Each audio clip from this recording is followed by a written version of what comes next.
complex. I mean, we have a lot of Americans, more than 500,000 people are probably waking up in the dark with freezing conditions. And Mike, that cold air is not going anywhere.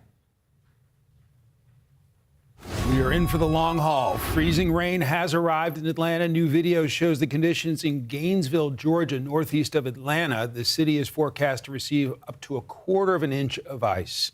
Freezing rains also moved into Harris County, Texas, which includes the city of Houston. The National Weather Service out of Houston says they've gotten multiple reports of freezing rain in the past 15 to 20 minutes. Right now, more than 80,000 people in Texas are without power. Plus, Mississippi utility company Oxford Utilities just announced it is stopping work to restore power for the night. The company says at least 2,200 customers are without power right now in Oxford, Mississippi alone, but conditions are too dangerous for crews to be working in the dark. The company posting on X, quote, trees are popping and falling all around our workers in the buckets, and we can't clear the lines due to continuous limbs falling. Dangerous situation there. We'll be right back after a short break.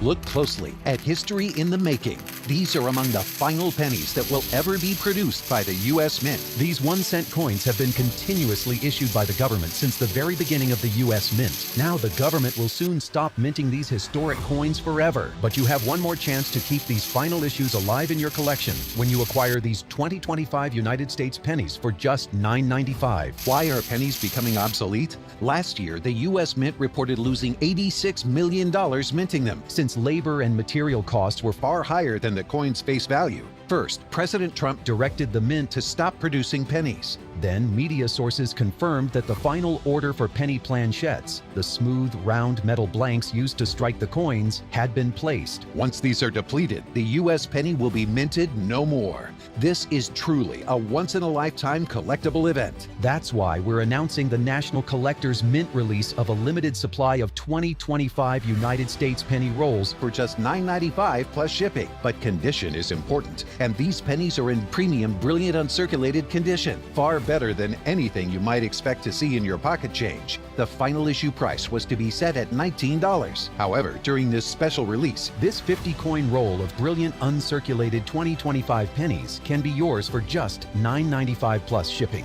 Protected by our 60-day money-back guarantee, there is a strict limit of 20 rolls per caller. Each set comes complete with a certificate of authenticity. Reservations will be filled on a first-come, first-served basis, so the earliest orders will receive priority status over later ones. Due to rising demand, it's important to act now before supplies dwindle and potential prices surge. So don't delay. Avoid disappointment and future regret. Reserve yours today. Call now. Call 1-800-790-1434. That's 1-800-790-1434. There's a strict limit of 20 sets per caller. Call 1-800-790-1434 or log on now. These days, we're spending more time in our homes, which means we're using the appliances that make our homes run more than ever. And when one of these critical things unexpectedly breaks, we get stuck with a huge bill. Thousands of dollars of your hard-earned money gone. Don't get caught. Protect your home and your wallet with a home warranty plan from ARW Home. You can get plans starting at about $1 a day. Just call 800-219-9173 or go to getahomeplan.com.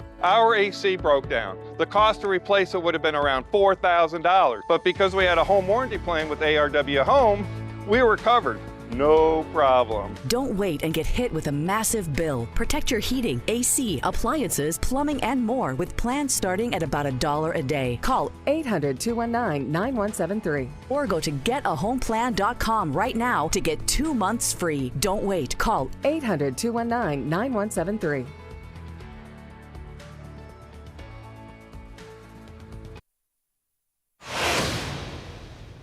Breaking news across Fox Weather, Fox News, and Fox Business. New York City is seeing its first flakes as the massive winter storm hones in on the Big Apple. We are just barely starting to see them under the streetlights, but it's happening. Let's bring in meteorologist Britta Merwin. She is in Weather Command. Britta, it's here.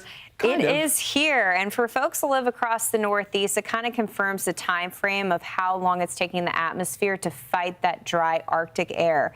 Philadelphia took about 45 minutes for the snowflakes to reach the ground once we saw them on radar. 45 minutes to about an hour for New York City. So eventually we all get there. And officially, yes, we have snow in New York. It's the beginning of a long stretch of intense weather. So let's go and take you onto radar. I'm actually going to back things up because I kind of got a little too excited, punch past that. There's a look at the snow totals for D.C. Now we have the snow coming up into New York, and the official reports are coming in at JFK, the Battery, which is the south part of Manhattan, and Newark.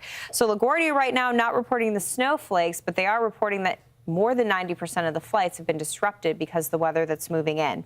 Okay, let's go to the wide scope here. You can tell that we do have, yes, some frozen precipitation getting up into Charleston, West Virginia.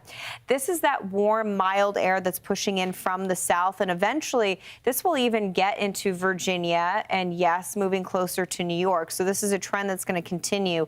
London, Kentucky, you guys saw some snow. Now you're starting to see the freezing rain on top of it. It kind of creates an igloo effect. So for folks that have gotten snow overnight, it is kind of important that you get out and you try and get rid of some of that snow. Of course, in a safe manner, it is brutally cold, but you don't want to encase that snow in ice. Moving down into the border of North Carolina and Tennessee, we got that nasty combo. I mean, we got a little bit of rain moving over to freezing rain. So this is where we're going to pick up the ice. Charlotte has been a tough one overnight. We do have a report coming in from Charlotte, so you can stay with us this morning here on Fox Weather. But they are really waking up to just this thin glaze of nastiness. It's like a crunch effect that's developed on the streets. Let's move down into the south. This is good news, bad news. Alabama, good news. North Georgia, bad news. So I'll give you the bad news first. Atlanta, you guys are really being impacted by this wedge of cold air that banks up against the Appalachians and then kind of bleeds into the Atlanta metropolitan area. It's a more pronounced wedge of cold air than anticipated. The National Weather Service office letting us know that they're probably going to have to stay until the afternoon to really erode that. But for parts of Alabama, I mean, this is great news. Huntsville did pick up on about a 1/100th of an inch of ice, Mike, and now that mild air has eroded that and pushed in. And so Alabama is going to wake up to better road conditions. We are picking up on some pretty impressive rain totals. I mean, 2 to 3 inches of rain over the past 6 hours for parts of Mississippi. So there's a pronounced kind of severe element that will eventually unfold. We have a lot of lightning strikes across the south that will continue to expand. Britta, long day ahead of us for folks in the path of that storm. The dangerous and potentially crippling winter storm is spreading across the southeast into the Carolinas. Fox News multimedia reporter Chelsea Torres joins us now from Charlotte. Chelsea, you've seen on and off freezing rain. How's the situation on the ground there right now? Well, Britta had it right when she said it was crunchy and a glaze, and I just saw a truck go by putting some treatment down, so at least we know crews are still working. As we see all of the sleet really come down, it's almost like tiny little pellets hitting your face if you kind of turn in the right direction. But to see just how crunchy it is on the ground, you can see how this layer has truly created quite the coat. And then if we move over here even to the grass, again, crunchy. And you mentioned that glaze. Well, now we're starting to see some of that glaze kind of push up on the tree limbs here. Now, we learned also that if we have about 1/4 of an inch of ice accumulating on some limbs, it can break off some twigs. If you have up to about 1/2 an inch of ice, that's when it can really damage the bigger limbs and branches on these trees. One arborist here in the city of Charlotte did mention of what you should not be doing, what you should be aware of if you do see any downed trees. Really important that if people see a tree down, it might be your first instinct to go inspect it and see what's happening, but you don't know if there's any utility lines involved. So it's really important to leave those trees alone.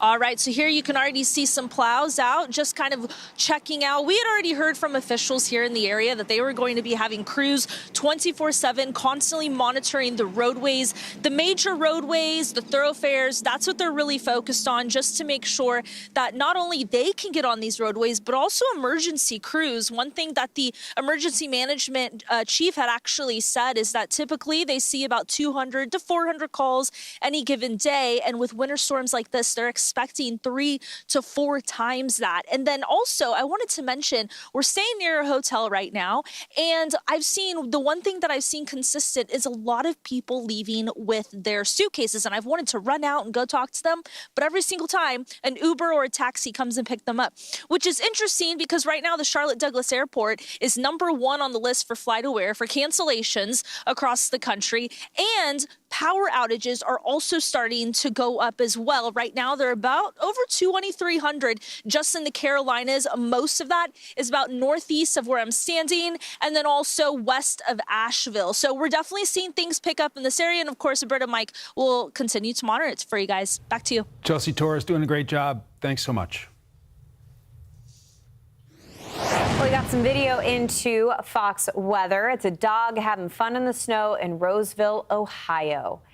You know what? Sometimes there's a little bit of happiness and magic to be found in snow, and on really tough, moments, you got to give yourself a little bit of happy mixed up in there. But Yeah, there's a look at that pup. Dog's having a good time. Ohio's another state that is feeling the wrath of this winter storm.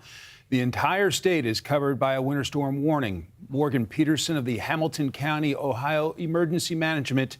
Hamilton County is home to Cincinnati. And Morgan, how's the initial response to the storm going? Good morning. We've seen some snow overnight. Road crews have been out clearing the roads. We have been monitoring the storm as well. However, the biggest amount of snow we expect today. So we're going to continue to do those actions throughout the day. Now, Morgan, some of the top reports out of Ohio, kind of central Ohio, are coming in around 6 inches of snow.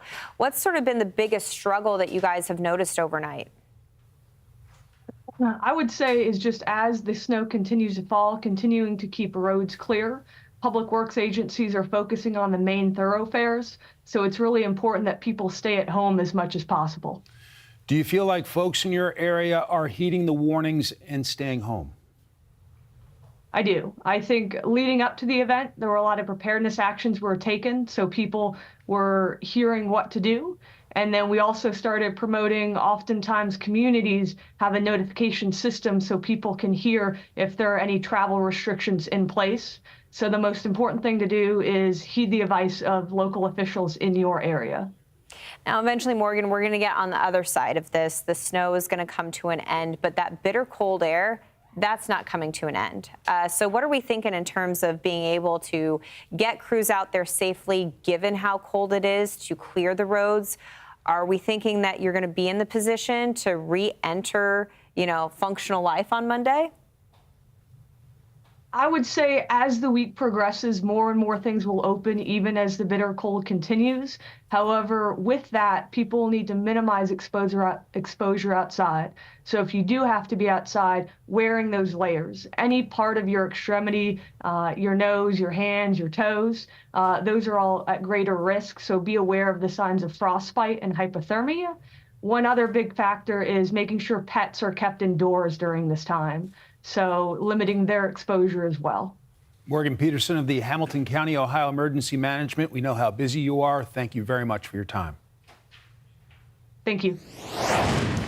And this storm continues to push up into the mid-Atlantic and the Northeast, and there you have it. Snow in New York, and it has been snowing in D.C. for quite some time now.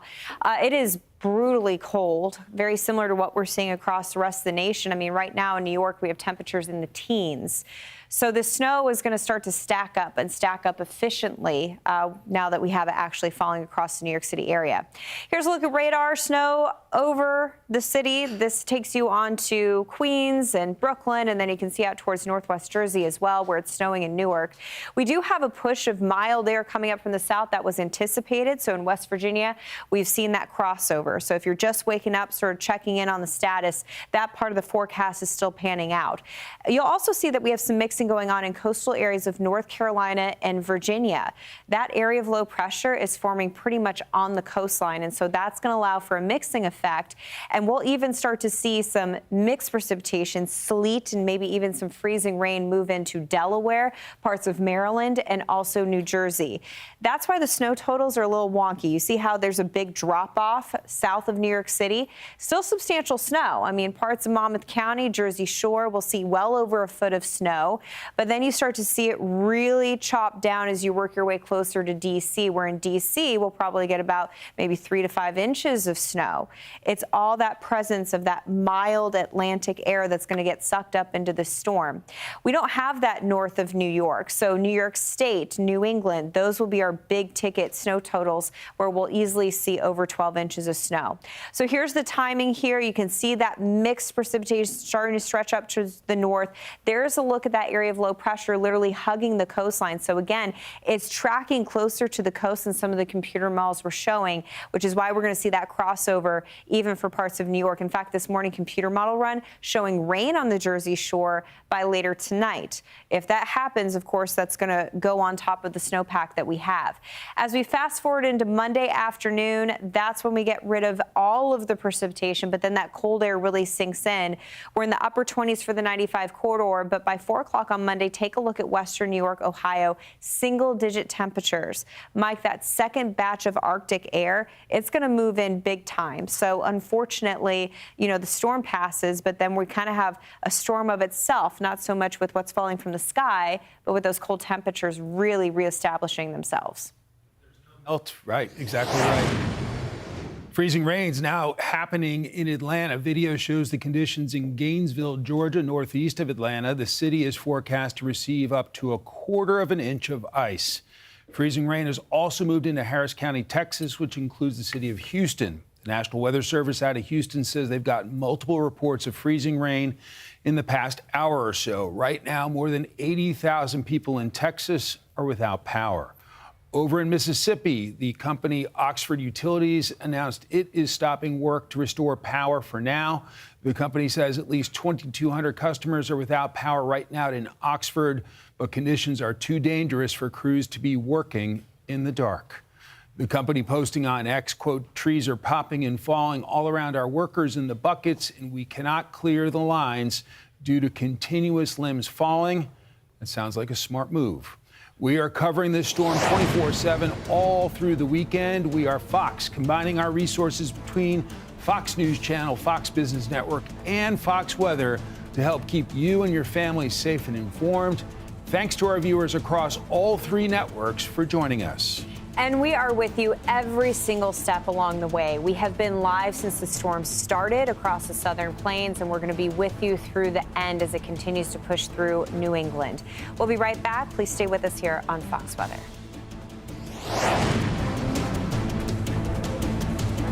Muddy paws, dirty shoes, endless cleaning? Your floors never seem to stay clean. Now there's a simple solution. Meet Muddy Mat, the ultra-absorbent microfiber mat that traps dirt instantly. Engineered with thousands of advanced ultra-soft microfibers that are 5 times more absorbent than ordinary doormats. Muddy Mat doesn't just catch dirt, it locks it in.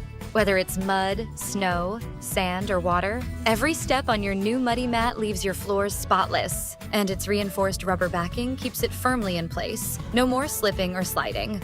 Perfect for your entryway, kitchen, bathroom, or even under your pet's food bowl, Muddy Mat absorbs up to 5 times more water. And when it's time for a cleanup, just toss it in the washing machine and it comes out looking as good as new. Dog parents, this is a must-have. My floors have never been so clean. I mean, both Ruby and Blue came in covered in mud, and this anti-mud mat left their paws sparkling. I've got muddy mats all over the house. I even use one as a bath mat. It feels so good under my feet. It's so soft. Non-slip backing makes it safe too. With multiple dogs, I've always struggled with having dirty paws on the floor, but with this mat, I can finally stop stressing out about it because there are no prints anywhere. It's so soft and squishy. I've even found my puppy sleeping on the mat instead of his bed. They work so well, I bought 3 more so I could put them all over my house. You just place the Muddy Mat in front of the door and you'll save up so much time cleaning the floors. Go get one. Thank me later. Imagine the relief of coming home to clean floors every day. Call the number on the screen or visit trymuddymat.com or simply scan the QR code right now to claim an incredible 70% off and get your free Muddy Mat today. But hurry, this exclusive offer is available only for a limited time. Once they are gone, they are gone. Don't let dirt dictate your day. Join thousands of satisfied customers who have already transformed their homes with Muddy Mat. Act now. Clean floors, happy home. Call 1-800-707-4122. These These days, we're spending more time in our homes, which means we're using the appliances that make our homes run more than ever. And when one of these critical things unexpectedly breaks, we get stuck with a huge bill. Thousands of dollars of your hard-earned money gone. Don't get caught. Protect your home and your wallet with a home warranty plan from ARW Home. You can get plans starting at about $1 a day. Just call 800-219-9173 or go to getahomeplan.com. Our AC broke down. The cost to replace it would have been around $4,000, but because we had a home warranty plan with ARW Home, we were covered. No problem. Don't wait and get hit with a massive bill. Protect your heating, AC, appliances, plumbing, and more with plans starting at about $1 a day. Call 800-219-9173 or go to getahomeplan.com right now to get 2 months free. Don't wait. Call 800-219-9173.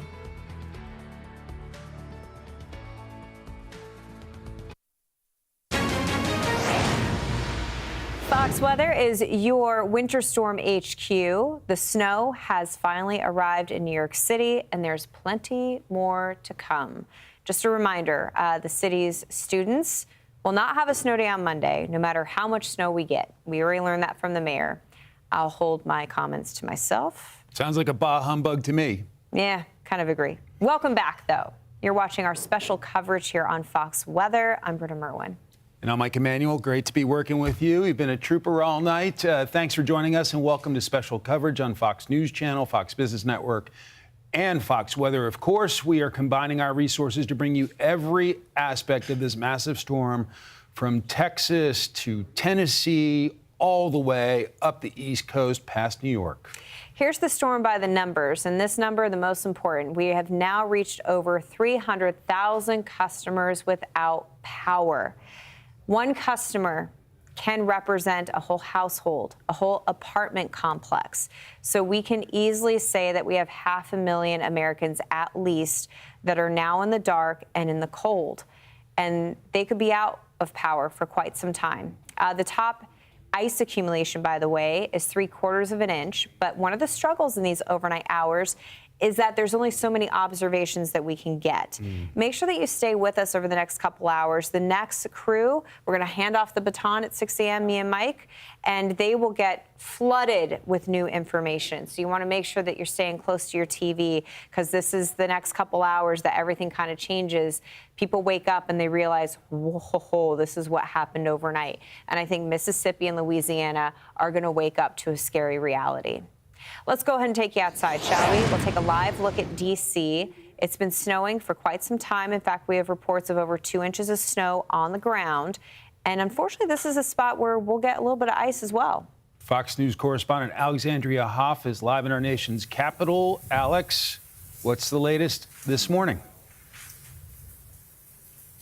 Hey there. Yeah. So the ice you mentioned, that's really the concern, although we are seeing a whole lot of this snowfall that started around 11:30 p.m. I had a very lovely shot with the Capitol behind me. That has deteriorated along with conditions out here. And of course, the D.C. area is no stranger to snowfall, but typically when we do have snow, it is around the freezing mark. This is significantly lower than that. So a lot of these concerns are sparked by really what happens at that point when it is this cold, when you start having trees that are built up with ice snapping down, hitting those power lines and cutting off power to somebody. In a home where, you know, your heat is cut off and it is 18 degrees outside with the wind chill even lower than that, that becomes a serious situation very quickly. There's also transportation issues at that point, too. So we've been watching as the snow plows have been out all night. As soon as it got to be about an inch here in D.C., 2 inches in Virginia, that's when they start doing their work. They did the salt and the brine yesterday. Here in D.C., they're working on the major roadways first. They were telling residents, you know, you're going to not see probably your street addressed until they get those handled. They want to make sure these first responders can get around during this time.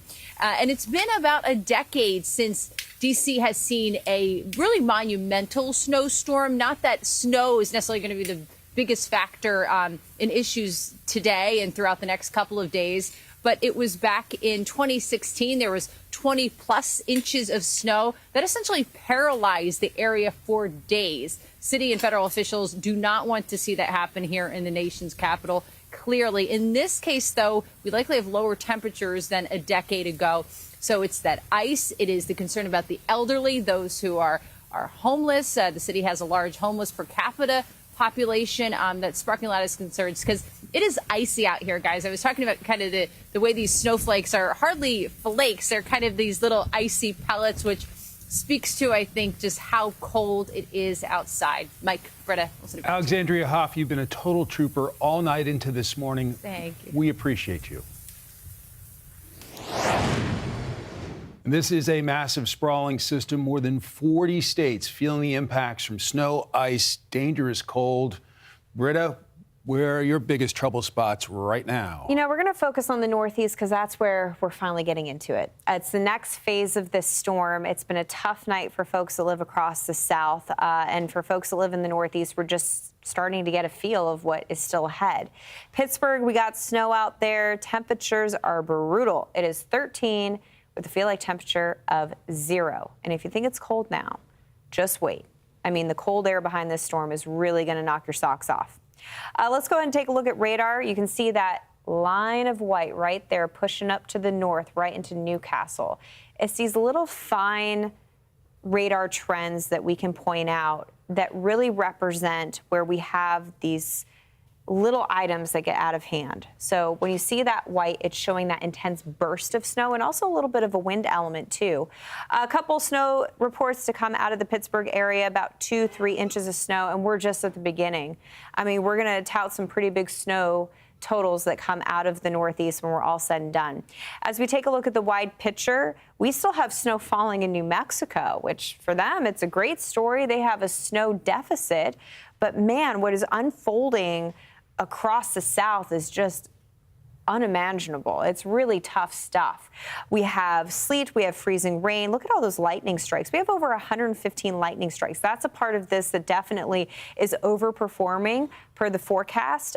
We have so much freezing rain and sleet that is happening with lightning right now in southeast Texas over Houston. We have this nasty combination. Downtown, we have rumbles of thunder and intense bursts of rain. But then surrounding downtown, we have all these reports of freezing rain. So we're seeing that in our north suburbs, our west suburbs. Right now in Katy, Texas, we might even have some wet snowflakes trying to mix in. So this is definitely a tough morning for folks that live in southeast Texas. Right now, current time, 4:40 in the morning. Freezing rain being reported in the city. This is up in Waller County, so up on the Northwest Freeway, but definitely multiple reports of freezing rain over the last couple hours, so that's going to start to accumulate the ice. As we move up into East Texas, that's where we've had freezing rain all night long, so accumulation's much higher in East Texas and also in parts of Louisiana. Rural locations in Mississippi, it's been a very, very tough night. Jackson's kind of like Houston, riding that border of where we have rain. For Alabama, Mike, that's probably the best news to end on. Yes. Alabama's done really well. We had some light icing in Huntsville, but we've had significant rain that has continued. So we're getting that benefit of being above freezing in Alabama this morning.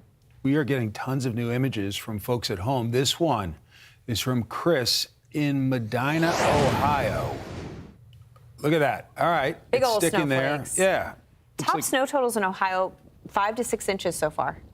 Pretty seen at this hour. Yeah, let's take you to Texas. Oh, he even put in a ruler. Look at that. My eyes are too tired to read it, but I believe it. Oh, this is actually Stephanie. So Stephanie lives in Frisco. Frisco, sure. Up Wow, north. and she's like fluffing the snow, and we got a pretty fluffy accumulation right there. Again, my eyes are way too tired to see the number, but Stephanie, we appreciate you taking the extra step and showing us the consistency as well. Frisco up north of Dallas. This one's from Adriana in Shelbyville, Kentucky. Looks like snow is sticking there, but kind of dark. A little hard to tell exactly what's happening on the ground there. And one more, we got Eli sledding in Texas. Wow, that's quite the sled. What? Is he going down the interstate? What is that? I don't know what is going on in this video, but I'm actually quite impressed. That is quite a sled. He's got like skis put on a toboggan. Thank you all for sending in your videos. Keep them coming. Yeah, we want you to take out your phone right now, scan that QR code, see it, share it. You can help us tell the story. That ground truth is so important as a meteorologist. It lets us know exactly what you guys are seeing. You can also go to foxweather.com/connect. Fox Weather is live 24/7 throughout the storm, making sure you have the information to stay safe through the ice and snow. And even if you lose power, you can always watch us on the Fox Weather app.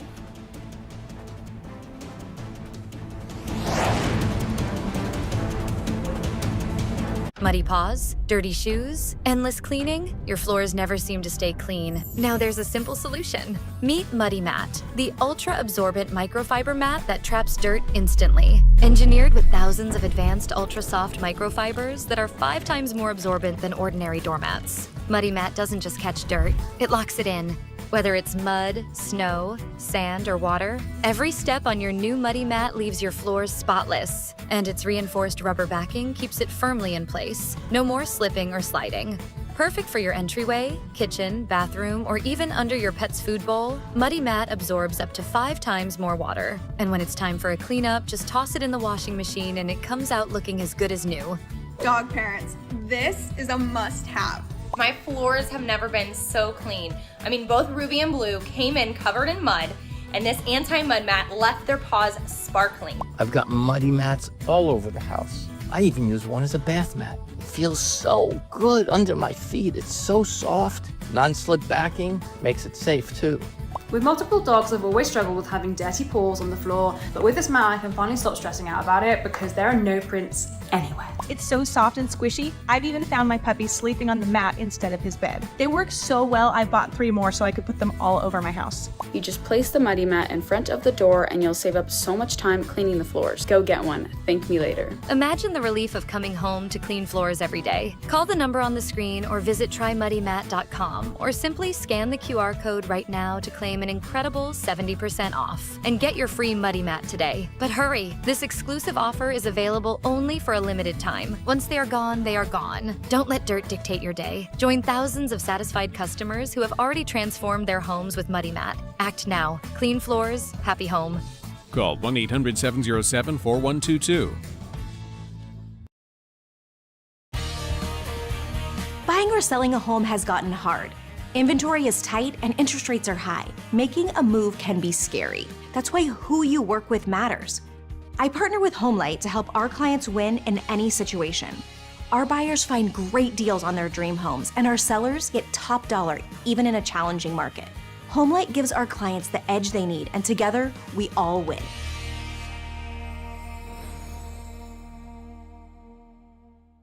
Now, more than ever, all U.S. veterans need your help. If you have an old car, truck, or van, you can donate it today and help them. And they'll come pick it up for free. Plus, the money raised helps our nation's disabled veterans and their families. Call the number on your screen right now. Within a few days, we'll come and tow it away for free, running or not. And the proceeds greatly help U.S. veterans. So please call right now.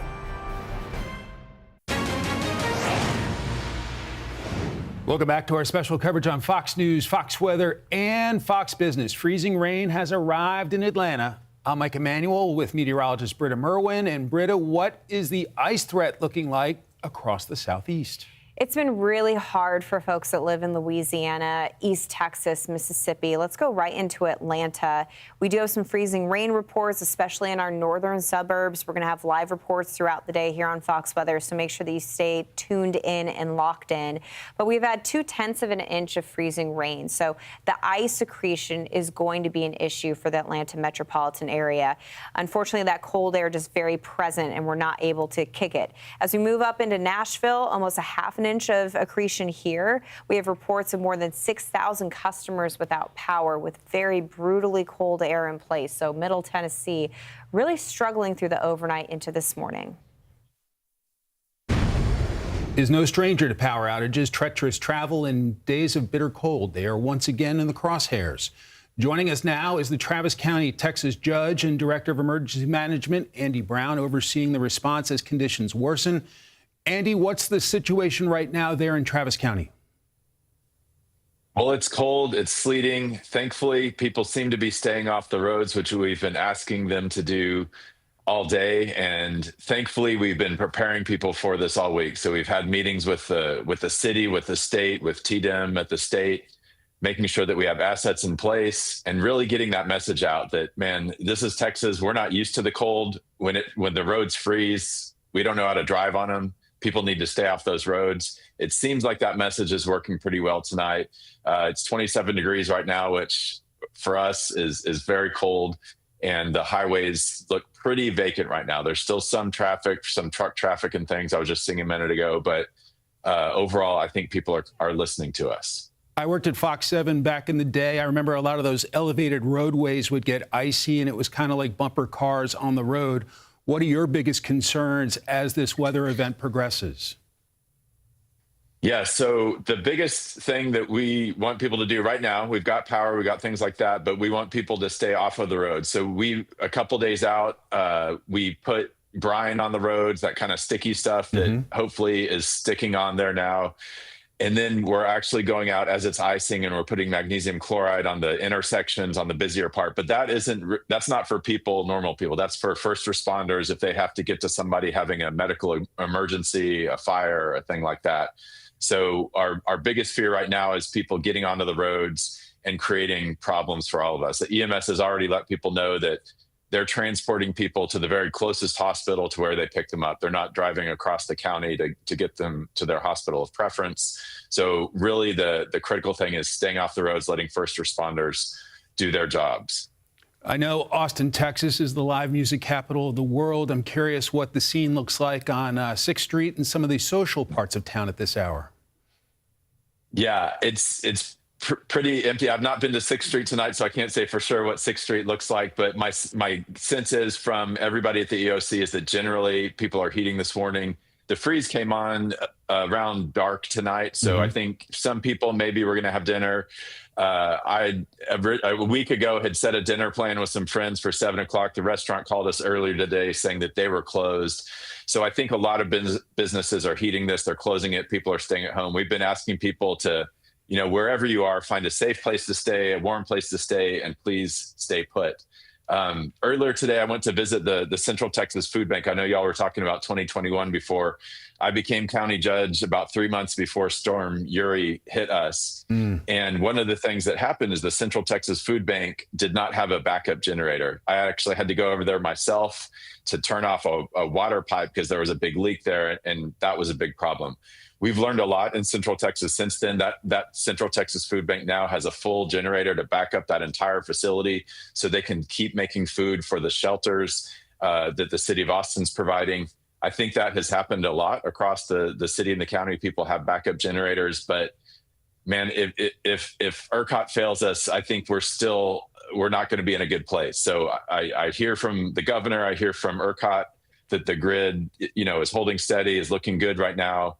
But you asked me what the biggest fear is, and that would be losing power, because I think right now people are heeding our messages. They're at home, they're warm, but man, we don't want to see that power go out. Travis County Judge and Director of Emergency Management, Andy Brown, thanks for joining us. God bless you and the great folks in Central Texas. Thank you very much. Good to see you. And as we have it covered, let's head to the Northeast. This is a part of our country that is still kind of bracing for the storm to start. I got to tell you, we're based in the Northeast. We're based in New York City. So all of us have seen people go out to the grocery store.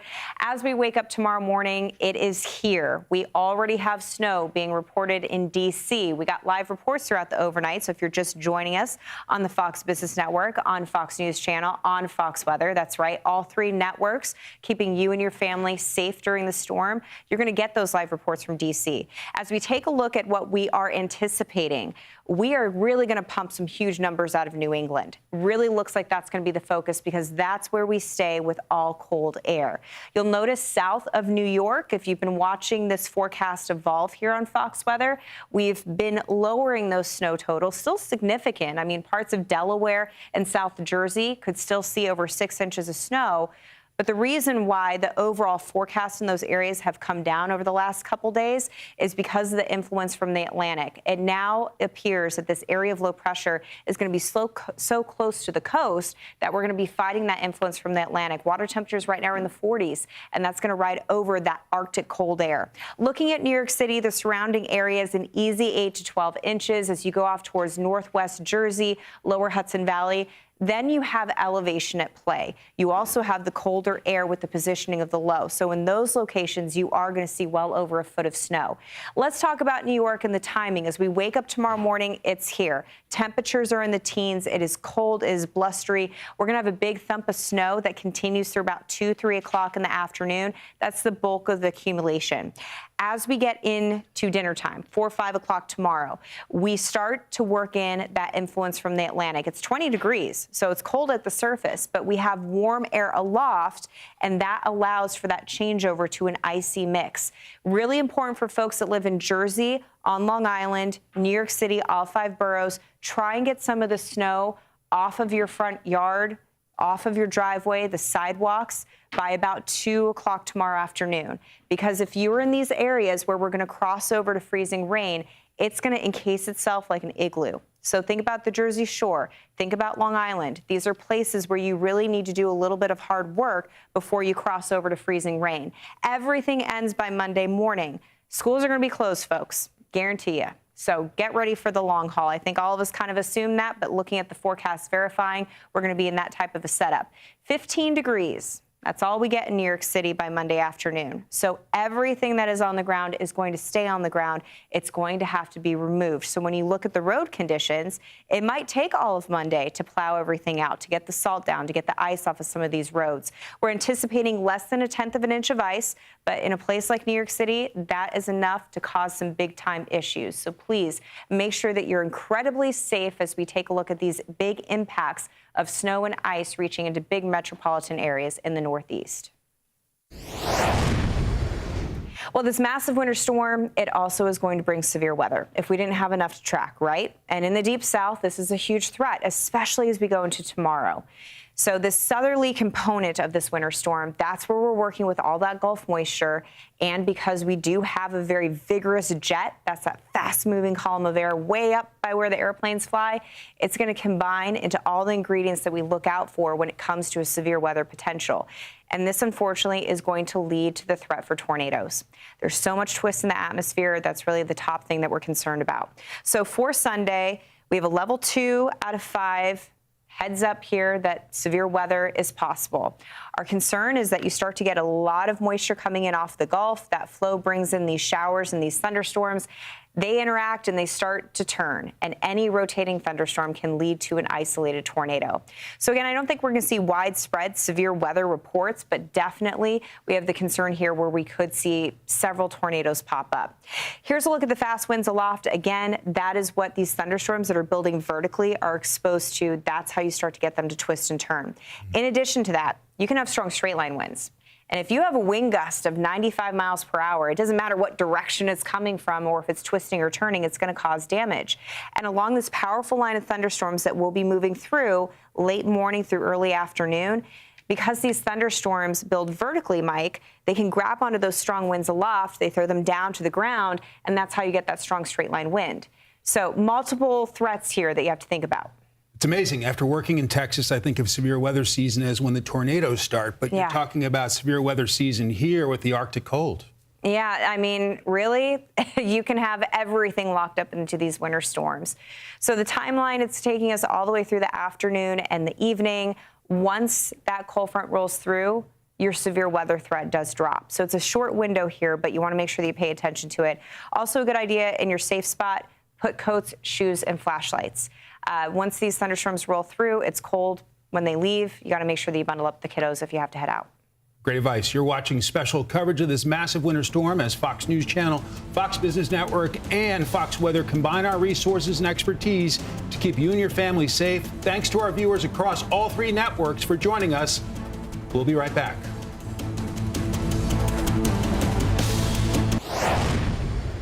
Let's talk about winter precipitation.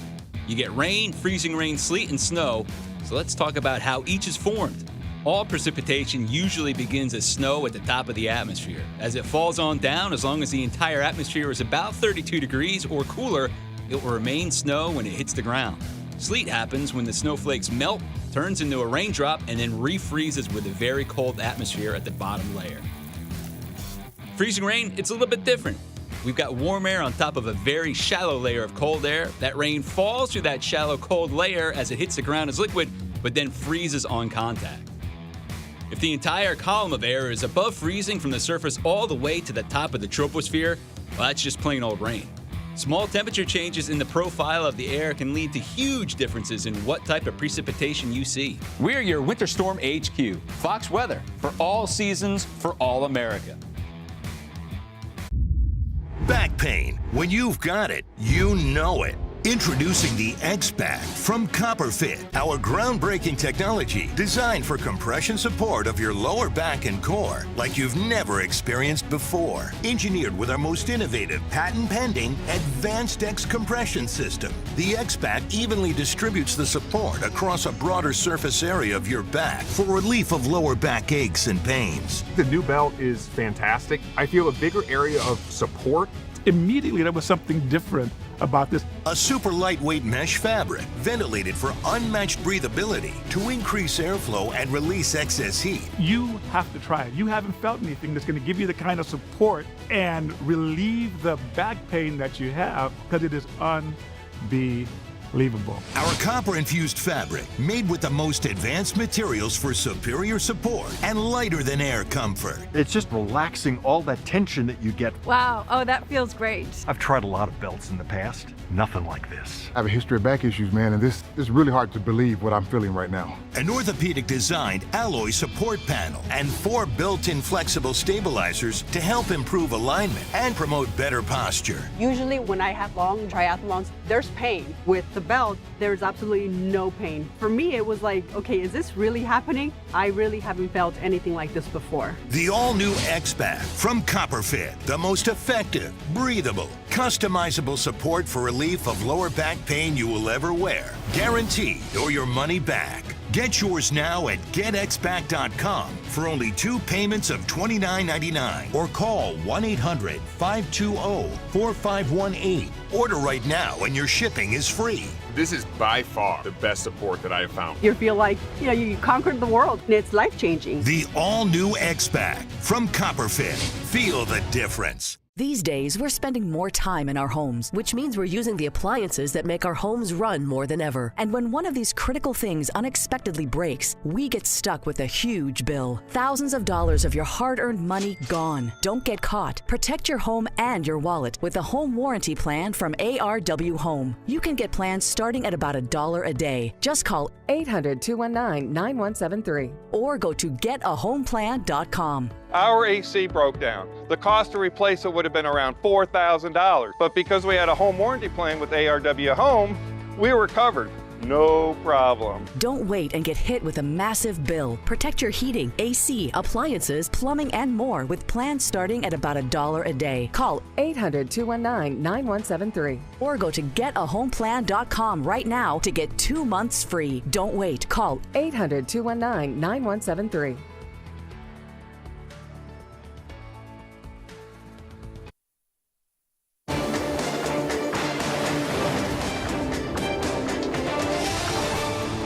Well, good morning, and thank you for joining us. We're coming to you both on Fox Weather and Fox Business. Welcome inside Studio W. I'm Stephen Morgan. And I'm Marissa Torres. Fox Weather's 24/7 coverage of this major winter storm, it continues. We're about 48 hours in, those impacts beginning in the plains, the southern plains, on Friday.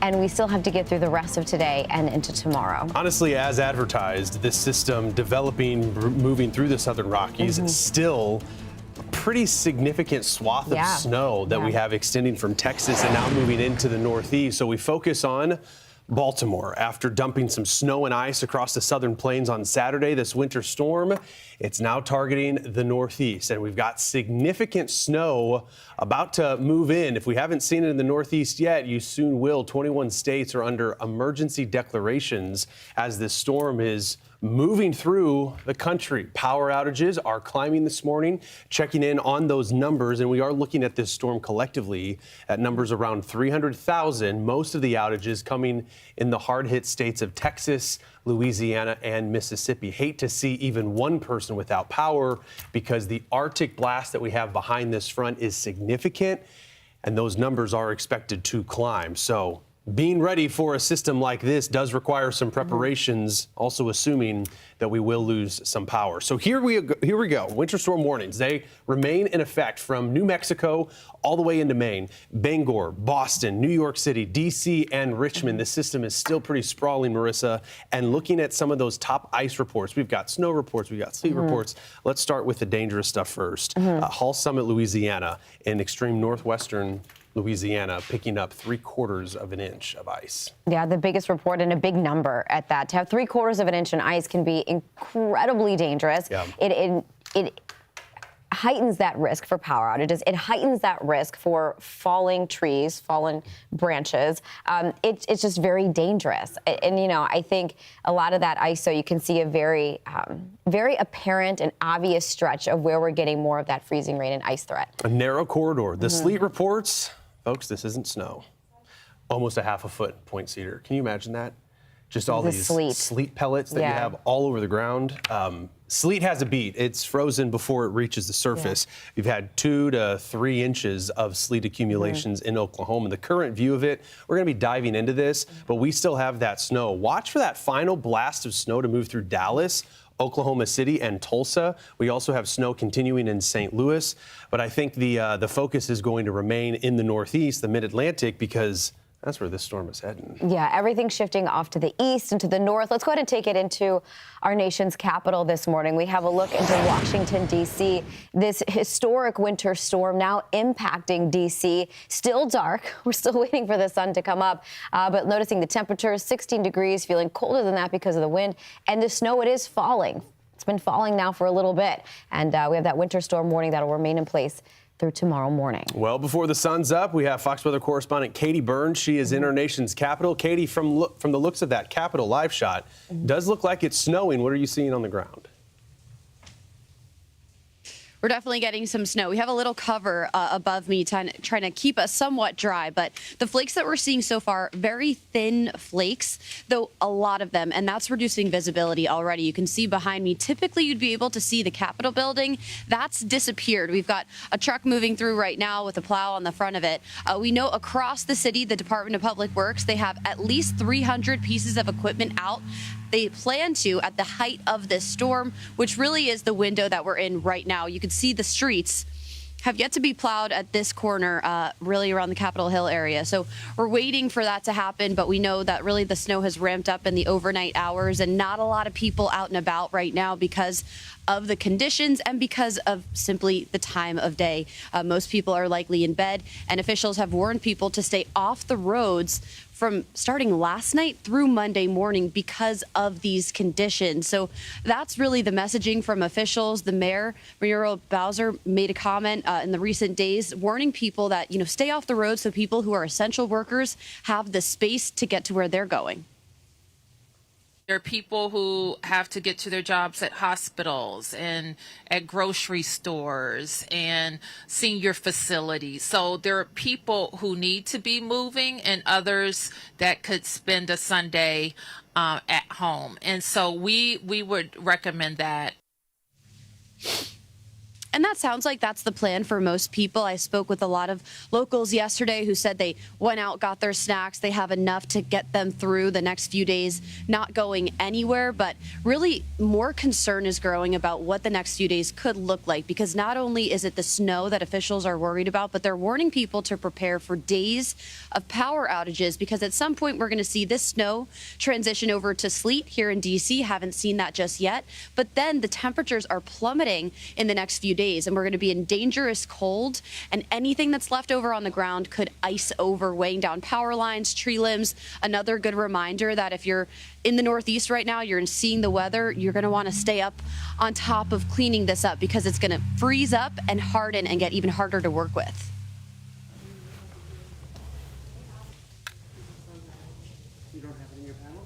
And you know what? We have crews all over the place covering this storm. Mike Seidel is one of our best. He's over in Tulsa, Oklahoma, where I believe they're seeing snow as well, too, right now. Right, Mike? Yes, indeed, Katie. Good morning. Welcome to the storm that's going to move into D.C., New York, and Philly and Boston later on today. Meanwhile, here, we're still snowing here. It started snowing here Friday night. Here it is Sunday morning. Now, it's been an on and off. And yesterday, officially, believe it or not, only 2.6 inches of snow, but that was good enough to break the record of 2 inches. We had observer reports, co-op observer reports around the area of upwards of 4 to 5 inches. The record today is 2.7. I know we've broken that because overnight, we've had another 4 to 5 inches of snow where I'm standing on the south side of downtown Tulsa. And look at the roads. This particular road, this intersection here at 61st and South Yale has not been plowed yet. There is, I stand corrected, there is one lane that's been plowed over there on Yale, but boy, they've got a lot of cleanup to go and it's still snowing. Let's show you the current radar and we'll see the bands coming in from the south and west. It's still snowing back west and south of Oklahoma City this morning, so we're in the snow probably for about another 4 hours. And that means we're going to get another 1 to 3 inches because it's so cold. Right now, 6 degrees at the airport. The wind chill is 12 below zero. Although right here where we're standing, the wind is basically calm, so our wind chill is not quite that cold, but the airport is out north and west of town, north and east of town rather, and it's a little bit more open and catch more of that wind. So we've got some additional snow. The winter storm warning goes into this afternoon. And then it's all about the cold weather. Yesterday's high, get this, 13 degrees. Yes, another record, a record low max, meaning the coldest high temperature of the day. And it's rare that it doesn't get to 20 or better in the winter here in Tulsa. The average high today is 50 degrees, so keep that in mind. Today's temperatures, well, we set another record. Today's record low max is 18. We're probably going to get up to about 20 or 21, and then a couple of cold mornings ahead. Tomorrow morning, 5. That's a new record low, and then about 5 on Tuesday morning. And then we warm up a little bit. By Tuesday and Wednesday, we should get above freezing before another shot of cold air comes in here later in the week, as our highs on Thursday will struggle to get to freezing. So the bottom line is we have a lot of snow around, no ice, so the power outages here in Oklahoma have been very, very low. About 2,000 customers this morning. That's out of a power base of about 2 million customers. A couple of counties in the southeast part of the state have all of those power outages. And then we just wait for it to melt a little bit as we get into the first part of the week with temperatures, again, cracking freezing on Tuesday. But the sunshine will help things once they get these roads plowed and throw down a little salt. And we'll keep you updated here this morning at a very cold Tulsa, Oklahoma. Back to you. It's rough, right, when you've got that cold weather as well. And I think, too, as you mentioned, Mike, I mean, even once we see the snow stop, I mean, it is going to be challenging to break through some of that ice because we don't really get above freezing till the middle part of the week. And then each time overnight, you fall back to below freezing. Yeah, and look at this. I'm able to get, with my boots, I'm able to scrape down to the asphalt and concrete. So that's a good thing because it has been so cold. We had no melting yesterday or a refreeze overnight. So if they can get out here and give a good scrape to these roadways, with sunshine tomorrow, they'll melt off and dry up. But I have a strong suspicion that school is not going to be open here tomorrow. Yeah. That's my gut based on what we see here and being in Tulsa, Oklahoma. Trust that Even gut. in places up north, you get 10 to 12 inches of snow and school is closed. Yeah. So we'll see how that goes, but the snow continues to add up this morning. Pretty much everywhere this storm tracks, you're going to see school be impacted as we head into Monday. But appreciate that, Mike, out of there in Tulsa, Oklahoma, where the snow is falling. Temperatures are very, very cold this morning. Thanks, Mike. Colder in Tulsa right now than it is in New York City. Yeah. Wild to see this Arctic air just move on in. Somerset, Pennsylvania, with that temperature of 5 degrees. It feels like right now of -7. Dedham, Massachusetts, as we are waiting on that snow to arrive. We have the entire Northeast, as well as New England, under a winter storm warning. And we are watching those temperatures, checking in on those dew points, too. The dew point's an indication of when that snow will start. The onset of the snow, it's already begun in New York City, 11 degrees, 15 in Philadelphia. And it's almost as if you step up as you work south. D.C., where Katie Byrne was, checking in with the temperature of 16 degrees. It is cold And boy, is there a slug of moisture, folks, to move on in. We're going to see it. Here's those winter storm warnings, I guess, with a couple of counties, Marissa, in extreme northern Maine, where they're dealing actually with some bitterly cold temperatures, brutal wind chills that we have there. But yeah, wanted to take a tour. This is the radar as we have that shield of moisture, Williamsport to New York City. Boston, not yet, but soon. Soon. I think it has been really interesting to watch, at least a little bit higher up in the atmosphere, that moisture moving off to the northeast. But the dew points have been so low, it's been taking a moment for the entire profile to start to saturate. But we did witness those flakes falling in New York, though they were light. Philadelphia with some of that, and it's going to fill in gradually throughout the day. I tell you, the ground's like the tundra because it's well below freezing, a lot of salt, and a lot of these cities showing that. But with the air so cold, that snow is just not melting. It's blowing and drifting. Even the lightest of wind, we have the snow moving through Fort Wayne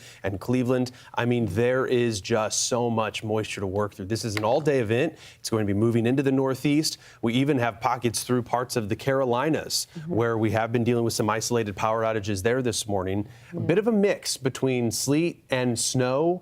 Wondering once we get this coastal low to form, we probably will get a punch of some warmer air, so there could be some dangerous ice along the 95 corridor later this afternoon. So we'll be keeping close tabs on it. We are, though, looking live, and we've got our storm trackers out this morning. It's difficult to see in Westminster, Maryland this morning with a temperature of just 0 degrees. Look at that snow falling. It's almost as if the North Pole has arrived in the lower 48. Let's head out to our exclusive storm tracker, Brandon Kopic. He is just outside of Cincinnati, Ohio, in the town of Florence, Kentucky, where hard to see what he's got going on, but certainly based on his location, I bet there's some sleet, a little bit of freezing rain, even some snow. We have our eyes on the ground. We'll bring you much more. Weather Command Weekend returns after the break.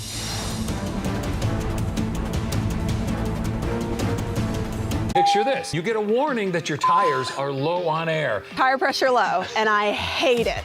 This is the Bullseye Pro. What do you think of an air compressor in the palm of your hand? Now, this is light. Easy to read, it lights up. I'm impressed that it's this small and it can work in such a big truck. It's convenient, it's lightweight. I can keep this in my glove compartment. This is the Bullseye Pro Inflator. It's your anytime, anywhere inflation station. With its rechargeable lithium-ion battery, Bullseye Pro puts the power of a full-size air compressor in the palm of your hand. You mean this can actually do my tires and I don't have to go to that old pump thing? You do not. Seriously? This will do it. If you could get 4 tires, that's awesome. This little thing's strong enough to put air in these low-profile tires. All 4 of them if you'd like.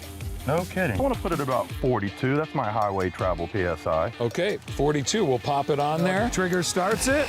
And just set it down. And you don't have to babysit it. That will automatically shut off when it gets to the PSI. Perfect. I don't have to stand out here and wait. You don't really know you need it until you need it. Geez, that was so easy. 35 exactly. 35. Oh, he's right on target here. Now, since we first started selling the Bullseye Pro, people everywhere have been using it to keep the things they rely on perfectly inflated. It's the smarter, faster way to fill anything with air. Wow, that was easy. It's amazing. It's really handy. You shut it and forget it. I can't believe I can do this on my own. Call or go online now and get the complete Bullseye Pro inflation system. All for the factory direct price of just $79.99. Plus, we'll ship your entire order free. That's right, free shipping. But to really inflate this offer, we'll give you a 50% discount on a second one. Call or go online to order now. To order, call 1-800-403-9257 or go to getbullseyepro.com. So call 1-800-403-9257 or order online at getbullseyepro.com. Order now. Eye bags, dark spots, wrinkles. There's one product that can fight them all. Only one. Particle Face Cream. Particle Face Cream. Engineered for men, made for our skin. And backed by science, and it actually works. My eye bags before, this was me, and this is me today. Dark spots used to be brutal. Now, they're barely there. My wrinkles were deep. Look at the difference. I honestly didn't think a cream could do this, and it literally takes 2 minutes a day. 1 minute in the morning. And 1 minute at night. Super easy. Super effective. And compared to everything else I considered, it's actually inexpensive. It's everything I need in one bottle. If you've had enough of those eye bags, dark spots, wrinkles, there's only one product you need. Visit ParticleMen.com and use the promo code on your screen to get 25% off, free shipping, and a 30-day money-back guarantee. ParticleMin.com. Our coverage of this winter storm continues on this Sunday morning, and it has arrived in the mid-Atlantic and the Northeast, continuing to watch this thing move east, eventually going to gain some additional energy and moisture from the Atlantic. A coastal low is going to bring some significant accumulations to cities like our nation's capital. What we're looking at from the perspective of right now, we're anticipating another 3 to 5 inches of snow before that snow transitions to a little bit of ice. Could be really a dangerous situation in our nation's capital, especially if we get a little bit of that ice freezing rain to accrete. Farther north in Philadelphia, more than a half a foot, that's possible, as temperatures are going to remain solidly in the teens all day long as we head into the afternoon, too. 1.5 million people, at least in Philadelphia, under that winter storm warning. We continue up the I-95 corridor, and we're focused on New York City. Snow already breaking out this morning. We are expecting, given the dynamics of this system, that transition in the Big Apple to occur. But look at the numbers. We're thinking 6 to 12 inches in New York, and finally Boston. This could very well be where we have the jackpot snow, as much as 2 feet possible. There's going to be some small mesoscale features that we have to watch for where we get those enhanced bands of snow. But if that does happen in Boston, one of the largest snows we could see in close to about 10 years. And then up in Portland, Maine, 12 to 18 inches of snow possible there. Far too cold for that mid-level warm nose to get in. So no ice we're expecting in Maine. But look at those temperatures, Marissa. -2, 4, 5. 7 degrees by 11. Yeah, really tough to be outside, right? Whether you're battling the snow or the very, very cold temperatures. Let's go ahead and take a look at the screen. We have 2 looks for you. One out of downtown Dallas. That is what you have to the left side of the screen. To the right side, a look at Dallas-Fort Worth International Airport. DFW, where the National Weather Service says about 1 to 2 inches of sleet was tallied up there. It's been a rough go of it for the Lone Star State, especially for the northern part of the state, because of this winter storm that began to unfold on Friday. We are still watching for the potential for power outages and even more airline cancellations in Texas.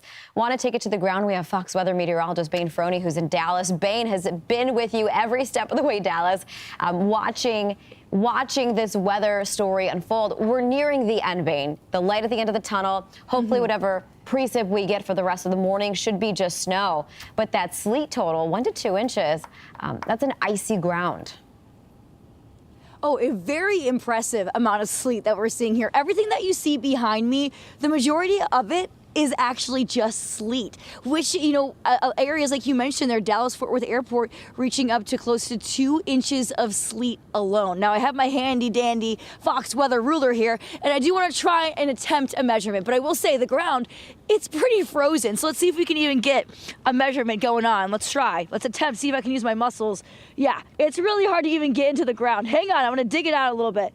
We got about 1 inch here in the downtown Dallas area, but probably areas a little bit farther to the north, getting just a little bit more than that. Like, again, at the airport, they're a little bit farther up to the north than us, about by 20 minutes. So looking at the precipitation that we're dealing with right now, Marissa and Steven, currently it's snow, but about 20 minutes ago, we were still feeling a little bit of that sleet coming down, but it has definitely transitioned to more of those lighter snowflakes moving on in. Now, I will say, too, as we move throughout the next couple of hours, we are expecting these roadways, these conditions to just be treacherous. I mean, folks are attempting to be driving on them, but would not recommend. We have seen a couple of people braving the streets already early this morning. You can see a couple of cars moving on through at this point, but we did see a couple of snowplows as well, trying to clear up these streets, and that is the main focus as we continue throughout the rest of this weekend.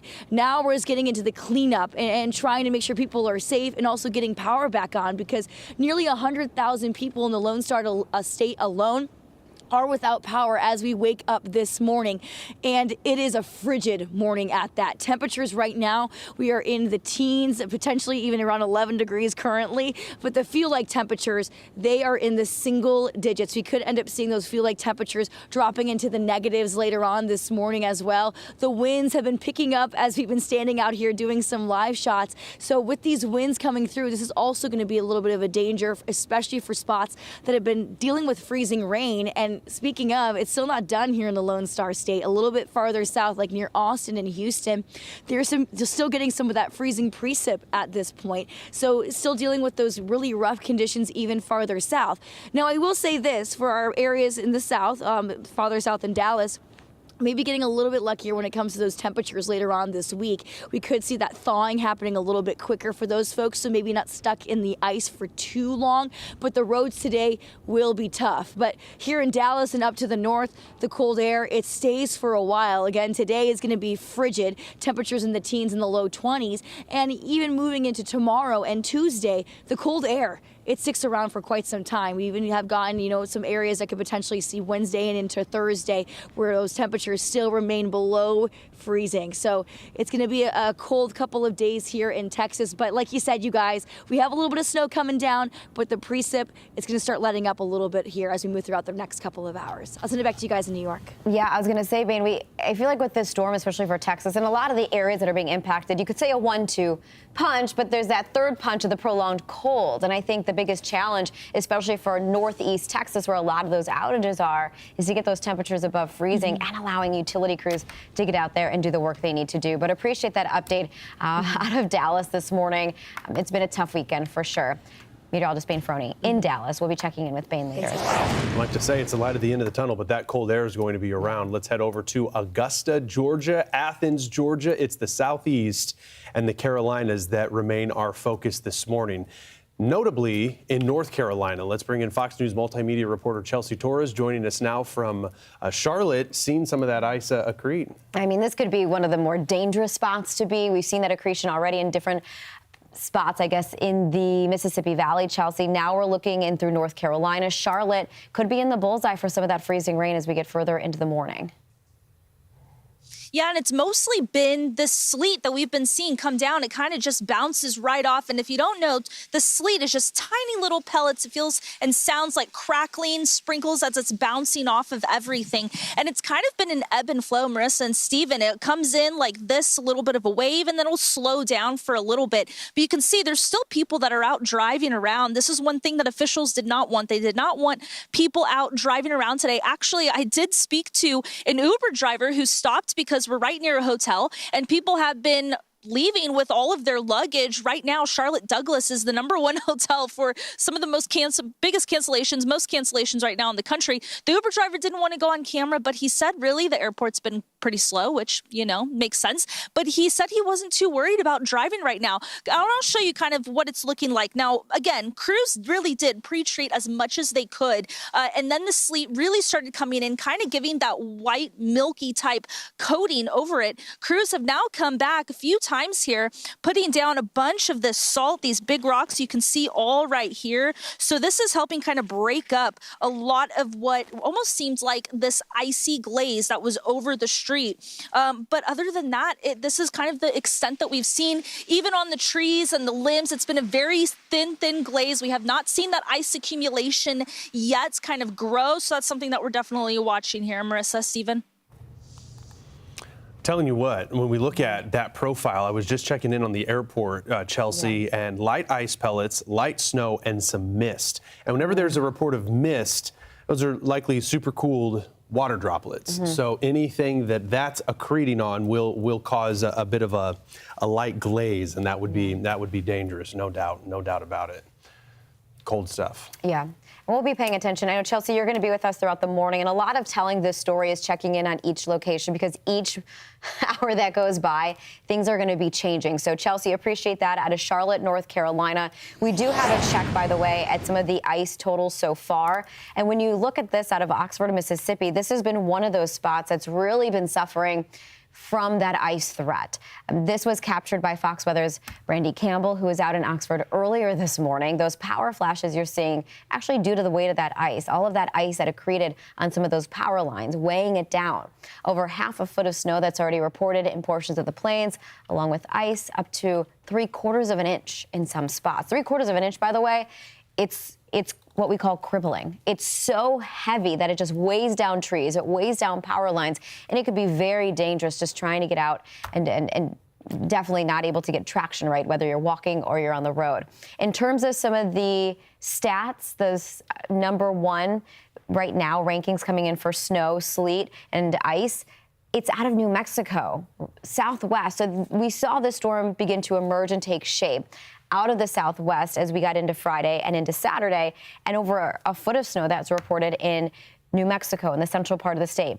In terms of sleet, that's also an incredible stat. 5 inches of just sleet in Arkansas. That was in Point Cedar. And you can kind of follow right here that line of where we have the rain-snow line and where it's more of an icier mix as opposed to just snow or just rain. You have a lot of outages out there, a lot of these coming into Texas and Mississippi, areas like Louisiana that have been dealing with the ice, and that top ice toll, as I mentioned, out of Louisiana, northwest Louisiana at 3/4 of an inch. This is another look at some of the sleet. We talked about Dallas, by the way, that was reporting about 1 to 2 inches of sleet into DFW, but across Arkansas, it's been more of an icier mix. And even when you look at the power outages this morning, again, Texas and through Louisiana and Mississippi, we've seen those outages grow quite a bit in the overnight early morning hours, and we could see more states get added to that as we monitor that freezing rain potential further into this afternoon. Important to note, too, where we have those top ice accretion numbers, where that power outage remains the highest this morning. Fox Weather, we're your Winter Storm HQ, our 24/7 coverage of the strongest winter storm so far this season. It continues, and we are streaming live on all your favorite platforms throughout the day. This winter storm, it's just beginning to crank in the mid-Atlantic, Northeast, and eventually New England. We have much more Fox Weather after the break.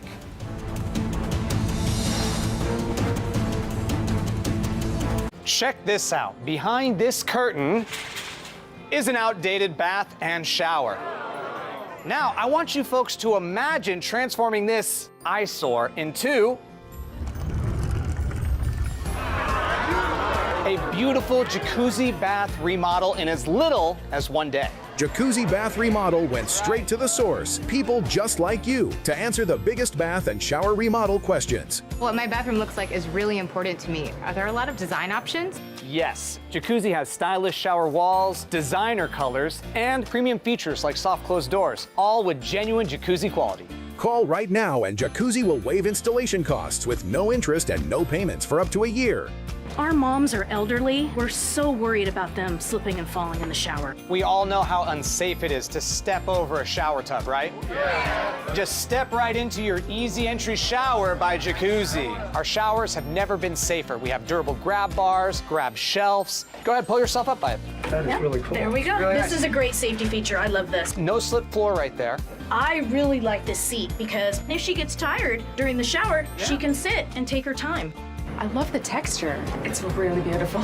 Yes, and you'll never have to scrub grout again. And this is mold and mildew resistant, so you just rinse and go. That's incredible. We're thinking about remodeling. But that can get expensive. Well, it's more affordable than you might think, and we have great financing options. It's really beautiful. The quality of it, I'm blown away. Best of all, it's from Jacuzzi, the most trusted name in water for over 70 years. I know you'd love to upgrade, and there's never been a better time than now with this incredible offer. Call or go online now to jacuzzibathremodel.com for a limited time offer. We're waiving all installation costs, plus 0 interest and 0 payments for up to 1 year. Go to jacuzzibathremodel.com or call 800-761-3240. Eye bags, dark spots, wrinkles. There's one product that can fight them all. Only one. Particle Face Cream. Particle Face Cream. Engineered for men, made for our skin, And backed by science, and it actually works. My eye bags before, this was me, and this is me today. dark spots used to be brutal. Now, they're barely there. My wrinkles were deep. Look at the difference. I honestly didn't think a cream could do this, and it literally takes 2 minutes a day. 1 minute in the morning. And 1 minute at night. Super easy. Super effective. And compared to everything else I considered, it's actually inexpensive. It's everything I need in one bottle. If you've had enough of those eye bags, dark spots, wrinkles, there's only one product you need. Visit ParticleMin.com and use the promo code on your screen to get 25% off, free shipping, and a 30-day money-back guarantee.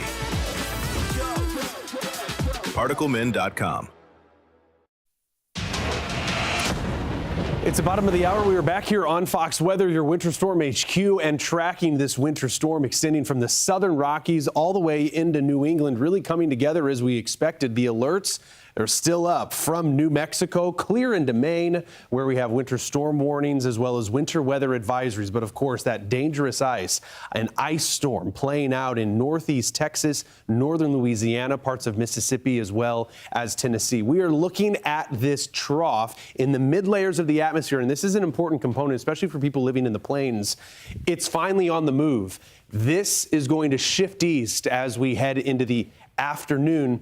As a result, we're going to see an area of low pressure form off the coast, and that's what's going to crank and bring some big time snow as well as sleet to the 95 corridor. With all of this moving, that's opening the door for some Arctic air that's going to sink south and really invade the southern plains. Yes, it's already cold, but this cold that'll come behind the system going to have some staying power for the first few days of next week. Here's the moisture. We've got lightning detected in addition to the sleet and maybe even some freezing rain in parts of northern Louisiana, northwestern Mississippi into Tennessee, and then that snow finally reaching New York and several cities along the 95 corridor. We're going to time this out real quickly. The backside of the snow, this band, don't sleep on a deformation band. This trough of warm air aloft could really enhance some of the snow totals from Chicago down to St. Louis into the northern Ozarks in Missouri. We'll pay attention to that. Meanwhile, this slug of moisture, Marissa, going to continue to spread. I think we see a transition from snow to sleet into D.C., New York, perhaps Boston. Boston looking to fare better, though, maybe mostly snow as we head into the afternoon and those evening hours. Yeah, the track of that coastal low really critical, right, in terms of where we could get some of that mixing for portions of the I-95 later into today. Into our nation's capital, Washington, D.C., the snow's been falling there for already a few hours, 16 degrees. So you've got the brutal cold, some gusty winds, and that snow that's been falling in D.C. since earlier this morning. That winter storm warning, it remains in place through tomorrow morning. Fox weather correspondent Katie Byrne is joining us again from D.C. Katie, we're looking at when that transition to all sleet could occur. For the moment, it remains snow, right? Yeah, still snow, very thin flakes that almost look like shards of glass when you see it on your glove. But we are feeling those winds pick up. You might be able to notice that. I've noticed that in the last 15 minutes or so. The winds are certainly stronger. It's sending that snow down at an angle, and certainly visibility has dropped down a lot today compared with yesterday now that we have all the snow coming down. It may be thin, but there are a lot of flakes. You can see that visibility dropping behind me because typically you're able to make out the Capitol building right beyond really this traffic light, and you can't see it at all. There looks to be a car here at the stop sign. We can watch and see how they fare once they try to make their way down this road, which looks like maybe has had a pass or maybe one pass from a plow at one point, but snow covered completely. You can't see any pavement. So definitely dicey conditions out here and really not a lot of people out and about whatsoever. It looks like they're able to make their way through nice and easy, but people definitely taking it slow. Officials have actually warned people to stay off the road starting last night all the way through Monday morning. And this is really across the DMV region. There's growing concern about the days after the snow ends, that not only will it be the snowfall that will be impactful, but days of power outages could be what's next, because after the snow moves out, we have dangerous cold temperatures that will set in and could ice over any leftovers, so freezing any of the snow that's on the ground after the active snowfall moves out, and then weighing down tree limbs, power lines, making for just really dicey conditions and testing the grid here, which has been doing well so far. I checked up on outages to see how we were doing here in the Northeast. Really not too many outages. They're primarily in the South. When you look at the outages right now, we have hundreds of thousands without power across places like Texas, Mississippi, Louisiana. But this is a massive storm, and we are only just really starting to feel the effects in the overnight hours here in the Northeast and Mid-Atlantic region. So now is when we're really going to be focused on what these impacts could look like for us. And as the sun comes up, if there does end up being more people on the roads, could that lead to more problems too? We'll keep you posted on everything we see on the ground, but for now, very quiet. Not a lot of people outside this morning as that snow comes down and, whoa, the wind picks up. It's almost as if I was going to ask Katie how the wind was, because we've had reports, there's reports at the airports, visibility is down to about a half a mile. That's one of two things. Yeah. You've got blowing and drifting snow, or those snow rates are increasing, and that's leading to reduced visibilities. How are the winds? Is this just a recent development? It is a recent development. Yeah. I didn't notice this a half hour ago. So just really in the last 15 minutes, I'm noticing those winds. And it's certainly when you're facing the snow head on, you feel it because those flakes come right flying into your face. And I did mention they look like shards of glass. I kind of feel like it too. I feel like it too, I'd imagine. I mean, you got temperatures in the double digits, single digits. It's getting cold. All right, Fox weather correspondent Katie Byrne in D.C. for us. Appreciate that update. Yeah, we appreciate you standing out there, Katie, telling us what it is, well, like to be out in the elements as everyone hopefully is staying home and safe and out of the ice. It is all hands on deck here in New York City as this historic winter storm, this powerful winter storm makes its way now into the Big Apple. The first flakes flying in the city earlier this morning, right around 5 o'clock, and accumulating very quickly. It is very cold. The ground, the surface, it is very cold. So it's going to accumulate very quickly. And because it is so dry, this is going to be a more powdery type snow. Once we see that influence off of the Atlantic, that will likely change for New York City. But it is going to be a long morning and into the afternoon, and we could get some pretty intense snowfall rates. Noting right now where you have the blue is where we're locked into just that snowfall. Katie's in Washington, D.C., so right about here, just to the south in Fairfax and in Charlottesville, reporting more of that sleet. So there is this warmer air trying to push its way just above the surface and make things a little bit more complicated for that profile. You have also still that freezing rain potential further to the south and to the west, even some of the lightning. So a very dynamic situation, but working up the I-95 corridor, look at that wall of moisture. This is well above the surface, and it's taking a little bit for the atmosphere to saturate. So while we're getting the snow to fall, it is so dry out that a lot of it is evaporating before it can make it to the surface, but it's gradually saturating the atmosphere, and it is now making it to the surface in New York, and we're going to see that across Long Island, further into Westchester County, New York, and eventually further into Connecticut. There is a statement, Stephen, from the Storm Prediction Center, what they call mesoscale discussions, talking about within the next 3 hours, some snowfall rates that could be around 1 inch per hour that will be possible within this zone here. We've made it a little bit of a darker blue. D.C., Pittsburgh included in that, Philly, New York City, portions of I-80 across Pennsylvania. Yeah, yeah. Go ahead. No, I was going to say, the fact that we've got this snow initially, I think this is when our big totals for New York and Boston, D.C. will add up. I should say New York and Philly, not Boston. Boston's going to be in snow the whole time. But this is going to be the snowmaker out of this entire storm, I think. Agreed. And I think, we could, in fact, I wouldn't doubt getting more intense snowfall rates over 1 inch per hour, maybe 2 inches per hour, depending on where that heavy band sets up, that more intense band. But already noticing out of the Washington, D.C. area, pulled up a couple of storm reports. Centerville talking about 5 inches of snow already this morning, and Woodstock 4 inches before things get icy. It's everywhere, isn't it? It's everywhere. If you live east of the Rockies, it's not the snow and the freezing rain, it's the cold. And because it's everywhere, flights will be disrupted. Look at the total U.S. cancellations. Thousands of flights have been canceled nationwide. And as we're looking at where it's the worst, a live look in Philadelphia, really hard to gauge, but at least on our map, it's Charlotte and Atlanta that have the top cancellations. But Chicago, Dallas, Los Angeles, all dealing with significant delays. We've got ground delays, ground stops in effect. Plenty of travel woes, which began on Friday. They continue on this Sunday. Much more ahead.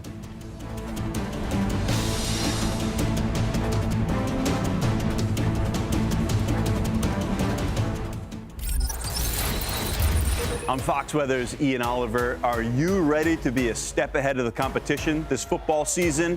We've got you covered with our exclusive ROE, or risk of weather impact. And this season, it's all tuned up, dialed in for football. The ROE takes all of the important aspects of the forecast and combines them into a single metric to represent the overall impact on the game. Temperature, precipitation, and wind, these are all scored based on the latest Fox Weather forecast and weighted based on our historical analysis of how different weather conditions impact the game. The ROE then averages them together to give a total score from 0 to 10. That score is then classified from 0 to high. The ROE automatically updates in real time based on the latest forecast. So stay tuned to Fox Weather to make sure that you have that competitive edge. For all seasons, for all America, Fox Weather. And speaking of that, Rowie, it's finally NFL Conference Championship weekend. We've got 4 teams, 2 games. Important games, too. The Patriots, they've made their way to Mile High City, and that's where the Broncos will be playing them later this afternoon into the evening. Could be one of the coldest games of the season that we've seen, certainly in Denver. Denver, so far this season, has been quite warm, but what timing? So we're looking at what's going to play out. Not only will it be cold, we got a chance of some snow when the Patriots and the Broncos kick off. This is later this afternoon, 3 o'clock. Wind's going to be something that we follow, but those temperatures having a higher Rowie, that 7.1, gives an indication of those temperatures going to be a bit cold at Empower Field. Here are those temperatures. We'll see how long that game goes, but it's possible 5, 6 o'clock we could see that snow moving in. How about the other game? In Lumen Field, Seattle, Washington, as the Rams and the Seahawks. Later tonight, after the Broncos-Pats game, look at what's going to play out. Honestly, Seattle, a much better setup when we consider what we possibly could see. That wind impact, not going to be a huge deal. How about the temperature impact? Also, looks fine. That max Rowie of just 0.9. Low end on the Rowie. Temperatures in the low to mid 40s, maybe 39 degrees or so by 9 p.m. We'll see. Looks as if, though, if it's between the two, Seattle and Denver, Mother Nature is certainly going to have more of an issue in the Mile High City.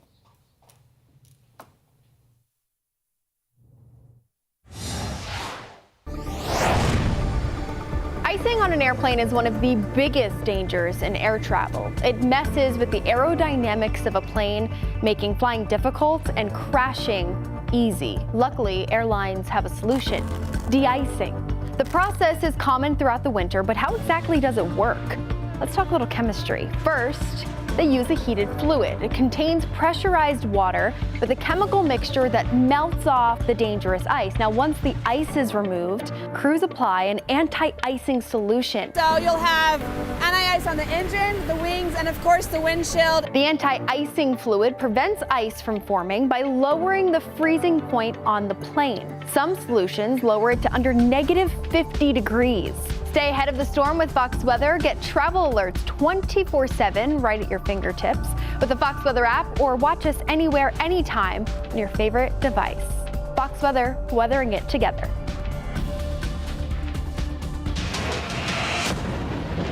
It is a Fox Weather Alert as we navigate this early Sunday morning. Welcome back into Weather Command Weekend. I'm Marissa Torres. We've got this nationwide storm really crippling travel. It's been a challenge throughout the weekend.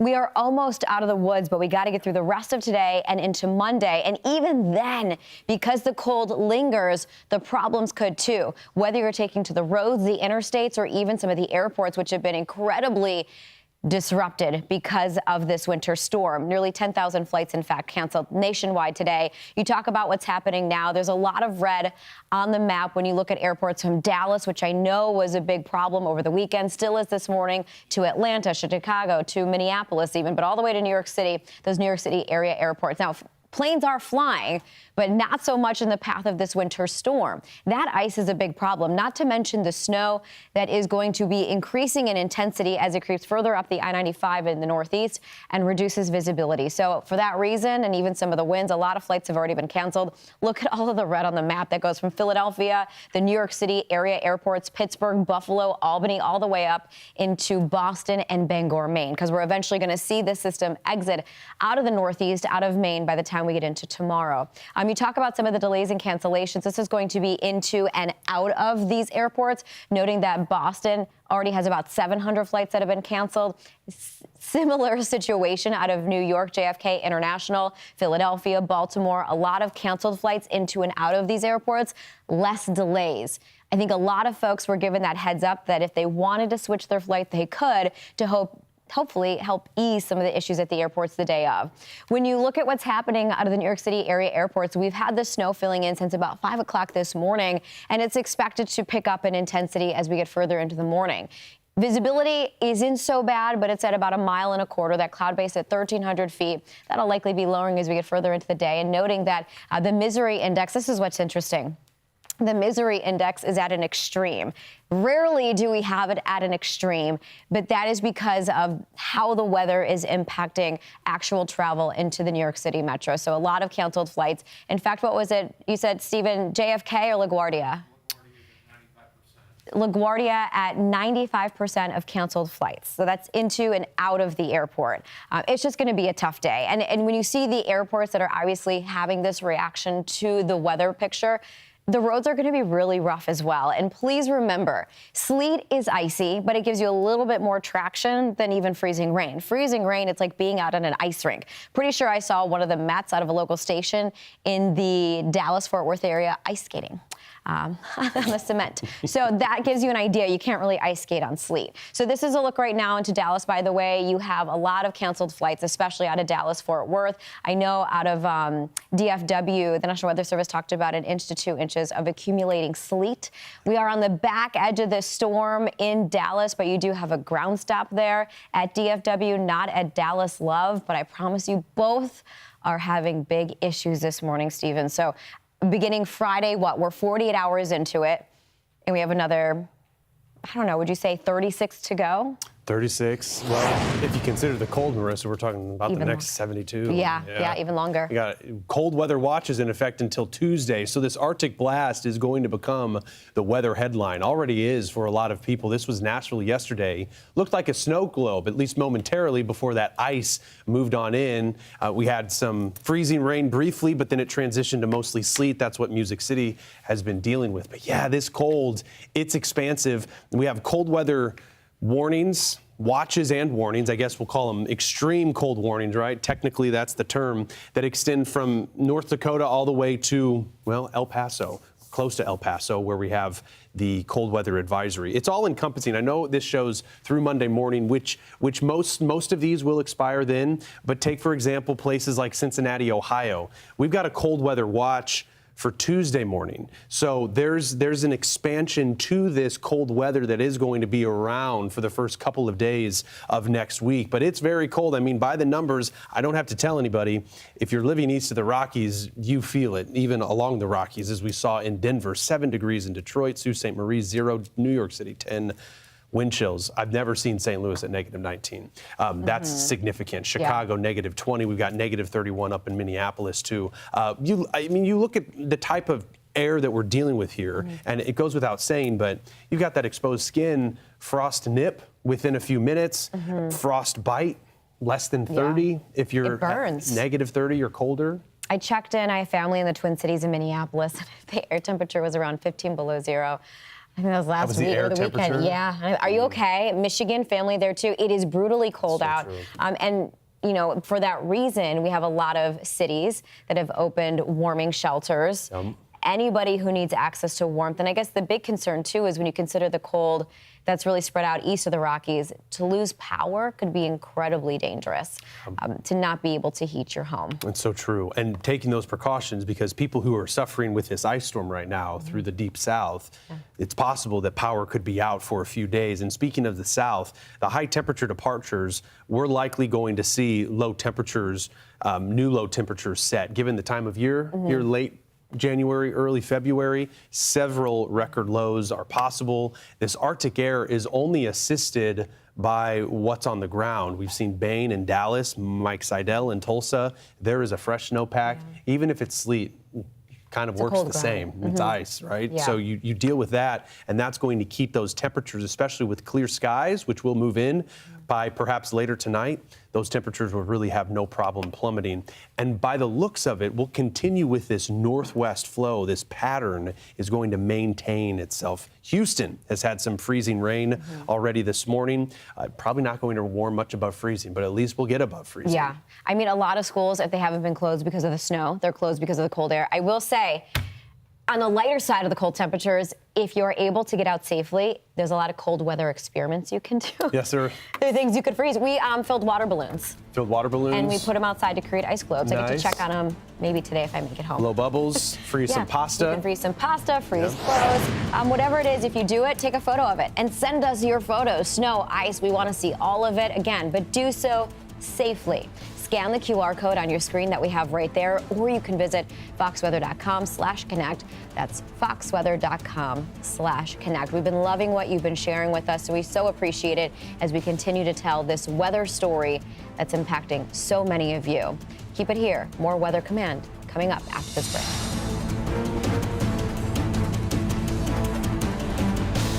my cell phone bill kept going up, I started looking around, what are our other options? With Consumer Cellular, I'm saving over $50 a month. Same coverage, same data, same talk, same cell phone, simple.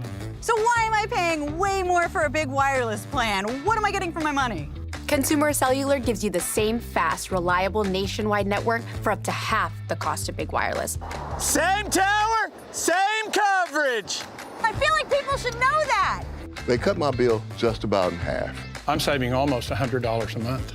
That's over $1,000 a year. Not only did I save money, but our coverage was vastly improved. It was fantastic. There's got to be a catch, and I'm going to find it by going straight to the CEO himself, Ed Evans. What's up, Ed? Because we serve primarily the 50-plus market today, we know our customers are going to use a lot less data. We can then set our pricing substantially lower than what the big three are able to do on the exact same networks. Oh, I love that. My job is to help you save money on wireless, even if you're on an unlimited plan. My bill with the big carriers was over $300, and with Consumer Cellular, it's about $100. Our customers ranked us #1 in network coverage satisfaction. And there's no long-term contracts. When I look at what I had with Verizon, I'm not sure what I was paying extra for. And yes, you could keep your number, no problem. Want to bring your phone? That's great too. We'll have you wrapped up in about 20 minutes. Really. We hadn't gone back. We're not going back. We're with Consumer Cellular. Call now and see how one of our U.S.-based Switch Pros can cut your bill by up to half. That's right, up to half. And when you call right now, you'll get your second month free. Just use the code SECONDFREE. And AARP members save even more. Call 1-800-381-4449. That's 1-800-381-4449. Eye bags, dark spots, wrinkles. There's one product that can fight them all. Only one. Particle face cream. Particle face cream. Engineered for men, made for our skin. And backed by science, and it actually works. My eye bags before, this was me, and this is me today. Dark spots used to be brutal. Now, they're barely there. My wrinkles were deep. Look at the difference. I honestly didn't think a cream could do this, and it literally takes 2 minutes a day. 1 minute in the morning. And 1 minute at night. Super easy. Super effective. And compared to everything else I considered, it's actually inexpensive. It's everything I need in one bottle. If you've had enough of those eye bags, dark spots, wrinkles, there's only one product you need. Visit ParticleMen.com and use the promo code on your screen to get 25% off, free shipping, and a 30-day money-back guarantee. ParticleMen.com. We're back here on Weather Command Weekend. Marissa Torres, Stephen Morgan here, as well as some photos being sent in, as well as videos from people across the country. You see the locator there in the top left, and where this is coming from. The Hoosier State, Marissa. Oh, they just got a big national championship win, the Hoosier State. And now they're getting a win for the snow. Out of Indiana there. Look at the snow piling up. This one's out of Butler. Is this also out of Indiana, guys? Okay, so make sure, I love all of you for sending in those photos, but what really helps us tell the story is if you put the state too. This is out of Pennsylvania. That one's out of Palmerton, Stephen. Palmerton, looks like that snow was falling. You know, the snow is always the better stuff to take pictures of, because when it starts sleeting, a lot of people get grumpy, or maybe I'm just speaking for myself. I can relate.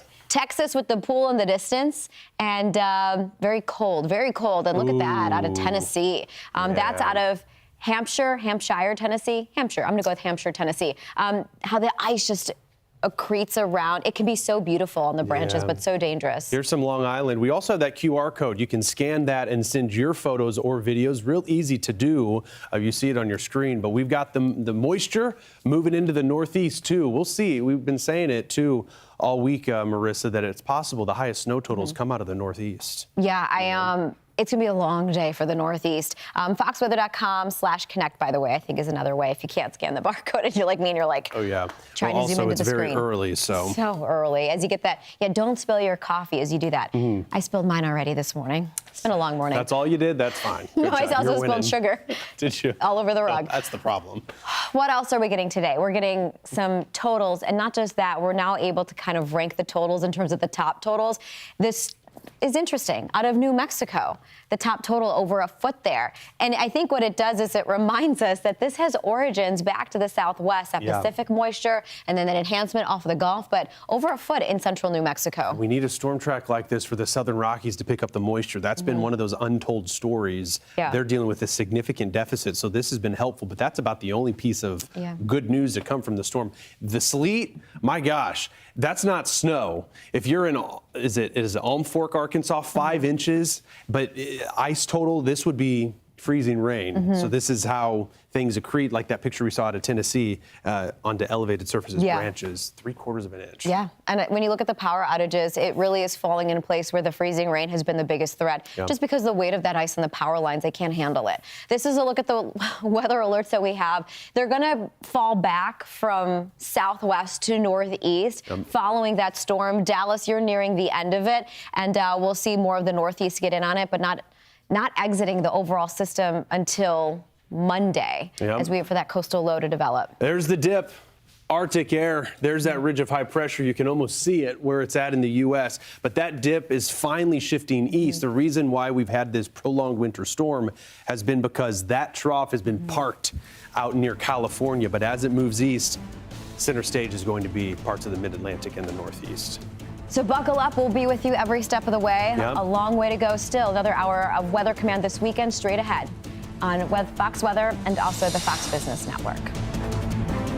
Let me show you how to take your outdated, unsafe bathroom from this to this in as little as one day. Hey there, I'm Art Edmonds, jacuzzi bath remodel expert here to answer your burning questions on how you can get the bathroom of your dreams.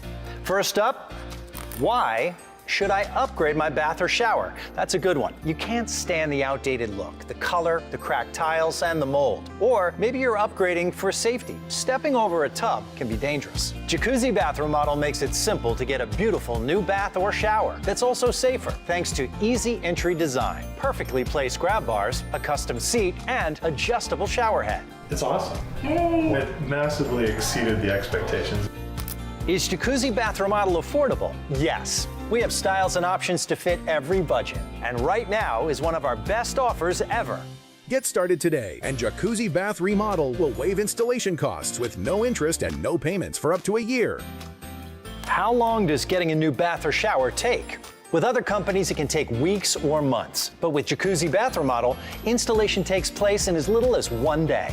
It's done in one day. Oh my God. It's beautiful work. Flawless. How do I pick the style I want? A designer helps you select from a variety of beautiful shower walls, rich textures, designer colors, elegant accessories, and premium features like Jacuzzi's soft close doors. Why is Jacuzzi the best company to choose? That's an easy one, with thousands of happy customers. I could not be happier. Love it. You can trust Jacuzzi to get the bathroom of your dreams. It exceeded all my expectations. When is the best time for a deal? Right now. Call or go online now to jacuzzibathremodel.com for a limited time offer. We're waiving all installation costs, plus 0 interest and 0 payments for up to 1 year.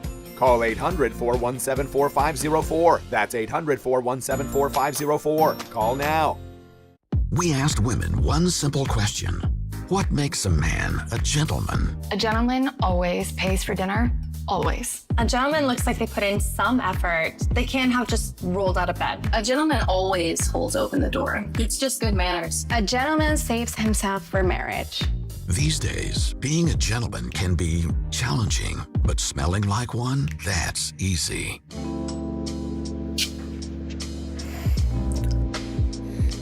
Wow. Ugh, that's what a gentleman smells like, okay? Yep, that's it. What are you doing tonight? If he smells this good, he's got my attention. Gravite. Visit trygravite.com. Use the promo code on your screen to get 25% off. Can I keep this guy? Trygravite.com.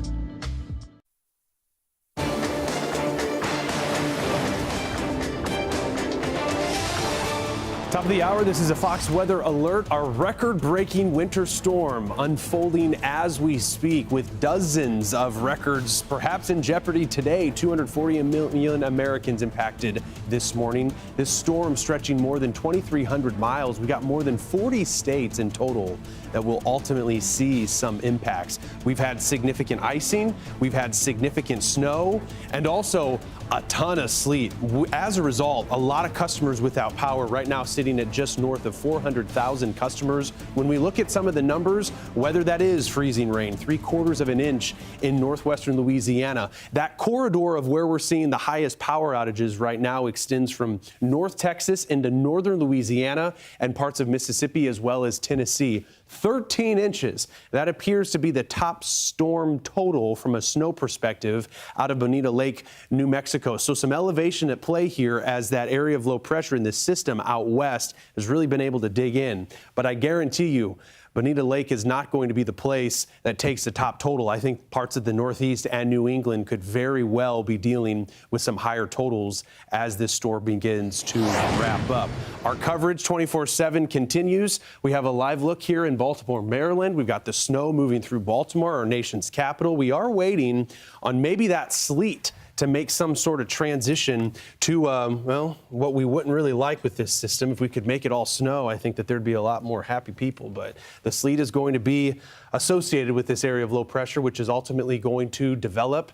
21 states, they're under emergency declarations as this storm is moving through the country. East of the Rockies is where we're seeing the significant impacts. From a perspective of storm impacts, there are several facets. The snow continues to fall. One thing to note, it does look like we've got some dry air trying to punch into this system moving into North Texas, but there still is a little bit of snow that we'll have to follow as that band tries to move and work with this surface low. Elsewhere, we've got storms along the Gulf Coast. We've got freezing rain, sleet, and snow in the Appalachians, even some of that cold air that's been damming farther to the south. Atlanta getting in on a really messy mixed bag, Marissa. The winter storm warnings that we have in effect, they extend all the way from Maine down to Texas, but that ice storm has always been the significant element here that we've been worried about and certainly materializing when you look at the number of people without power. Yeah, I'd say you have the immediate threat of just the dangers of what ice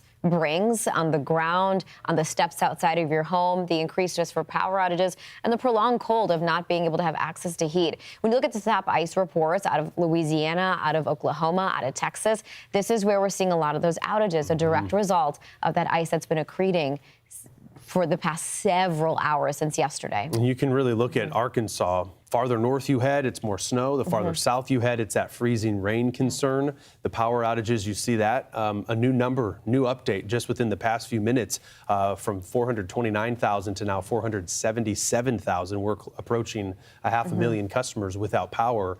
And then we have the sleet. Sleet much better when you look at the potential of us dealing with power outages. But nonetheless, as this system continues to move off to the east, it's got a long story and journey ahead of it because the 95 corridor are going to be impacted later today. Yeah, we want to take it back into the Northeast. We'll take a look into Washington, D.C., the nation's capital. That's been seeing the snow fall for a few hours now. It is accumulating and very quickly. Washington, D.C., by the way, could have some of those more intense snowfall rates. Visibility already a little bit reduced. In fact, not far from D.C., Stephen showed the camera out of Baltimore, where they're even reporting not just the heavy snow, but freezing fog as well. So a long day to go. And even some of that snow is the risk for mixing in with some sleet. Yeah, we'll see that. Fox Weather correspondent Katie Byrne is outside in the elements. I know the snow's rough, but Katie, with that wind picking up, a temperature in the teens, I'm sure it feels much closer to zero. It feels bitter cold out here, and it was the same yesterday, but certainly worse today with the actual conditions here.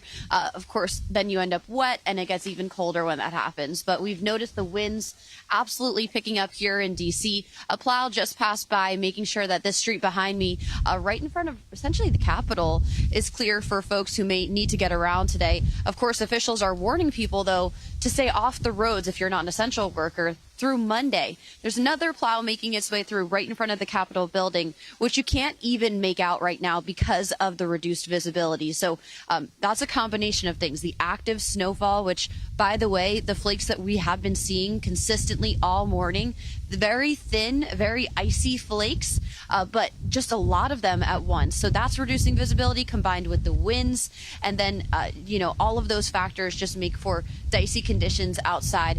Most of the morning now, we haven't been able to make out the Capitol building in the distance there. And most of the morning, the streets have been snow covered up until that plow just made that pass. And we're starting to see some pavement here as I think we're getting into the daylight hours. The sun will be coming up soon.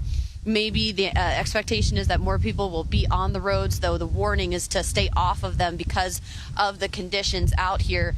We've been talking to people across the region about this storm, what their thoughts are, how they prepared. Many tell me that they were among all of those who were at the grocery stores emptying the shelves, and they plan on just staying in because they say it really doesn't take much snow to cause problems on the roads in D.C. People don't know how to handle 2 inches of snow in the DMV area, and it's not that hard. It's really not. You just gotta hold your wheels steady when you're driving if there's ice. Yeah, good advice to people who may have to be out today. But of course, the warning is to stay off the roads, as officials are warning people, too, to prepare for days of outages, because even after the snow moves out, we'll have dangerously cold temperatures set in. And that could weigh down any of the leftover snow that freezes up and weighs down power lines, tree limbs, things of that nature. We're already seeing outages in places in the South. We have a number of outages across Texas, Louisiana, Mississippi at this hour. And we have crews all over the place covering the storm, including our own Mike Seidel, who's in Tulsa, Oklahoma this morning with some snow still coming down there. Mike? Yes, and I'm a little jealous there of you, Katie, in D.C. I just saw Reagan National at 7 a.m. a few minutes ago reporting another inch in the past hour and now 3 inches on the ground. So it's snowing pretty good there in the nation's capital. Just a matter of how much sleet gets in there and cuts down on the what could be more snowfall totals, but a good storm, nice and cold there. It is cold here, actually colder than D.C. Right now here in Tulsa, we're at 6 degrees above zero, and our wind chills have been hovering about 10 below zero. There's a little bit of wind, not a howling wind. Boy, if we had a howling wind this morning, this snow would be blowing everywhere. This is just pure powder. You can see that. It's pixie dust. And so thankfully, we don't have wind gusts 30, 35 miles per hour. But look at the roadways. One pass up Yale there on the left. We've not seen any plows in about the hour and a half we've been out here. So it's tough to get around. You got to slow down. Let me show you what it looked like driving to get some breakfast this morning. And you can see the roadways are snow-packed. You can't see the asphalt. But as I showed you earlier, I can scrape the snow down to the asphalt and concrete with my boot. That's a good thing. We didn't have any melting yesterday, so we didn't have any refreezing overnight, so there's not a layer of ice under the snow. And there's the plowing going on, the Bobcats. I can hear the beep, beep, beep as they back up here across the area, and all these parking lots are trying to get them cleared out. I suspect maybe a few more businesses will try to open today. I'm not sure. Yesterday was just a handful of restaurants, and again, the gas stations were open for, you can get your snacks and your gas in those areas. But the snow's still flying on the radar. You can see we still have a little bit more coming in from the south and west, another band. By the way, Oklahoma City set a record snowfall yesterday of 4.6 inches. We did only 2.6 or 2.4 officially, but many areas reported about 4 inches. And overnight, we've had another 4 to 6 inches of snow. Another inch or two will fall. This is going to end here by the end of the morning hours. 10, 11 o'clock, we'll be done with the snow. Today's high about 20. The record low max today is 18, so we have a shot. Yesterday, we broke the record low max. The high was only 13 degrees. That is 37 degrees below average. And the next couple of mornings are going to be cold. Down around 5 tomorrow morning, that's a record low. The record stands right now at 7. 5 on Tuesday morning. We'll get above freezing on Tuesday and Wednesday, and then another shot of Arctic air comes in, and it gets cold again for a day. It does moderate by the weekend, back above 40 degrees. Power outages, not a real threat here. We had all snow, not sticking to the trees and power lines. There's a couple thousand customers way down in southeast Oklahoma without power, but that's on a power base of over 2 million. So This morning, we're looking pretty good here as far as power goes, but it is bone-chilly cold, and it is going to stay that way today, with highs again today about 30 degrees below average. So very little melting today, unless we can get some sun this afternoon, but it doesn't look very likely as the snow continues to fly here at this intersection. I was going to ask Mike before we let you go, I know we're pressed for time. That band out to your west, it looks impressive. That could drop some decent snow. You watching that thing? I'm watching it.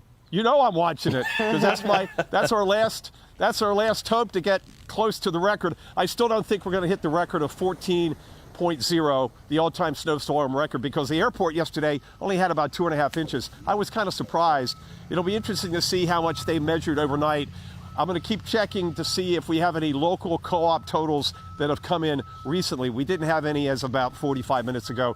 Get you the latest as we come back with you in about an hour here on Fox Weather. Yeah, that as a kid, enjoy the snow in Midtown, by the way. I watched that. I've been watching the snow in Midtown this morning. Yeah, that's been happening. Right as we were coming in, started to see those flakes fly. Very gentle flakes. All right, well, we're rooting for maybe a little bit more for the kids that are going to be out of school anyway as they head into Monday, as long as everybody can be safe. Mike, appreciate you, everything you're doing out there in Tulsa, Oklahoma. We'll check in with you in the next hour. In the meantime, New York City. Speaking of what Seidel was talking about there, New York City, Midtown Manhattan, we have the lights up. It's just a winter wonderland for now, but pretty soon it's going to be a sleet storm.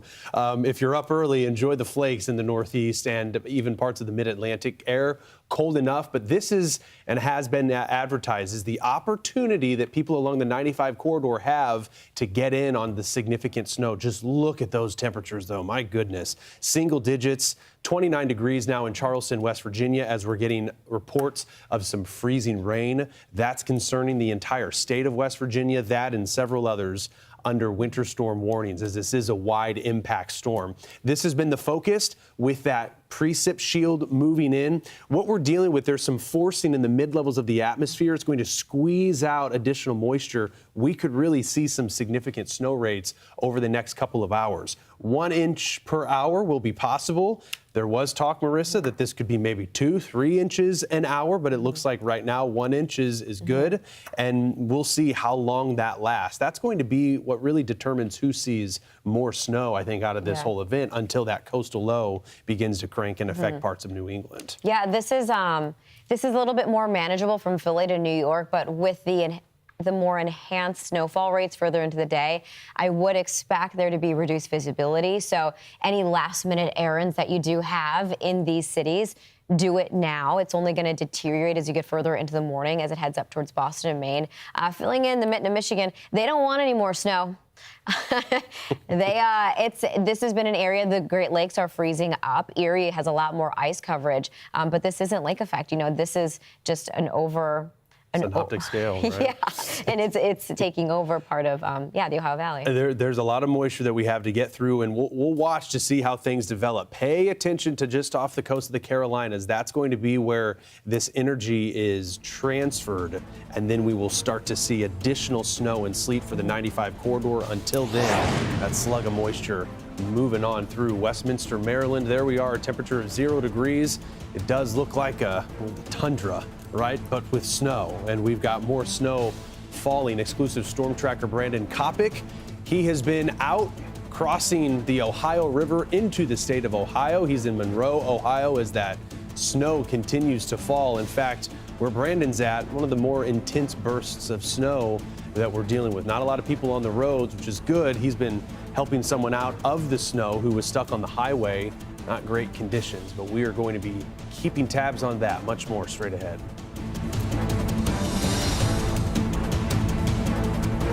Muddy paws, dirty shoes, and endless cleaning? Are your floors always dirty no matter how many times you clean? Now there's a simple solution.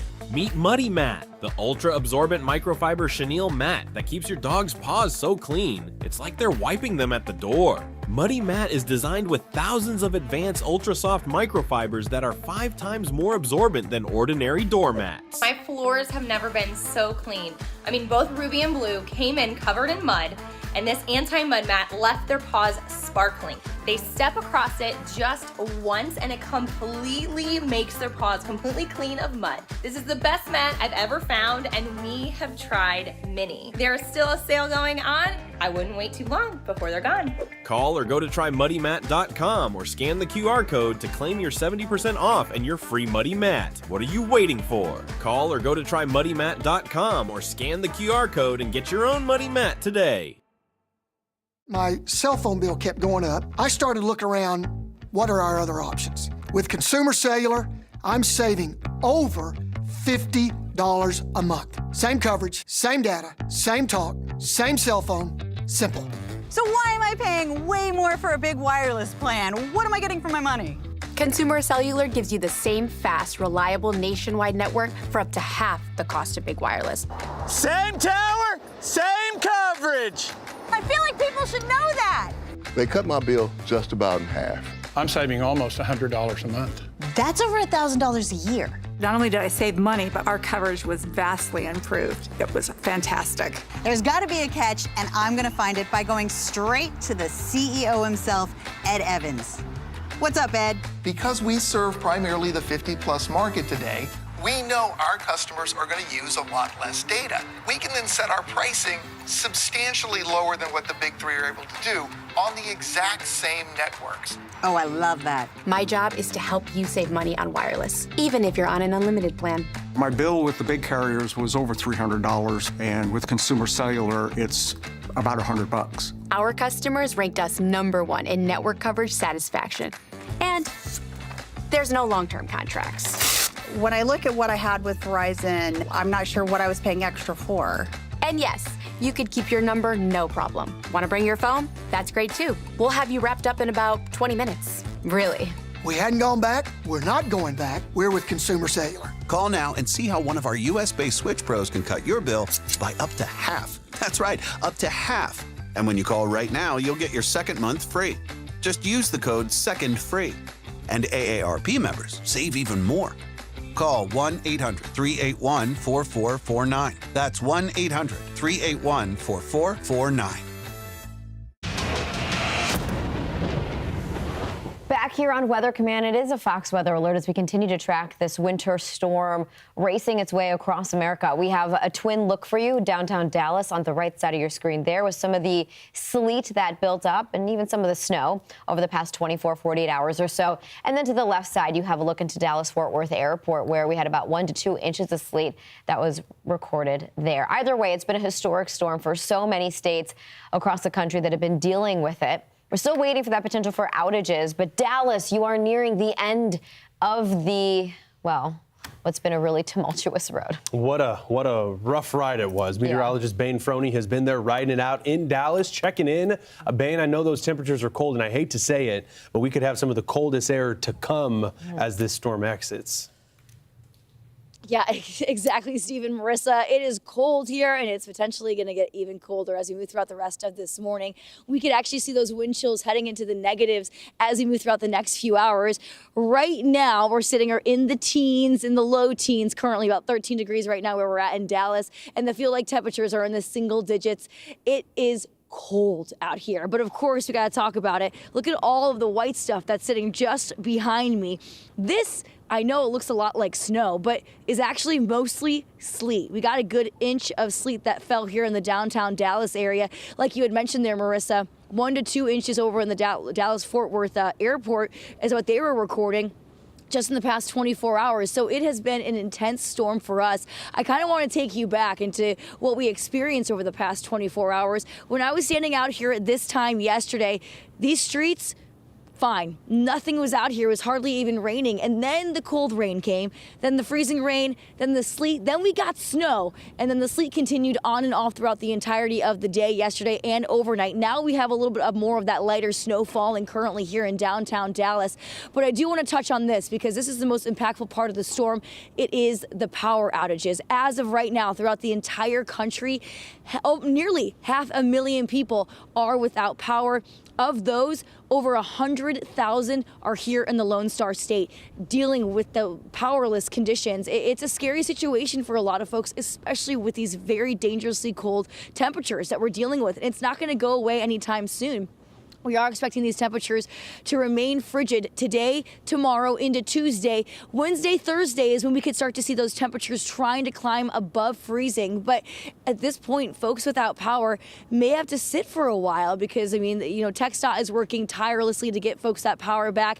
And of course, the roads are going to be treacherous. Trying to get out anywhere is very, very difficult. We've been seeing some brave souls trying to get on the roadways right now, hopefully having some four-wheel drive because it is slippery out there. Even already kind of walking around on the sidewalks here, we've been slipping and sliding ourselves.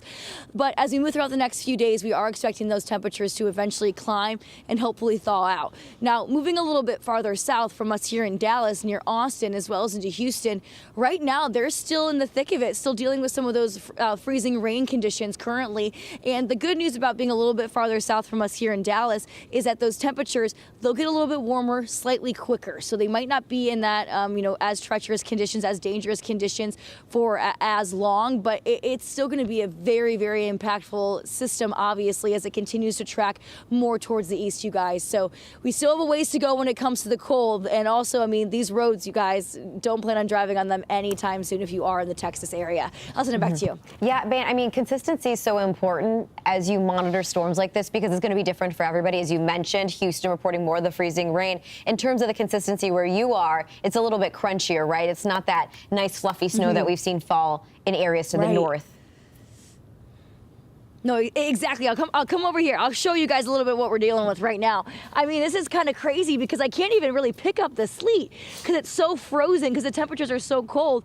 But if you look a little bit closer, I mean, you can see all of these little ice crystals. And this has been the consistency for pretty much everything that we see on the ground. Maybe a little bit of those that snow trying to stick now, but I mean, mostly just sleet. And honestly, you guys, I've never seen this much sleet in my life, let alone here in Texas. So a very, very impactful and dangerous system that is moved in. It's again sticking around for quite some time. So folks here need to get used to this, the sleet look at this point. Hate to say it, that's a winter storm in North Texas right there. Yeah. My sister-in-law sent me pictures of my nieces doing sleet angels on the street. Can you Bless their imagine? Oh, little hearts. If only they could do the snow bane. Yeah. Don't challenge right? Bane, though. I know. I was gonna say maybe I should do a sleet angel. Maybe next Sun's hour. not up, not yet. We got 24 hours to go. Yeah, we got a long way to go. Bane, awesome job out there. You know, it is cold, it is icy, so the best thing you can do is stay at home and stay in that warmth of your home and hopefully still have power. We'll be checking in with Bane throughout the morning. We also have more ice to come. This is Jasper, Alabama. I don't think the temperature is 0 there in Jasper. I think that temperature is wrong, so discount that, but I think the city is correct. So yeah, we won't look at the temperatures, the current conditions on that top banner because I don't think that that's accurate. But I will say we've got several cities in the southeast that are dealing with some ice, some sleet, more than just that, even maybe a little bit of snow. Fox News multimedia reporter Chelsea Torres joining us now from Charlotte. Yeah, talking about a very different setup that we're seeing in portions of North Carolina. For Charlotte, Chelsea, it's really more so about the freezing rain. But I know even for Charlotte, it's not just one type of precip. It's a little bit of everything.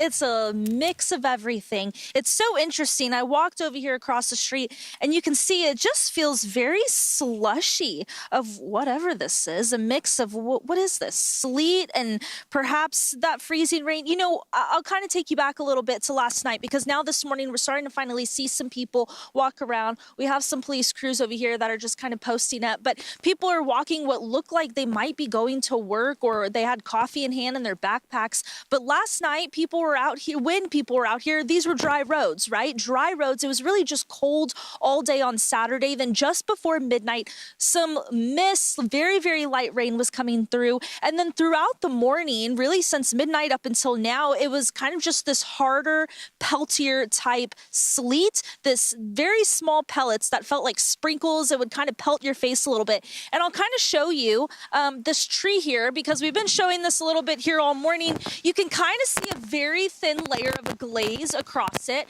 kind of like a glaze that you would see on a cake or some sort, a Texas sheet cake, if you will. I'm all about the desserts today. And really, I mean, this is kind of the extent that we've seen. We haven't seen too much of that ice accumulation on any of these twigs. Even the power outages here in the Carolinas through Duke Energy is showing just about 1,600 throughout most of North Carolina, a little bit of South Carolina. So relatively, that's pretty solid so far. It seems like most of those power outages are in the northeast of Charlotte and kind of west of Asheville. That's where we're seeing these. But I mean, really, this is the extent of what we're seeing. It almost looks like a light powder snow too. And earlier too, throughout the night, it was like a layer of ice underneath all of this. And then, I mean, it's very, very light, very powdery, very crunchy, but you can't really do anything with it. So this is kind of what we're dealing with. And again, all night, people have been driving through this. We've been seeing some people go to the airport. I asked one couple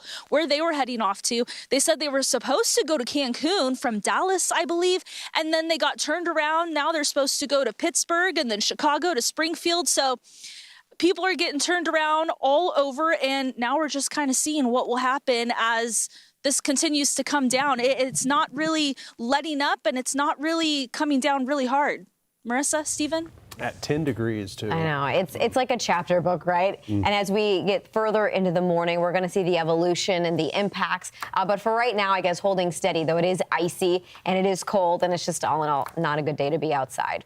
Chelsea, thank you. Chelsea's also going to be with us throughout the morning as we have this extended coverage to monitor this winter storm. Expanded 24/7. Fox Weather, your winter storm HQ. Our coverage of the strongest winter storm of the season continues.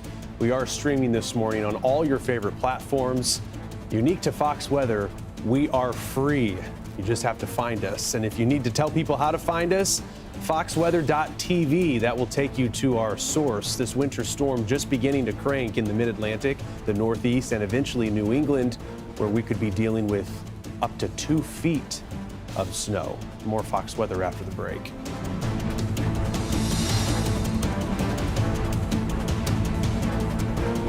Look, mold like this could be hiding in your house. And check out this fence. Moldy and black. You work hard scrubbing mold, but it keeps coming back.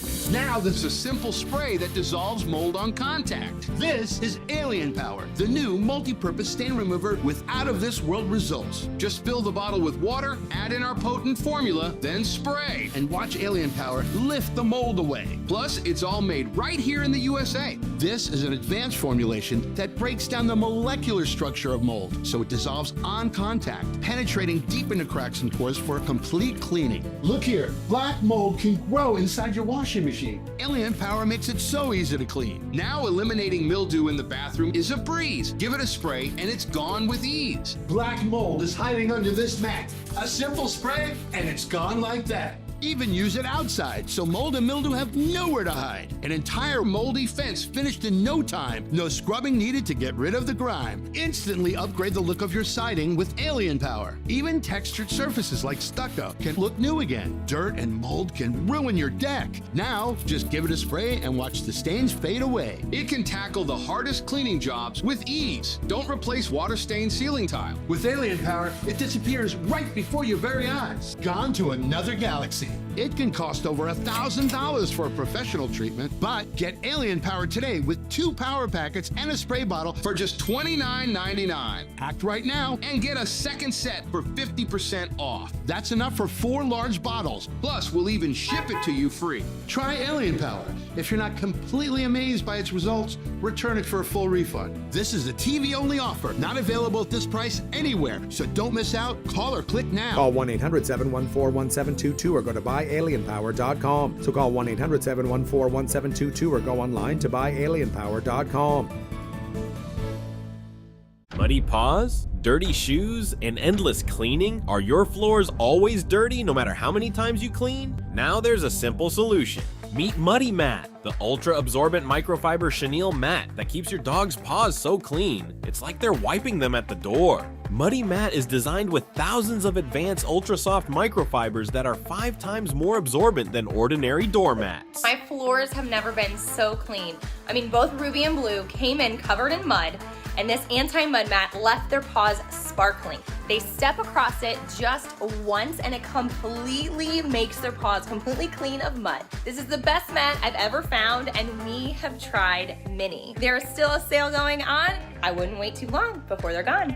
Call or go to trymuddymat.com or scan the QR code to claim your 70% off and your free Muddy Mat. What are you waiting for? Call or go to trymuddymat.com or scan the QR code and get your own Muddy Mat today. Back here on Fox Weather, this winter storm, it's expansive, stretching more than 2,000 miles, affecting a lot of big cities. As a result, you see the numbers there, more than 9,000 flights already canceled this morning with about 590 en route. We are watching conditions at the big airport hubs across the country because navigating today will likely be a hassle. Those delays and cancellations, Marissa, starting all the way back on Friday and very well could reach a fever pitch today. Yeah, going to be a long day ahead, especially when it comes to that travel potential. Pilot and meteorologist JP Dice is going to hang out with us. He's joining us this morning. Hey there, JP. All right. If you tried to fly yesterday, especially out of Texas, out of Dallas, more than likely you were canceled. We have issues that we're going to see expand all the way into the Northeast as we go further into the day. But even when the storm ends, how much longer could we expect to see some fallout as a result of this winter system? Well, you know, after the precipitation ends, we're still looking at some unbelievably cold temperatures. So you're still going to be dealing with icy ramps, icy runways, and trying to get all of the infrastructure at the airports back into operation. So you could be looking at several days at some of the major hubs. Also, the domino effect from all of the delays and cancellations that we've had not only today, but yesterday and what we'll likely see tomorrow. Bottom line, today, there's a good chance you're not going to get where you need to get. And even if you got there, what are you going to do? Because it's going to be hard to even get around some of these cities. I'm looking at this list. Active airport events by the Federal Aviation Administration, JP Dice. I've never seen so many closures. Now, I know it's happened in the past, but what do you make of that? I mean, there is a difference of being, under a ground stop, a ground delay, but then you have airport closures. Yeah, well, their runways shut down. At Dallas, all 6 runways are closed right now, and you have multiple runways closed in Atlanta and Charlotte at the moment. You've got big delays in Chicago. This is going to get worse for the Northeast. And what you're seeing with those closures, it's the airport and the airport administration and all of their people there to try to get these runways open, get things cleaned up. That takes time. Plus, on top of that, you're going to be dealing with airplanes that have to be de-iced. That also slows things down. And then the ongoing weather. You have low visibility. You have high winds. You have snowy runways. That keeps airplanes out, or it really reduces the capacity of the air traffic control system.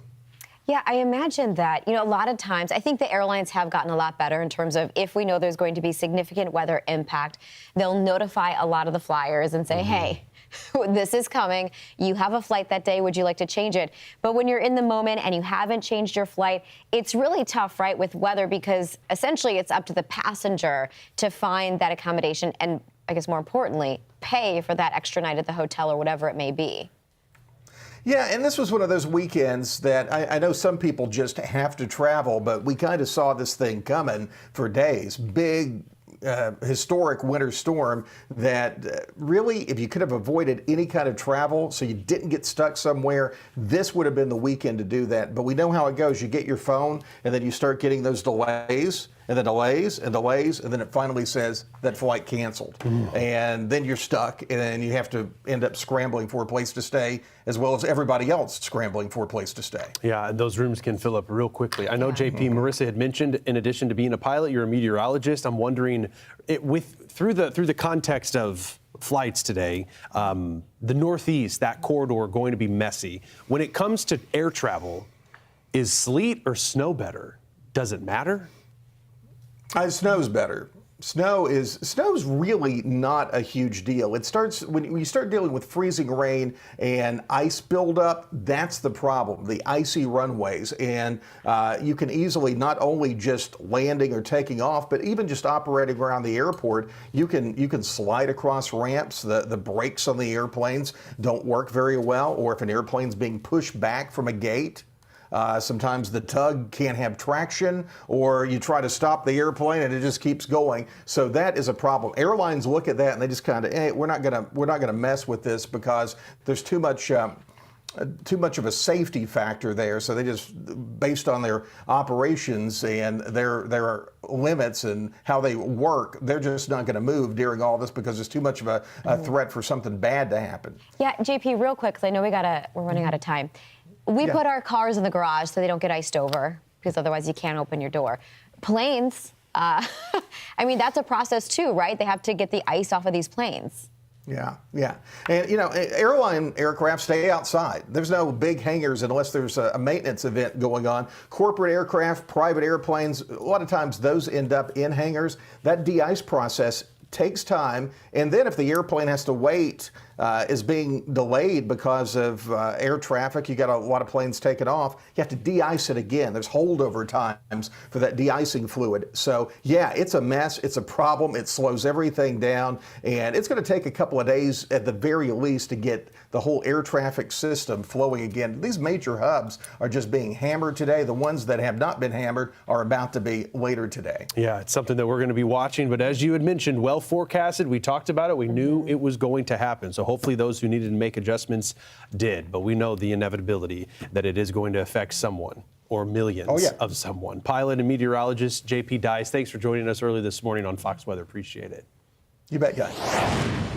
All right, let's go ahead and take it into our nation's capital, Washington, D.C., that's been dealing with the snow for a few hours now, at least. This is a historic winter storm from southwest to northeast. We've continued to see records fall, whether it's in regards to historic snowfall, sleet, or, some of the rain, believe it or not, to the south. But in D.C., we keep that winter storm warning into tomorrow morning. And we also keep Katie Byrne every hour, every half hour. She's joining us again from D.C. Katie, we're watching where that sleet line, where that mixing line is. It's still to your south, but as far as the snow goes, are you beginning to see anything a little bit more than snow? I don't think so just yet. It still feels like snow, but it's got a pellet consistency to it. It's hard, it's icy, and that could be just because of the cold temperatures we're dealing with. But cleanup is really underway at this point because of the fact that we finally have some daylight here to show you a little bit more about what the conditions look like in the nation's capital. We have at least 3 inches on the ground here. So already seeing a good amount of snow, and certainly a plowable snow at this point. Crews said that they were holding out until we had 2 inches on the ground to get out there and start plowing the snow, but they did do a lot of pre-treating here in D.C. The Department of Public Works, they actually started brining the roads on Thursday night. So then they came in with the salt yesterday. We actually saw some trucks pass by us a few times with salt, dropping that on the streets. And now is when we are in plow territory because of all the snow that you see on the ground that has at times reduced visibility around us. We've been watching buildings disappear in the distance because of just the rate of snowfall we've been getting.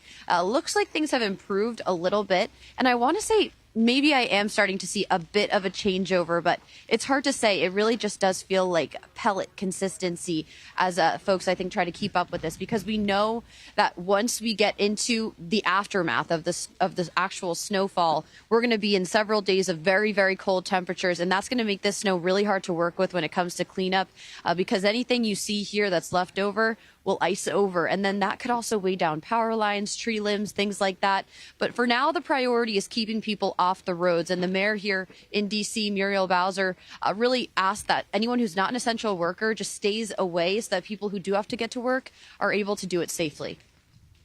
There are people who have to get to their jobs at hospitals and at grocery stores and senior facilities. So there are people who need to be moving and others that could spend a Sunday at home. And so we would recommend that. It does sound like that's the plan for a lot of folks that I've met so far in the city. Many people tell me they got their groceries, and they're planning to be at home for potentially a number of days because of the fear of those outages. And now that I've been telling you we've got a little bit of a changeover maybe happening, I definitely feel that that's the case, because I can hear the difference in the precip that's falling at this point. It was lighter, less noisy 5 minutes ago. Then now we have a little tent nearby, and I can hear the pellets kind of raining down. So I think we are officially in that changeover right now. Yeah, just you don't have, when snow is falling, it looks a little bit more gentle, kind of like how you can see behind us in our graphic. But with you, Katie, it does look like it's just raining. It's heavier, right? There's a lot more moisture packed into that. And, very well forecasted storm. And I think what we're seeing across a lot of these cities, businesses are closing. They want people off the road, and a long day ahead with that cold and with that ice. Katie, appreciate you. I know it hasn't been the easiest standing out in the elements, but making it look easy, my friend. Fox Weather correspondent Katie Byrne in D.C. this morning. All right, we've got some breaking news, too, tracking power outages across the country, and we've now eclipsed 500,000. More than 500,000 customers across the country without power. Texas, Louisiana, Mississippi, and Tennessee taking the brunt of it. And specifically, there's a pretty narrow corridor of freezing rain. It's northeast Texas, extreme northern Louisiana, western Mississippi into northern parts of the state, and southwestern Tennessee. Our coverage of this winter storm continues 24/7. Right through the storm, we're back after this.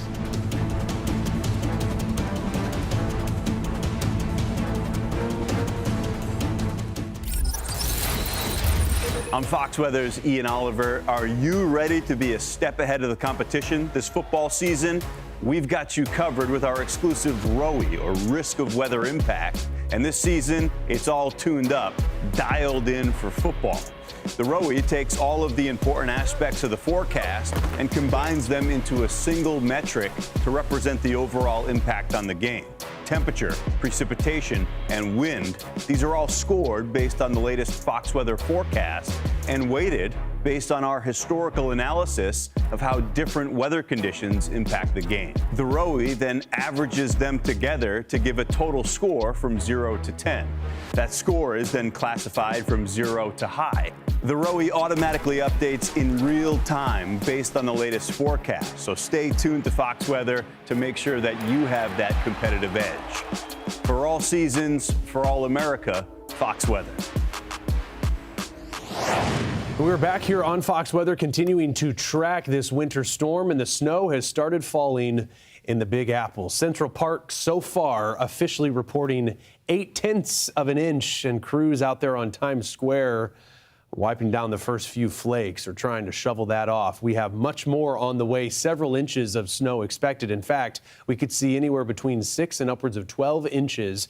In addition to the snow, the disruptions at New York City airports adding up to over 95% of flights have been disrupted at LaGuardia Airport in New York City. We're taking a broad look at the radar, and you see where that snow is falling, extending all the way from St. Louis, still getting in on some significant snow down south into Oklahoma and extreme northern Texas, a little closer to Texoma. That's right along the Red River. In the meantime, we've got some storms working through Louisiana. There's a severe threat, a developing severe weather threat that we're going to have later today through parts of Alabama, Georgia, as well as Florida. But no doubt the heaviest snow and the bulk of this moisture beginning to move into and along the 95 corridor. It's there where we've actually had the temperatures remain cold. But our Katie Byrne in D.C. already talking about some of that mixing, some of that sleet ongoing. So it's something that we'll pay attention to, of course, throughout the morning. All of this snow and sleet, freezing rain and rain going to be lifting to the north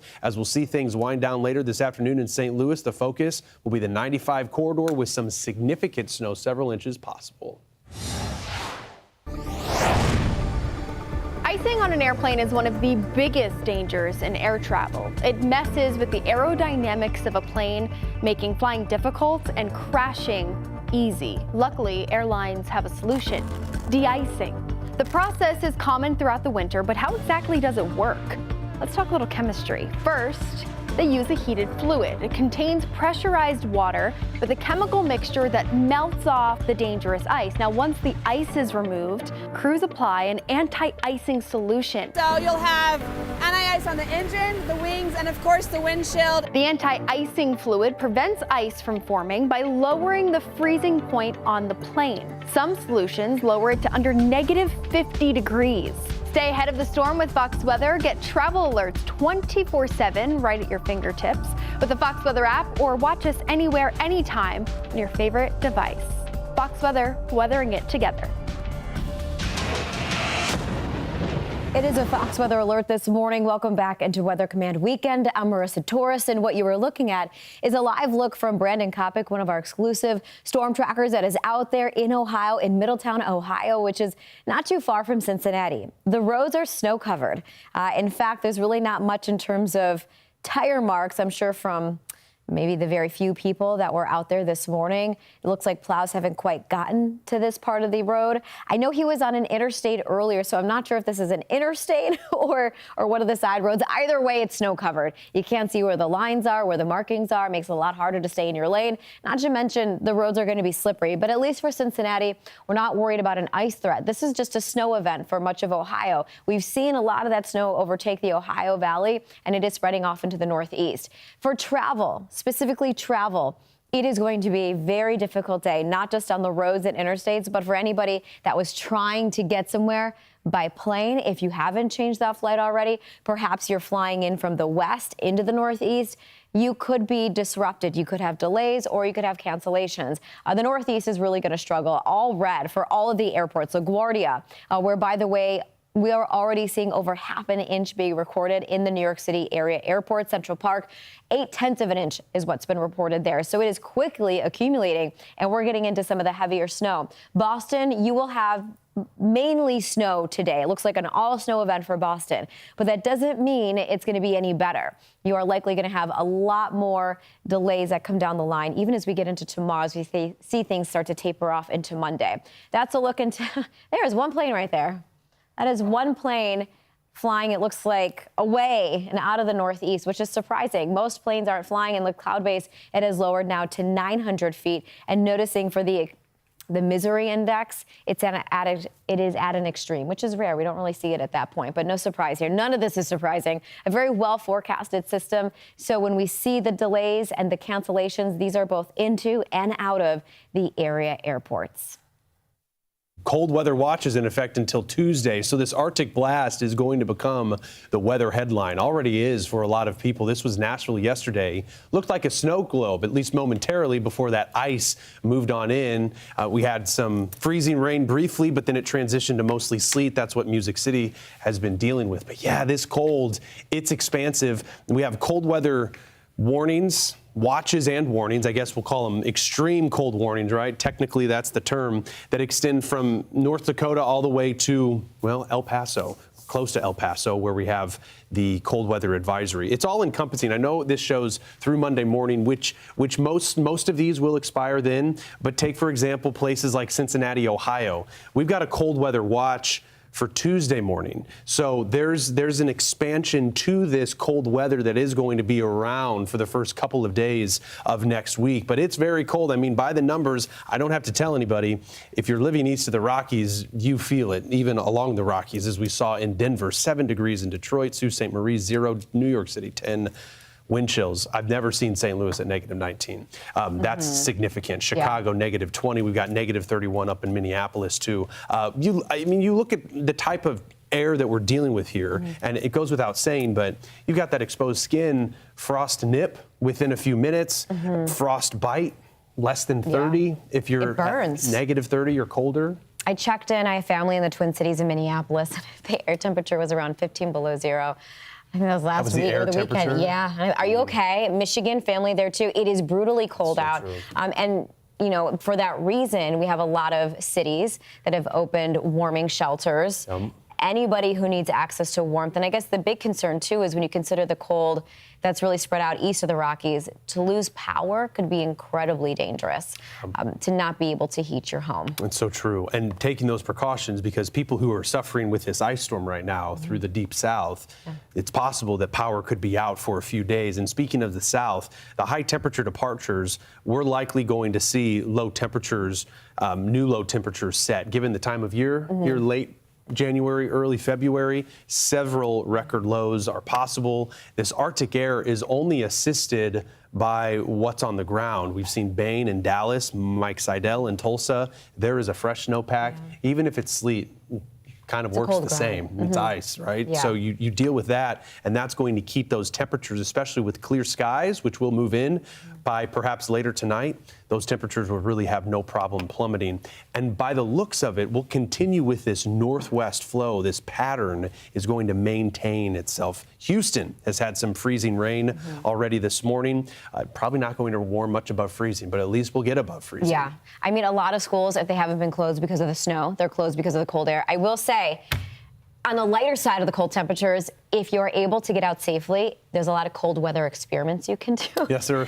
There are things you could freeze. We filled water balloons. Filled water balloons. And we put them outside to create ice globes. I get to Nice. check on them maybe today if I make it home. Blow bubbles, freeze Yeah, some pasta. You can freeze some pasta, freeze clothes. Whatever it is, if you do it, take a photo of it and send us your photos. Snow, ice, we want to see all of it again, but do so safely. Scan the QR code on your screen that we have right there, or you can visit foxweather.com/connect. That's foxweather.com/connect. We've been loving what you've been sharing with us, so we so appreciate it as we continue to tell this weather story that's impacting so many of you.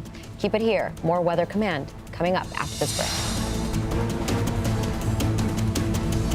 Cooking in a regular closed air fryer is like cooking with a blindfold on. Forget that. Now you can see your food, make entire family meals, and master the art of healthy cooking with the oilless glass air fryer by Granite Stone. See your steaks sear fast through crystal clear glass. Watch chicken strips turn golden brown with no slowing down. See fish and chips turn nice and crisp with no oil needed. Plus, you never need to preheat, saving you even more time. It's equipped with 1,300 watts of convection and infrared cooking power to circulate the heat and cook super fast. It's so easy. Just set the temp and time to air fry, bake, roast, reheat, and more. Then it auto stops when your food's done. Cook an entire family meal. And this Thanksgiving turkey with all the fixins. Forget the microwave. Quickly reheat and eat leftovers. There are 0 microplastics, no PFAS, and no PFOA. It's all glass construction means 100% pure healthy cooking. Crisp bacon and watch the fat just pour out of your diet. It's the best way to go from frozen to fantastic. Fries from frozen to crispy golden with no oil needed. Bake an entire frozen pizza in minutes. And when you're done, the glass bowl is dishwasher safe. Or just add soap and water and it self-cleans. You would expect to pay over $200 for this advanced cooking tech, but you won't pay $200 or even $150. Call or go online now to get your 16-quart glass air fryer by Granite Stone for just $129.99. It's protected by a 5-year warranty. As a bonus, we'll include our 5-piece stainless steel accessory kit with recipe guide free. But wait, order right now and we'll include the extender ring for big family meals. Together, that's a $40 value. Yours absolutely free. And we'll even ship your entire order free. You get it all ordered now. Call 1-800-369-3916 or go to buyairfryer.com. So call 1-800-369-3916 or go online to buyairfryer.com. Call now. Muddy paws, dirty shoes, and endless cleaning? Are your floors always dirty no matter how many times you clean? Now there's a simple solution. Meet Muddy Mat, the ultra-absorbent microfiber chenille mat that keeps your dog's paws so clean, it's like they're wiping them at the door. Muddy Mat is designed with thousands of advanced ultra-soft microfibers that are 5 times more absorbent than ordinary doormats. My floors have never been so clean. I mean, both Ruby and Blue came in covered in mud, and this anti-mud mat left their paws sparkling. They step across it just once and it completely makes their paws completely clean of mud. This is the best mat I've ever found, and we have tried many. There is still a sale going on. I wouldn't wait too long before they're gone. Call or go to trymuddymat.com or scan the QR code to claim your 70% off and your free Muddy Mat. What are you waiting for? Call or go to trymuddymat.com or scan the QR code and get your own Muddy Mat today. It is a Fox Weather. Sorry, I didn't want to steal your words. Nope, Fox Weather nope. Alert here on Weather Command Weekend. We're taking a look at some of the photos, videos that you've sent in to us here at Fox Weather. This one is out of Buffalo, New York, with some of the snow falling down there. Buffalo has seen quite a bit of snow, especially into the south towns. But anytime you can put a video to it, you can see just how snowy it is. And we're looking at Pennsylvania, too, Newport, Pennsylvania. This shows you, sent in by Katie, looks like. We saw plenty of snow there before that transition occurred. West Virginia here. West Virginia, take me home. Country Road. Just don't be on those roads today, folks, okay? That's into New Albany, Ohio. Appreciate the city and the state. Ohio, across the Ohio Valley, really, we're seeing that snow take over. The dogs love it. This is in Indiana, the Hoosier state, and the dog's name, we're told, is Gator. Is that correct?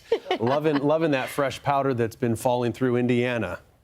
Oh, this is Zoe. So first we had Gator, now we have Zoe out of Wheeling, West Virginia. Oh, look at how pretty she is. Maybe like a healer mix, I don't know, but she's enjoying it. Maybe creating some of that fresh yellow snow.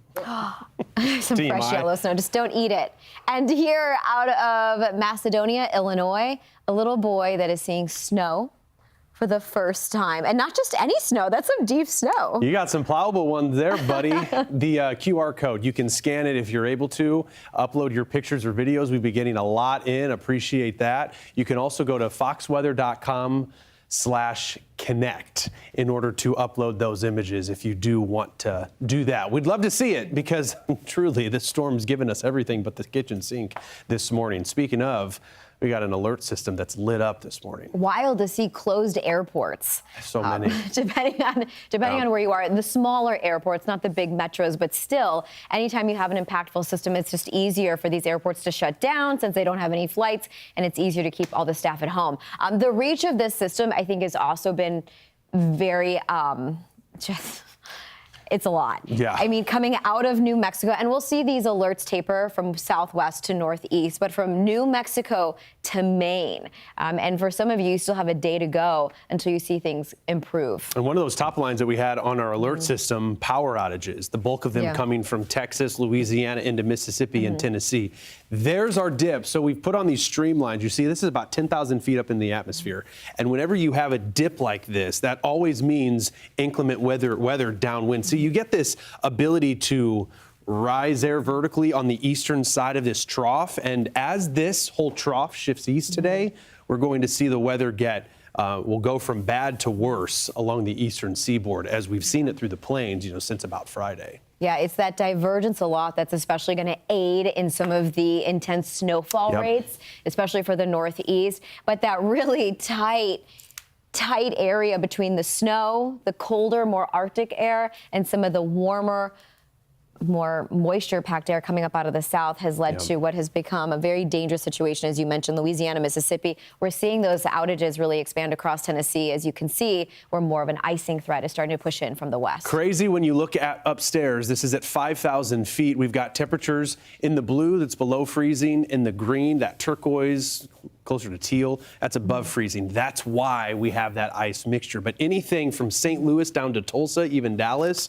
any precip that we're seeing, maybe a couple of sleet pellets, but it's largely snow. Yeah, this is a very dynamic system. I mean, there's even the risk for some intense thunderstorms for portions of the Gulf Coast. So we'll be breaking down all the hazards, lightning already and thunder coming out of the Mississippi Valley. We'll follow it through the rest of the morning into the day, and tomorrow, keep it here. Fox Weather continues after this.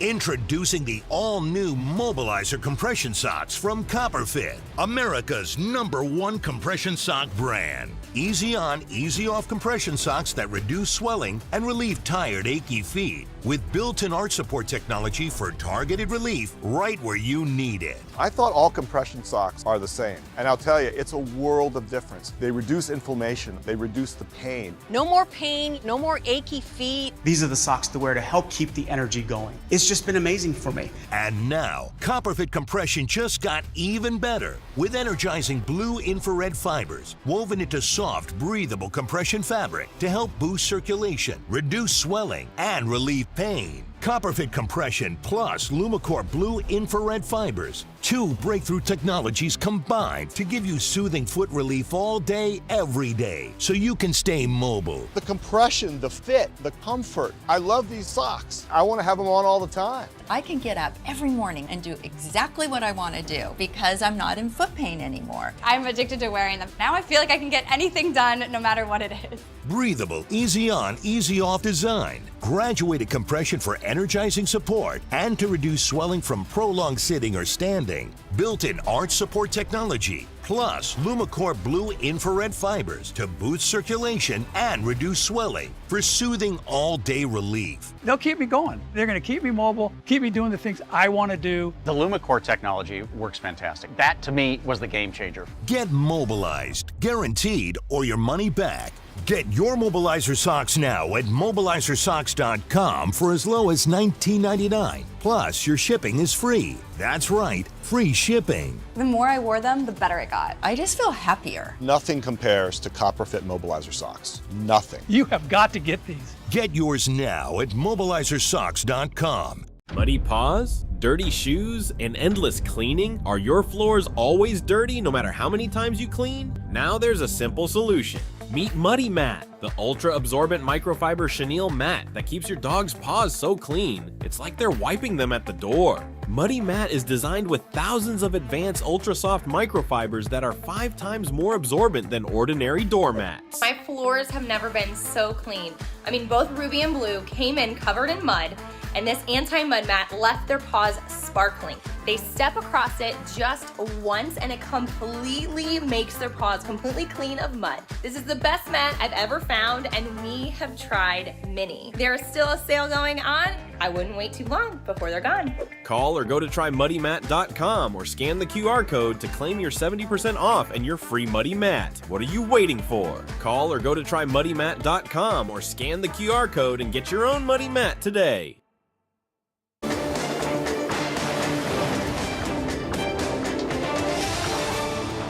It's the top of the hour here on Fox Weather. I'm meteorologist Stephen Morgan. We begin with a Fox Weather alert as our winter storm has turned record-breaking. We have this significant ice and snowstorm with more than 240 million Americans getting impacted. This storm stretches more than 2,300 miles. We have more than 40 states in all that will be affected, the majority of them already feeling it. This significant ice storm that we've seen play out, including parts of Texas, Louisiana, Mississippi, and Tennessee as a result.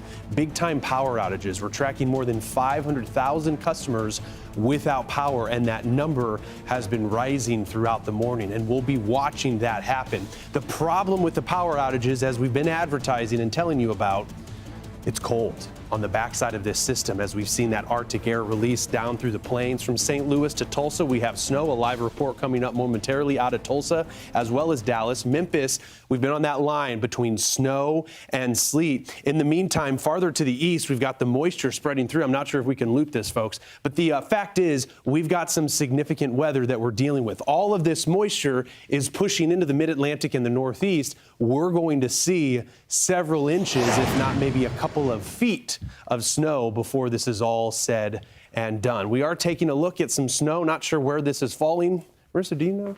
This is somewhere. I mean, we've got 40 states to pick from. All right, Washington, D.C., the District of Columbia. of all the states, this one's not a state, but District of Columbia. We'll see that snow maybe make a transition to some sleet. In fact, I think that last hour we started seeing that happen. Are they on? They are sledding, okay, or on flotation devices. Well, Here's the thing: they're in the road, though. Are they in the road? You know, it's one of those things where you want to be able to enjoy it and have fun, but you got to be safe and be smart. I think too, when I see people walking on the road, if a car comes by and they lose control.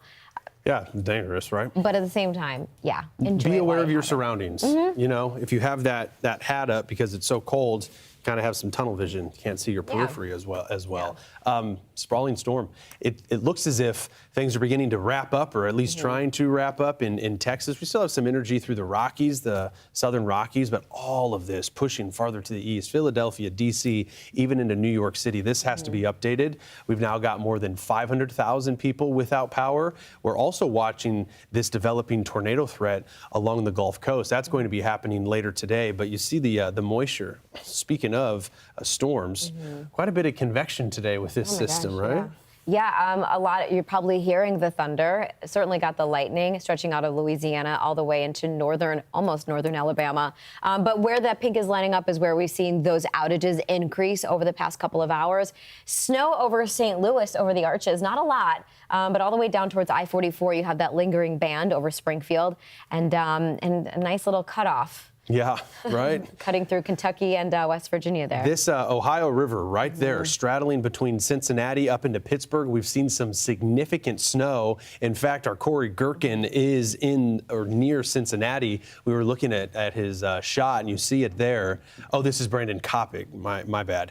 Snow accumulating pretty quickly on his windshield. I mean, you look at that, and you see the the snowflakes accumulating. It's probably just a matter of time before that windshield is blanketed.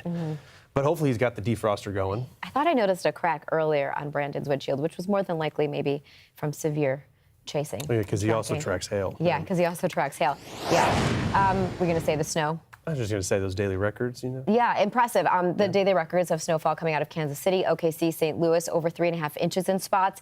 In terms of our nation's capital, we're seeing the snow accumulate there. It's been snowing since before the sun even came up, but no doubt it is cold. It's 16 degrees. The winds have been picking up a little bit as well.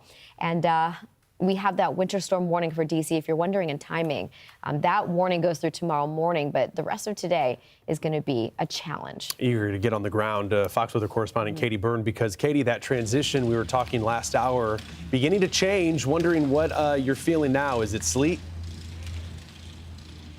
We've been in the sleet now, and it hurts when you're facing it. It's coming down at an angle in this direction, but we have a plow making their way through the city right now. We're on Capitol Hill. We've got the Capitol building just beyond us across the street, and then we've noticed these plows making their way through on some of the downtown streets here. So we thought we'd go for a walk and see what some of the other street corners look like. It's been pretty busy this morning. You can see people are out trying to clear snow. We've had people out shoveling. Then, of course, some people have some more heavy-duty equipment, and anything is going to help with something like this. And the main thing, I think, is people want to get on top of it because they know with this sleet mixing in, it's just going to make everything heavier, crunchier, harder to work with. So the earlier you can get out, clean off your car, clear off your sidewalk or your path to your house, that's going to really help out, I think, as we get into colder temperatures now. And officials have been really warning about that. If anything, almost pushing that more than anything else, that there's this fear, growing concern that we could have days of power outages because of these cold temperatures that we're going to be dealing with in the coming days. So as soon as the snow moves out, we still have some issues present for many communities across the country. This is a massive storm that's already led to thousands, hundreds of thousands of outages in the South. Texas, Louisiana, Mississippi in the lead for outages this morning. We've also seen that storm move through other states before making its way to the mid-Atlantic where we are. We're now, of course, this is where all the travel trouble is going to be today. We're looking at the FlightAware Missouri map, and D.C., New York City, that's where the most cancellations are at this hour. You can see a lot of trouble spots out there compared with Dallas yesterday being the big winner, unfortunately, when it comes to the travel troubles. But on the ground right now, not too many people out and about. I see a bus across the street here. It looks like they aren't on the move at the moment, but just I think many people heeding those warnings to stay home and not get out and about in these conditions because of how rough it is and because of the fact that, you know, it is a weekend. So maybe most people have the day off and they are able to hunker down and stay out of the conditions and off the roads, which officials are urging people to do that through tomorrow morning. They are hoping people who are not essential workers just stay home, have their snacks, and just enjoy this from their windows, guys. Okay, thanks. We'll do that. And you know what? We have crews all over the place. It's hard for me to keep up, you know? Every half hour, I'm forgetting where I am. I'm forgetting what I'm doing. But Mike Seidel, he understands. He's over in Tulsa, Oklahoma, talking all about the same conditions that he's feeling. But I know you're a little jealous that we've got some decent snow over here. Yes, but you know now, as you mentioned, it's mixing with sleet. So there goes the 1 inch per hour snowfall totals. Reagan National, by the way, Katie, just came in with another inch between 7 and 8. So 4 inches on the ground, and we'll see if we can make it to 6 or 7. Sleet really cuts down and hinders that snowfall forecast and has been known to bust forecast, meaning the forecast doesn't verify. Here we're verifying. We're going to end up with 8 to 10 inches. We expected 8 to 12. We thought yesterday we could set the all-time record. That remains to be seen, but I don't think that's going to happen. As the snow winds down, we've got cars driving slowly up these hills in Tulsa. Yes, Tulsa has hills. In fact, the highest point in town is over, I think, just over 1,000 feet. But again, downtown at 700 because we've moved away from the Mississippi Valley heading towards the Rockies. Roads this morning, snow-packed, snow-covered. We've been out here for about 3 hours and we have not seen a snowplow. You know, this is not a negative comment. I'm just saying they're working. We've seen them in other parts of town. When I was driving to breakfast, you could see that. Take a look at the snowfall coming down about an hour ago. This is the heaviest snow we've had this morning. Bigger flakes, a little band came through, but that basically is the last band. And I was kind of surprised how many cars are out here at about 6 or 6:30 this morning on a Sunday morning with a bitter cold and the snow coming down. But there are folks out here trying to get around and trying to make it to where they have to go. I don't see any of the usual places that would open early. For instance, give a plug over there to Starbucks. I can't tell if they've opened, but it may be very likely another day where a lot of places that are normally open on Sunday are shut, and I'm almost confident that schools are not going to be open tomorrow, at least for students to come into schools. Meanwhile, plowing this morning, the Bobcats going through the parking lots, the roadway on the way to breakfast this morning. You all saw that here on Fox Weather. And so we deal with the cold now. It is still 6 at the airport. Wind chill is 11 below zero. Winds are running at about 12 to 15 miles an hour. Not quite as breezy right here. We've got some protection from the buildings and the trees. But what you'll notice about the trees, do you see anything on that tree? Nah, no snow, no ice. That's a good thing. So the snow's so powdery, it's like pixie dust, that it just, it just doesn't stick to anything. So power outages in Oklahoma, they're all in the southeastern part of the state, way down there in a corner. And only 2,000 versus a system-wide, statewide total of about 2 million customers. By the way, the airport has more cancellations today, not surprising. So far, departures at Tulsa International, just checked, 58 departures canceled. That's about 30% of their total schedule today. So check ahead. Tomorrow will be a much better day as the sun comes out. But again, it stays cold. Highs tomorrow only about 30 versus a high of 50 on average. Tuesday, we will get above freezing for a few hours. Another shot of Arctic air comes in later in the week, but it's not going to be as extreme as this one. This is unbelievable. Yesterday, Stephen and Melanie, we broke the record low max. It was 15. The high yesterday was only 13 degrees, which is colder than the average high today in International Falls, which is 16. Back to you. The icebox. The icebox of the United States. Yeah, and I think, you want the warming, but getting the warming during the day melts it down a little bit, only for it to refreeze overnight when you do drop below freezing. So I don't know. What are you going to do? We got to get through this week, and at least most people do have their power on this morning, Mike, as they try to navigate the rest of the day. Well, we still have another couple hours with you. What was that? Yeah, they've got to get the snow off these roads today, so if there is any melting, and it's certainly tomorrow, because tomorrow they'll melt, even though the temperature's not getting above freezing with sunshine, and then melt and dry off. That's what you usually see in anywhere. Especially up north. They salt, they plow. One day of sunshine, even if it's cold, and the roads melt and dry off. But then you still have all the side streets that don't get plowed, all the slush on the corners. So it's going to be a while. This snow's going to be around at least in the next weekend when we finally get back to 40 degrees. All right, well, they're wrapping us because they've got that Emmy music going on. We'll be right back here on Weather Command Weekend. Thanks, Mike.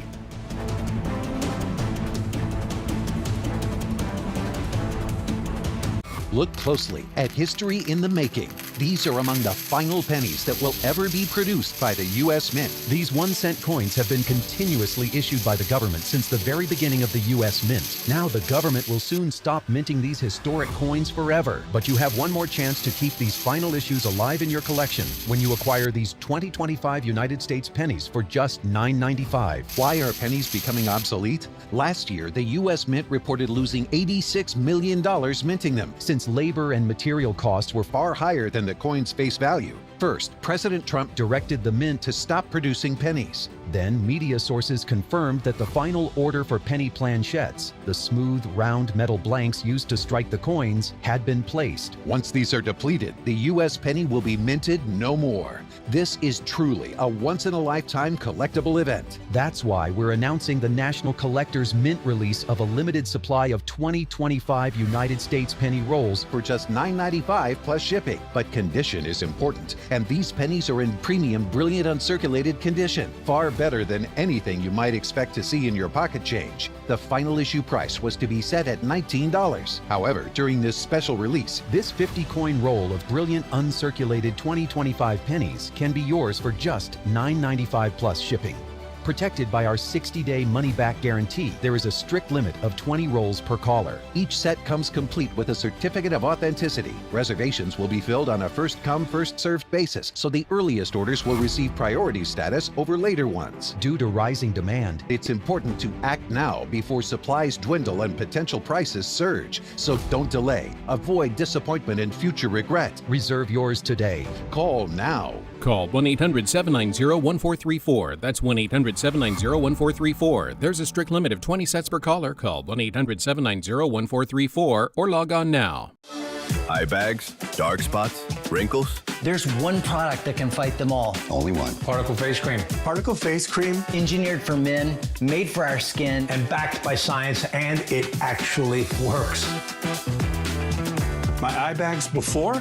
This was me, and this is me today. Dark spots used to be brutal. Now, they're barely there. My wrinkles were deep.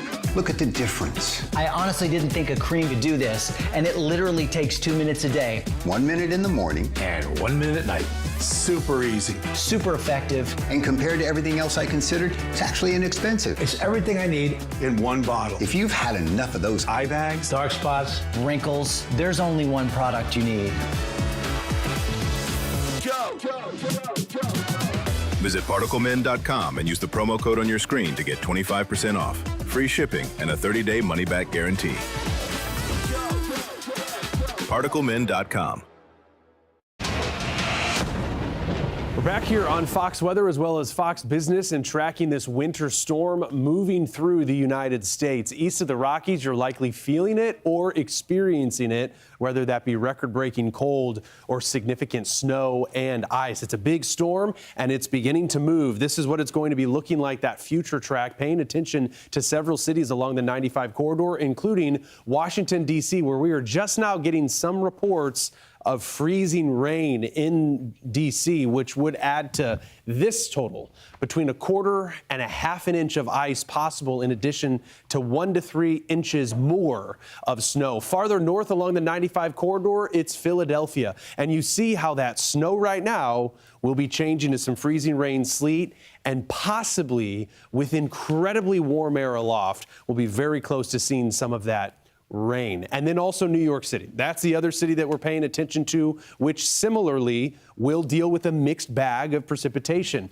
8 to 12 inches of snow possible in New York City, with maybe about 1/10 of an inch. That temperature at the surface, while important, arguably the more important temperature today is at about 5,000 to 10,000 feet, given the precip type. Finally, into Boston, southern New England, which very well could have the jackpot if you're hoping for the most snow. And this is going to linger into Monday as well. This is going to be a story that doesn't end even on Monday. 18 to 24 inches of snow, more than 600,000 people. Marissa, 16 degrees in snow.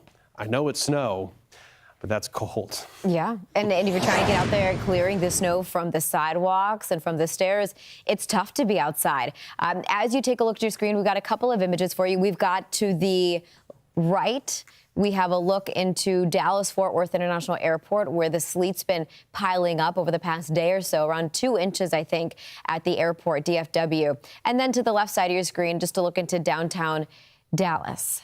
Roads are going to be a little crunchy because of the sleet, but likely a little slippery as well. Power outages, not so bad in Dallas, but the northeastern part of the state, out of Dallas to the east, where it's been more of a freezing rain event.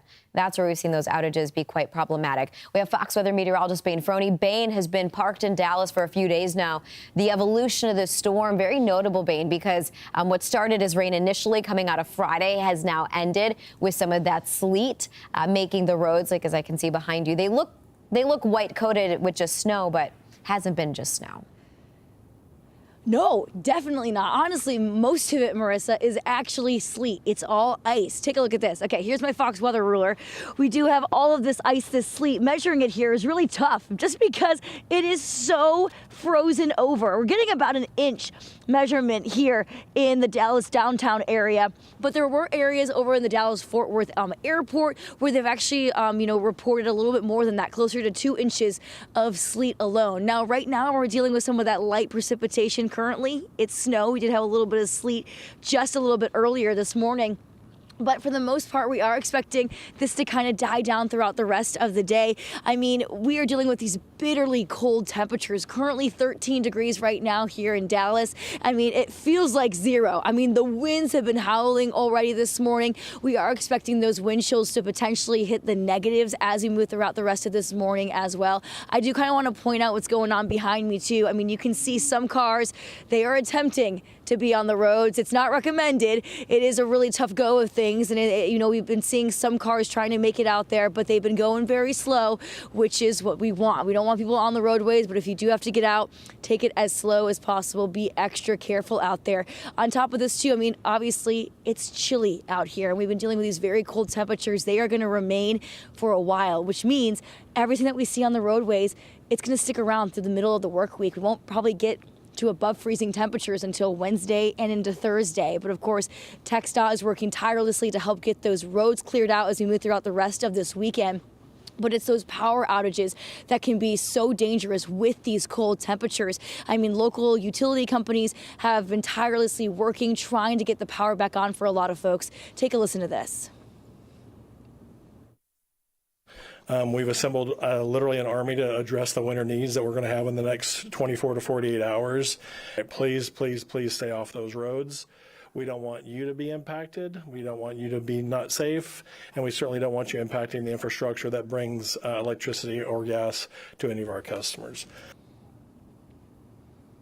I mean, over 500,000 people throughout the country are dealing with power outages right now. Here in Texas alone, over 120,000 people are without power. So a scary situation because of these bitterly cold temperatures. But of course, officials are working tirelessly trying to make it safe for everyone here. And I mean, as we move throughout the next few days, the cold, it sticks around for a little bit. The good news is, like I said before, the precipitation, it dies down. It's starting to move more towards the east and the northeast, up towards you guys. So you have your work cut out for you over into New York. I know that's for sure. I'll send it back to you guys in studio. Yeah, it looked like, Dallas is going to be one of those bigger metros that's on the tail end of everything. Maybe another shot at some very light snow on the back end of this.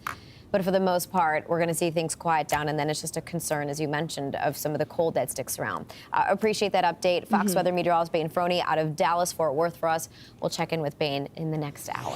From Texas to the Carolinas, this storm is sprawling Annapolis, Maryland, where we look live this morning, spreading through the southeast and the Carolinas. It is in North Carolina, where Fox News multimedia reporter Chelsea Torres is joining us from Charlotte. Hi there. Yeah, good morning. It's kind of interesting. People are now starting to wake up. You can see we even have little pups that are all covered up and trying to make sure that they stay warm in this weather. It's been pretty much of a mix. We've seen a little bit of sleet, definitely, and it almost seems like there's snow coming down. I'll kind of grab a little bit of this, but it's even really hard to grab, and it's just, you can't really make anything out of that. But I will tell you, I did meet a neighbor here. I say neighbor because he kind of lives over in the area where I live, which is in Belmont. It's west of Charlotte, and I'm here with Josh Julian. Josh, thank you for chatting with me this morning. We were talking a little bit, and you mentioned how you came to this hotel to stay here because you were just you weren't sure if you were going to lose any power. What did you do to prepare for this winter storm? Well, a lot of ice, stuffed it in the refrigerator so I didn't lose my food, and then booked a reservation at the hotel so we made sure we had power for our 4-month-old baby.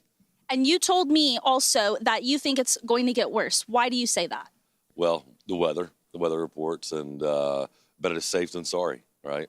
So I feel like at the hotel we had the generator here and the power, the food, and so it's a little safe. What have you noticed before in the past when it comes to these kind of winter storms? Have you experienced anything like this in this area before? We have. We lost power a few years back with the winter storm, and currently a lot of the limbs in the Belmont area have not been taken care of the last couple of years, and so I think that just the it's perfect signs that we're going to have some power outages. Josh, thank you for chatting with me. I hope you're safe, and I hope the 4-month-old is also doing good and staying warm.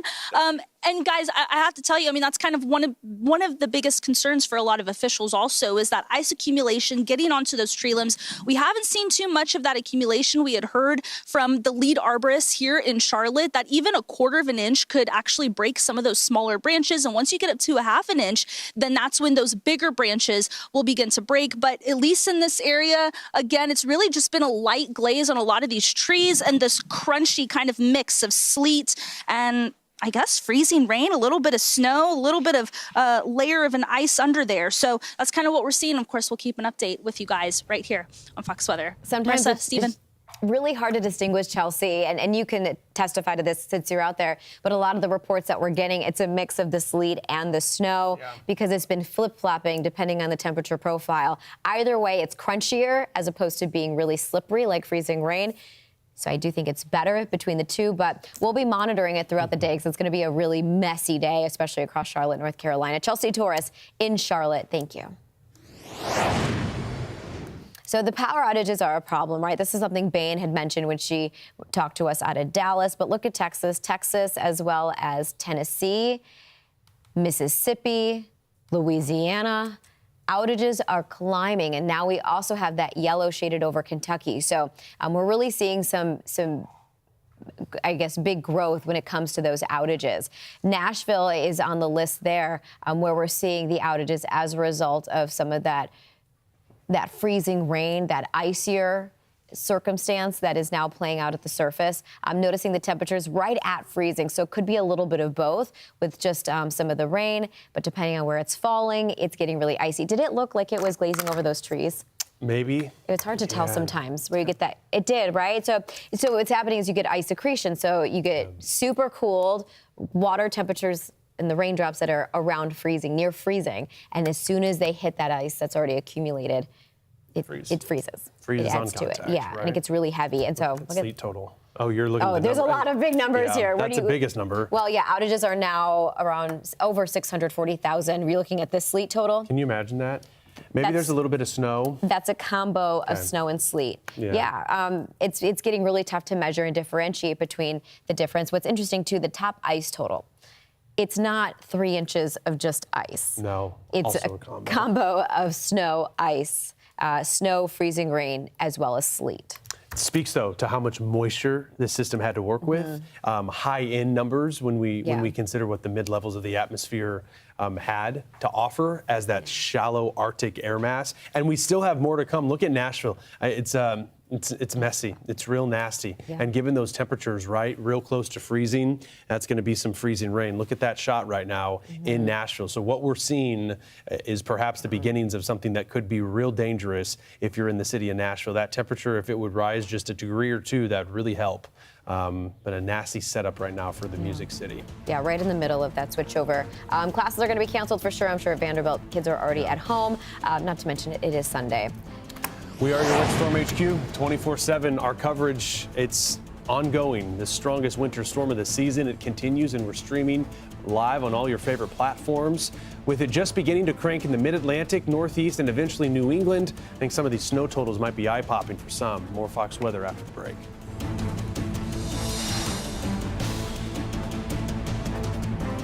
Look, mold like this could be hiding in your house. And check out this fence. Moldy and black. You work hard scrubbing mold, but it keeps coming back. Now there's a simple spray that dissolves mold on contact. This is Alien Power, the new multi-purpose stain remover with out-of-this-world results. Just fill the bottle with water, add in our potent formula, then spray. And watch Alien Power lift the mold away. Plus, it's all made right here in the USA. This is an advanced formulation that breaks down the molecular structure of mold, so it dissolves on contact, penetrating deep into cracks and pores for a complete cleaning. Look here, black mold can grow inside your washing machine. Alien Power makes it so easy to clean. Now eliminating mildew in the bathroom is a breeze. Give it a spray and it's gone with ease. Black mold is hiding under this mat. A simple spray and it's gone like that. Even use it outside so mold and mildew have nowhere to hide. An entire moldy fence finished in no time. No scrubbing needed to get rid of the grime. Instantly upgrade the look of your siding with Alien Power. Even textured surfaces like stucco can look new again. Dirt and mold can ruin your deck.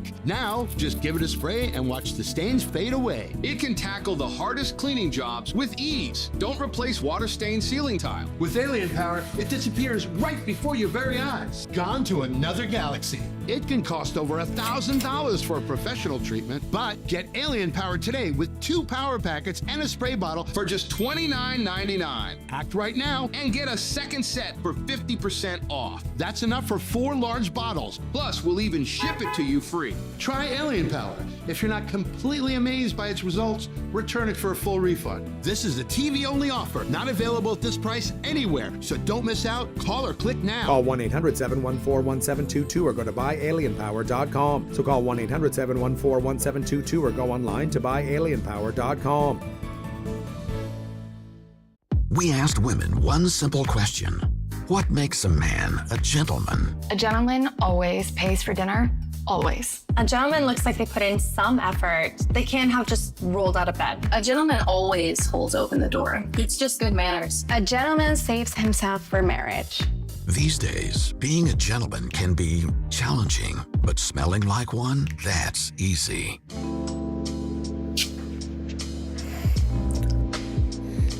Wow. Ugh, that's what a gentleman smells like, okay? Yep, that's it.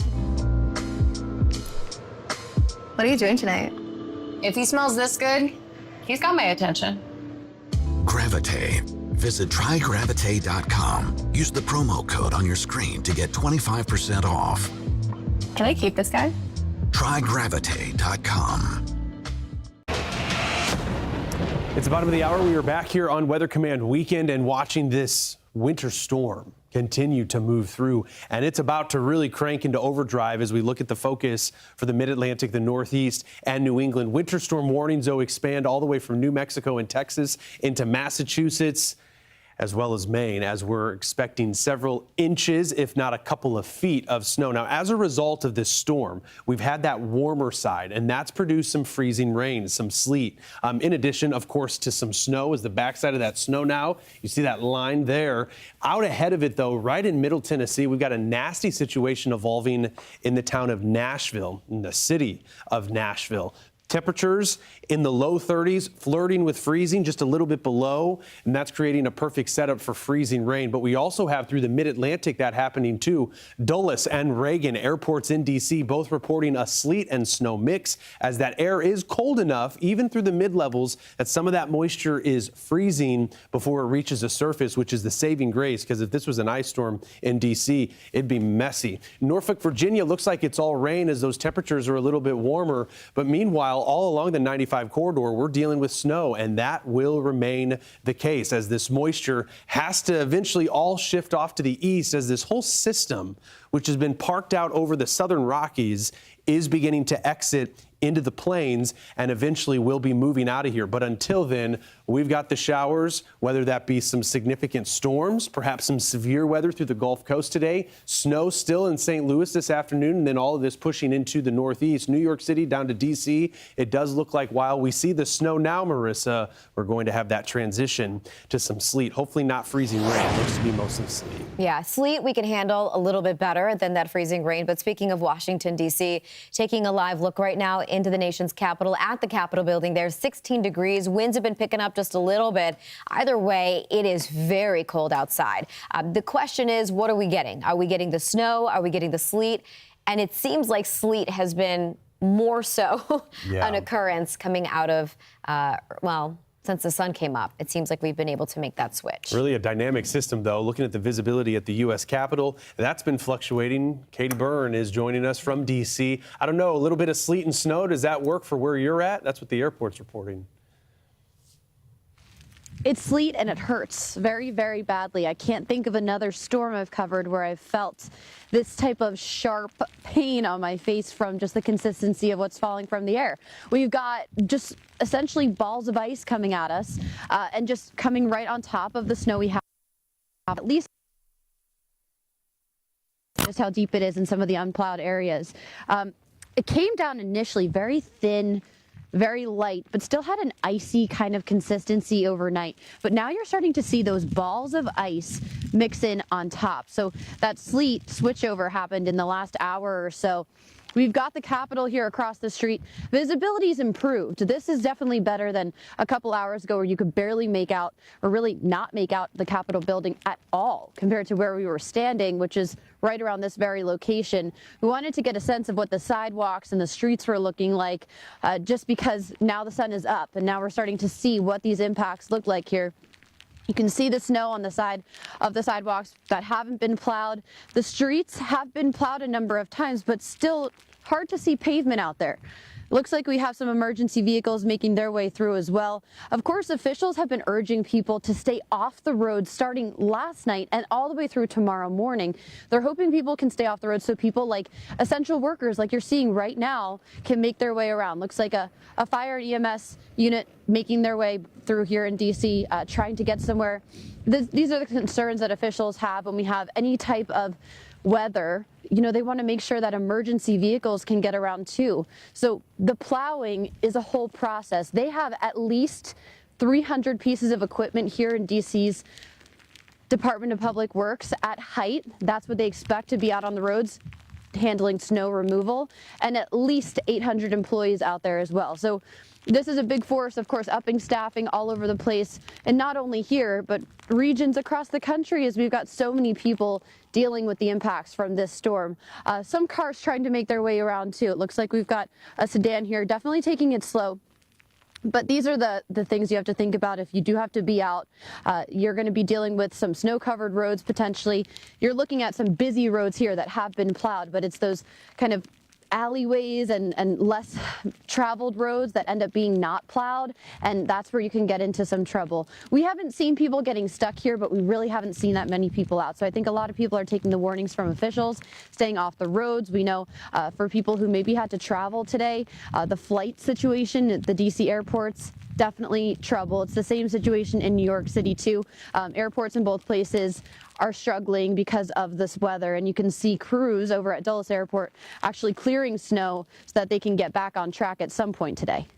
And that's the big question, when we're going to be able to get back on track. So when we're dealing with this sleet, Katie, I do wonder. I mean, the atmosphere, as we know, is chaotic. So it's possible we can get a changeover to all snow. But from your account and from what we're hearing, because we hear that sleet beaten on your jacket and that microphone, the intensity. Have you seen it pick up in intensity once this transition's occurred? It's been consistently intense. That's my take. You know, it's really been coming down consistently. And if anything, it's the wind that makes it worse. So we will at times get these big gusts of wind, and that will truly, it already kind of hurts when you're facing the pellets. But if the wind comes, it really feels like I got to go check and see if I drew blood anywhere. That's how sharp it feels out here in the conditions when you get a gust of wind mixed in too. It really doesn't help too. Yeah, I'll say we should let Katie put the fur back on her hood. Maybe that'll help. That's true. Put the fur on. It acts like an eyelash. It protects your face from the things flying. Katie, you're a trooper. You know, this is just a really nasty setup for Washington, D.C. and for anybody trying to clean just the driveways and the sidewalks, remembering it makes it a lot heavier to lift it up. So, Katie, I hope that in between the hits with us, you can take a moment to get inside, at least to a car. Fox weather correspondent Katie Byrne in Washington, D.C., and she'll be back with us in about 30 minutes or so. Rough in Washington, D.C. In New York City, in Times Square, it's just about the snow. The snow started to fall around 5 o'clock this morning. Before the sun came up, the snow was falling, and because it is so gosh darn cold, especially at the surface, that snow is piling up really quickly. This is a look outside at Fox Square. As you know or may not know, Fox Weather is headquartered here in Midtown Manhattan. And so right outside our window, that's what we're looking at. Stephen and I were walking there earlier getting our dose of caffeine and noting it was a very gentle snow. It took a second for the profile to saturate. It's been just so dry. But now that it has, we're in it, New York. In fact, you're seeing that precipitation shield move now over Connecticut and pushing into Rhode Island and into Massachusetts. So if you're not seeing it fall quite yet in those zones, you will as everything starts to fill up with moisture. Where Katie is, again, in D.C., you're maybe seeing more of a sleet, though it looks more like snow on radar. But through the Ohio Valley, that is a snow profile. Yeah, it's a radar doing its best to try to understand what's actually happening. But you've got this, aren't we all? Yeah. That's what you said. Yeah, got this mid-level warm layer, this nose that is going to edge north. I think what we see in New York City, depending on how much snow falls, this is going to be the bulk of it. There's that melting layer. Yeah, you can see it on radar with the new radars that we have, or the improved technology that the single-site radars have with the National Weather Service.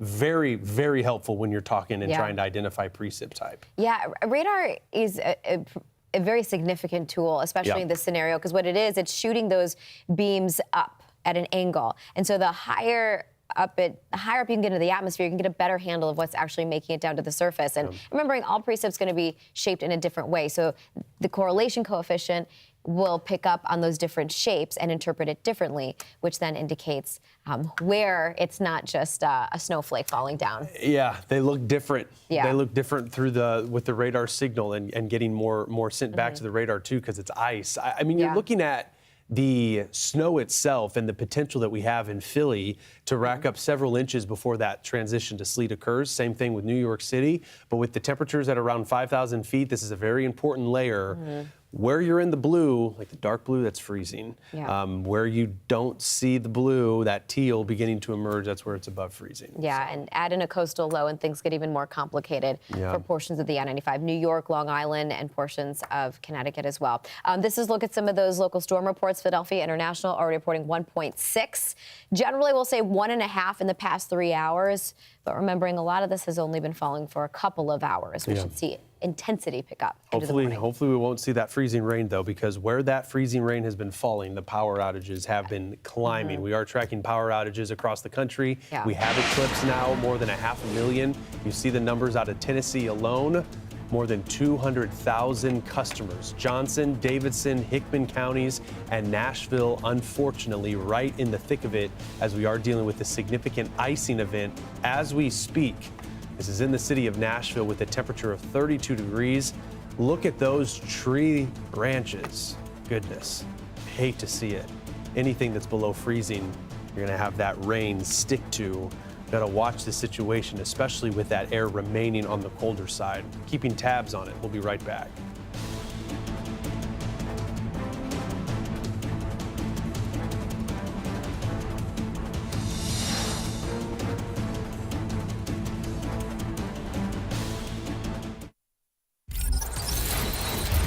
I'm Fox Weather's Ian Oliver. Are you ready to be a step ahead of the competition this football season? We've got you covered with our exclusive ROE, or risk of weather impact. And this season, it's all tuned up, dialed in for football. The ROE takes all of the important aspects of the forecast and combines them into a single metric to represent the overall impact on the game. Temperature, precipitation, and wind, these are all scored based on the latest Fox Weather forecast and weighted based on our historical analysis of how different weather conditions impact the game. The ROE then averages them together to give a total score from 0 to 10. That score is then classified from 0 to high. The ROE automatically updates in real time based on the latest forecast, so stay tuned to Fox Weather to make sure that you have that competitive edge. For all seasons, for all America, Fox Weather. All right, we continue to track how the thing is playing out here in, well, the Big Apple, right? The thing being this winter storm. The Bronx with that snow falling and drivers trying to get through using those hazards. As the snow falls now, we're going to ultimately see that transition to some sleet in New York City. But the snow, as it piles up, several inches of that fresh white stuff will be possible. But this system, with its expansiveness and also different elements, really creating some significant hazards and paying attention to where we're dealing with the worst of the weather. Focus on the backside of this snow as it is moving through St. Louis, really getting a nice increase in the intensity just to the west of the city, a little closer to the capital of Illinois, Springfield, Illinois. Farther to the east, we continue to watch that snow move through between Cincinnati and Pittsburgh. If radar is right along the Ohio River, we are seeing some intense bursts of snow. Also want to focus a little farther to the south because what we've seen play out, quite concerning and something that we need to pay attention to in Middle Tennessee. Out of the entire country, Tennessee right now has the most power outages. There are temperatures in Nashville right around 32 degrees. This isn't a sleet storm. This isn't a snowstorm. This is a developing ice storm. And it's always these nuances that we have to pay attention to, paying attention to what's happening in Middle Tennessee as that ice is really beginning to accrete, watching as that moisture continuing to stream in throughout the afternoon. Icing on an airplane is one of the biggest dangers in air travel. It messes with the aerodynamics of a plane, making flying difficult and crashing easy. Luckily, airlines have a solution: de-icing. The process is common throughout the winter, but how exactly does it work? Let's talk a little chemistry. First, they use a heated fluid. It contains pressurized water with a chemical mixture that melts off the dangerous ice. Now, once the ice is removed, crews apply an anti-icing solution. So you'll have anti-ice on the engine, the wings, and of course the windshield. The anti-icing fluid prevents ice from forming by lowering the freezing point on the plane. Some solutions lower it to under -50 degrees. Stay ahead of the storm with Fox Weather. Get travel alerts 24/7 right at your fingertips with the Fox Weather app, or watch us anywhere, anytime on your favorite device. Fox Weather, weathering it together. You are joining us here on Weather Command Weekend. It is a Fox Weather Alert. I'm Marissa Torres. I've got Stephen Morgan alongside me, taking a look outside. Compliments of Brandon Kopic, our storm tracker that's in Ohio, in Dayton, Ohio, monitoring the road conditions there. It's snowy. A lot of the roads that Brandon has been featuring throughout the morning from Cincinnati to Dayton have been snow covered. That includes interstates. Haven't seen plows, at least from the shots that we've been sharing with you here, but I'm sure Brandon has come across several of them as they try to get those roads clear. The good news for Ohio is that you are expecting snow. That rain snow line is farther to the south, and so for you, the cold air has a stronghold, and it's just going to be a snow event. Can't say the same for areas further to the south and further to the east. If you are not only driving, but supposedly are supposed to travel, the airports are a mess. Anywhere that this storm has tracked, the airports have suffered as a result, from Dallas to Chicago to New York City. You have right now over 950 flights that are currently en route. In terms of delays, almost 700, but the biggest number is 9,900 cancellations. Now, this is nationwide. You have these flights that are getting canceled because the weather's just too problematic. It's too difficult to get these planes up. Not only that, you're dealing with freezing rain. Those planes, they can't go into a garage like our cars can, so they get iced over as well. That's a look into the Northeast. Big problems coming out, especially of the New York City metro, where the snow is accumulating, visibility is dropping, and noticing Boston also included in that. JFK International, 900 flights that have been canceled. These are into and out of. We had one flight earlier. Oh, there's another one. There's two. There's three. A flight earlier that was departing out of the New York City metro looked like it was headed to Cancun. But noticing the clouds, I told you they'd lower, and they'd have, almost by 1,000 feet. So the cloud base is really low at this time, around 400 feet. Visibility down to a quarter mile in New York City. Compliments of that snow. Wind rather light, but it's that intensity of the snow that is making that visibility such a problem. Right now, your misery index is extreme. We're going to keep an eye on the airports as well as those roads throughout the morning. But in the meantime, just know it's going to be a very challenging, dangerous day across much of the Northeast. Cold weather watch is in effect until Tuesday, so this Arctic blast is going to become the weather headline. Already is for a lot of people. This was Nashville yesterday. Looked like a snow globe, at least momentarily, before that ice moved on in. We had some freezing rain briefly, but then it transitioned to mostly sleet. That's what Music City has been dealing with. But yeah, this cold, it's expansive. We have cold weather warnings, watches and warnings. I guess we'll call them extreme cold warnings, right? Technically, that's the term, that extend from North Dakota all the way to, well, El Paso. close to El Paso, where we have the cold weather advisory. It's all encompassing. I know this shows through Monday morning, which most of these will expire then. But take, for example, places like Cincinnati, Ohio. We've got a cold weather watch for Tuesday morning. So there's an expansion to this cold weather that is going to be around for the first couple of days of next week. But it's very cold. I mean, by the numbers, I don't have to tell anybody, if you're living east of the Rockies, you feel it, even along the Rockies, as we saw in Denver, 7 degrees in Detroit, Sault Ste. Marie, 0, New York City, 10.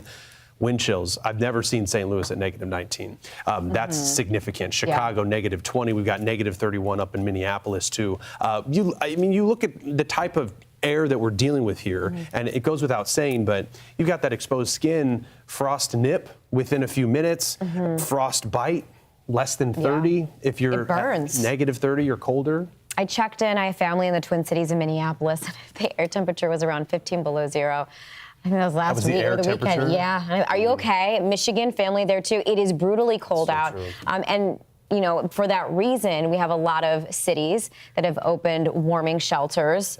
Anybody who needs access to warmth. And I guess the big concern, too, is when you consider the cold that's really spread out east of the Rockies, to lose power could be incredibly dangerous, to not be able to heat your home. It's so true. And taking those precautions, because people who are suffering with this ice storm right now through the deep south, it's possible that power could be out for a few days. And speaking of the south, the high temperature departures, we're likely going to see low temperatures, new low temperatures set. Given the time of year, here late January, early February, several record lows are possible. This Arctic air is only assisted by what's on the ground. We've seen Bain in Dallas, Mike Seidel in Tulsa. There is a fresh snowpack. Even if it's sleet, kind of works the same. It's ice, right? So you deal with that, and that's going to keep those temperatures, especially with clear skies, which will move in by perhaps later tonight.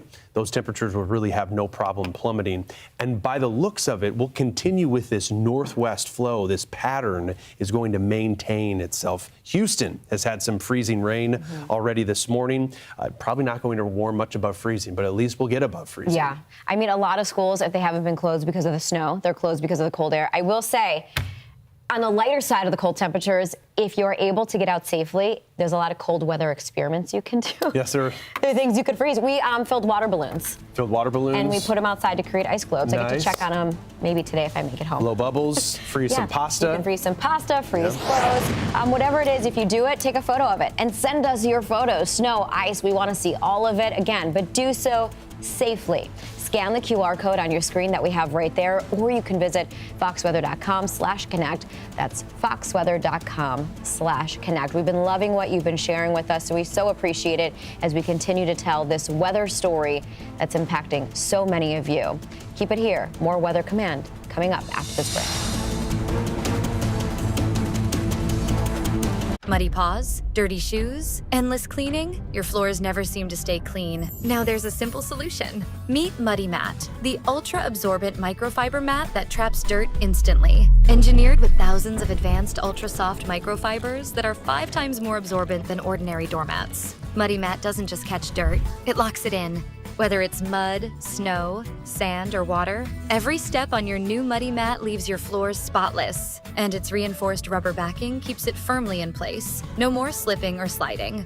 Perfect for your entryway, kitchen, bathroom, or even under your pet's food bowl, Muddy Mat absorbs up to 5 times more water. And when it's time for a cleanup, just toss it in the washing machine and it comes out looking as good as new.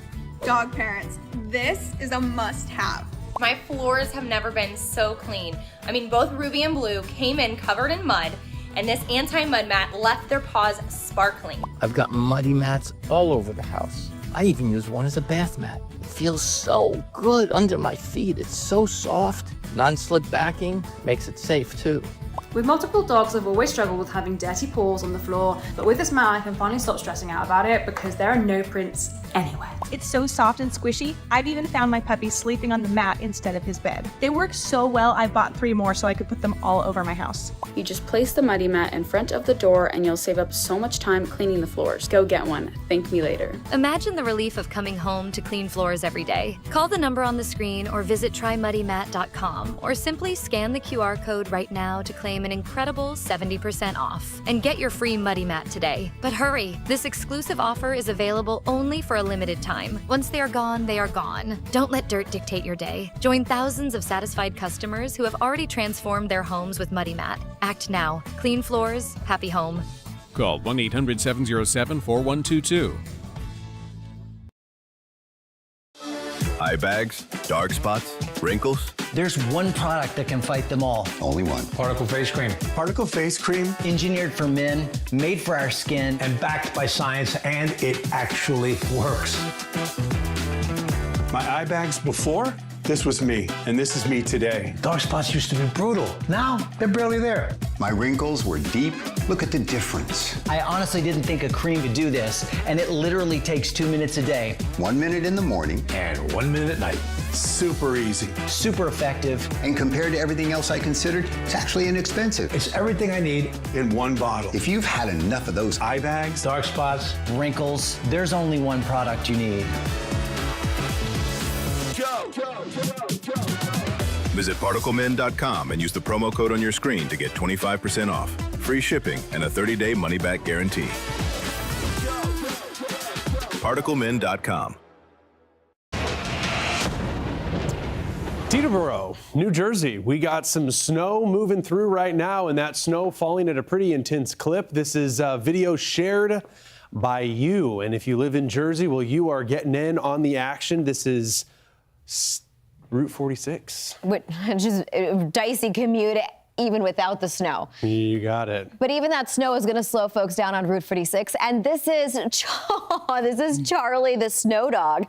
This video sent in by Rosie out of Maryland this morning. Wow. She blends in. She blends in with that snow in Maryland. Little fox. We also have Charlotte, North Carolina, where the pooches have been bundled up as they're heading out. Charlotte kind of in a mix, so you're dealing with a little bit of sleet, or I should maybe say a lot of sleet, a little bit of snow.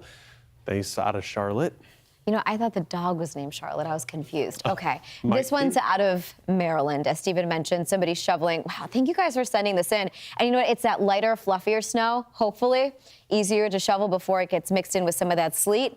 Are those? And this is Marissa's backyard. She is a modern-day Snow White.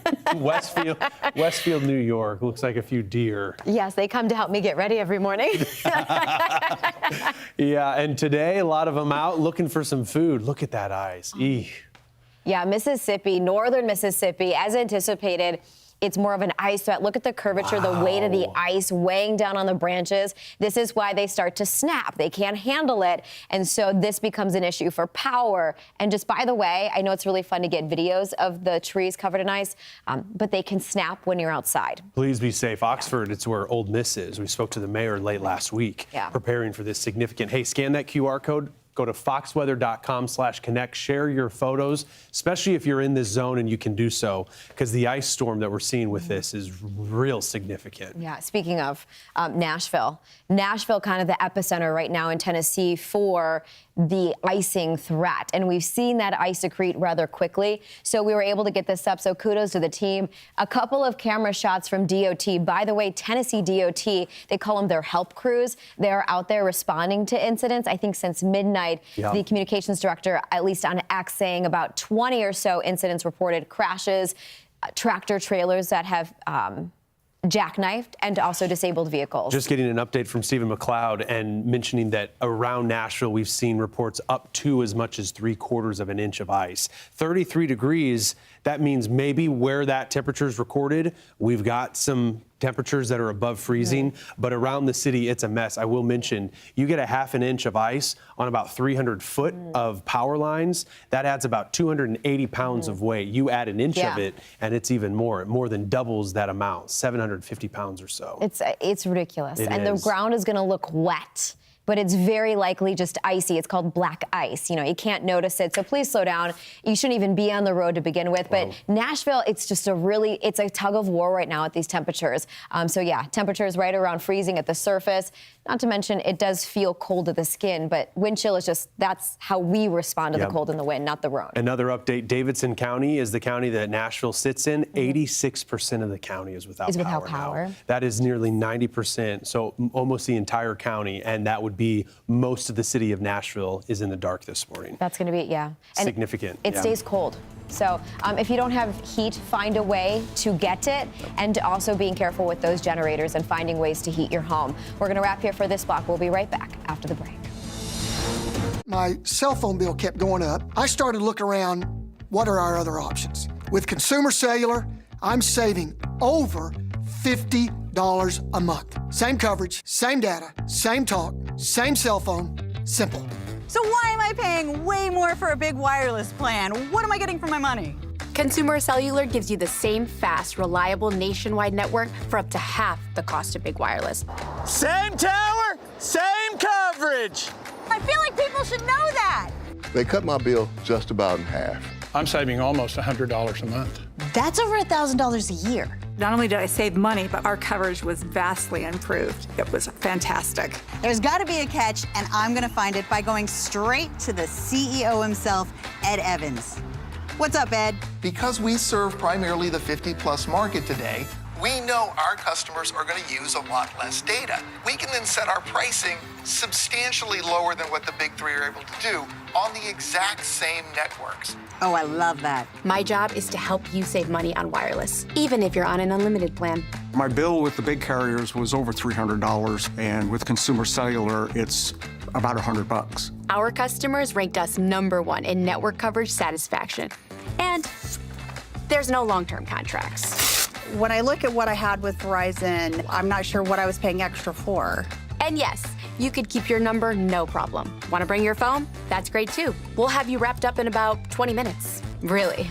We hadn't gone back. We're not going back. We're with Consumer Cellular. Call now and see how one of our U.S.-based Switch Pros can cut your bill by up to half. That's right, up to half. And when you call right now, you'll get your second month free. Just use the code SECONDFREE. And AARP members save even more. Call 1-800-381-4449. That's 1-800-381-4449.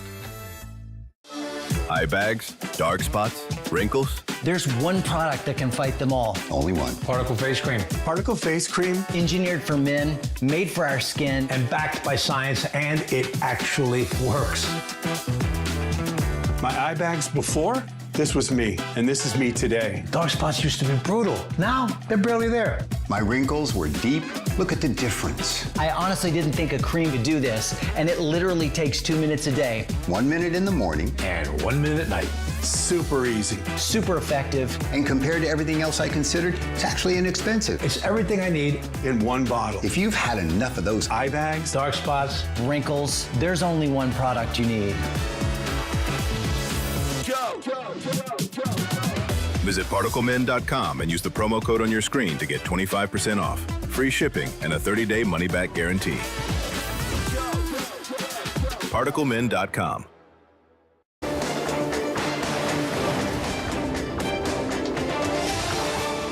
You're watching continuing coverage of this winter storm across the U.S. I'm meteorologist Stephen Morgan. A record-breaking winter storm now unfolding across a good chunk of America. 240 million Americans with impacts this morning. And this system, it's stretching more than 2,300 miles. When it's all said and done, as we told you last week, it still holds true this morning.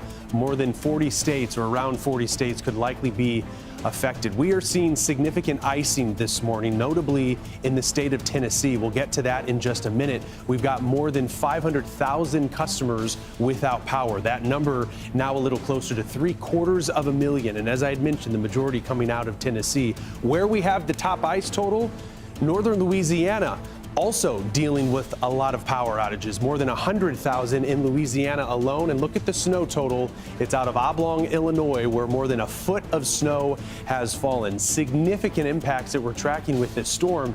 And it's not over yet. Out of the town of Catholic Point in Arkansas, if it's just sleet that we're measuring, I bet a little bit of snow was mixed into that. 5.5 inches. That's incredible. But some of these numbers will certainly change as we head deeper into this storm, as it's about to crank into overdrive for the mid-Atlantic and the Northeast. Speaking of, we head live to Nashville, Tennessee, where that temperature has been flirting with freezing, a really dangerous situation unfolding. Nashville sits in the county of Davidson, where we have more than 80% of customers without power. Look at those trees. You see that white coating on those trees? It's freezing rain that's been falling. Now, if that temperature can rise just a few degrees, that'll make all the difference in the world. But as we speak, you are looking at a frozen Nashville. That's a sight that you hate to see, especially when you're talking about one of the largest cities in the state of Tennessee. We've also seen that ice extend farther south into Mississippi. Oxford, Mississippi dealing with it. So same for southern Arkansas, parts of northern Louisiana. All of this moisture is moving north and east. I want to, Marissa, bring in the element of, well, uncertainty when you look at the precip type.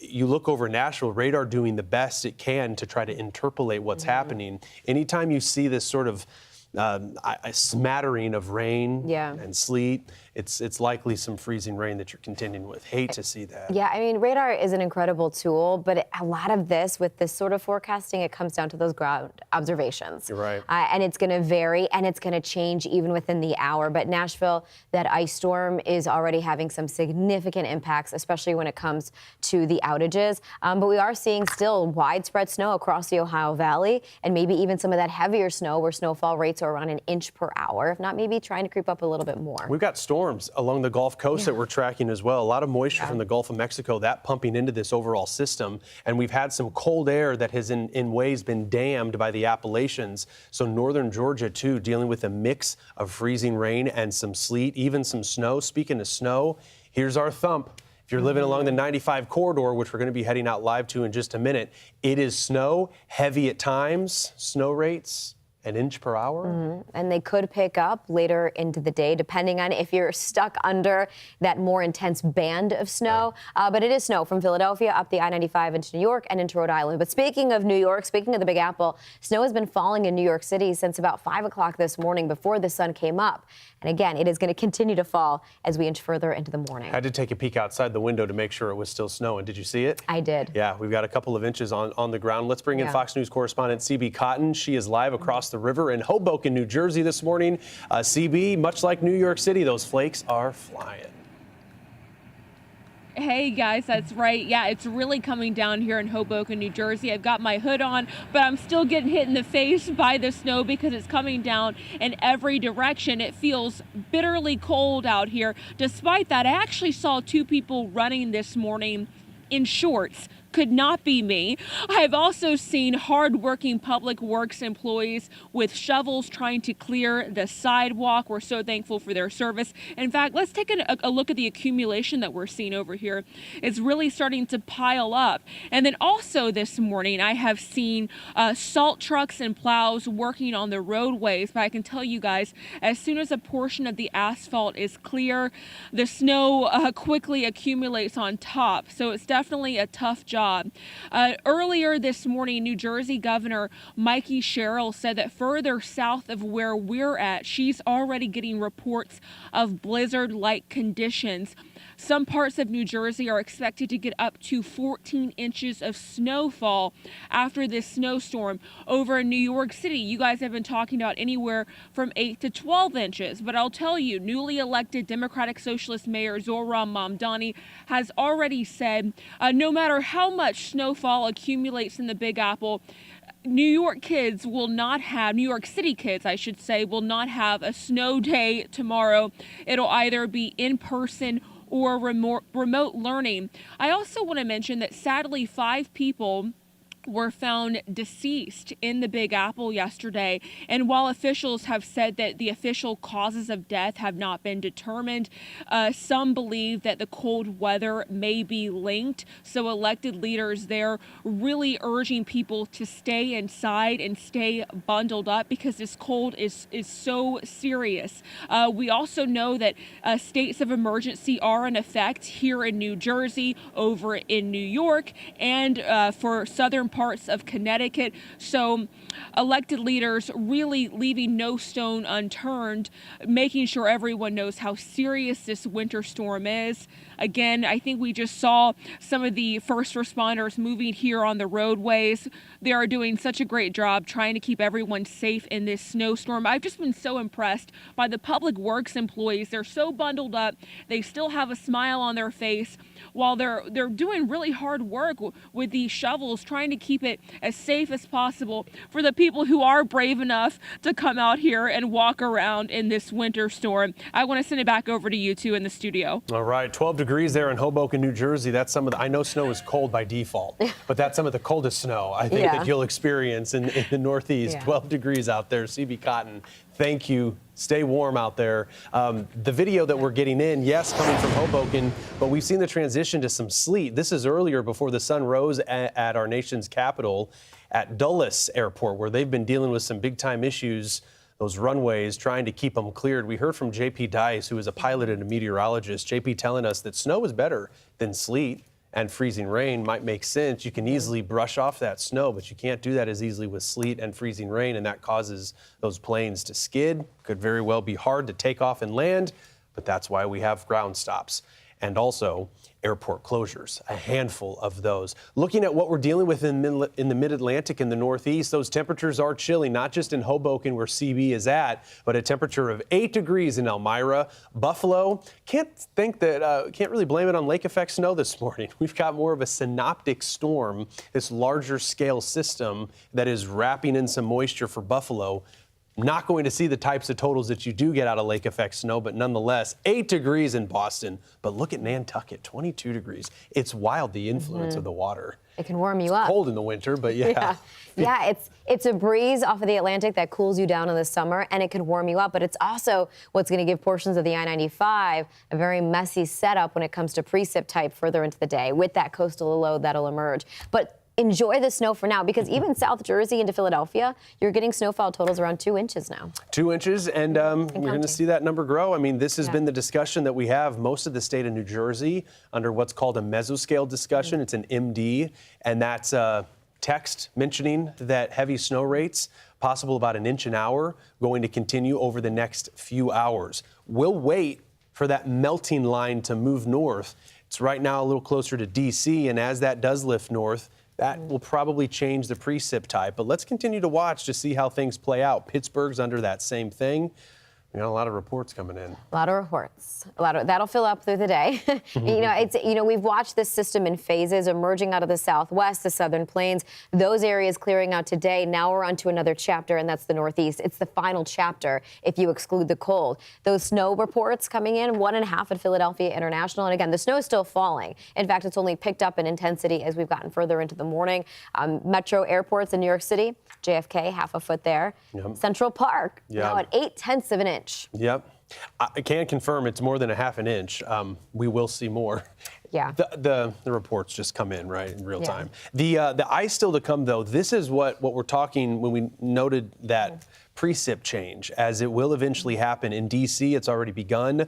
We could see some significant ice accumulations. We'll see. Hopefully, it will stay all sleet. That's a much better outcome than freezing rain, which is what we've been seeing play out in Nashville, Tennessee. But the snow totals, someone's going to hit the jackpot. I think it's going to be somewhere in New England, Massachusetts, maybe New Hampshire, Maine, where more than 18 inches of snow will fall out of this system. Yeah, if you had a trip planned to the Berkshires in Massachusetts, let's say in the next couple of days. What day is it? It's Sunday. It's Sunday. I'm thinking it's Monday. But getting out there now, bad idea. But once this system exits, you're going to have some great new snowpack if you're trying to get out to even the ski resorts that are in northern New Jersey, northwestern New Jersey. But this is where things get complicated. Yeah, and here's that coastal low, right? Yeah. This is by 1 o'clock or so. It's slinging in some of that moisture. D.C., right now sitting in the teens, will warm up close to 30 degrees.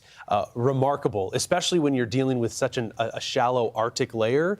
That's some mid-level warming there that's mixing down to the surface. 29 degrees in Philadelphia by 5 p.m. Could get close to 30 degrees in New York City. That's, of course, if our Fox weather model verifies with these projected temperatures. But it is going to be a messy a messy mix. Boston, very well, could maybe stay in the snow the entire time. One of our meteorologists always mentions your highest snow potential is when you're kissing the sleet or the rain. Or the rain, And yeah. so you're so close to that line, but really seeing the maximum amount of snow potential. So we'll watch it, but it's going to get cold after this system moves on through. That's the other thing. I was thinking of Nashville. When temperatures start to drop tonight, Without power. it's really going to be rough because that ice is probably not going to melt much And it unless sparks we get some warm air. that concern for how people heat their home, right? Right. So we'll be following this all the way through Monday. Not done yet, folks.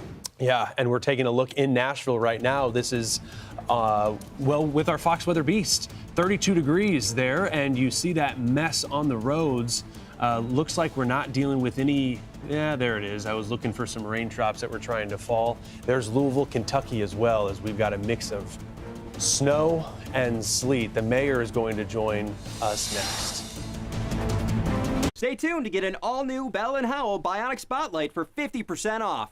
Outdoor security light systems are expensive and a huge pain to install. Hiring a professional costs even more. And forget about the sky-high electric bill. Well, now there's a better way. This is the all-new, ultra-bright Bell & Howell Bionic Solar Spotlight. It's free to operate because it's powered by the sun with ultra-bright, high-intensity LED bulbs. It installs in seconds. Look, no wires needed. Plus, it's motion activated, automatically turning on when it detects motion as far as 25 feet away, standing guard against prowlers and destructive animals. Look, your lights are too weak, but watch.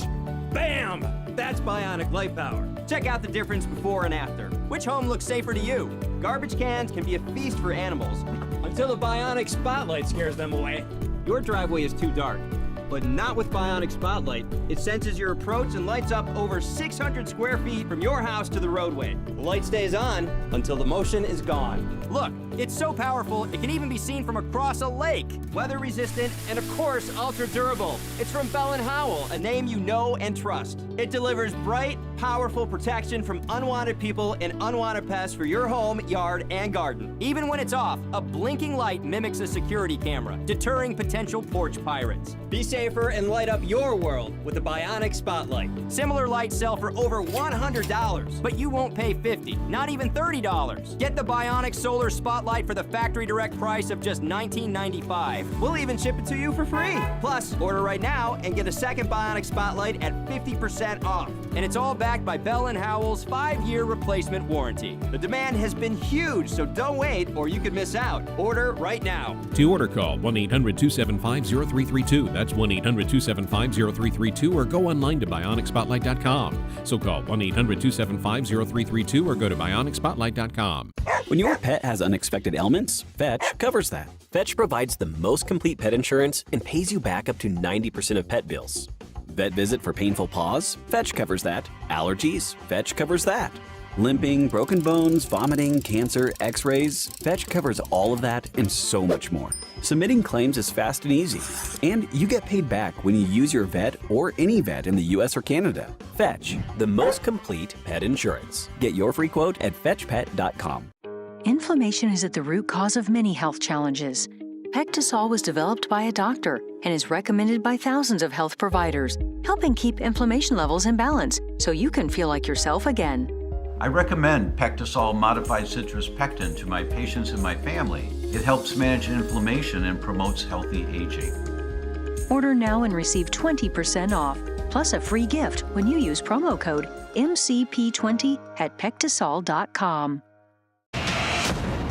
We continue with our Fox Weather Alert as this massive winter storm moves out of the southern plains, and it's now affecting parts of the mid-Atlantic and the Northeast. That's where we're going to track the potential for big ice totals as well as big snow totals. Very well could have the highest snow totals coming out of New England. You see, as this system begins to depart, we want to start off in Washington, D.C., where temperatures will be warming, not by much, into the teens and the 20s as we head throughout the afternoon. But the possibility that we could deal with some freezing rain, depending on how deep that environment is aloft where it's above freezing, that could drop some freezing rain. Then we'll talk a bit more about snow. Philadelphia, for example, we could see as much as 5 more inches before we see that transition to about a tenth, maybe a little less than a tenth of an inch. You see how that's going to play out on radar. The blue is snow, the pink is sleet and freezing rain, the green is that rain, but it's a cold rain. In New York City, the forecast still calling for about 8 to 12 inches of snow. That's still to come. Winds will be gusty 20 to 30 miles an hour. But as we watch that snow move in, those rates have been pretty high, anywhere between 1 to closer to 2 inches of snow per hour. Already hearing reports out of LaGuardia picking up 3 inches of snow. We also have Boston, where up to 1.5 feet, maybe 2 feet of snow could fall. If it stays all snow in Boston, that's how much snow we could see. But there's a chance that maybe a little sleet tries to mix in. Certainly, judging by the surface temperatures, you'd think I'm crazy for saying that. But the mid-levels of the atmosphere, that's where things are so warm. And then finally, Marissa, into Portland, Maine, also all snow, but might be too north. That Arctic air, believe it or not, is pretty dry, and that dry air could eat away some of the totals, but 12 to 18 inches still expected. A decent thump of snow. Some of these numbers we haven't seen in about a decade. Right, the expansiveness of this storm from New Mexico to Maine. And as we look into Louisville, Kentucky, another city that's going to be impacted, and not just by the very cold temperatures, but a mixture of that snow and ice. We could see at the end of this 3 to 5 inches of snow as we get into Monday, a little bit of snow that's already fallen. But even with some of that sleet, we have the mayor of Louisville joining us this morning, Mayor Craig Greenberg. Thank you, Mayor, for sharing a little bit of your time this morning. It's a complicated setup when it comes to what we're going to be dealing with in terms of the precipitation type. But I guess looking outside your window, how is it looking in your city? Well, we definitely got a lot of snow overnight, and while it may not have been as much as was originally projected, it's certainly impacting our roads here. And so we're encouraging everyone across the city to stay at home today, just as we had asked them to, just as they've been doing throughout the beginning of this event from yesterday afternoon. We have about 3.5 inches already. It's still falling. We have sleet going on right now as well. So we have our crews are working the roads 24/7 and 7-hour shifts. We have 70 trucks out throughout the county that are going to continue to pave roads for at least the next day, probably the next 2 days. Yeah, that's the massive undertaking that we have here with this air mass, Mayor, that's going to move in after the snow and sleet move on out, because it seems as if the snow is going to have some staying power, and for that matter, the sleet as well. Wondering with the trucks that are out there, some people have to get out. They can't stay at home for other various reasons. But as far as resources available to residents, what do you guys have available to them if in the event, let's say, some residents lose power? So far, we've been fortunate. We did have one outage last night that was a result of somebody releasing Mylar balloons, but thanks to the team at our utility company, LG&E, got them back on within the hour.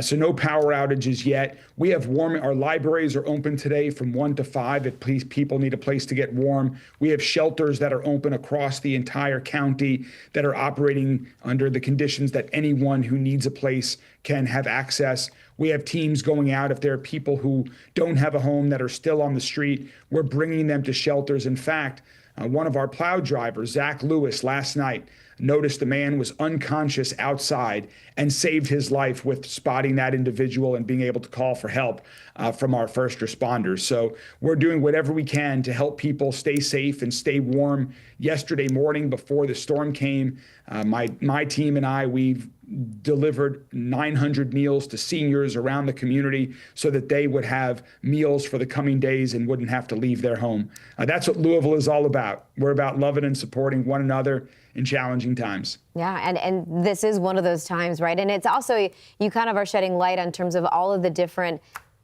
all the things that need to be taken care of, all the people that need to be looked out for. The plow drivers do so much. You know, sometimes the weather just gets so bad, whether it's visibility, whether it's just because it's too slippery. Have there been any moments throughout the past 24 hours, let's say, where even plow drivers had to sit out just for a little bit and instead roads just had to be shut down till somebody could get to them? Fortunately, we have not had to shut down any roads yet. I just hung up before I hopped on with you all, with the team, with a call with our entire snow team. We only have one minor accident with those, but everyone is continuing to operate well. Our trucks are working well. We've bought $3 million of new equipment over the past year or so.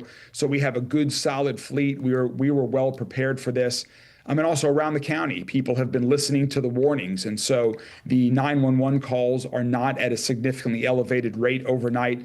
We're hoping that people stay home, watch football, get a good book, play some games with their friends, cook a new dish or something. There's lots to do on a Sunday. We're encouraging people to stay home so we can continue to do our work and get the roads plowed. I'm heading out here shortly to check on them myself and to thank the team for what they're doing. Yeah, it's an important work that you guys are doing. Just checking in at the airport, Mayor, we got a temperature of 15 degrees there.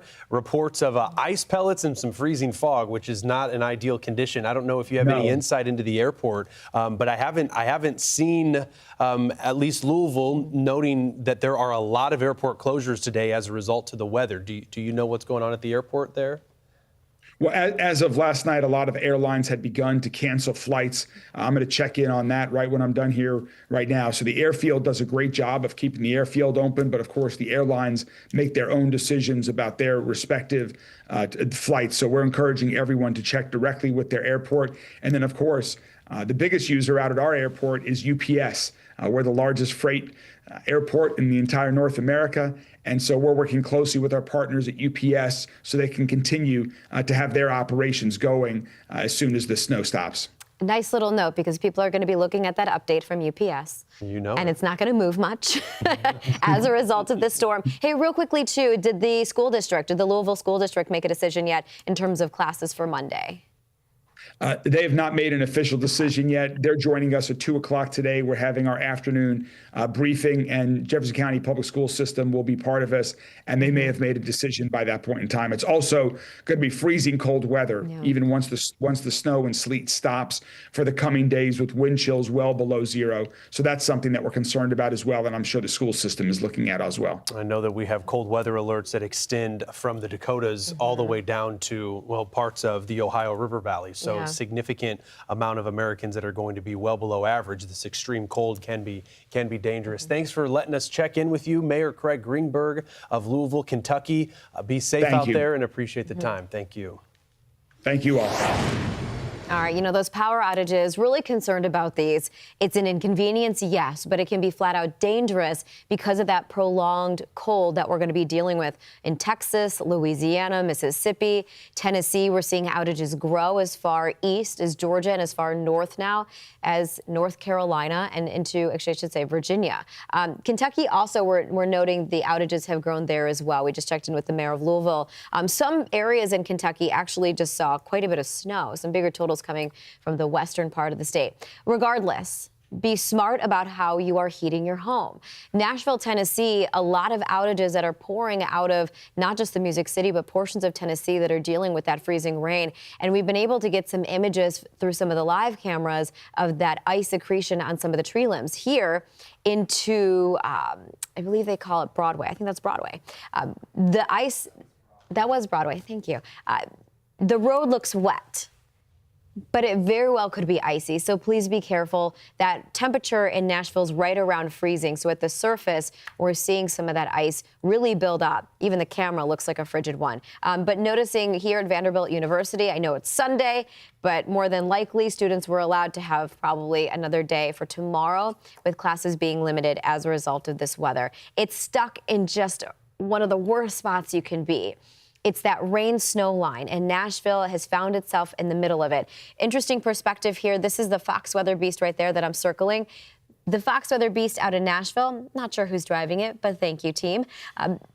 The thing about Tennessee, too, and the DOT mentioned this, the communications officer for the DOT, that it's not just the freezing rain, it's also a slush on the ground and maybe even a little bit of sleet.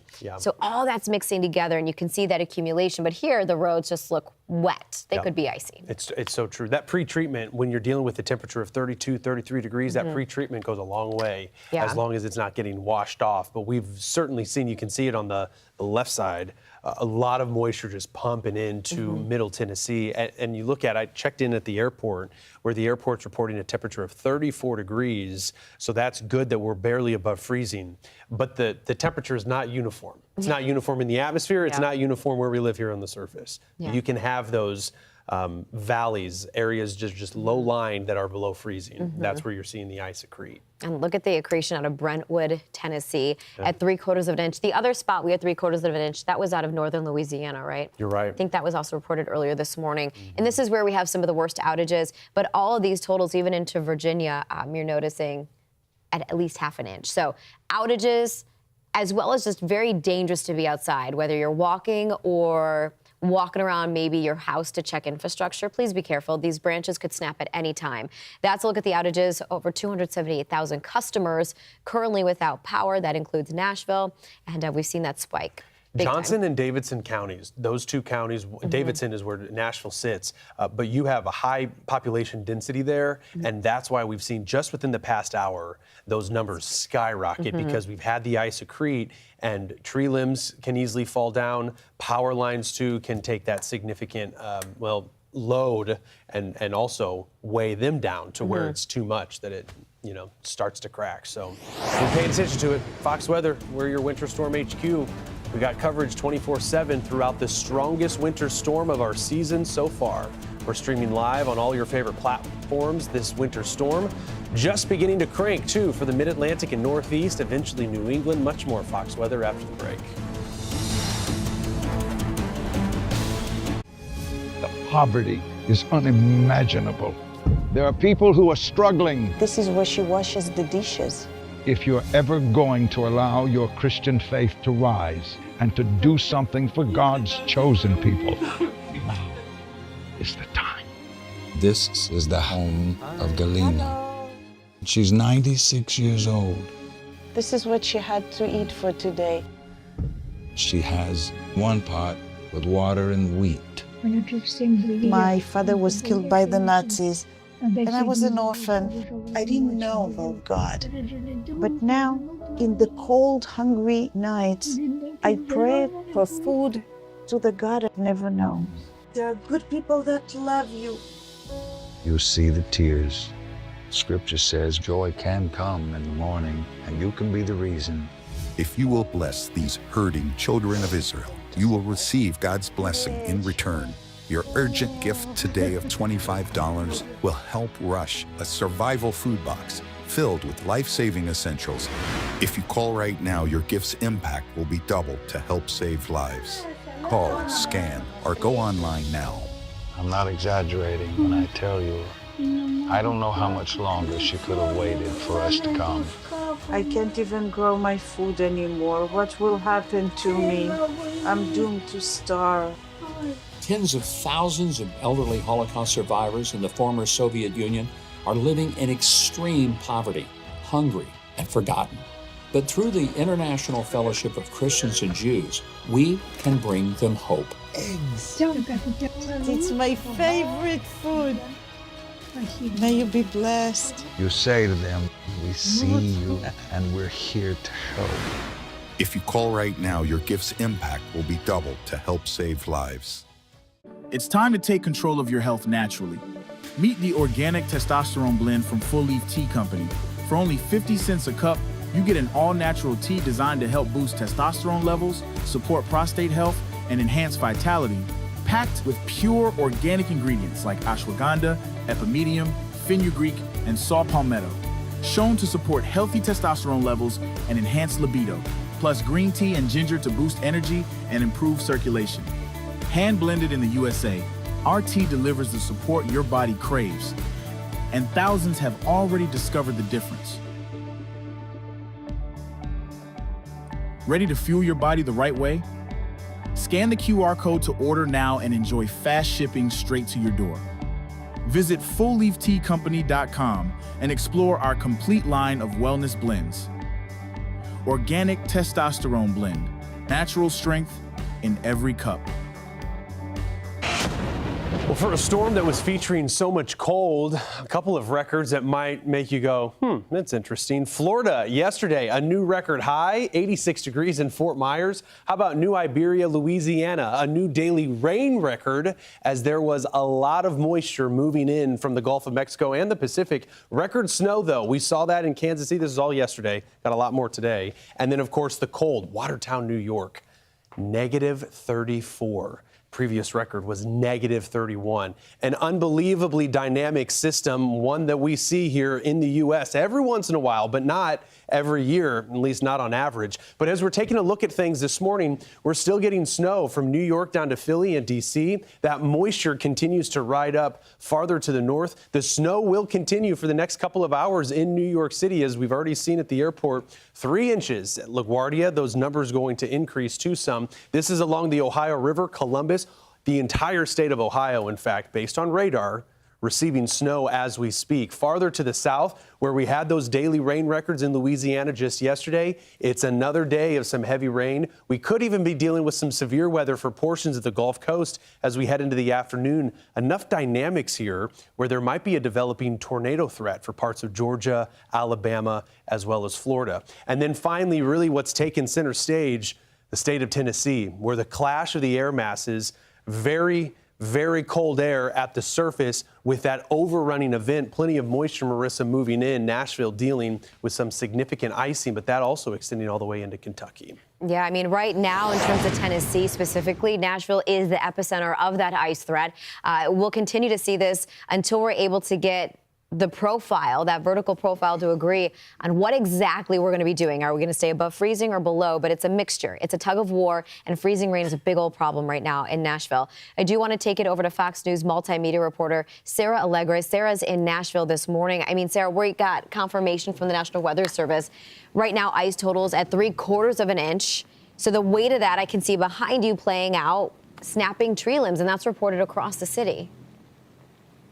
Marissa, absolutely. We are seeing this play out here across portions of Nashville, and we're seeing the implications of what this ice accretion does. Let's go here to take a better look at the development that we've seen really overnight as this rain has begun to take shape here. Things getting dicey, things getting icy. It just goes to show the thickness that we're seeing on this branch and the weight that carries. As you see that cracked tree just there, we have a tree just beyond that, a similar imagery that we're seeing in this portion of downtown Nashville. Just goes to show you how heavy this ice can be. And if you put that ice on a transformer, I mean, guys, even 1/4 of an inch, that can weigh hundreds of pounds. I mean, the size of 2 full-grown men, essentially. And so that's going to produce some damages. This is where we're seeing these widespread power outages. I mean, just looking at Nashville specifically, look at that ice accretion there. 120,000 people were without power. That was about an hour ago. Here we are right now. That number here for the Nashville Metro, guys,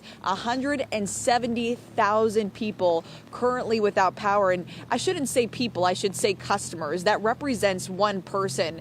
So if we look at this number and really kind of talk about the impacts for families in each household, a lot of folks without the proper resources right now. What we're seeing from the Tennessee Emergency Management Agency, they have issued shelters throughout the state. I believe there are 87 currently open warming centers for folks who don't have the resources. But this is where all the preparation ahead of time really comes in handy right now as we're in the thick of this winter weather here in Nashville and the impacts just playing out here.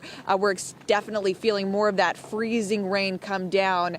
Temperatures a little bit warmer, but we do expect that to drop soon, and that could just add to the layer of concern that we're here.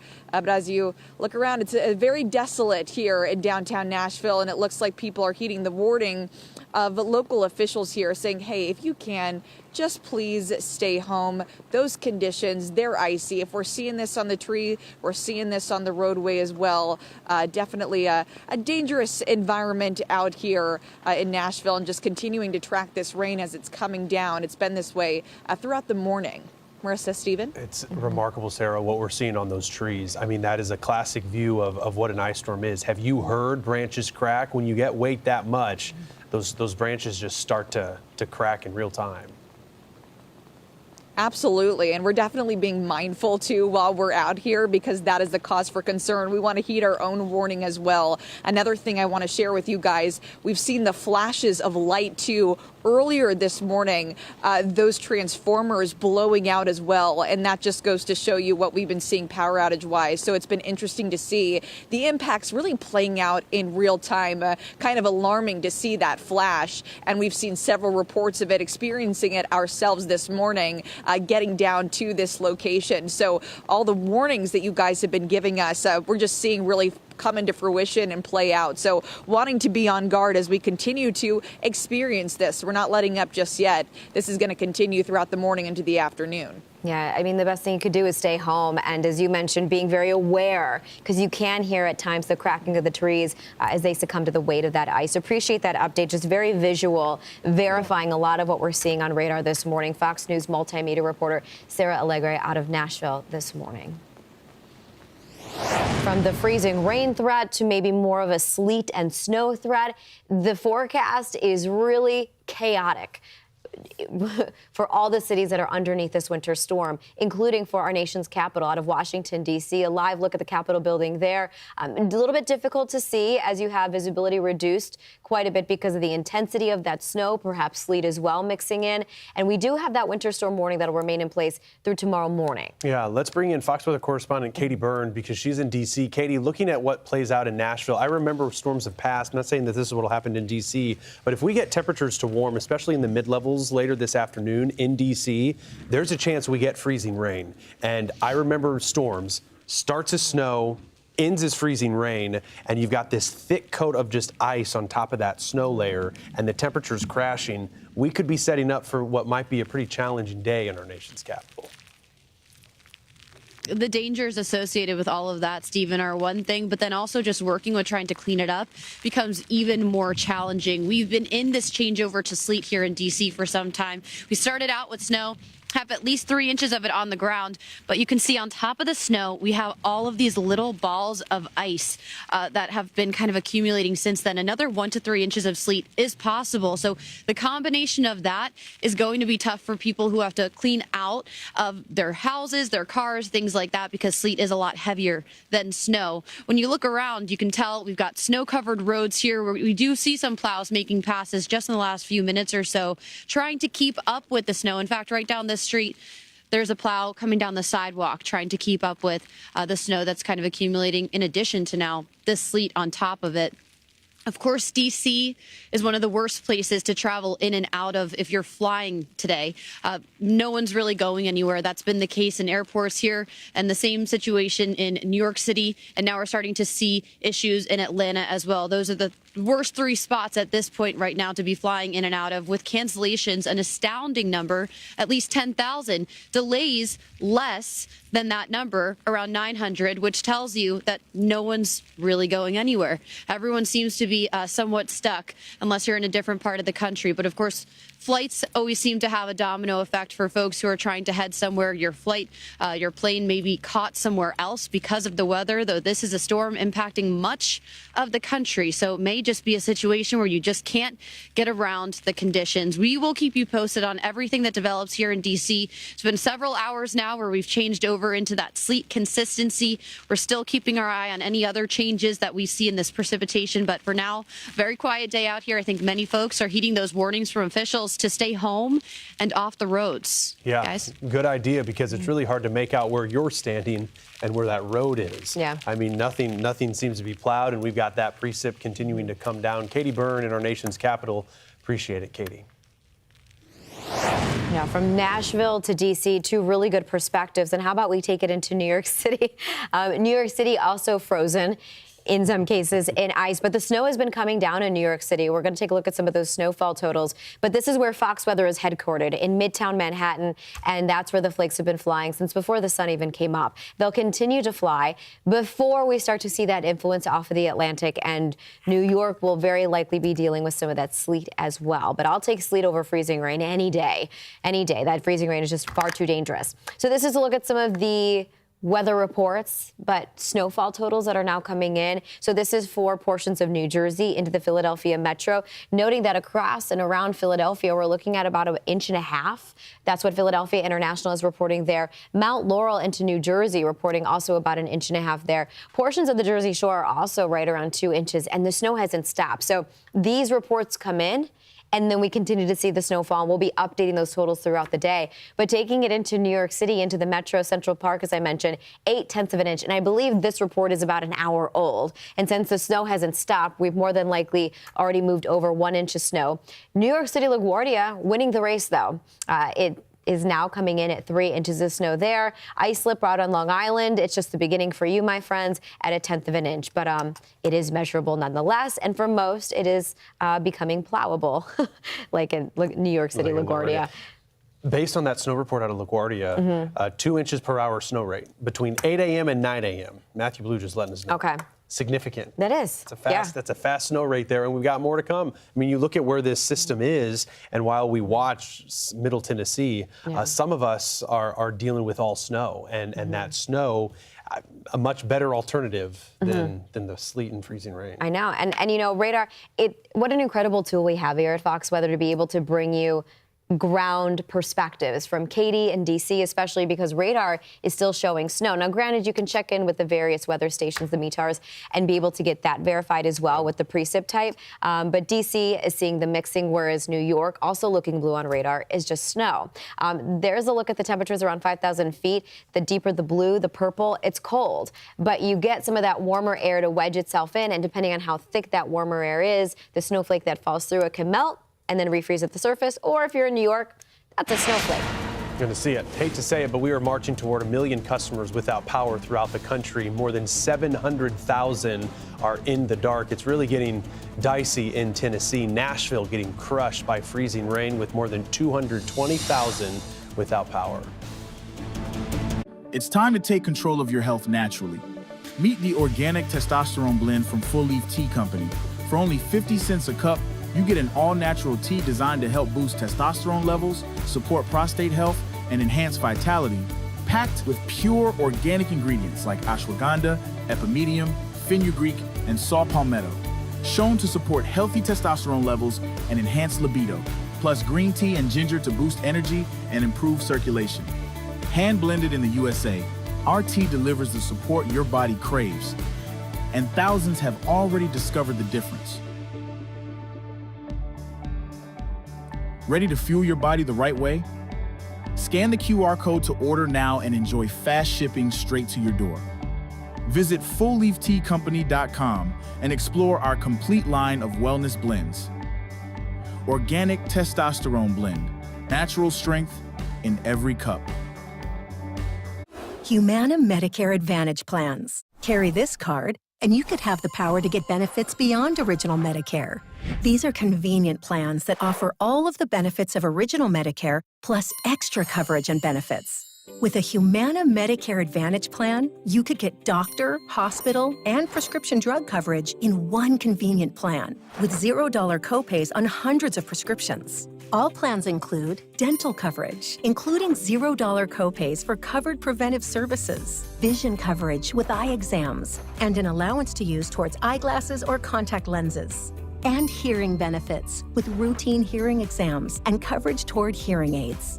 That's more than you get with Original Medicare, but it gets even better because Humana offers plans with $0 or low monthly plan premiums. You may also get $0 copays for routine vaccines at in-network retail pharmacies, $0 copays for in-network primary care visits, and $0 copays for in-network preventive services. Plus, worldwide coverage for emergency and urgent care when you travel. And Medicare Advantage plans ensure your covered medical costs, including doctor and emergency care, will never go above a maximum out-of-pocket amount that you know beforehand. Imagine benefits like these in one convenient plan. Plus, you'll have access to Humana's multiple large plan networks of doctors, hospitals, and pharmacies. So if you want more from Medicare, call or scan the QR code now to see if there's a plan in your area that could give you extra coverage and benefits, including coverage for doctor, hospital, and prescription drugs, plus a cap on your out-of-pocket medical costs. And all plans include coverage for dental, vision, and hearing. A knowledgeable, licensed Humana sales agent will explain your coverage options, answer any questions you have, even help you enroll over the phone. Call today. Humana, a more human way to healthcare. Right, we're back here on Fox Weather. It's finally NFL Conference Championship weekend. We've got the Patriots facing off against the Broncos in Denver. This will likely be one of the coldest games that we've had all season for the Patriots. Broncos as well. I mean, they're dealing with some colder temperatures, abnormal for the Mile High City. We'll have the other game, too, as the Rams and Seahawks face off. But this is where the weather could be most impacted. From a precipitation perspective, which is going to be snow, it's pretty high, right? Our Rowie's at 10. The higher the number, the worse it is. Temperatures are also going to be pretty chilly at Empower Field. Kickoff is later this afternoon at 3 o'clock. So overall, that Rowie is a 7 out of 10. And when we look at the temperatures, yeah, it's cold, even by Denver standards. And it's possible with that Arctic air that's present, temperatures could be dropping down into the teens by about 5 o'clock. And it's later this evening that we're going to have the Rams and Seahawks face off at Lumen Field. This is at 6:30 Eastern time, Sunday, today. How about that rain? We are expecting some rain by midweek to move into the Pacific Northwest, but not today. Some good news there, right? Is the wind impact, the temperature impact, not going to be all that bad. In fact, when you look at it by late January standards, not too bad, Marissa, with a 0.9 Rowie. Compare that to what we're dealing with in Denver, and I'd take this game over that one. But we're still a little on the cooler side, in the low 40s, dropping into the 30s by about 9 p.m. Two really important games. Final Four. I know you use that for basketball, but it works for football. It does work. Hey, it works if you say it works. Whether or not you have skin in the game, to be at that game, not bad, 40 degrees. A tough drive in Ohio. You have very cold temperatures. You have snow on the ground that's becoming compact, especially with some of the cars that have been over it. But there aren't a lot of cars out there except for, well, you have Storm Tracker Brandon Kopic that's driving around Dayton this morning. It looks like he's exiting the interstate there. Brandon was driving around Cincinnati as well. A lot of the interstates still look snow covered. In fact, I haven't been able to catch a snowplow, at least in his video. But even if you look at the road, it doesn't look like some of it has been plowed. And perhaps keeping up with those snowfall rates has been challenging at times. But across Ohio, across the Ohio Valley, it is purely a snow profile. So we're not as worried about that warmer air coming up from the south and messing up that profile and giving you a sleet or perhaps a freezing rain. That activity is further to the south.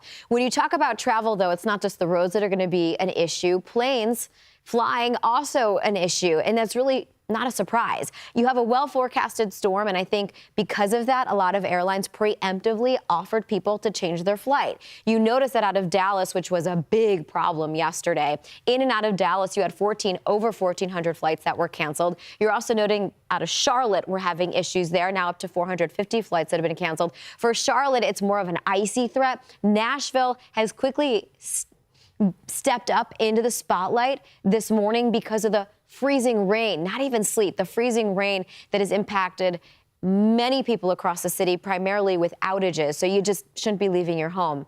You shouldn't even be thinking about exiting to the outside unless it's absolutely necessary. When you look right now at some of the air travel, you do still have flights that are flying. We've seen a couple take off out of the New York City metro, but only maybe a handful, and a lot of them were flying south. Issues throughout the day for Boston. I'd say for the morning for sure, hopefully getting better into the evening, but not so much in terms of the actual air travel, though the forecast should hopefully be getting a little bit better as you get into early Monday morning. New York, LaGuardia, JFK, Pittsburgh, Philadelphia, everything exits from west to east, but it could take the airports a while to catch up, especially if you were delayed and you're waiting on that flight to take off. Then you get into an issue of the hours that the pilots have worked. This is a look right now at the airport delays for Monday. Again, the system exits by Monday. And for New York City, a lot of that precip's going to come to an end by early Monday morning, perhaps 6, 7, 8 a.m. And you'll note that even as we look at the airports, there's still going to be a little bit of a challenge. So hopefully and hoping for better news, if you're on the road, it could take a little bit longer. They're going to treat a lot of these plow crews and salt treatment crews. They're going to prioritize those main interstates, those main roads before they can get to the secondary or even the tertiary roads, which means your neighborhood may be further down on the list. Regardless, the interstates, they could be slippery. And noting where we do have some of these temperatures, I-95, I-85, that are below freezing or right around freezing, it's not just a snow threat, it is an ice threat as well. So please be careful. But again, best advice, keep it at home. Let's highlight those temperatures a little bit more, Marissa, because that is the big story with this departing winter storm. It's eventually going to happen in Nashville, a city that's dealing with some ice. Ignore the temperature right now. That is not the temperature in Nashville. Actually, we are 32, 33 degrees in the Music City. But what we're looking at is a very icy situation. And with cold air set to move in, a city like Nashville is under a cold weather advisory because tonight and tomorrow night, it's going to be very cold with wind chills dropping into the single digits, even below zero, well below zero, where we have those extreme cold warnings, which that's confined through parts of the upper Midwest and the high plains, and then also a big chunk, including Memphis, Tennessee, not Nashville, but Houston, Corpus Christi. Of course, these are subjective. These are based on what latitude we're found at. So along the Gulf Coast, obviously, we're not going to have temperatures as extreme as what we have through the high plains, but the infrastructure is way different. For example, you've got exposed water lines along the Gulf Coast. Those are buried pretty deep when you head up into North Dakota and Minnesota. But overall, as we're looking at these threats that we have, the cold is going to be a really big concern, especially when we're dealing with ice this morning, that ice through Middle Tennessee, through the upper Midwest, through the Great Lakes and Northeast. We do have some pretty cold temperatures that we're expecting later today. This is by tomorrow morning.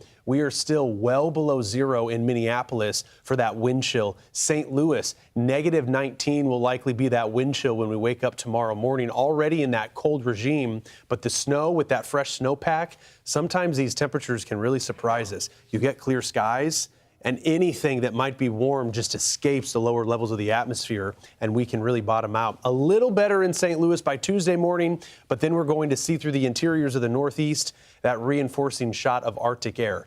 It's not over by Tuesday. In fact, as we head throughout the rest of the week in the final few days of January, it does look like a cold pattern is going to dominate, especially through the Great Lakes, as those Great Lakes are quickly beginning to freeze. This is the type of air mass that we need, but when you look at it climatologically, that's what happens. Speaking of the Great Lakes, Duluth, Minnesota, look at those forecast wind chills over the next 6 days.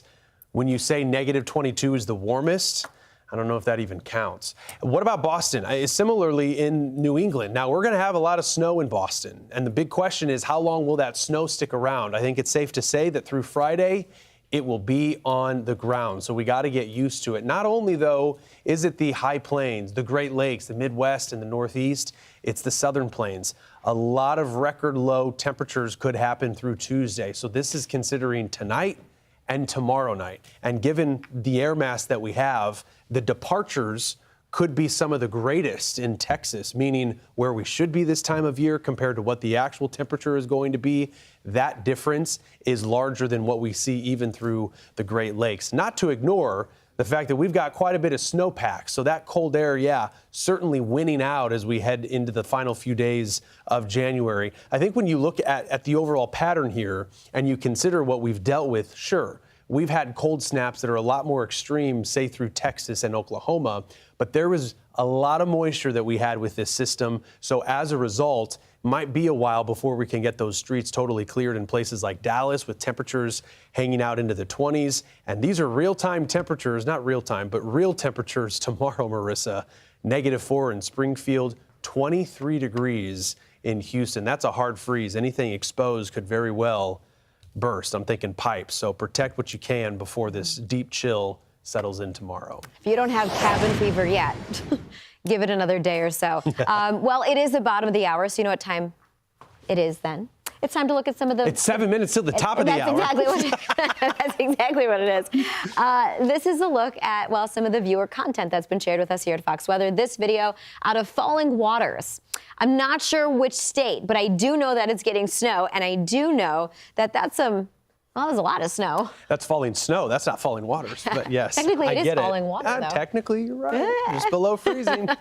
Where's this one at? You have better eyes than I do. That's out of Maryland, out of Galena, perhaps? Nice. A little bit of snow. The thing with Maryland and the Mid-Atlantic, we've seen that transition occur. So we're seeing a little bit more sleet, but the pooches, they still, oh my gosh, look at that. Aw. In the spirit of the Olympics.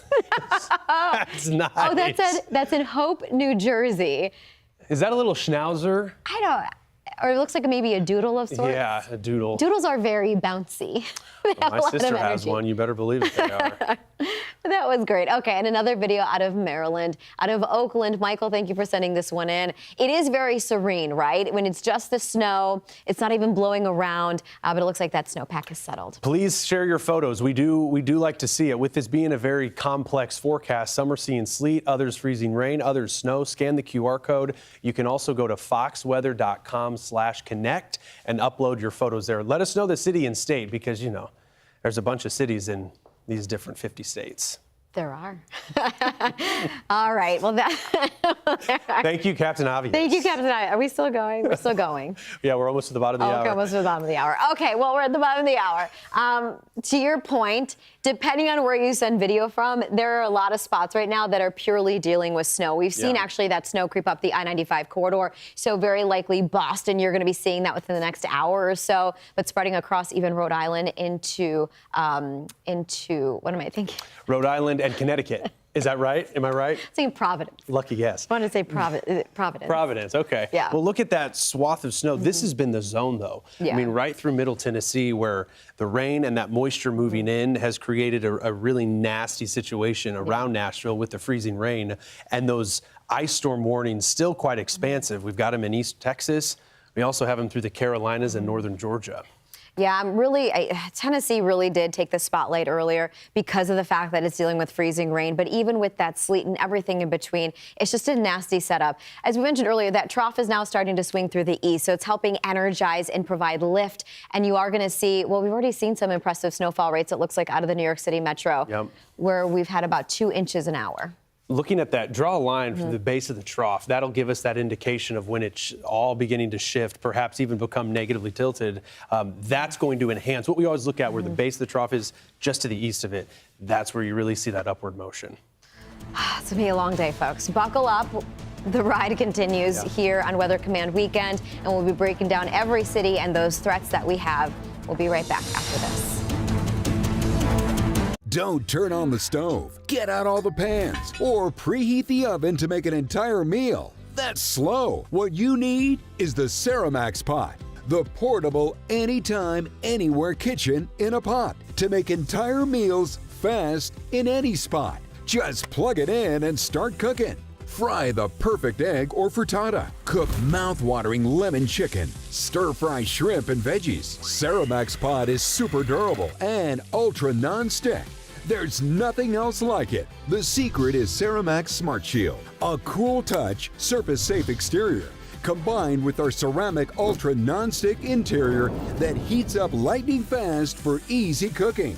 Plus, dual temperature settings mean you'll always get the heat you need. Make mouth-watering mac and cheese, restaurant-style rapid ramen, or delicious steamed dumplings with ease. Just plug it in and make delicious meals in apartments, dorm rooms, and RVs. Or bring your famous chili to share anywhere. Serve up crowd-pleasing brisket right at the tailgate. Even bake stove-topless chocolate cake. And because it's Ceramax Ultra Non-Stick, it cleans up fast. No stove? No microwave? No oven? No problem. Ceramax is the portable, anytime, anywhere kitchen in a pot. Call or go online now to get the complete Ceramax pot for the special TV discount price of just $39.99. It comes with a 90-day money-back guarantee for everyone who orders today.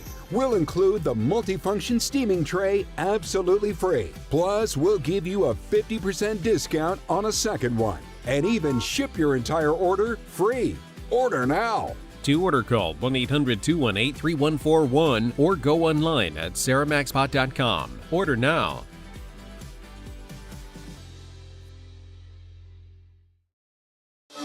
Eye bags, dark spots, wrinkles. There's one product that can fight them all. Only one. Particle Face Cream. Particle Face Cream, Engineered for men, made for our skin. and backed by science, and it actually works.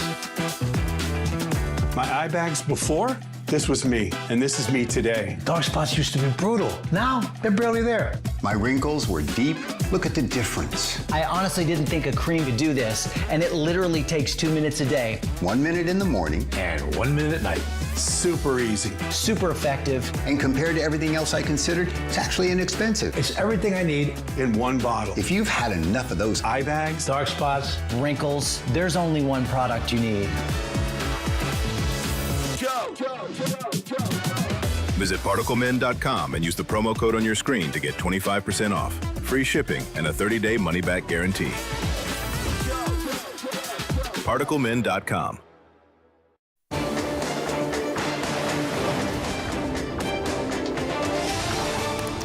Welcome to a new hour here on Fox Weather. You're watching Weather Command Weekend. I'm Stephen Morgan. And I'm Marissa Torres. Fox Weather's 24/7 coverage of this major, now historic winter storm, depending on where you are. It's been a long go of it since Friday, right? Nearly 800,000 customers are in the dark without power. A lot of it has to do the weight of the ice that we've seen really build up across portions of the Mississippi Valley and now into Tennessee, out of Nashville specifically. Ice accretions closing in on 1 inch, which would add more than 2,000 pounds for every 300 foot of power line. It's just a remarkable storm that we've seen. And we want to start this hour in the ice storm. Our Fox Weather Beast, it's moving through this winter storm. It's not driving by itself, though. We got 2 people in that vehicle currently driving through Nashville, Tennessee, where we have seen the power outages skyrocket with temperatures hugging close to that freezing mark. That's allowing anything that is below freezing to get coated in ice. Look at those trees. You see how they're weighed down, even those power lines. Really a dangerous situation setting up. And since the Beast has yet to get the driverless feature, we want to go ahead and take it to the faces behind the camera there. We have Nick Bills and John Bright joining us. John, I think you're the one behind the wheel. So Nick, I believe that means you are the one answering questions. Did I get that right? Hey, yeah, that's right. Good morning. Hey, Nick, good morning. Yeah, John is intrepidly navigating through this, through everything you can see here. Yeah, I mean, well, and I know he has to focus. It's just, I'm looking at what you're seeing. Obviously, the weight of the trees, the tree limbs that are down, but also the ground. Is it slushy? Is it icy? Is it both? So it's interesting. We're actually seeing the results of all the preparation overnight and into yesterday, where they obviously salted as much as they possibly could. But we are in the warmest part of today, right? It's 33 and dropping. And so right now it's slushy. Right now it's dropped. We're driving on basically wet roads. But you can already see as we get into areas of the subdivision that are a little bit less traveled, we've already seen emergency vehicles. We've seen trees down. We just passed a big tree on the right there. Power lines coming down. Nobody has power. And that's not, and the driving conditions are only going to worsen as all that cold air arrives that you were referring to earlier. That's what we're really concerned with because, yeah, I mean, Nick, the cold weather advisory that we have, it goes into Monday and it'll linger for some into Tuesday. So we've got that cold air that we're waiting on. I'm wondering, given how you guys have been navigating, we've got nearly 90% of Davidson County without power. I don't know if there's any way to indicate. What are your thoughts on these homes? Are they without power? Yes. So if yesterday was really talking about the falling snow and some snow and stuff, this morning it's definitely about the silence. Everything is without power. We were driving through a strip mall earlier today. Every business is closed, either for driving safety concerns or because there is no power. Probably both, honestly, right? All the traffic lights are out. All the businesses having to remain closed. Look at that yard. It looks like an ice rink. Yeah. I mean, every parking lot that hasn't been heavily treated looks like a hockey rink right now.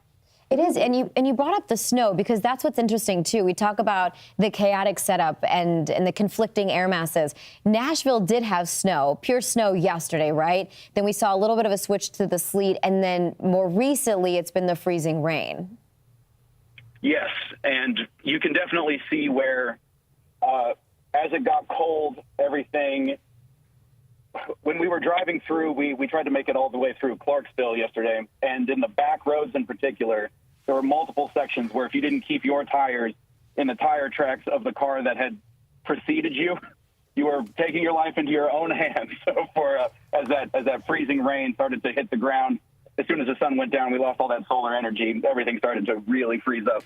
You did mention just a bit ago, Nick, that this is the warmest part of the storm. We are very close to freezing. Might just be a couple of degrees. I think we're coming upon what looks to be a pretty significant tree that's down just off on the right. I mean, the risk of these trees falling onto power lines and even homes, it's great. Does that mean those drops that we're seeing on the windshield? What are your thoughts? You think that's freezing rain? No, so fortunately for us, it's amazing what you're happy for, right? When you get in situations like this, right. It's wet water, which is great, right? I'll take that. It's probably like 33, 34 degree water, balmy. I'll take it all day. Yeah. But like you said, as those temperatures start to drop, I would not at all be surprised.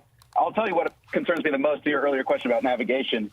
As the temperature continues to drop, eventually all the salt treatments on the road will become ineffective. You know, once we get to 20 degrees, I think is where the chemistry really starts to work against us, and all of a sudden rock salt, it still just freezes, right? It's just salt water, and it still freezes. So that's, if we want to talk about what I'm most nervous about navigating through here, even with our gigantic weather beast, 20 degrees is where I start to really get nervous.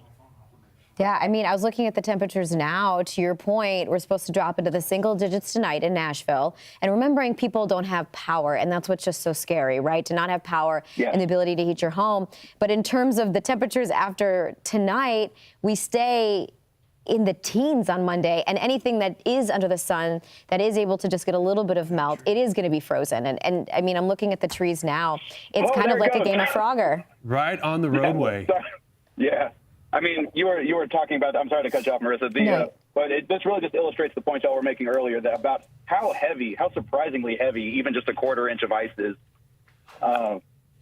Just taking these trees out and power lines. And I think, Nick, when you're looking at an ice storm like this, one of the elements that some ice storms bring is a significant wind. I don't necessarily notice winds being all that strong. This is just the weight of the ice. I was just checking that. You're right. A wind out of the southeast, but light, around 5 miles per hour. Yeah. Has that been generally the theme as you guys have driven? We've been in mostly areas like this, and so the winds, we haven't really been in any major wind tunnels or wind corridors. So I guess that's a relief, though, right? That's one of the things we haven't actually been caught by too badly, at least just for us. Our experience specifically is not having to contend too much with that wind chill.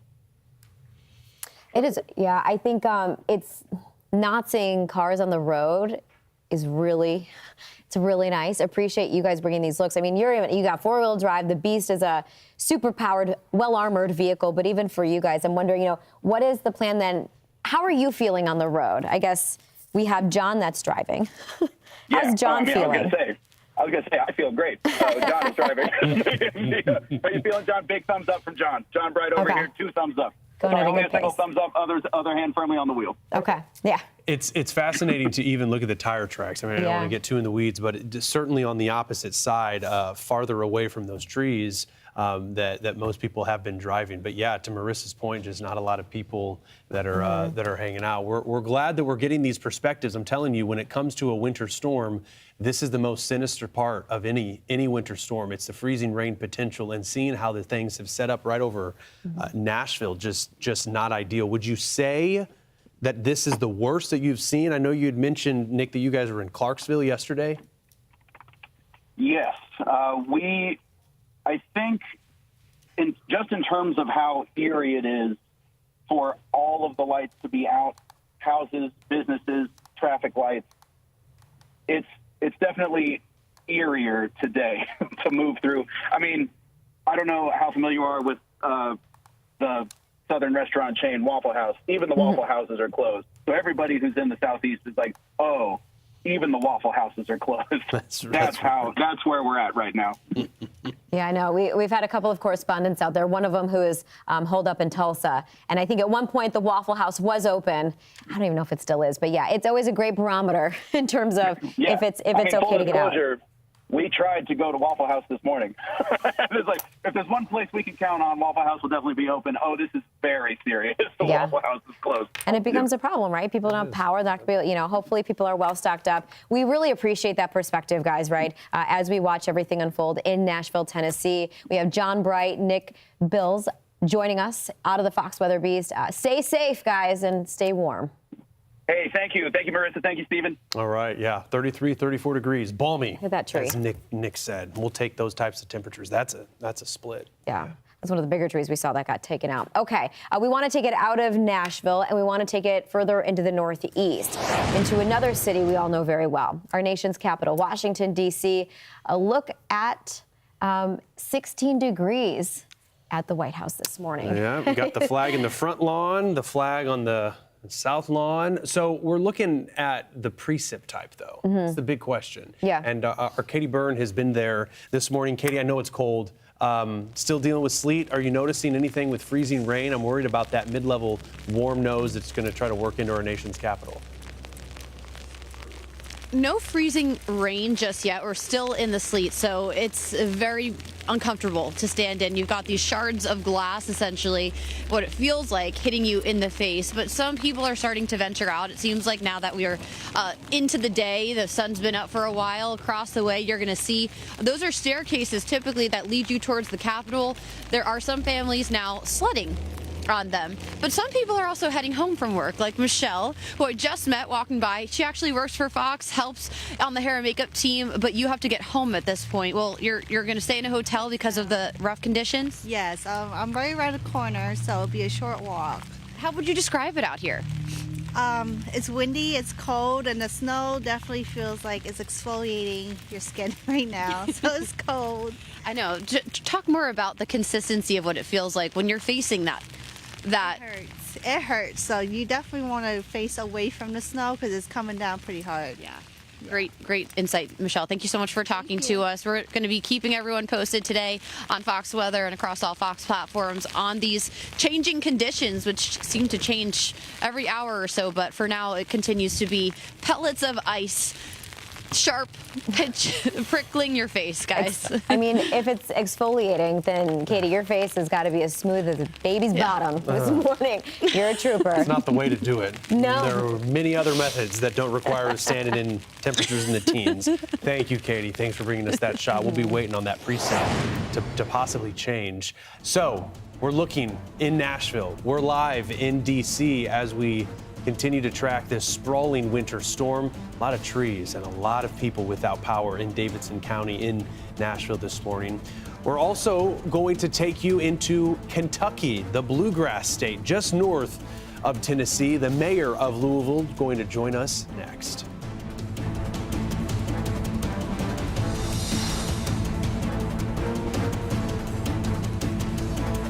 This gives me the edge.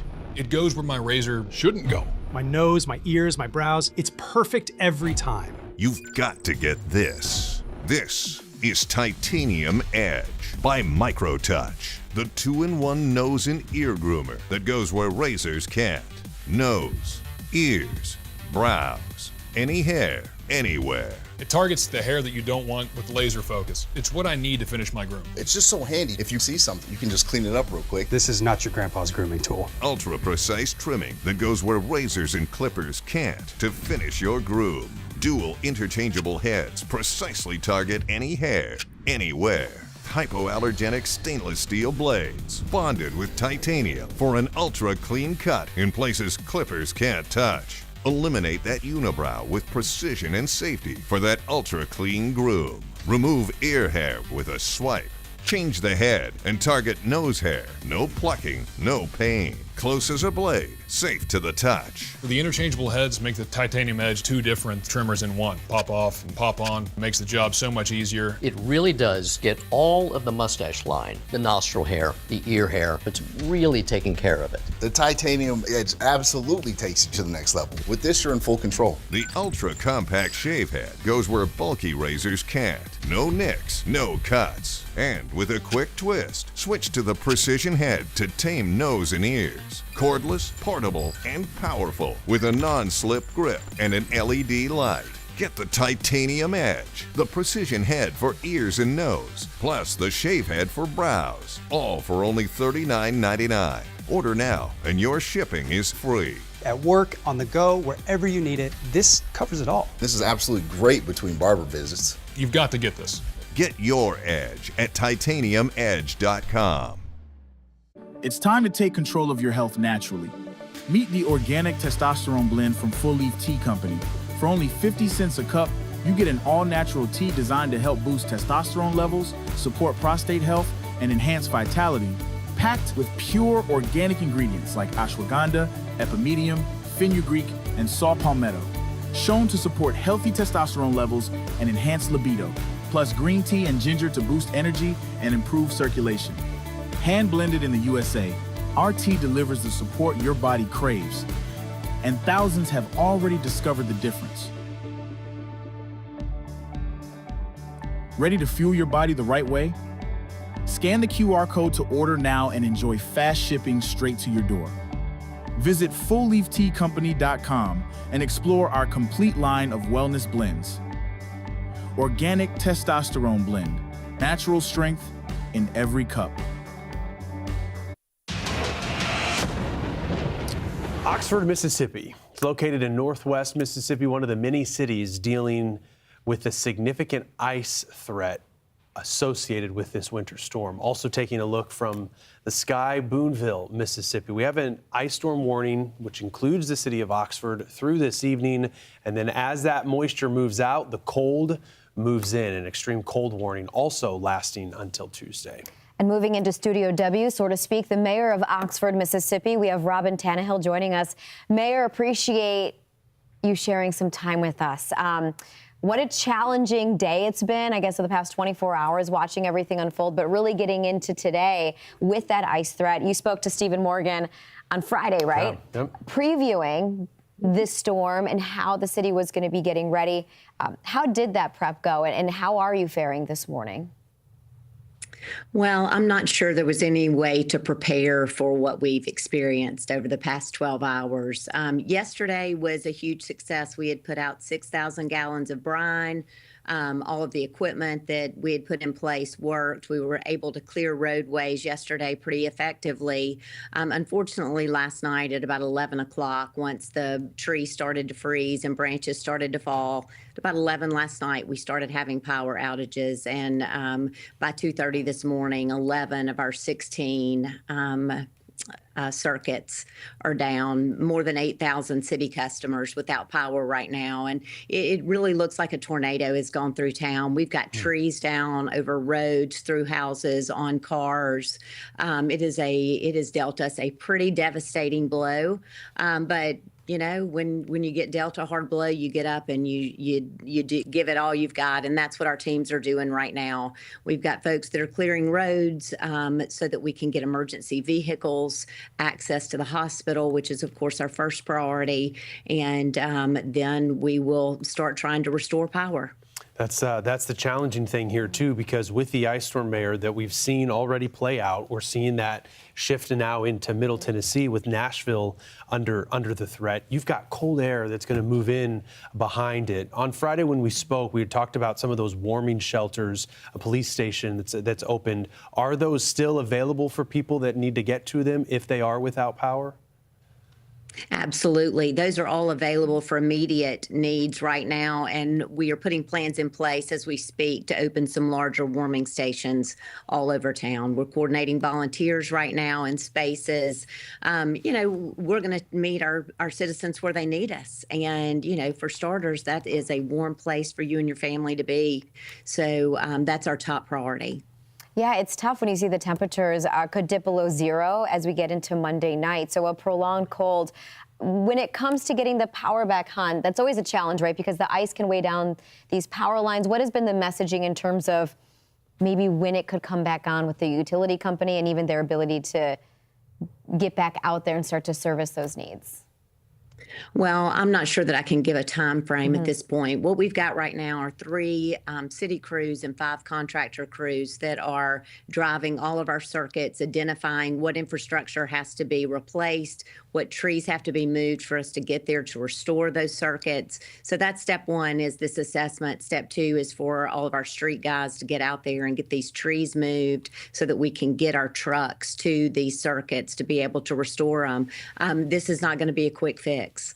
As I said, it looks like a tornado has gone through the entire town. It's going to take a minute, but we'll get there. Oxford's a community that rallies and really steps up and takes care of each other in challenges, and that won't be any different for this storm. It's a small town, despite being one of the largest cities in Mississippi. I think it's among the top 20 largest cities. But Mayor, one of the things that gives Oxford such a nice, hospitable feel, I would imagine, is the college, Ole Miss. What's the status of the college? I believe shortly after we spoke, the college called classes. They canceled classes for Monday, if I understood that correctly. Now with the power being such a problem, do you have any insight into what's going to be happening there at Ole Miss?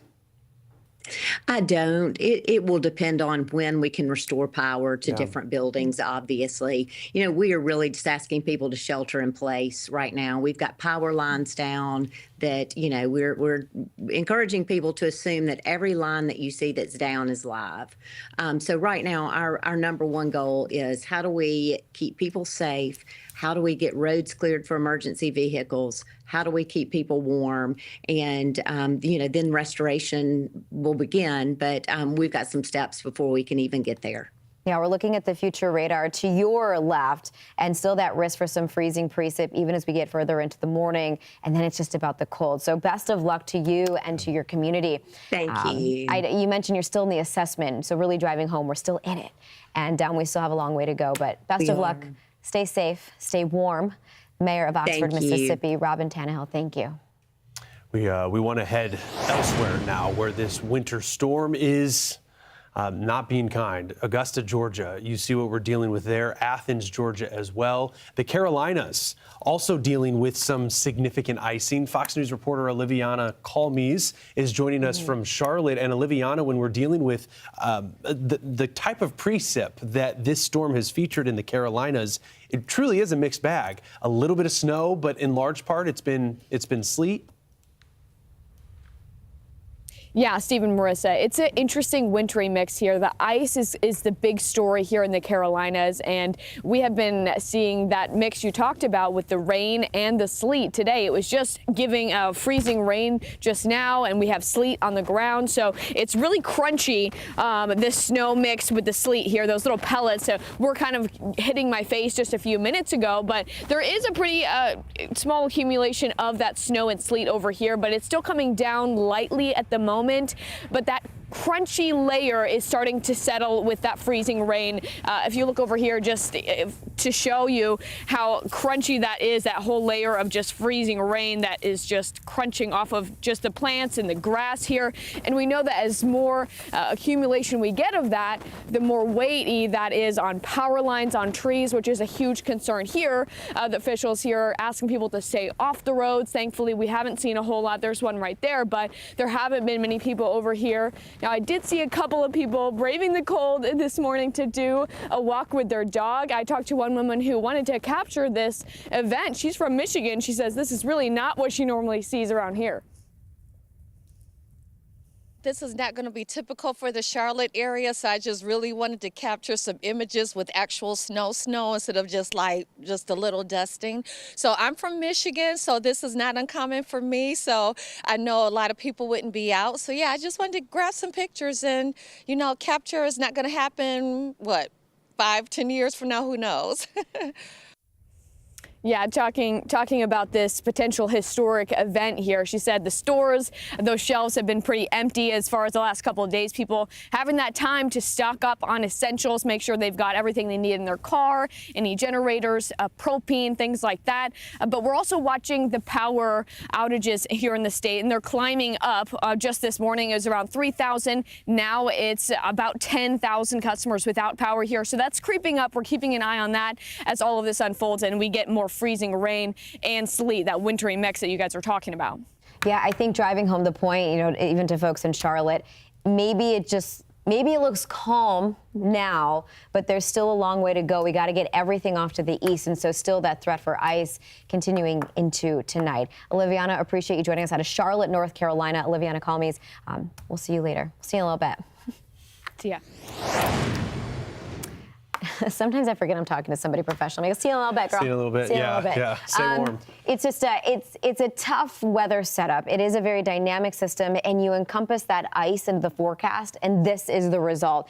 We're watching the power outages throughout the country, but look at the red that's highlighting not just Texas and Louisiana. We've added Mississippi to that. We've added Tennessee to that. And we've seen the outages grow in states like Kentucky, Georgia, and into Virginia. A lot of this has to do with the ice. Tennessee is, in fact, leading the board because of the icing threat that is ongoing. If you look at Nashville, which is the epicenter of some of that freezing rain, you have Davidson County, where Nashville is located, with 90% of customers without power.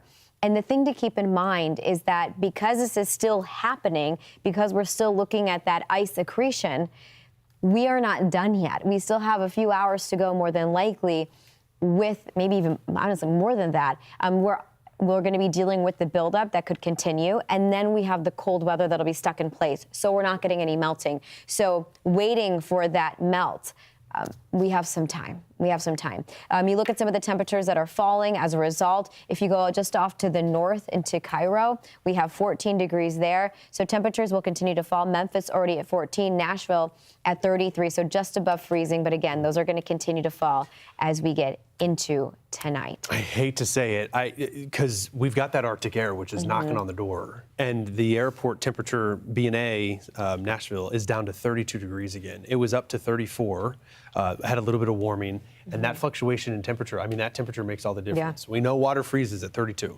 So you deal with a temperature like that at the airport. You got other areas that are probably at or a little bit below, maybe a little bit above. But we need that moisture to turn off, because that cold air, it's moving in. We need some drier air to help eat up some of that moisture. Look at the temperatures. Tomorrow morning you wake up, you're in the low teens, maybe the middle teens. But that is well below freezing. And the other thing to keep in mind is it's going to be tough for those utility crews to get out there to make those repairs. They still have to assess, as we heard from the mayor out of Oxford, Mississippi, you still have to assess the damage before you even know what to fix.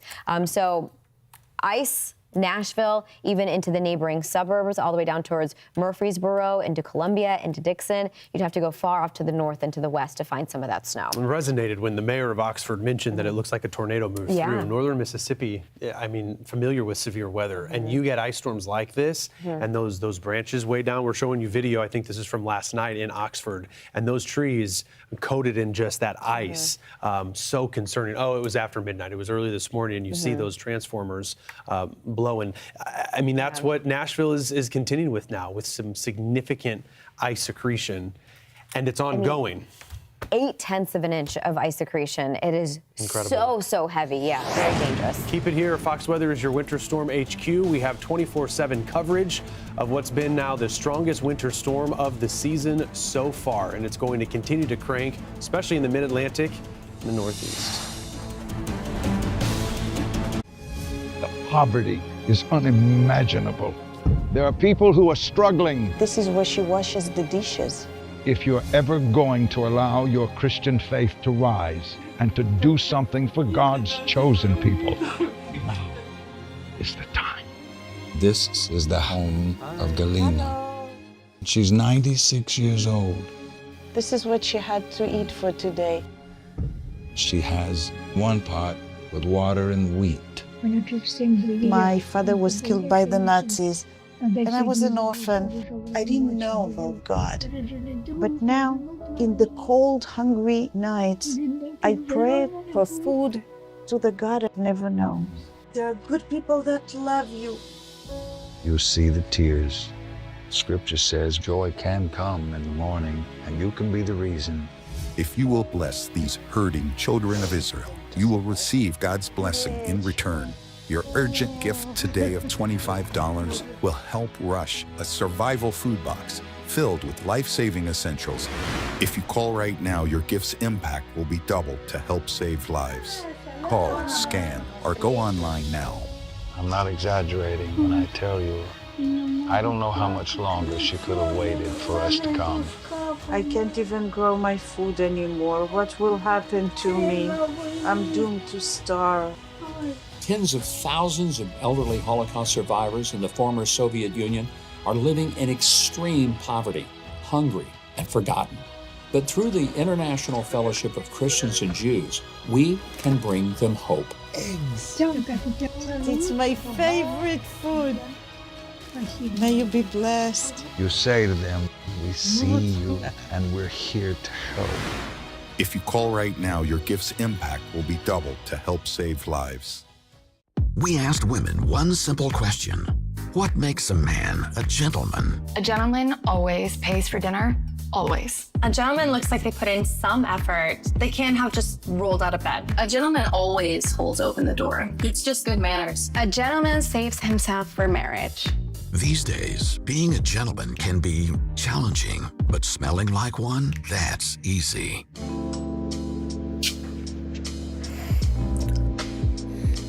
Wow. Oh, that's what a gentleman smells like, okay? Yep, that's it. What are you doing tonight? If he smells this good, he's got my attention.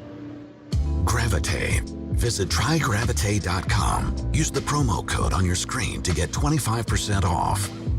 Can I keep this guy? Trygravite.com.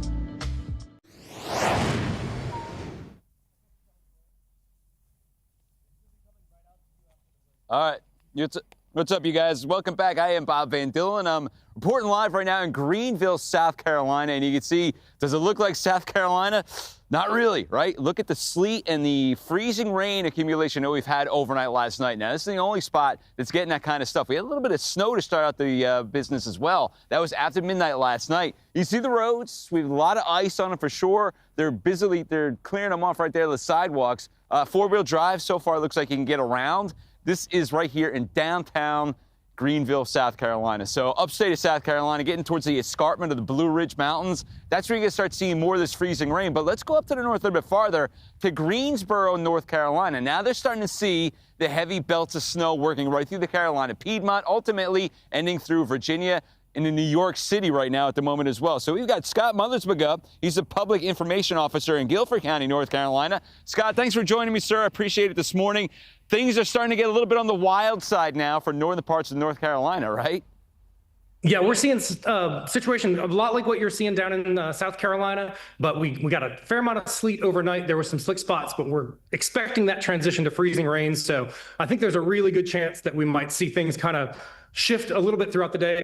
We'll start moving around, and we may see some increasing incidents as we kind of get later in the day. Yeah, understood. So how did this stuff start out? Did it start out as snow or did it start out as rain?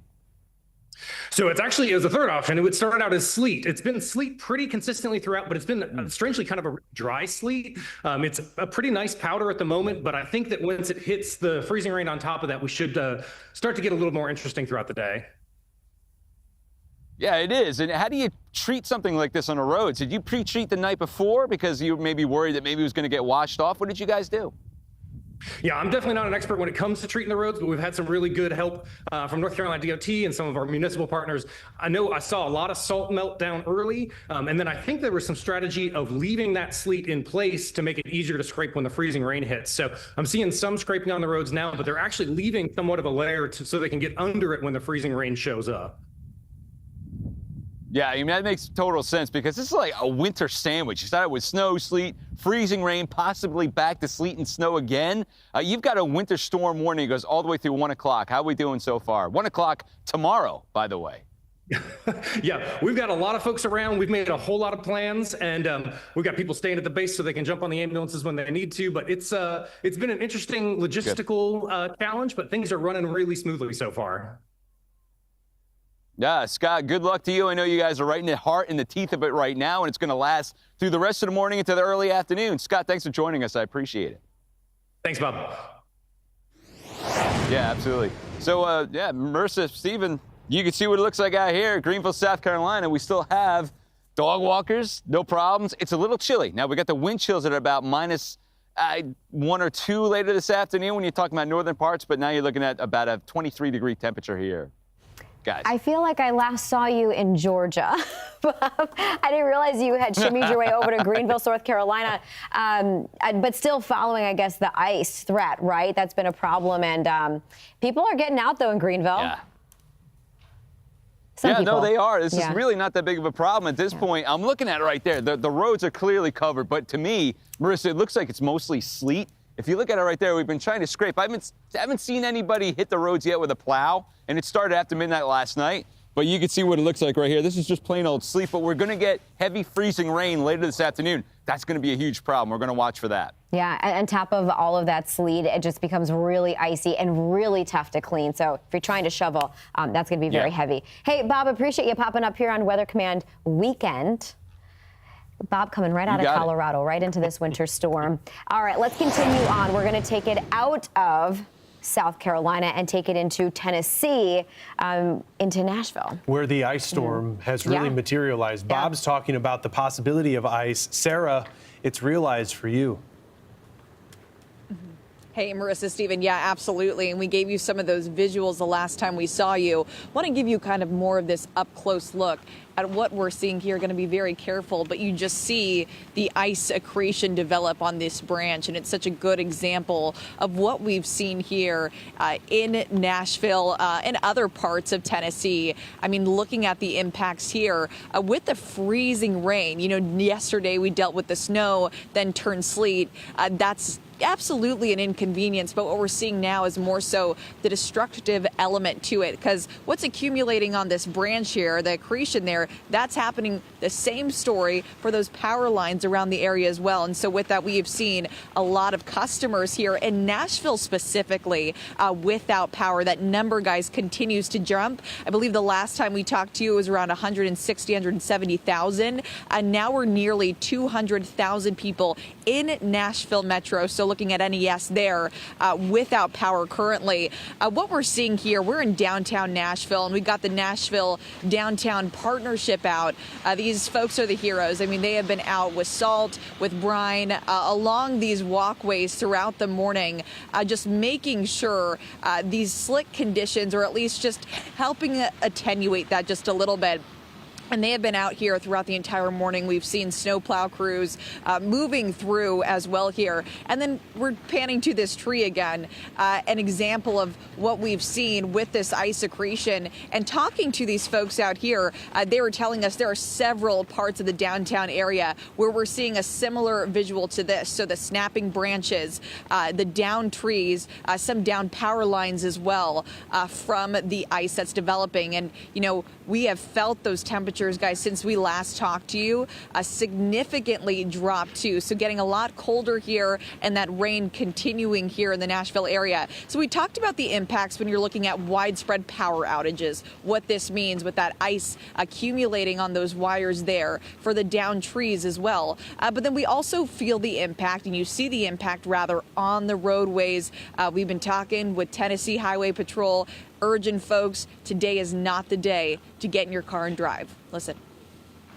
People can travel some on snow, but ice, you just cannot maintain control of your vehicle, and that's what's scary. When responders have to get out and respond to these incidents, it puts them at danger as well as the person that's stuck. So we're going to do our best to get to everybody, but we want to encourage them. If they do not have to be out, please stay home. We're monitoring all areas. A key thing we're doing is running out the main interstates and state routes, but we're looking for people that are stranded. The temperatures are bone-chilling cold, and we don't want to see somebody freeze to death out here. So that's why we're trying to be as visible as we can on the interstates to look for people that are stranded. Yeah, and just a closer look here, it just shows the weight of what we're experiencing, whether it be travel impact, just danger to infrastructure and folks, and then the lack of power too. And so we are seeing this throughout Nashville. Definitely want to be careful around these areas. We're making sure we're being mindful during this time, but we're feeling the impacts here across Nashville take shape too. A lot of folks without power. That's where those warming centers come in. I mean, we have 87 open right now throughout the state of Tennessee. We're also seeing impacts to the school system. Metro Nashville Public Schools, they won't be in class tomorrow and Tuesday. Hoping to follow those updates as we come. but we could just see the community reacting and responding to what we're experiencing right now here. We got some crews still out and about, just laying out salt and brine in this area, and just continuing to assess the damage and preventative measures as well, guys. Yeah, but it's a bad situation in the Music City, getting even worse with that colder air moving in, because that freezing rain is going to only add to the already loaded trees, power lines, anything that is below freezing. Sarah Allegre, Fox News multimedia reporter, appreciate the update from Nashville. And let's go ahead and just talk about what we can expect in areas even further off to the east and to the north. Look into New York City. Honestly, I was told this was a Central Park camera, but the visibility is greatly reduced because the snow intensity has picked up. We've seen the cloud base lowering throughout the morning, and New York has been dealing with some consistent snowfall. Now, out of Central Park, the latest measure, and I'm still seeing, is still from a couple of hours ago at 0.8 of an inch. I can pretty much assure you that we've surpassed that because surrounding areas are around between 2 to 3, if not approaching 4 inches in spots around New York City. So the snow, it is falling. It'll continue to fall. It is going to be an interesting setup for cities like New York, out onto Long Island, New York, up to Connecticut. And we'll see into portions of coastal portions of New England, where we'll get some of that warmth off of the Atlantic to help interrupt that profile, and could see a mixing. You look right now at Real Color Satellite, always really impressive to see, especially as you can follow. The troughing is still coming out of the south. So right there is how the trough is somewhat organized. You can kind of follow the clouds and where that precip is at this time. At the surface, precip is variable. I was looking at Baltimore, and they're reporting ice pellets. So it's just really challenging for portions of even the Northeast this morning. Look at that fetch, not even fetch, that stretch, that length. About 1,500 miles from south to north of where we're watching that very chaotic moisture. Temperatures are chaotic as you look at the vertical levels of the atmosphere. There's a lot of places being impacted. Wind chill in New York right now, -3. We have a temperature of 11 and a dew point of 7. And the fact that we're dealing with snow rates of 2 inches an hour is remarkable. Yeah. I mean, this is a type of snow that's very unique. It's not something that you often get with a winter storm, let alone with a nor'easter like this. But that Arctic air, it can do a number at the surface. But the mid-levels, they're going to be warming throughout the morning. Just within the past, I guess, 5-6 minutes, we've seen that sleet line try to nose through Washington, D.C. It's not quite to Philadelphia. Still seeing reports of all snow in Philly, but that's going to be moving in the direction of New York City throughout the afternoon. But right now, still, snow's falling fast. Yeah, and a little windy, too. Some of those gusts out of the Battery, lower Manhattan around 20 miles per hour. And we do have visibility that's been cut down, not just out of the New York, though I think that might be not correct. But still noticing a quarter-mile visibility into portions of New York, Binghamton, Williamsport, Pittsburgh. And again, we are just in the beginning. So now it's our turn in the Northeast, but still dealing with some of that icing threat for areas further off to the west. We are looking at that icing threat because we march toward 1 million customers throughout the country without power, and a lot of those customers living in Nashville, in Davidson County, where we have more than 150,000 alone. Fox Weather has you covered, as we've mentioned, streaming here 24/7. It's entirely free, and we're combining forces with Fox News to bring you all elements of this storm. We're back after this.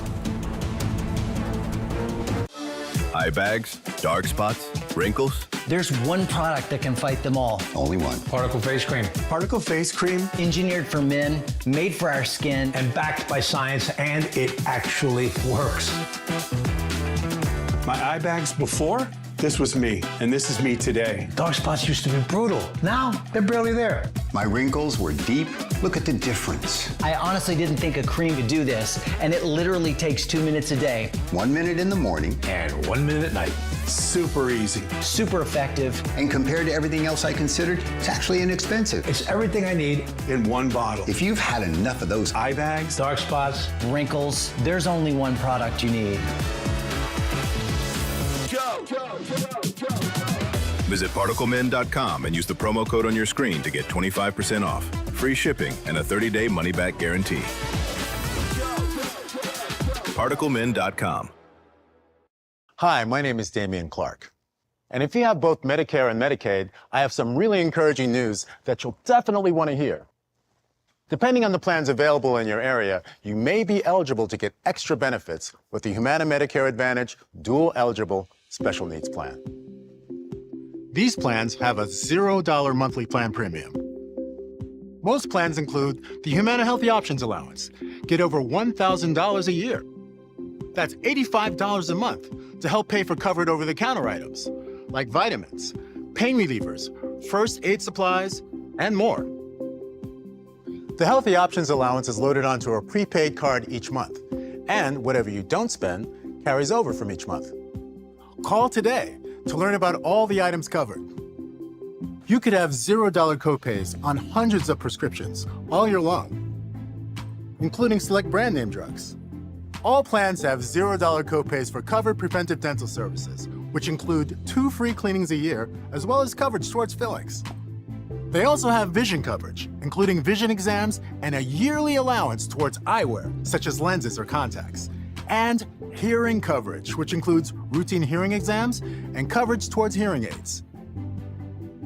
Plus, your doctor, hospital, and pharmacy may already be part of our large Humana networks. So call the number on your screen now to speak with a licensed Humana sales agent. Wouldn't you love benefits like a monthly allowance to help pay for covered over-the-counter items? So if you have Medicare and Medicaid, call the number on your screen now and speak with a licensed Humana sales agent. If you're eligible, they can even help enroll you over the phone in a Humana Medicare Advantage Dual Eligible Special Needs Plan. So call now. Humana, a more human way to healthcare.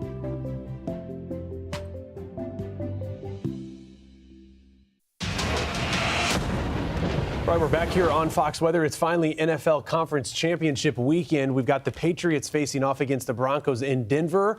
This will likely be one of the coldest games that we've had all season for the Patriots.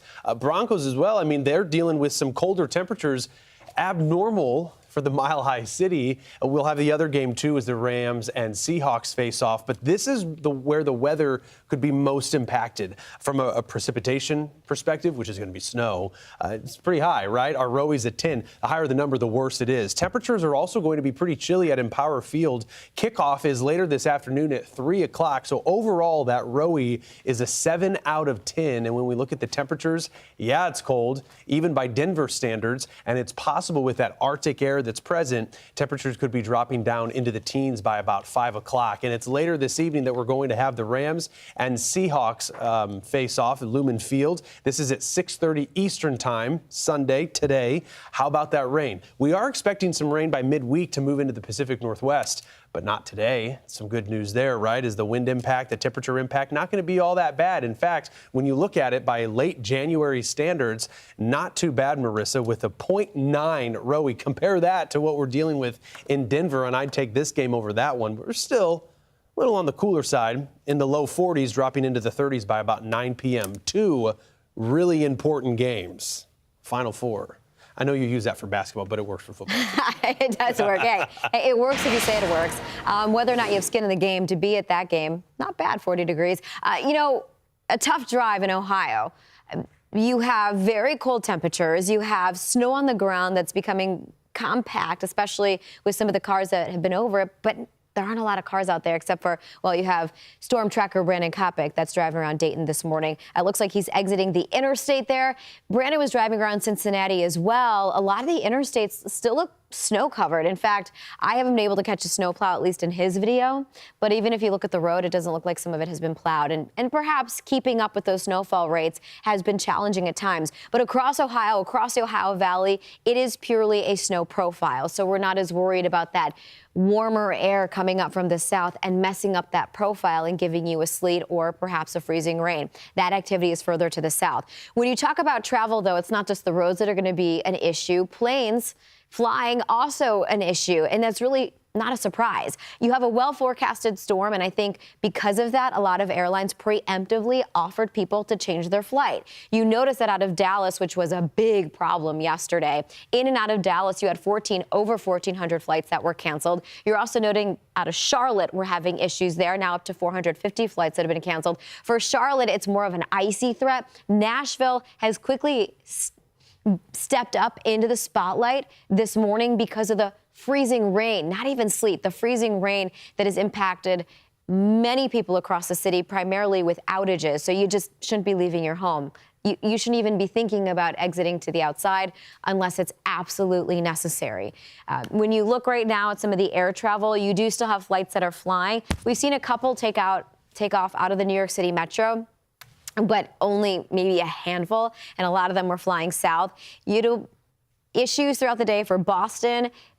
I'd say for the morning for sure, hopefully getting better into the evening, but not so much in terms of the actual air travel, though the forecast should hopefully be getting a little bit better as you get into early Monday morning. New York, LaGuardia, JFK, Pittsburgh, Philadelphia, everything exits from west to east, but it could take the airports a while to catch up, especially if you were delayed and you're waiting on that flight to take off. Then you get into an issue of the hours that the pilots have worked. This is a look right now at the airport delays for Monday. Again, the system exits by Monday. And for New York City, a lot of that precip's going to come to an end by early Monday morning, perhaps 6, 7, 8 a.m.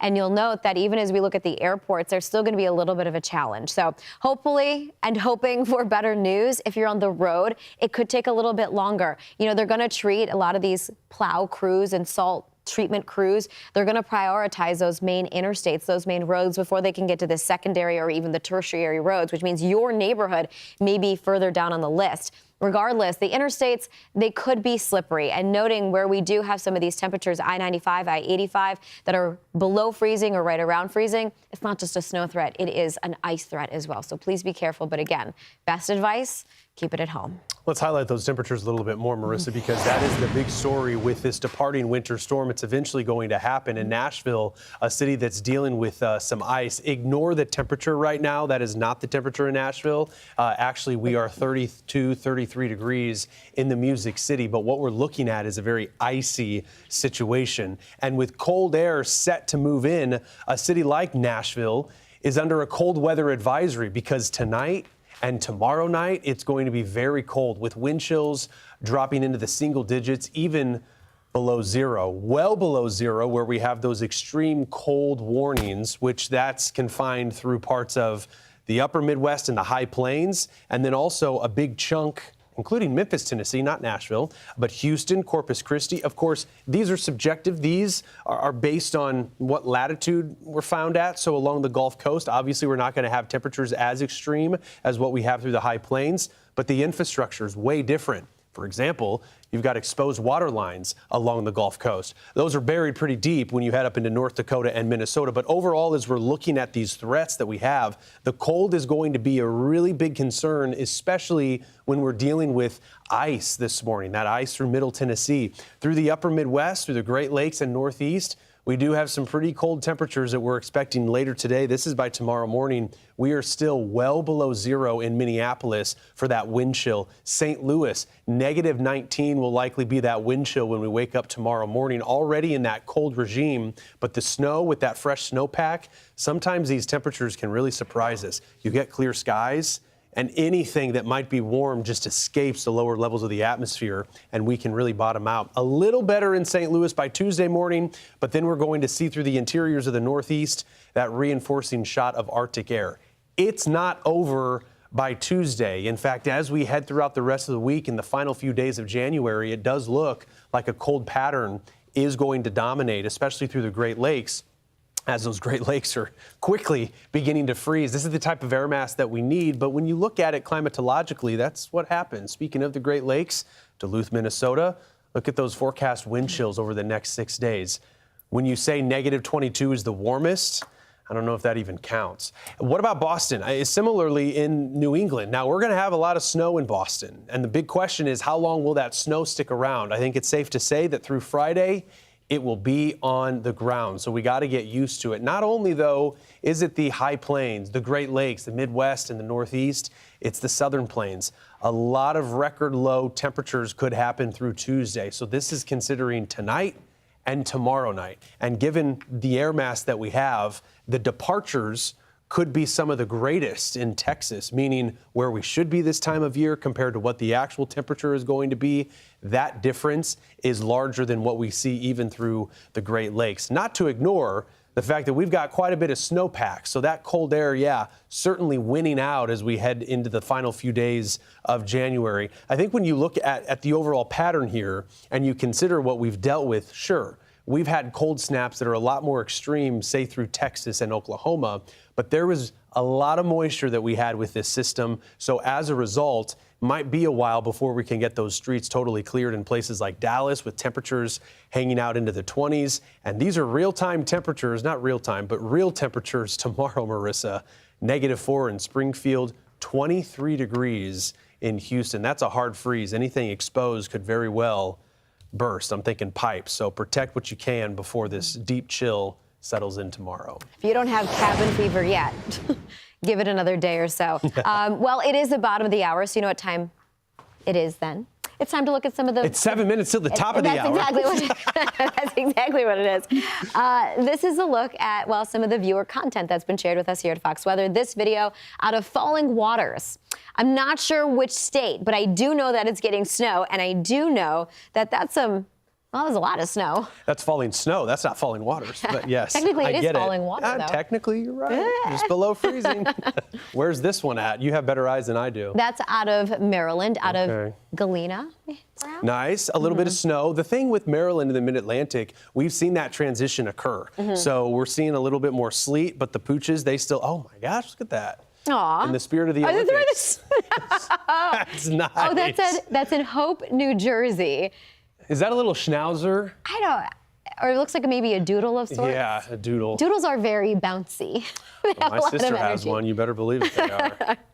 That was great. Okay, and another video out of Maryland, out of Oakland. Michael, thank you for sending this one in. It is very serene, right? When it's just the snow, it's not even blowing around, but it looks like that snowpack has settled. Please share your photos. We do like to see it. With this being a very complex forecast, some are seeing sleet, others freezing rain, others snow. Scan the QR code. You can also go to foxweather.com/connect and upload your photos there. Let us know the city and state because, you know, there's a bunch of cities in these different 50 states.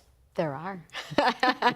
All right. Well, Thank you, Captain Obvious. Thank you, Captain Obvious. Are we still going? We're still going. Yeah, we're almost to the bottom of the hour. Okay, almost to the bottom of the hour. Okay, well, we're at the bottom of the hour.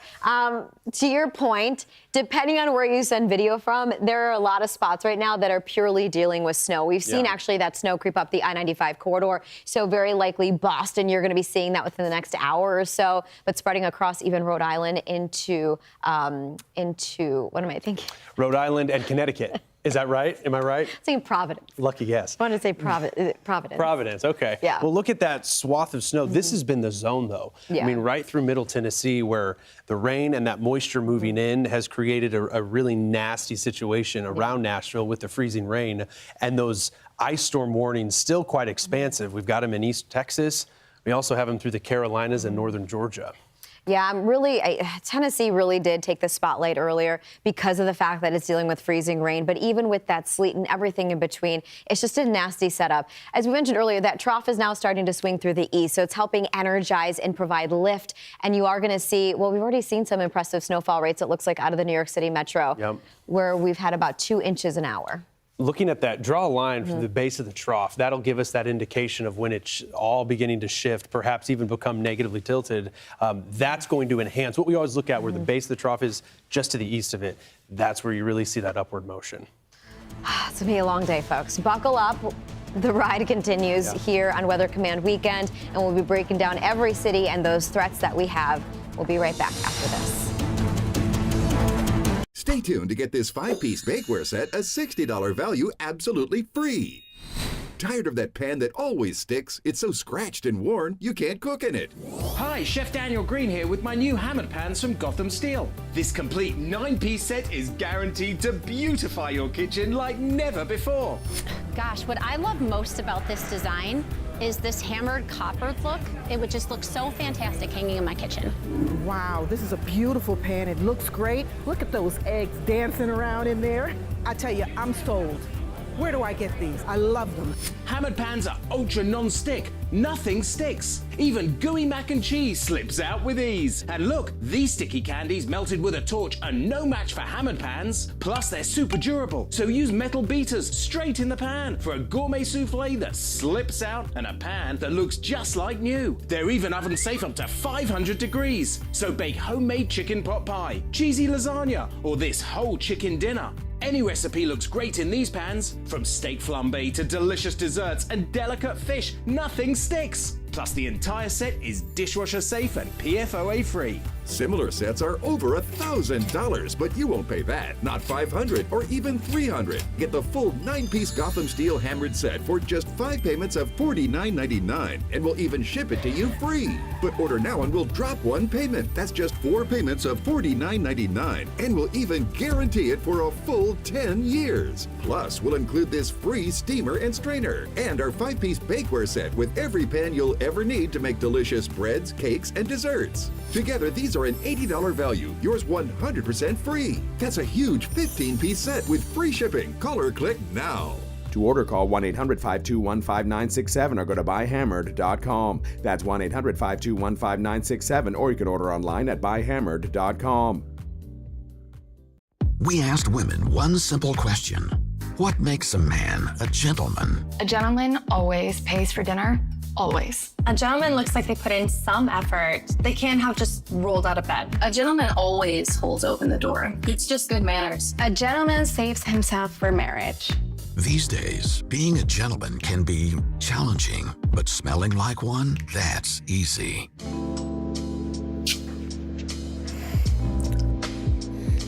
Wow. Oh, that's what a gentleman smells like, okay? Yep, that's it. What are you doing tonight? If he smells this good, he's got my attention. Gravite. Visit trygravite.com. Use the promo code on your screen to get 25% off. Can I keep this guy? trygravite.com.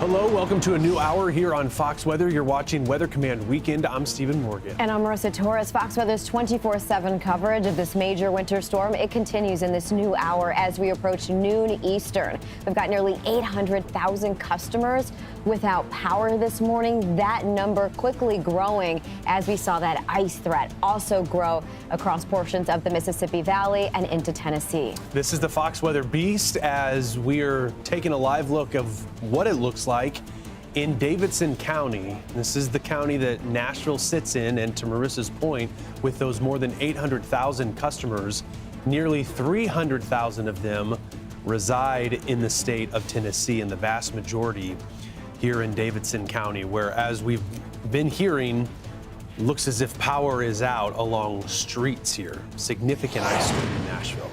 And as we move further off to the east, we have a look into Charlotte, North Carolina. Both of the Carolinas looking at impact, maybe icy impacts as we get further into the afternoon. That ice threat will only grow as we get further into the day, noting that temperatures are already below freezing, in fact, at 18 degrees, but feeling even a little bit colder than that. Yeah, let's kick off this hour by bringing in meteorologist Bob Van Dillen again. He's in Greenville, South Carolina, watching where this freezing stuff, whether it be sleet or freezing rain, going to set up, Bob. It looks as if Greenville could be under that threat, especially later this afternoon. Hey, I'm watching you guys. You guys can go ahead. Yeah, please. Yeah, we're in Greenville, South Carolina. People are actually, hey, go ahead. We're walking around here, and it's interesting to watch what's falling right here because it started about midnight last night. A little bit of snow, and it switched over to sleet. This is all sleet you see, you guys, right here that's piled up. The roads, a little bit icy, but if you have four-wheel drive, so far so good. It's turning into a little freezing drizzle at this point. But we've got this massive arc of high pressure building right down through the Carolinas into North Georgia. It's a massive wedge, right? So when that cold front comes in, very heavy rain right now across Alabama, stretching right down through northern parts of Florida. Might see a tornado watch out there later on today. But I want you to look at this sign because it's perfect. See, these guys are walking across the street. It says, Ice on Main. Perfect, because this is Main Street that I'm standing on, and Broad Street is right here behind me. Yeah, it's perfect. You couldn't put a banner up that looks any better than that. But what are we expecting? We're expecting more freezing rain to pile up, probably as much as 1/4 inch to closing in on a 1/2 inch grand total all around the Greenville area, through the escarpment into the Blue Ridge of South Carolina mountains, North Carolina mountains, ultimately spreading right up I-85, up the gut, into Charlotte, North Carolina. Then, of course, as you know, it's all about the heavy snow. But so far, they've been treating the roads. They started here in Greenville, which is where I'm located, at 2 a.m. last night. So early this morning, started treating the roads. I wrote it down because I thought it was pretty good. 30 truck roads of salt, which is 150 tons. That's what they spread all around the roads. Obviously, didn't do much because we're still looking at the sleet piling up right there. They also had 4,000 pounds of ice melt that they threw across the roads as well. It's a little difficult to treat when it's just plain old sleet. That's what's bouncing around right now. But it had a little bit of freezing drizzle. This rock right there, it's got a coating of ice on it right there. So travel's going to be tricky. And I think it's going to get worse later this afternoon. That window for the very heavy freezing rain to pull in here again is probably going to be the early afternoon hours till about 4 or 5 o'clock this afternoon. And then the Arctic chill comes in. People that already got slammed with the heavy icing. You talk about Nashville, those temperatures, and you were talking about it all day. The beast is out there. You're talking about power outages is a big possibility. Temperatures are getting down to single digits, feeling like about -1 overnight tonight. So that's going to be a big time problem. So that's what it looks like in South Carolina. North Carolina, about the same. Heavy snow now arcing right through Pennsylvania into northern Jersey. And that's where we find CB Cotton. She's been camped out there in Hudson. So we're going to go to her in just a little bit. I want to see what it looks like up there because it was coming down pretty well. Guys. Wild to see. I mean, we're looking at the snow rates right now, Bob, in New York City, and they're approaching 2 inches an hour. And we have a temperature of 12 degrees. It's wild. Yeah, yeah. Even Central Park is recording some of the, I think the last measurement was 0.8 of an inch, but it's adding up quickly. But if we could keep it pure snow, obviously that would be so much easier. But South Carolina has that risk for ice on top of that sleet. So maybe more so a freezing rain threat. Into Bethlehem, New Jersey. So into New Jersey, Bob, into the Jersey Shore, also seeing some totals around 4 inches this morning. Okay, I think we're going to wrap it up with Bob. We're going to move into. We're going to move into, yeah. All right, the Jersey, the Jersey Turnpike, every major thoroughfare that we have in New Jersey is right now getting hit with the snow. I know that this is in Jersey. I don't know the specifics of it, but you can clearly see just how heavy that snow is. Some law enforcement out, but it looks like it's the only vehicle that you see. I mean, the snow has been heavy since, I'd say, about 8:30, 8 o'clock or so this morning. I mean, it started, those flakes started flying about 5 o'clock Eastern.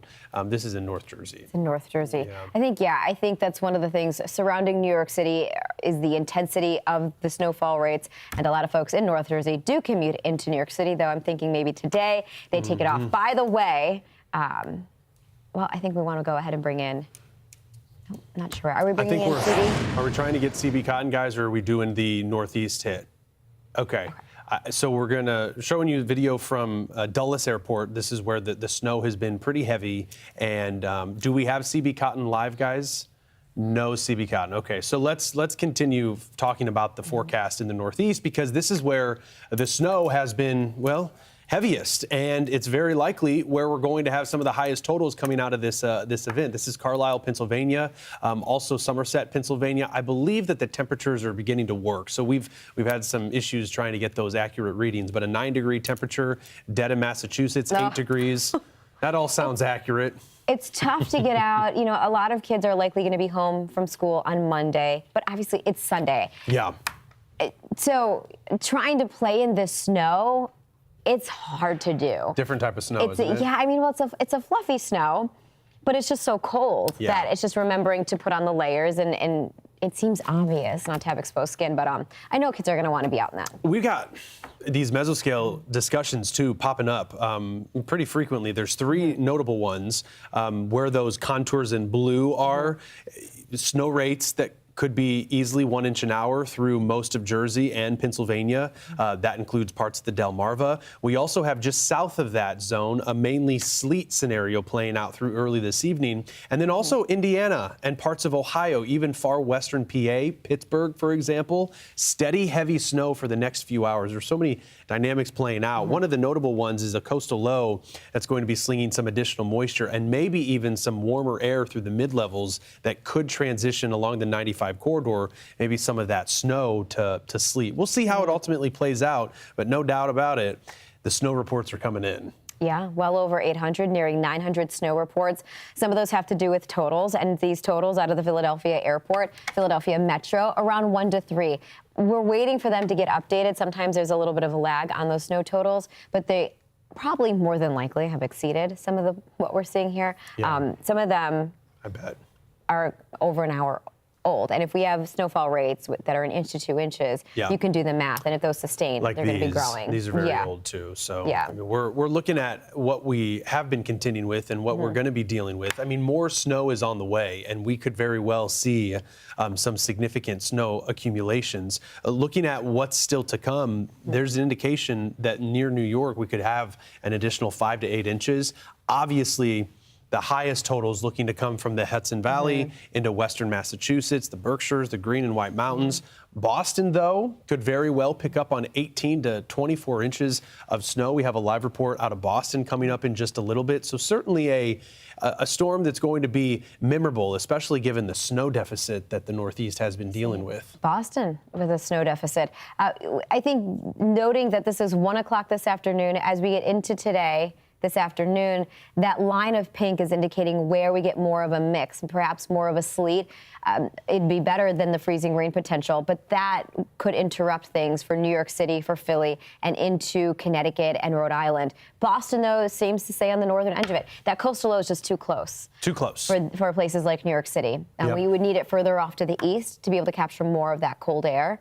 And maybe the cold air will win out. We'll see. There's always the chance. There's always You're looking at a temp of 12 degrees at Central Park, and I know it's all about, the surface temp is just one element, but really cold air to overcome here. Yeah, even with the influence of the Atlantic. Want to take it into the southeast now. This is new video into Fox Weather out of Cary, North Carolina.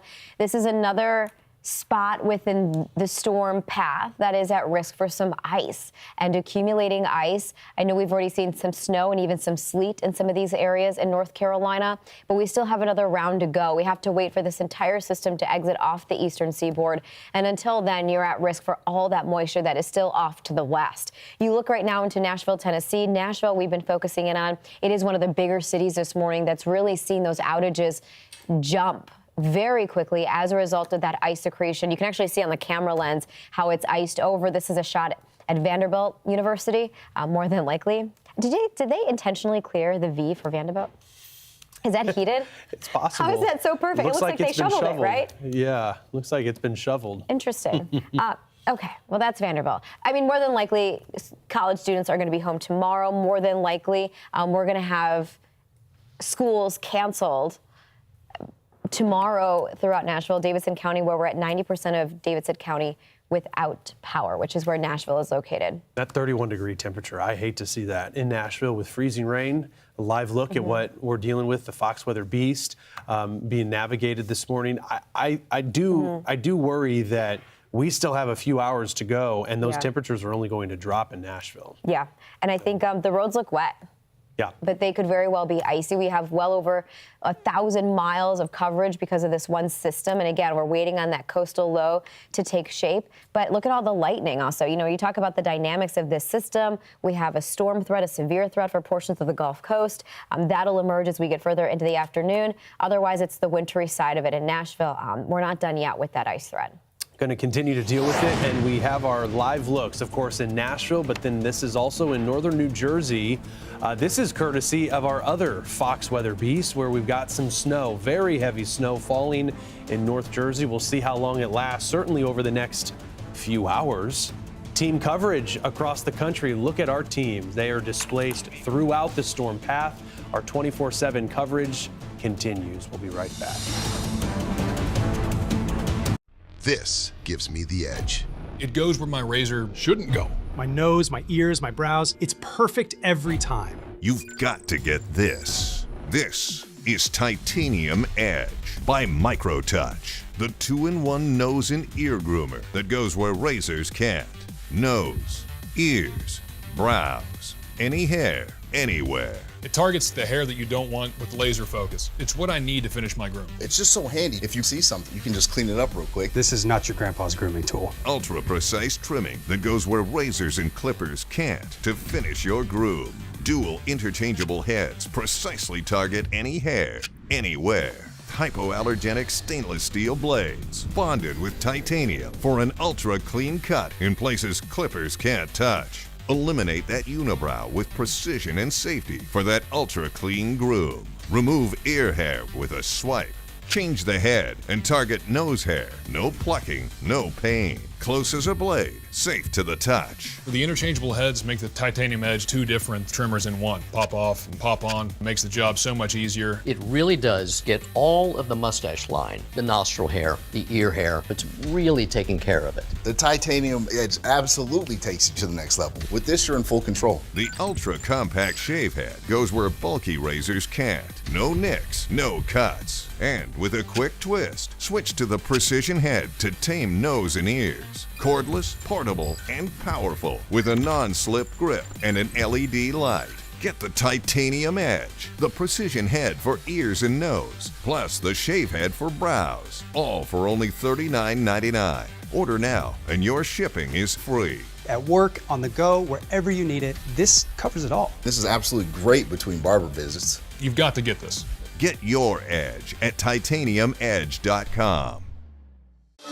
Eye bags, dark spots, wrinkles. There's one product that can fight them all. Only one. Particle face cream. Particle face cream. Engineered for men, made for our skin. And backed by science, and it actually works. My eye bags before, this was me, and this is me today. Dark spots used to be brutal. Now, they're barely there. My wrinkles were deep. Look at the difference. I honestly didn't think a cream could do this, and it literally takes 2 minutes a day. 1 minute in the morning. And 1 minute at night. Super easy. Super effective. And compared to everything else I considered, it's actually inexpensive. It's everything I need in one bottle. If you've had enough of those eye bags, dark spots, wrinkles, there's only one product you need. Visit ParticleMen.com and use the promo code on your screen to get 25% off, free shipping, and a 30-day money-back guarantee. ParticleMen.com. Certainly have quite the storm on our hands as we're watching this trek through the southern plains into the southeast, mid-Atlantic, northeast, and New England is up next. It's a 95 corridor where we're seeing throughout the atmosphere this transition occur, where an area of low pressure developing just off the Carolina coastline, we're going to see some of these snow totals really enhance throughout the afternoon. In fact, as we're looking at Washington, D.C., that enhancement of the moisture is also warming the temperatures a little bit. So what was snow going to continue to fall as sleet, maybe even a little freezing rain mixing in as those temperatures will be warming throughout the afternoon. Look, by 3 p.m., 25 degrees. Wild, especially since we were close to the single digits in D.C. earlier this morning. Still about a half an inch to upwards, a quarter of an inch to upwards of a half an inch expected in D.C. Philadelphia, a similar story, but just a little colder, 1 to 3 inches. You notice the overall trend. Also, that forecast in Philly expected to warm into the 20s, mid to upper 20s, and we'll see that transition later this afternoon. Similarly, in New York City, the Big Apple, snow still to come here in the city, 5 to 8 inches. Not forecasting a ton of ice, so maybe less than 1/10 of an inch or so. With that air so shallow at the surface, that Arctic air, it's possible we could be in the low 20s, but we have sleet falling from the sky, so close to that line. In fact, when you look at the difference between New York City, as we wait for that transition to occur, and Boston, 18 to 24 inches, doesn't look like we'll be dealing with any ice in Boston. We'll see how things play out. Certainly, those temperatures will be gradually warming, but if we can get away with all snow in Beantown, I think, Marissa, maybe 2 feet, won't be widespread, but a possibility in isolated spots. I mean, if I had to pick a city that's going to be falling underneath some of the hazards of this winter storm, I would choose Boston. That seems to be the spot to be to keep that snow profile. We know there's a deficit in Boston. In terms of the Northeast overall, look at Stroudsburg, Pennsylvania, into Pittsfield, Massachusetts. The snow, it is falling, and we're only going to see that intensity pick up as we get further into the afternoon. Let's bring in Fox News correspondent Brian Yennis in Boston this morning. It's true, Brian, that when we look at possible snow totals, Boston could hit the jackpot if you're a fan of the snow. Yeah, that's exactly right. And listening to your forecast, that's what they've been saying here. So what you guys have been saying here over the last 24 hours or so, 18 to 24 inches of snow here in Boston. That would mean the most snow that's fallen in Boston in 4 years, since January of 2022, when some 23.6 inches fell in a single day. We are facing downtown Boston. This is west here. You can still see some of the skyline here, but at 3 p.m. today, guys, we expect near whiteout conditions between 3 p.m. and 1 a.m. on Monday. Expect up to 2, maybe even 3 inches of snow falling per hour. You can see so far it's been a dusting. We've seen some folks running, walking their dogs. That is the north end of Boston over there. And over to my left over here is Boston Harbor. We've already seen some ice formulating on the water there in the harbor. Now, there has been a snow emergency that has been declared in Boston. Massachusetts has completely stopped all commercial trucks on the interstates and the expressways. We know that here in Boston, they're asking people not to park their cars along major arteries, as they have some 850 pieces of equipment ready to go to plow these roads. As you see folks enjoying the harbor here, they have 850 pieces of equipment on the roads ready to plow through to clear the way once you're talking about 18 to 24 inches of snow that will be falling here, primarily, mostly later this afternoon and tonight. But if you look about 30 minutes to an hour south of here along Cape Cod and Nantucket, for instance, they're going to be dealing with a more wintry mix there, heavier stuff, heavier snow. Luckily, we expect the fluffy stuff here in Boston. The folks here obviously know how to deal with snow. But another big event is happening today, something to keep an eye on, and that is the AFC Championship game. The New England Patriots are playing at 3 p.m., and that matters because you have a lot of bars and restaurants that are playing the game. You have a lot of people staying at friends' homes that'll be watching the game this afternoon, and they are asking people to stay off of the roads. And unfortunately, with the timing, that game will end at about the same time that we are expecting the most amount of snow, and when people who have gone out to watch the game will presumably be back on the roads. So they are asking people not to be on the roads. Hopefully you are in your home to watch the big game here if you are in the Boston area, and that you are taking all the precautions necessary, as we expect this to really ramp up to whiteout conditions in the next few hours, guys. If there is any fan base that takes their football team seriously, it's New Englanders, it's Bostonians, right? I mean, thankfully the game, though, it's going to be in Denver, but to your point, I didn't even think about that. People trying to merge to be able to watch the game together. It's not going to be the day to do that. Brian, you know it's got to be a big deal in the weather department for you to grace us with your presence here on Fox Weather. It's a rare thing to have you here. But it is interesting because Boston does have a snow deficit. They haven't quite seen a lot of snow this season so far. I saw a dog running behind you, enjoying it. I don't know, what's the feel if you've been able to talk to people? Is it kind of like, all right, this is our time to shine, we're Boston? You know, in Boston, they've dealt with this, right? It's snow. When you talk to the locals here, and even my photographer Dave and my producer Andrew Phone, they always talk about how here in Boston, they talk about the blizzard of 1978. Every single storm is compared to 1978. That is when you had thousands of people who were stranded in a blizzard that no one really saw coming, and it was a disaster, right? You had snow drifts that were 15 to 27 feet high, hurricane force winds. So everything here is compared to the mythical 1978 blizzard, but this is a big deal in the sense that it's the biggest snowstorm in 4 years. And if you think about it, the most snow that's ever fallen in Boston was in 2003. That was about 27 inches. We could be seeing 24 inches here. So that, you know, nothing that these folks haven't dealt with before, but they know how to prepare, and it seems like the city is ready for it. I think the one caveat here is that locator next to Brian, 9 degrees.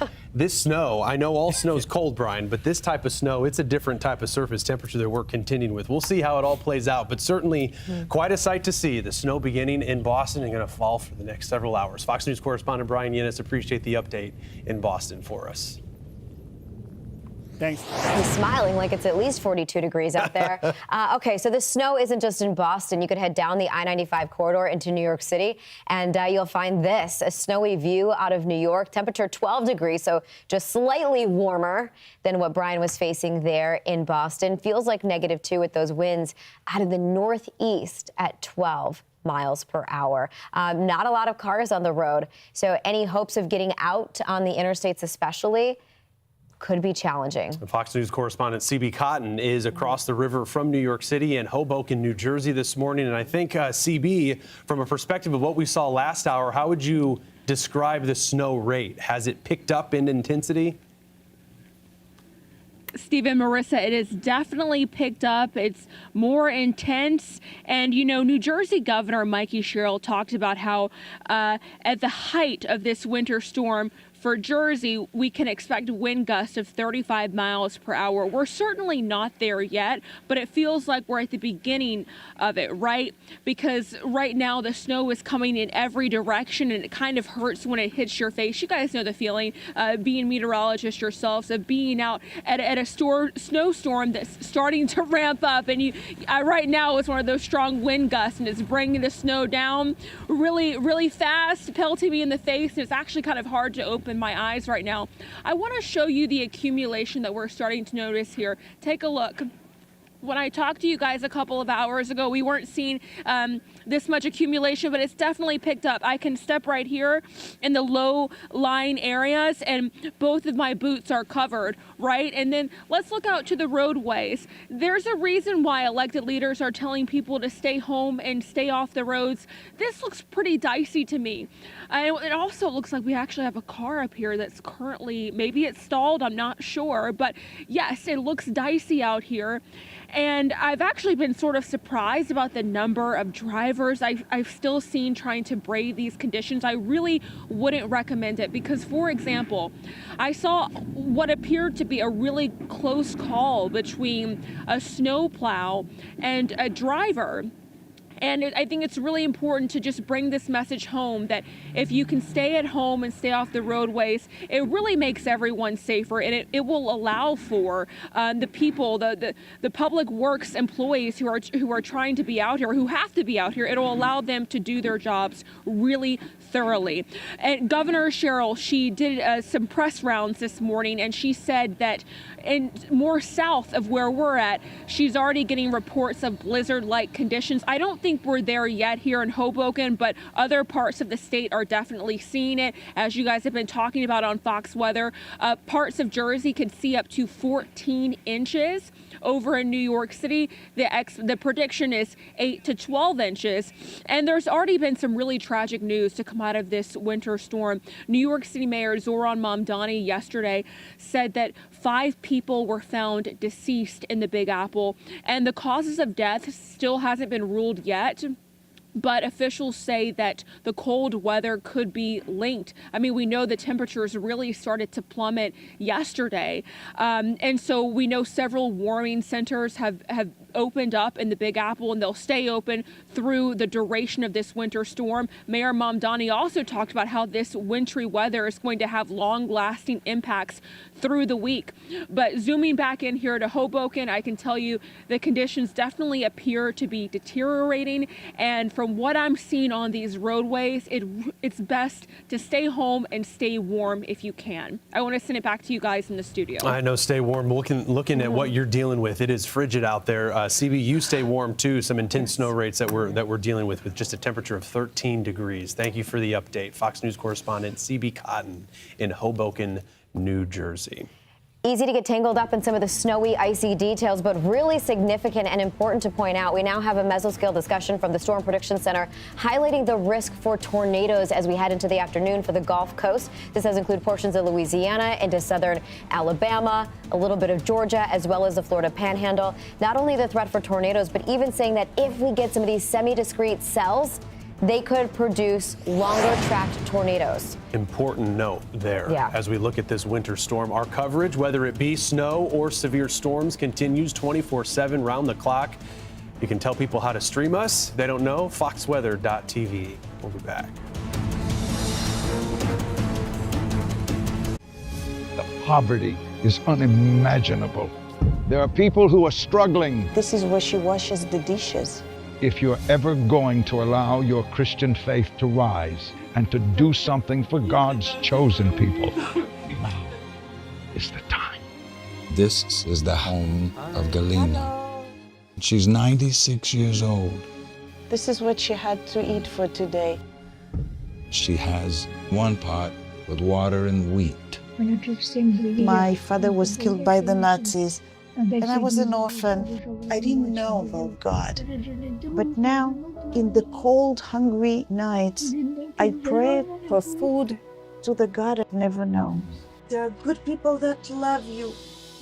You see the tears. Scripture says joy can come in the morning, and you can be the reason. If you will bless these hurting children of Israel, you will receive God's blessing in return. Your urgent gift today of $25 will help rush a survival food box filled with life-saving essentials. If you call right now, your gift's impact will be doubled to help save lives. Call, scan, or go online now. I'm not exaggerating when I tell you, I don't know how much longer she could have waited for us to come. I can't even grow my food anymore. What will happen to me?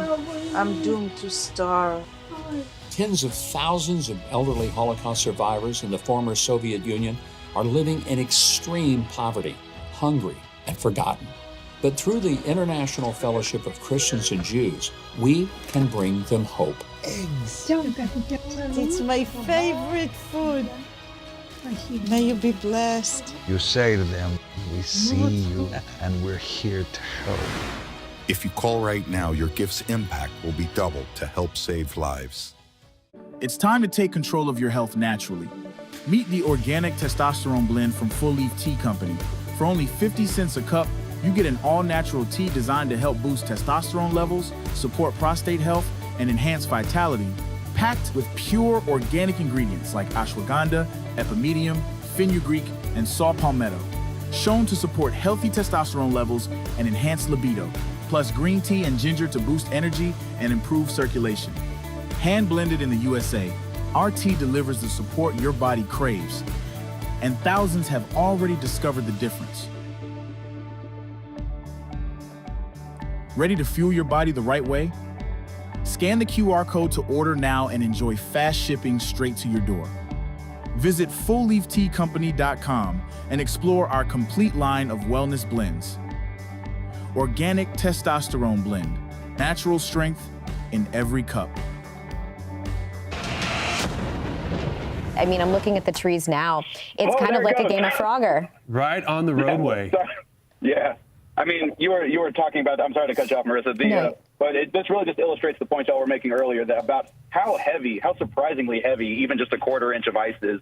No doubt about that. The Manned Fox Weather Beast crew talking with us just last hour after a run-in with a downed tree, pretty sizable branch too. The crew continuing to drive through this winter storm, number of power outages skyrocketing in the state of Tennessee with more than 300,000 now without power. Yeah, we want to bring in the drivers, the faces behind the lens. We have Nick Bills and John Bright joining us. John is driving. Nick is sitting in the passenger seat, which is arguably one of the better seats to be in when you're driving through this sort of weather. Thanks for hanging out with us again, guys. All right, so talk to me. Us back, and you're absolutely right. Yeah, right? You can just sit there and be a backseat driver, hopefully without making the driver nervous. But how has it been since we last checked in with you? I mean, last time we noticed the community you were in, there were a lot of downed trees. Yeah, and you can see just as we're driving through, we're just slightly outside of Nashville, a little town of Bellevue Manor, and you can see, just look at the ice that's accumulating on the power lines. Just a quarter inch, half inch of that ice probably adds 500 pounds of weight.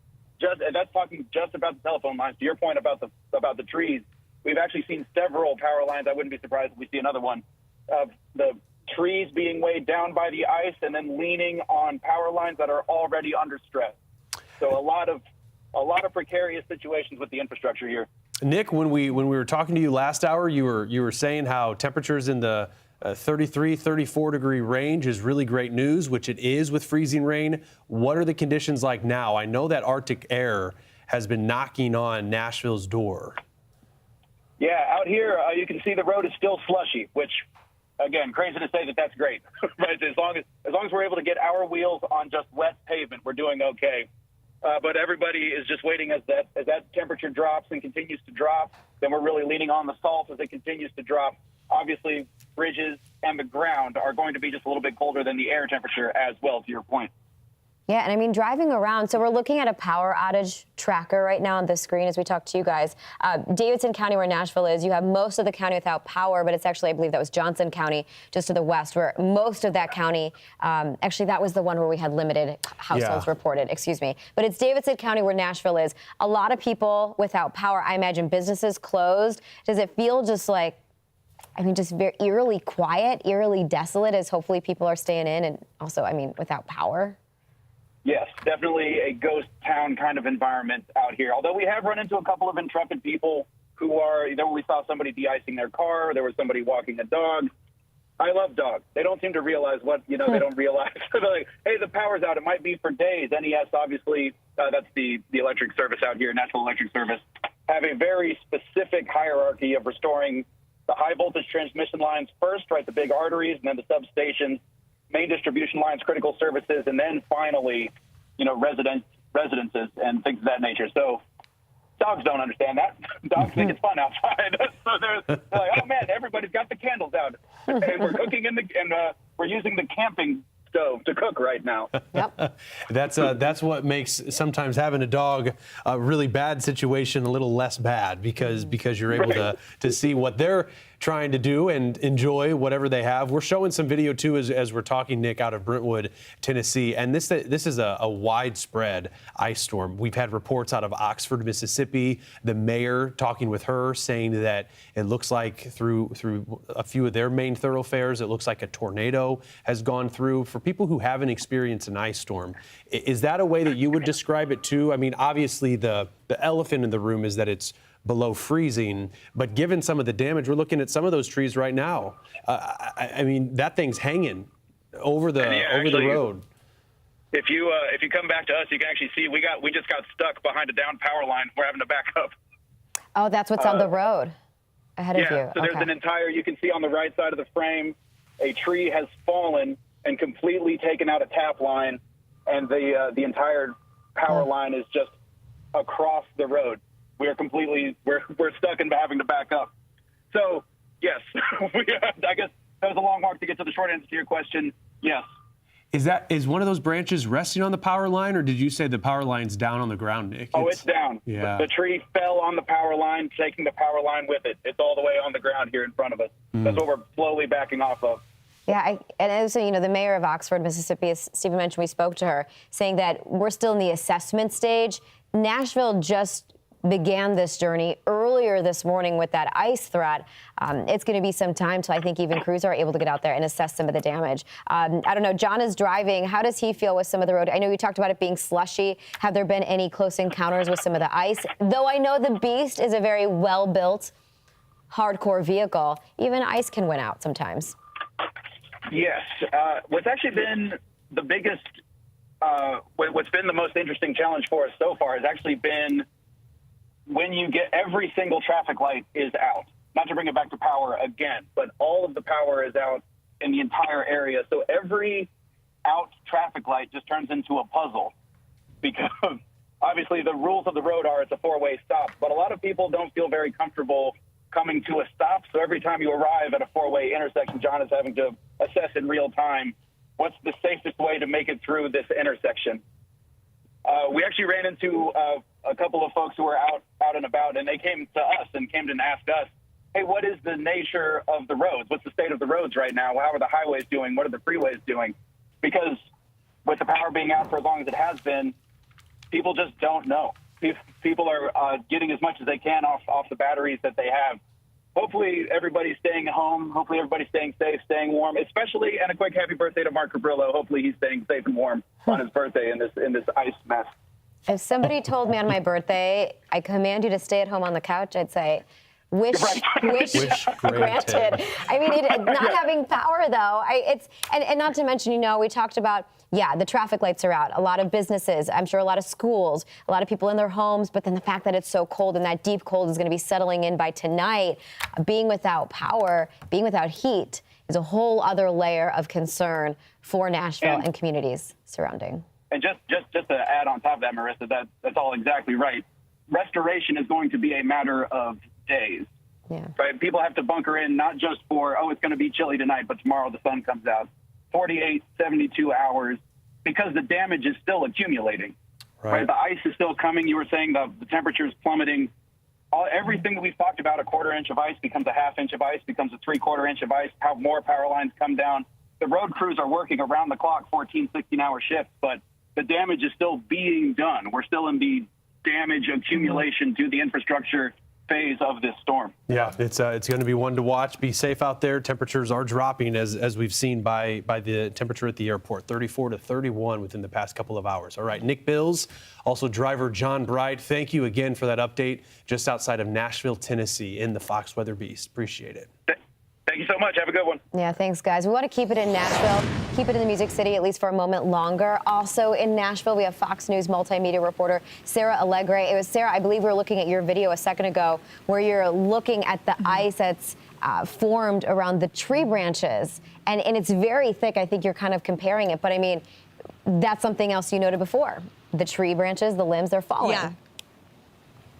Absolutely. And as you said, too, to piggyback off your conversation a little bit earlier, as we continue to see those temperatures plummet here in the area, we're just going to see that build as the day progresses eventually. So just continuing to look at these trees as an indicator of what we're experiencing and what we're seeing when we're talking about the level of ice accretion here in the Nashville area. And then across Middle Tennessee, as we just brought to you, and seeing the impacts there. I wanted to update you because we have been following this very closely, looking at Nashville Electric Services. That's the map that we've been following for the outage map, looking at where folks are left without power. Looking like in Davidson County specifically, 90% of the county without power, partly because of the ice accretion that we've seen, what it means to down trees like this one just here behind me. We've shown you here on Fox Weather over the course of the past few hours, and what that does to down power lines too. Just a dangerous combination of the two is what we're seeing. So if we're looking at that number, 200,000 people, or customers rather, left without power, and that just represents one household essentially. So we're talking about families, many people dealing with the impacts of that. We know the Tennessee Emergency Management Agency, they've opened up now nearly 90 shelters across the county to allow folks to get warm during this time. And then transitioning to the roadways too, as you guys were just talking about, we're seeing that slush. That's some good news, but definitely worried, just per my conversations with Tennessee Highway Patrol, about what this means kind of later on as those temperatures continue to drop. And what we're seeing on those trees, as we just showed you, that ice accretion, what that means for the roadways moving forward as well. It looks like mostly here in downtown Nashville, happy to report that it's relatively desolate. Yeah, you have some stragglers kind of here and there, but it seems like people are listening to the warnings that we've been giving out. Guys? It's one of those things where we see those temperatures plummeting in Nashville, and with the wind shift that's going to occur, mentioning that, that could be problematic because those trees so loaded with the ice. Fox News multimedia reporter Sarah Allegre from Nashville. Really, it's clear Nashville's in the bullseye of this ice storm, all the way into northwestern Mississippi. All right, Sarah, thank you. And we are continuing to track what's happening elsewhere across state lines into Ohio, real close to that Ohio-Kentucky border, right along the Ohio River. We've already seen a foot of snow, Marissa, and counting. This is a live shot from Brandon Kopic. Looks like people getting stuck on the interstate. You know, we've got team coverage across the country for this storm. We're not done yet. We're not out of the woods yet. And we have Fox Weather teaming up with Fox News to bring you 24/7 live coverage all the way through. You can download the Fox Weather app to take with you. Even if you lose power, if you have a way to charge your phone, hopefully you do, you can continue to watch the coverage. Noticing that we have our reporters, our meteorologists spread out from D.C. to Boston to New York, New Jersey, Atlanta, all the way into Oxford, Mississippi, where we spoke to the mayor earlier this morning, dealing with significant issues as a result of that ice. Keep it here on Fox Weather, and we'll continue to keep you informed. What do you do when your tire goes flat and there's no air anywhere to fix that? You reach for Bullseye Pro, the smarter, faster, hands-free way to fill it up with air. Bullseye Pro is equipped with a rechargeable lithium-ion power plant. So fast, so strong, and so convenient. It's like putting the power of an air compressor in the palm of your hand.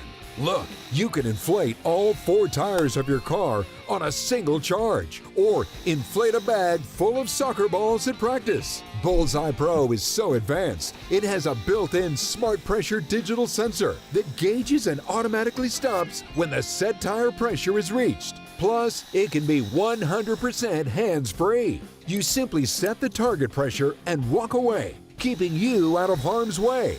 Bullseye Pro is lightweight, durable, and powerful enough to inflate this massive monster truck tire. Plus, it has 4 ultra-bright LED lights to safely inflate at night. Bullseye Pro comes with 3 custom air nozzles on board, so you can easily inflate pool toys, exercise balls, and more. Forget driving to the gas station. Bullseye Pro is your anywhere, anytime inflation station. Call or go online now and get the complete Bullseye Pro inflation system, all for the factory direct price of just $79.99. It comes with a 90-day money-back guarantee. Plus, we'll ship your entire order free. That's right, free shipping. But to really inflate this offer, we'll give you a 50% discount on a second one. You get it all. An incredible value for one low price. Call or go online to order now. To order, call 1-800-716-6913 or go to getbullseyepro.com. So call 1-800-716-6913. That's 1-800-716-6913 or order online at getbullseyepro.com. Order now. We asked women one simple question. What makes a man a gentleman? A gentleman always pays for dinner. Always. A gentleman looks like they put in some effort. They can't have just rolled out of bed. A gentleman always holds open the door. It's just good manners. A gentleman saves himself for marriage. These days, being a gentleman can be challenging, but smelling like one, that's easy.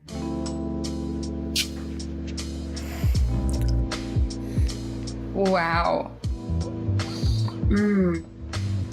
That's what a gentleman smells like, okay? Yep, that's it. What are you doing tonight? If he smells this good, he's got my attention. Gravite. Visit trygravite.com. Use the promo code on your screen to get 25% off. Can I keep this guy? trygravite.com. All right, we're back here on Fox Weather. It's finally NFL Conference Championship weekend. We've got the Patriots facing off against the Broncos in Denver. This will likely be one of the coldest games that we've had all season for the Patriots. Broncos as well. I mean, they're dealing with some colder temperatures, abnormal for the Mile High City. We'll have the other game, too, as the Rams and Seahawks face off. But this is where the weather could be most impacted. From a precipitation perspective, which is going to be snow, it's pretty high, right? Our Rowie's at 10. The higher the number, the worse it is. Temperatures are also going to be pretty chilly at Empower Field. Kickoff is later this afternoon at 3 o'clock. So overall, that Rowie is a 7 out of 10. And when we look at the temperatures, yeah, it's cold, even by Denver standards. And it's possible with that Arctic air that's present, temperatures could be dropping down into the teens by about 5 o'clock. And it's later this evening that we're going to have the Rams and Seahawks face off at Lumen Field. This is at 6:30 Eastern time, Sunday, today. How about that rain? We are expecting some rain by midweek to move into the Pacific Northwest, but not today. Some good news there, right? Is the wind impact, the temperature impact, not going to be all that bad. In fact, when you look at it by late January standards, not too bad, Marissa, with a 0.9 Rowie. Compare that to what we're dealing with in Denver, and I'd take this game over that one. But we're still a little on the cooler side, in the low 40s, dropping into the 30s by about 9 p.m. Two really important games Final Four. I know you use that for basketball, but it works for football. It does work. Hey, it works if you say it works. Whether or not you have skin in the game to be at that game, not bad, 40 degrees. A tough drive in Ohio. You have very cold temperatures. You have snow on the ground that's becoming compact, especially with some of the cars that have been over it. But there aren't a lot of cars out there except for, well, you have storm tracker Brandon Kopic that's driving around Dayton this morning. It looks like he's exiting the interstate there. Brandon was driving around Cincinnati as well. A lot of the interstates still look snow covered. In fact, I haven't been able to catch a snowplow, at least in his video.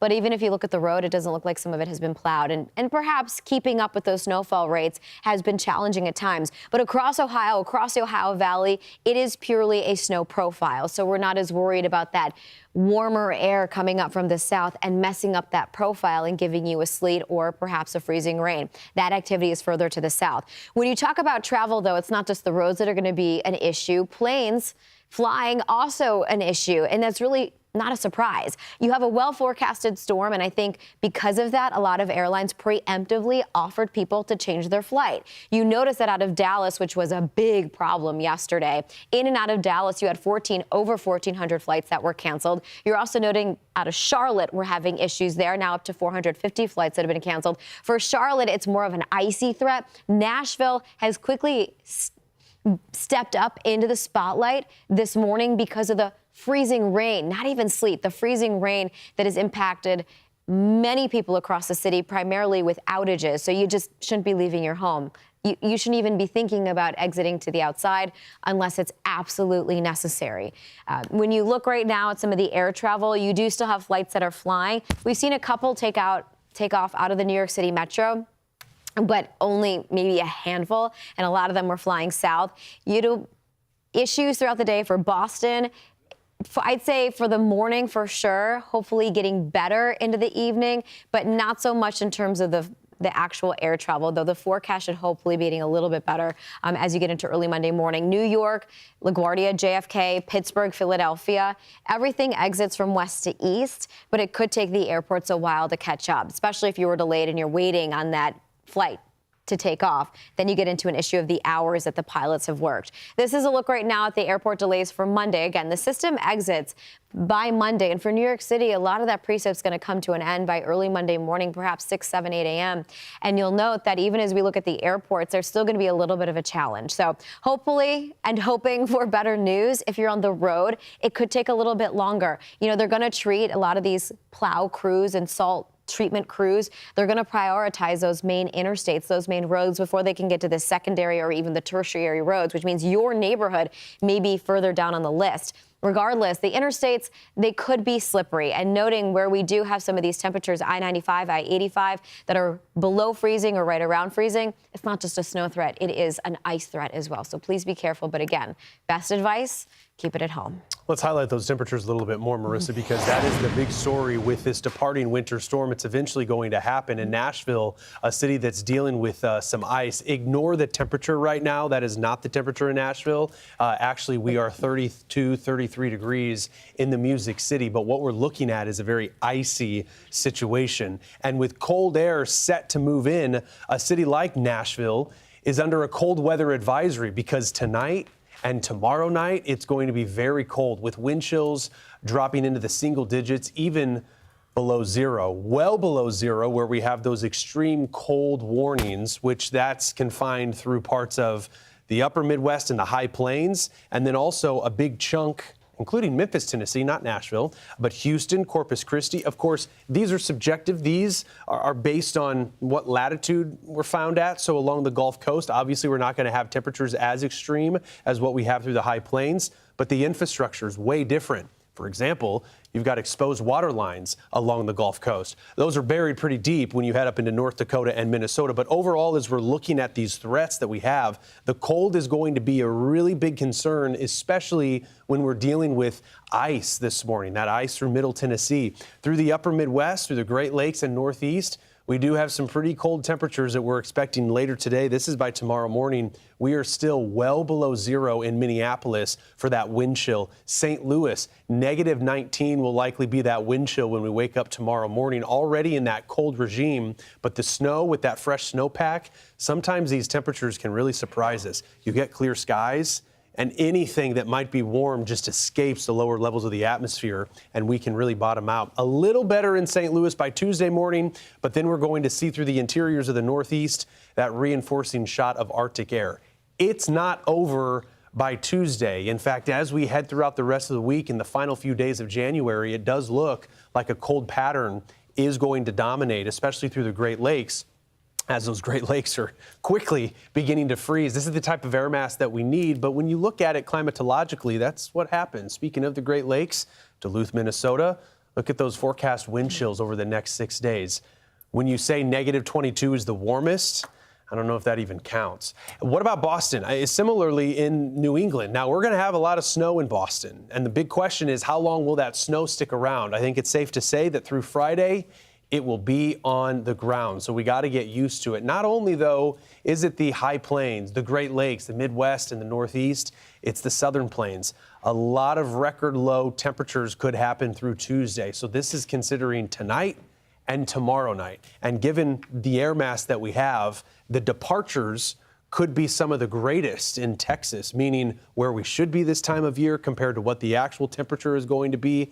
That difference is larger than what we see even through the Great Lakes. Not to ignore the fact that we've got quite a bit of snowpack. So that cold air, certainly winning out as we head into the final few days of January. I think when you look at the overall pattern here and you consider what we've dealt with, sure, we've had cold snaps that are a lot more extreme, say through Texas and Oklahoma, but there was a lot of moisture that we had with this system. So as a result, might be a while before we can get those streets totally cleared in places like Dallas with temperatures hanging out into the 20s. And these are real-time temperatures, not real-time, but real temperatures tomorrow, Marissa.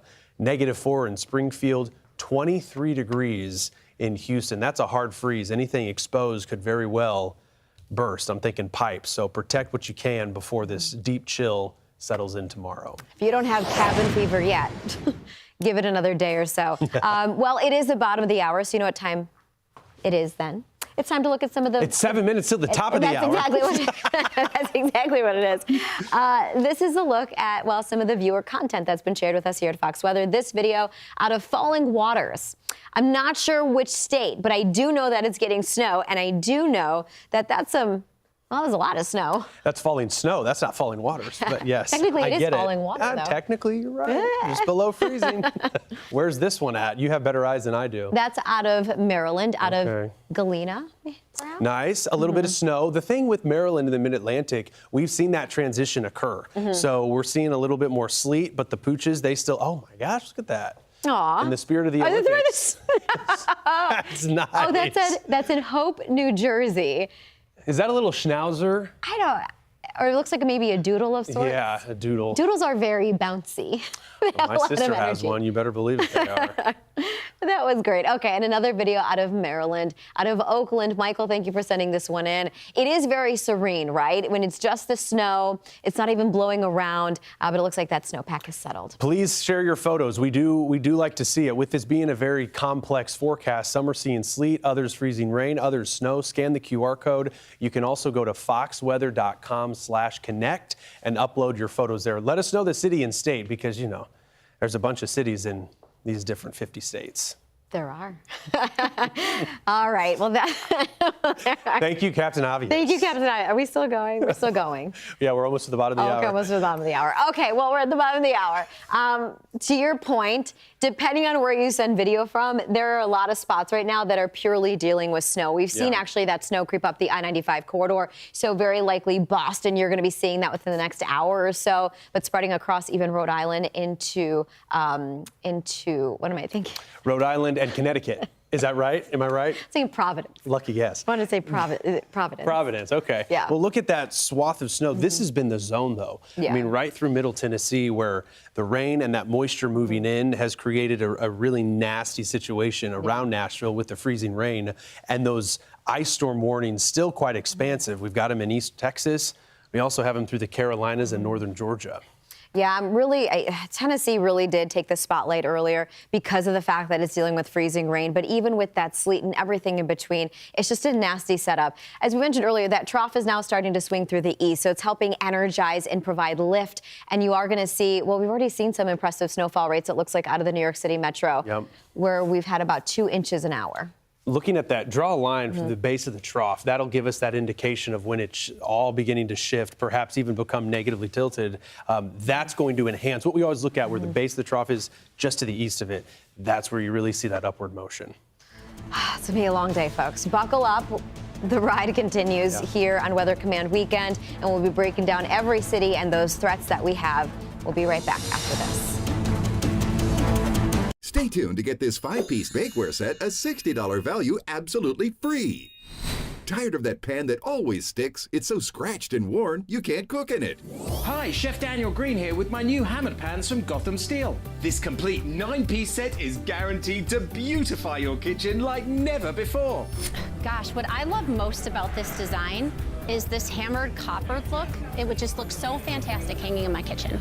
Wow, this is a beautiful pan. It looks great. Look at those eggs dancing around in there. I tell you, I'm sold. Where do I get these? I love them.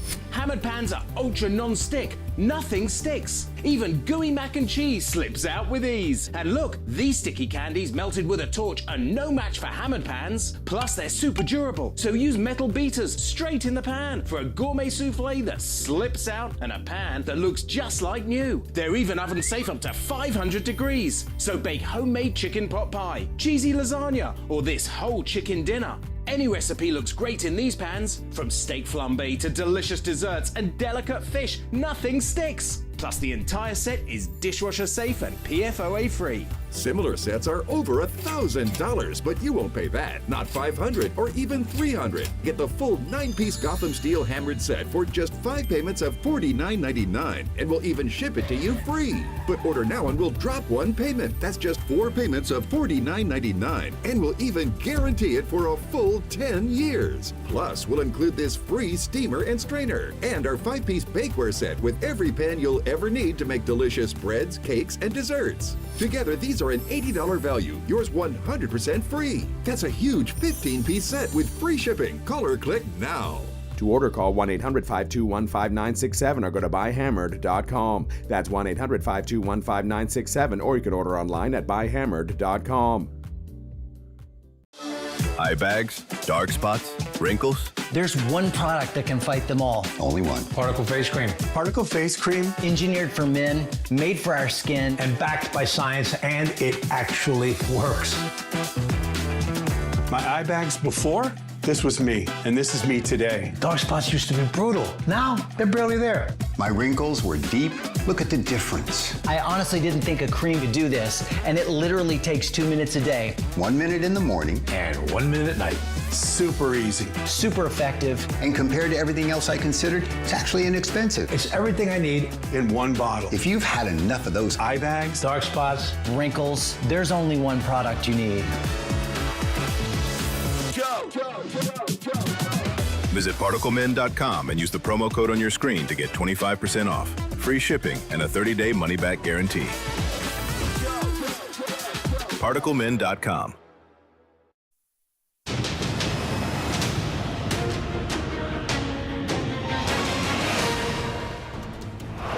Fox Weather Alert, you're looking at a live view of New York City and Washington, D.C. The winter storm we've been tracking now impacting the East Coast. It's bringing heavy snow and ice along the I-95 corridor.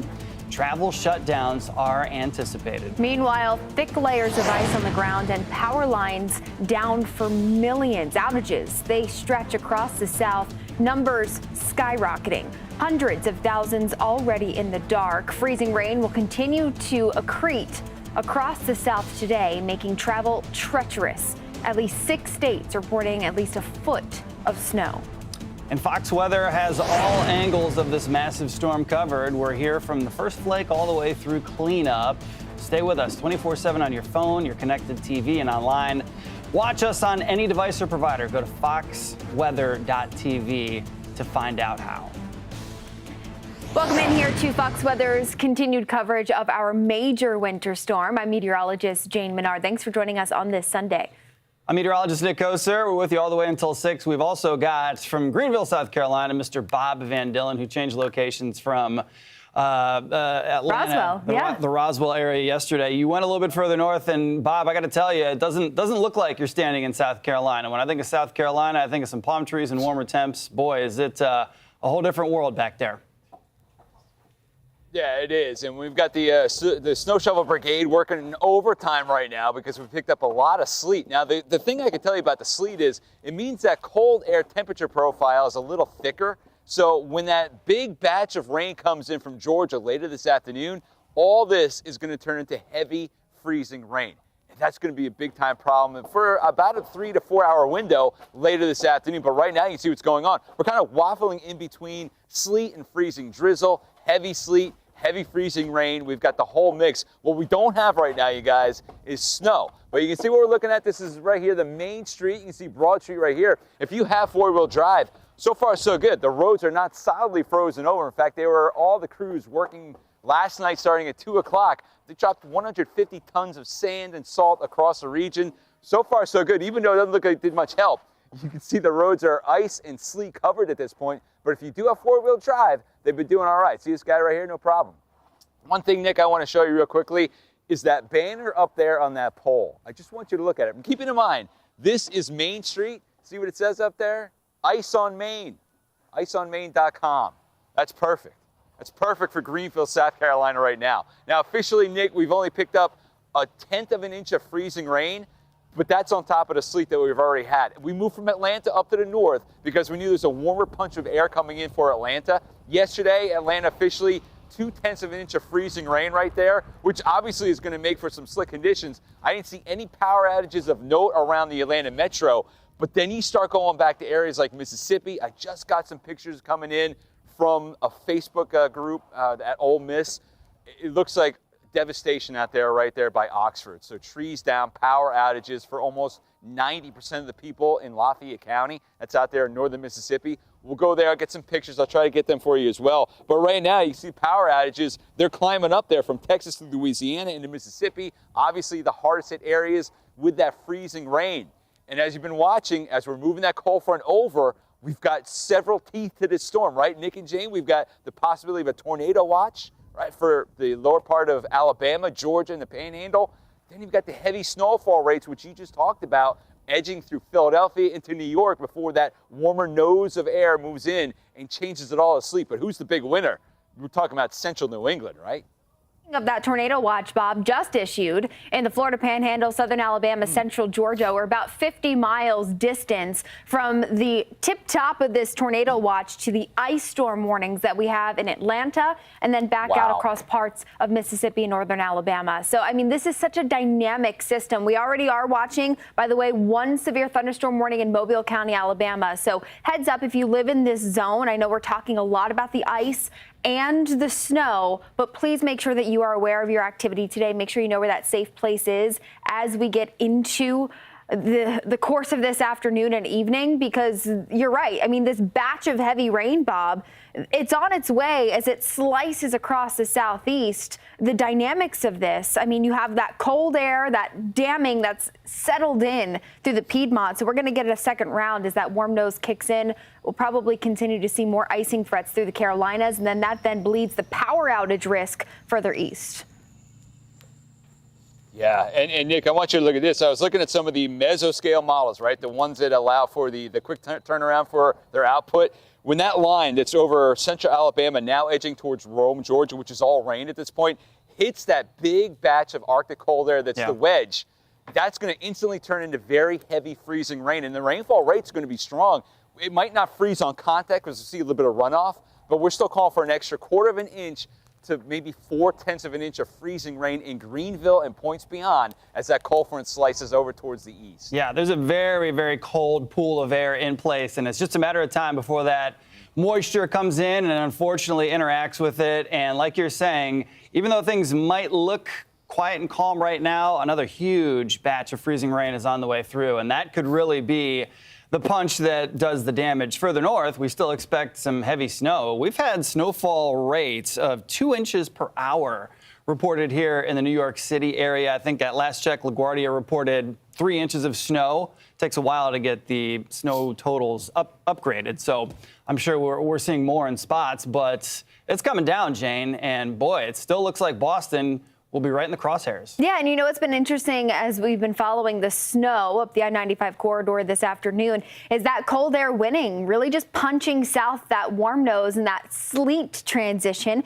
It's kept the snow around a little longer in spots like D.C. up through Philadelphia. That's expected to be the case through New York as well. And then when you look at Boston, here we are midnight. From now through midnight, 12 hours still to go of pure snow. Maybe we get a little mixing closer to southern New England as we head towards the early morning hours, but still, even as this low starts to pass on by as we get into early tomorrow morning, snow bands coming off the harbor will continue to keep snow falling through the morning commute, which really there is no morning commute at this point. I mean, we have so many schools that are closed, you know, cities that have shut down because of all of this. So, Bob, we're going to check in with you in just a moment again to see what's going on there in Greenville, South Carolina. But we also have our full team coverage across every aspect of this storm, Nick. Yeah. D.C., one of those spots. No doubt. We're going to be checking in with people from all over the nation. But first, here at the top of the hour, we do want to get it over to the nation's capital as the D.C. Department of Public Transportation has been plowing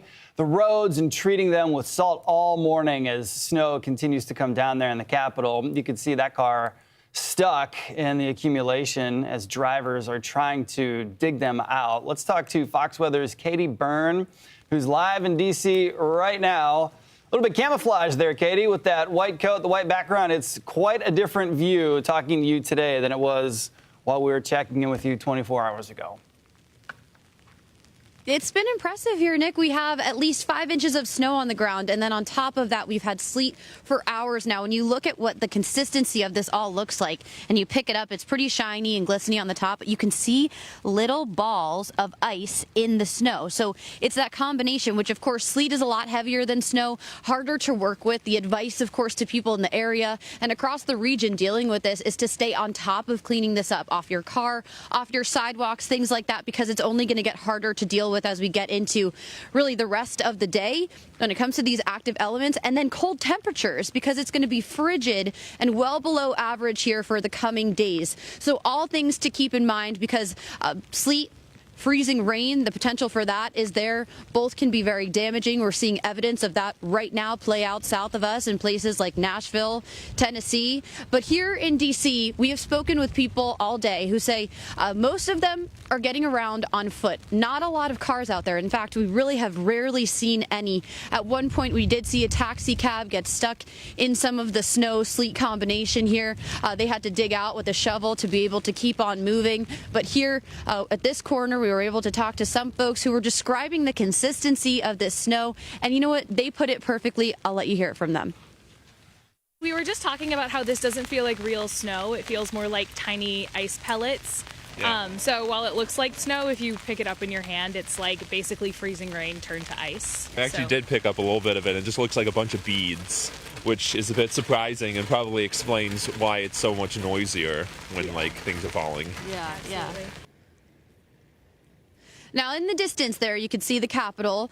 Visibility is dropping down on and off throughout the day, so sometimes it's hard to make out. But there's steps in front of the Capitol where some have actually been sledding down on snow tubes and things like that. It looks like there's a worker now dropping salt on a part of those staircases there. But yes, we have been able to meet some folks today who've been out with the kids trying to enjoy some of this while it lasts, though it's pretty painful to be standing out here in some of these conditions because it does feel very sharp. The consistency of the sleet it's rough on your face, and if you're facing it and it's windy, it feels like pinching, prickling of your skin. Yeah, Katie, we can hear that precipitation coming down, and you're out there in it, braving the elements. Hopefully there are more plows on the roads than there are civilians and pedestrians. Thank you for that report out of the nation's capital. That's Fox Weather's Katie Byrne coming to us live. All right, still to come this hour, Reports from all across the nation. This is a live look from Times Square in New York City. That is a snowy view as the snow continues to come down at an incredible rate. Of course, people still out and about in Times Square. On my walk in this morning, I saw people taking videos and pictures galore.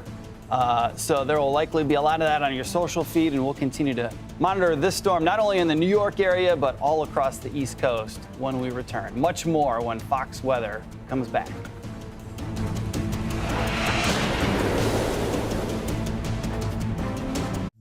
I'm happy. I'm happy that I have gold. I have gold as a hedge against inflation. I know that this is the only thing that represents real money. I've had a portfolio of course, stocks, but no one ever talked about gold as part of your portfolio. To make a long story short, I end up buying gold for the first time. And boy, was I excited. What I like about owning physical gold is that I'm in control of my money. No one else has his hands on it, but I can put my hands right on it right now. If I need it right away, it's there. If you'd like to learn more about why physical gold should be an important part of your portfolio, call to receive the complete guide to buying gold. This is important and valuable information, including facts you should know about purchasing gold, silver, platinum, or palladium. Call now and you'll also receive the Global Gold Forecast Special Report. Inside, you'll find the real issues on why you need to start owning gold today. You'll also receive a copy of our new report, Protection in the Risk Zone. U.S. Money Reserve can walk you through the 3 simple steps of transferring your existing 401k or IRA into a precious metals IRA backed by physical gold to further protect your assets from market instability. Call U.S. Money Reserve, America's gold authority, right now to get your free gold kit and IRA information, including the 3 simple steps for transferring your existing 401k, 403b, and traditional IRA. With more than 2 decades in business, over $3 billion in transactions, and more than 1 million clients worldwide, U.S. Money Reserve is one of the most dependable gold distributors in America. It's time to take control of your health naturally. Meet the organic testosterone blend from Full Leaf Tea Company. For only 50 cents a cup, you get an all-natural tea designed to help boost testosterone levels, support prostate health, and enhance vitality, packed with pure organic ingredients like ashwagandha, epimedium, fenugreek, and saw palmetto, shown to support healthy testosterone levels and enhance libido, plus green tea and ginger to boost energy and improve circulation. Hand-blended in the USA, our tea delivers the support your body craves, and thousands have already discovered the difference. Ready to fuel your body the right way? Scan the QR code to order now and enjoy fast shipping straight to your door. Visit fullleafteacompany.com and explore our complete line of wellness blends. Organic testosterone blend, natural strength in every cup.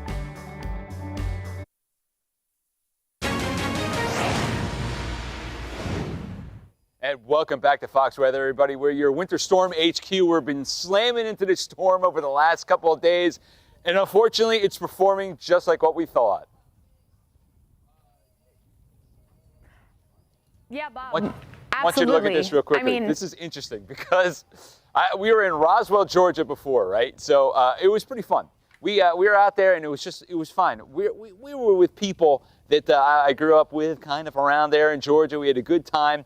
The weather wasn't quite there yet, but now the weather's in, and I just want you to look at this. Before we left Roswell, you guys, a guy came out and said, dude, you work for Fox now? I'm going to give you this cup. This mug says, "O for," and it's got a picture of Fox sake. So, O for Fox sake. I love it. Thank you so much for the mug, everybody in Roswell, Georgia. Good stuff. Give you the timing on this, though, because now that whole entire mess is slamming on up in the areas by South Carolina, North Carolina, right through Virginia. So we've got the heavy snow now working right through the Piedmont area, transitioning over to freezing rain for you around areas like Virginia, getting into D.C., ultimately through Philadelphia. And the problem with that is now you're starting to see a little bit of a mix, a little bit of a changeover. that's going to be an issue for your snowfall totals in areas like New York. But right now, I think we just saw LaGuardia, 6 inches of snow. You also had 7 inches of snow in Newark. So yeah, the snow is piling up big time around the tri-state area of New York City. The big blockbuster snowfall, I think the big winner though, is going to be later on tonight through tomorrow. And you're talking about 20 inches or more outside of Boston. So that whole thing is going to be sliding up through New England here shortly. It's starting already. The heavy rain, though, that is now mixing in across the Gulf Coast. The whole thing sliding over the east. And Jane, I'm going to bring you back in. You were talking about it before. That tornado watch was just issued for western part of the Panhandle, Florida, lower Alabama, and Georgia. So as that cold front slides in, embedded thunderstorms could have a twist. We may even see a few supercells out ahead of that. So that is going to be something to watch also down south. You talk about a storm with teeth. It has everything you could imagine. Seriously, I mean, there isn't a side to this story that we don't have something to cover for. We had record heat, by the way, yesterday across parts of Florida. So you talk about the air mass that is now lifting up into the southeast, that's cutting in the battleground with that cold Arctic air that's really settling up behind this storm. So you're right. I mean, we have that tornado watch. I think that we still have to monitor the severe weather risk up where you are. We still have, the potential for more icing. We have one severe thunderstorm warning here. Want to hit this real quick. Just south of the I-10 here, Bob, south of Mobile. Tornado possible tag. Right now, this is likely because we have a little kink in the line, not so much a water spout risk, but truly the dynamics of the atmosphere. The wind shear is so strong as this front slams across the southeast that these will likely be kind of quick spin ups. But when you look, look at I can't remember the last time I've seen surface winds that have been so potent like this when we talk about just the shift in wind direction. So making sure that you have a safe place to be. I mean, we're talking a severe weather risk that is just a mere 50 miles away from where we're having our winter weather impacts. So a very dangerous setup still to come, not just in the south, but of course up across parts of the mid-Atlantic where we're expecting ice and snow to continue on here. Nick, in spots like Nashville, there's been a really growing concern of the amount of ice that we've had since this morning. Well, really, since we saw that transition late yesterday. Yeah, unfortunately, Nashville's kind of taken center stage for the bullseye of the worst of it, at least as of right now. Some 300, almost 300 customers without power, 300,000 customers without power in and around Tennessee in the Nashville area. So obviously, it is just a mess. Let's head down south where folks, they're dealing with this dangerous crippling ice, power outages, they're quickly rising, and winter storm warnings are in effect for millions. We've got Sarah Allegre there in Nashville right now, and Sarah's temperatures are expected to crash into the single digits tonight. Just like that tree limb came crashing down to the ground right there behind you, and that just goes to show what freezing rain and ice can do when it accumulates on these trees and these branches, right? A half of an inch of ice can add some 500 pounds to tree limbs and power lines.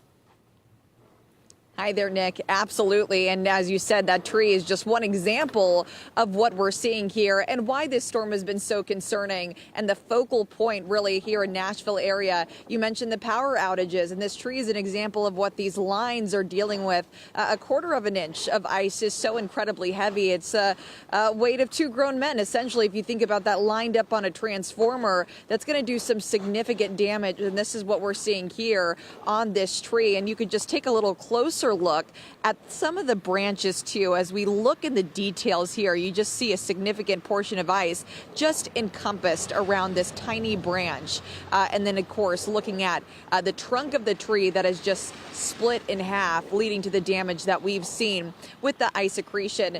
This morning, the consistency that we've been getting has just been rain. And this is what we've been dealing with. And especially as those temperatures drop, that's definitely a cause for concern. But as we continue to go through these elements and these conditions, what we've seen here in the downtown Nashville area is a team of people out and about here shoveling these walkways, adding salt and brine here so some folks can get through. Granted, it is relatively desolate today in the downtown Nashville area, and I'm very happy to report that. It seems that people are listening to the warnings that we've been giving out with, especially with the forecast pretty much on par with what we have been warning people. But we've seen folks with the Nashville Downtown Partnership here. They have been hard at work all morning to clear some of these walkways. You know, again, it's a big tourist area. We have some people walking through, braving the cold weather, but again, that is very minimal this morning. And same story for on the roadways too, for a lot of people. If what we're seeing on these trees, you know, the ice accretion there, we're going to feel it on the roadways too. Right now, it's looking like some slush, so happy to report that. But again, as you mentioned, the bitter cold on the way, those temperatures continuing to drop as we're dealing with this freezing rain. Yeah, very dangerous combination. That's why, you know, Tennessee Highway Patrol telling us stay off the roads if you can. Please stay home. And we're seeing action out of that. Looking at Nashville Metro Public Schools tomorrow and Tuesday, they won't have class. All of that's going to be canceled, and just hoping people just stay home for now as those bitter cold temps, it's going to creep in and just kind of add to the severity of what we're seeing with our eyes on the ground here in Nashville. Guys? Yeah, Sarah, that slush is good news for now, but when that cold weather, the cold air comes in later on tonight, that could refreeze and become a big problem. So we appreciate you letting us know what's going on there in Nashville. Fox News multimedia reporter Sarah Allegre. This massive winter storm now barreling into the Northeast. It is the biggest snowstorm in years for millions along the I-95. You're taking a look at the video coming out of Pennsylvania. PennDOT, the ice and the snow that too has weighed down on tree branches and power lines. The National Weather Service out of State College, Pennsylvania, warning that travel could be near impossible. Road impacts already severely impacted across the state. Lori Musto joins us from PennDOT District 11. She's the Assistant District Executive, for maintenance. Lori, good afternoon. Thank you for joining us today and for the time. I'm sure you guys have been busy. Good afternoon. Thanks for having me. So talk to us about PennDOT. You have issued travel restrictions, of course, that to be expected, impacting vehicle and speed restrictions across all major interstates? All major interstates across the state. We have what we call a Tier 4 restriction. Basically, we're restricting commercial vehicles from all interstates and 45-mile-an-hour speed limit restrictions. All right. What are the biggest safety concerns that you have right now across the state of Pennsylvania? Just the amount of snow, how quickly it's coming down. Our crews are having a difficult time keeping up with it. We no sooner plow it and we start to see accumulation pretty quickly after we go through. Do you know how many crews are out across the state of Pennsylvania right now? I'm sure you've got plow trucks, but also 2 salt trucks. We have, I can't speak for the entire state, but for our area, for the Pittsburgh area, I have 137 plow trucks out. How are they tackling these hazards? I mean, you mentioned trying to keep up with the sheer just rate of snow. Are they tackling certain routes first? If we have to, we focus on the interstates just to keep a lane open on the interstates. We will pull from the lower network roads, but we're attempting to at least make a pass on all of our network. As far as the rest of the day goes today, what type of road closures, service interruptions should travelers expect? We're asking everybody, at this point, we have no closures in our area, but we're asking everybody to please, if you don't have to come out, please stay home. Visibility is very rough. The roads are completely snow covered, so it's difficult to see the road, the lanes. And then our operators, it's just very difficult for them to see just out the windshield. As the snow comes off the plow and it's hitting the windshield of the trucks with the cold temperatures, that snow is freezing on contact, even with the defrosters on high. So visibility for our drivers is very difficult. So we're just asking everybody, please stay home if you don't have to come out, and give our crews time to work. Yeah, the message across several states, especially here in Pennsylvania. What are some of the resources, any assistance available to the public to learn more about how the day progresses? Our website, 511PA, they could go there. You could actually see where our plows are. You could look at our cameras. You can go to 511PA is a great resource for what we have going on. Last question for you. This frigid air, we know this is going to lock in for the next few days. So once we get out there, the snow stops, we start to plow. How are crews planning to tackle the lingering cold and ice threats? So cleanup is going to be extremely difficult just because as temperatures start to reach into the low teens or single digits, the salt's just not as effective. So it's just going to be a constant battle for us. We'll be out there. We'll stay at it till we get them clean, but it's going to be a constant battle for us throughout the week. Speaking of that, do you expect there to be restrictions still on some of these major interstates, especially when it comes to the speed of travelers?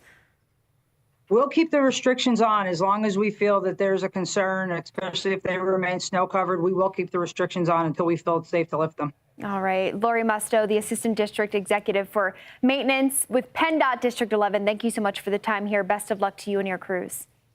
Thank you. We continue our team coverage all afternoon into tonight and through tomorrow. Stay right here on Fox Weather for nonstop coverage of this massive winter storm. Plenty still to come from this historic storm, hitting more than 245 million people across 40 states. Right now, snow and sleet stretching from the deep south into the northeast. The snow continues to barrel up into New England, where we could be closing in on nearly 2 feet before all is said and done. But then comes the cold Arctic air that blasts in and settles in. Once this storm exits, impacts are far from over. So make sure you keep it here with Fox Weather. We have full team coverage extending through the night, through tomorrow. Reporters attacking every angle of this storm. You're watching Fox Weather, your Winter Storm HQ.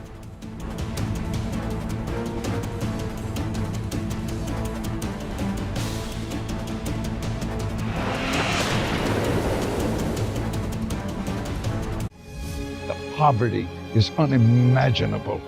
There are people who are struggling. This is where she washes the dishes. If you're ever going to allow your Christian faith to rise and to do something for God's chosen people, now is the time. This is the home of Galina. She's 96 years old.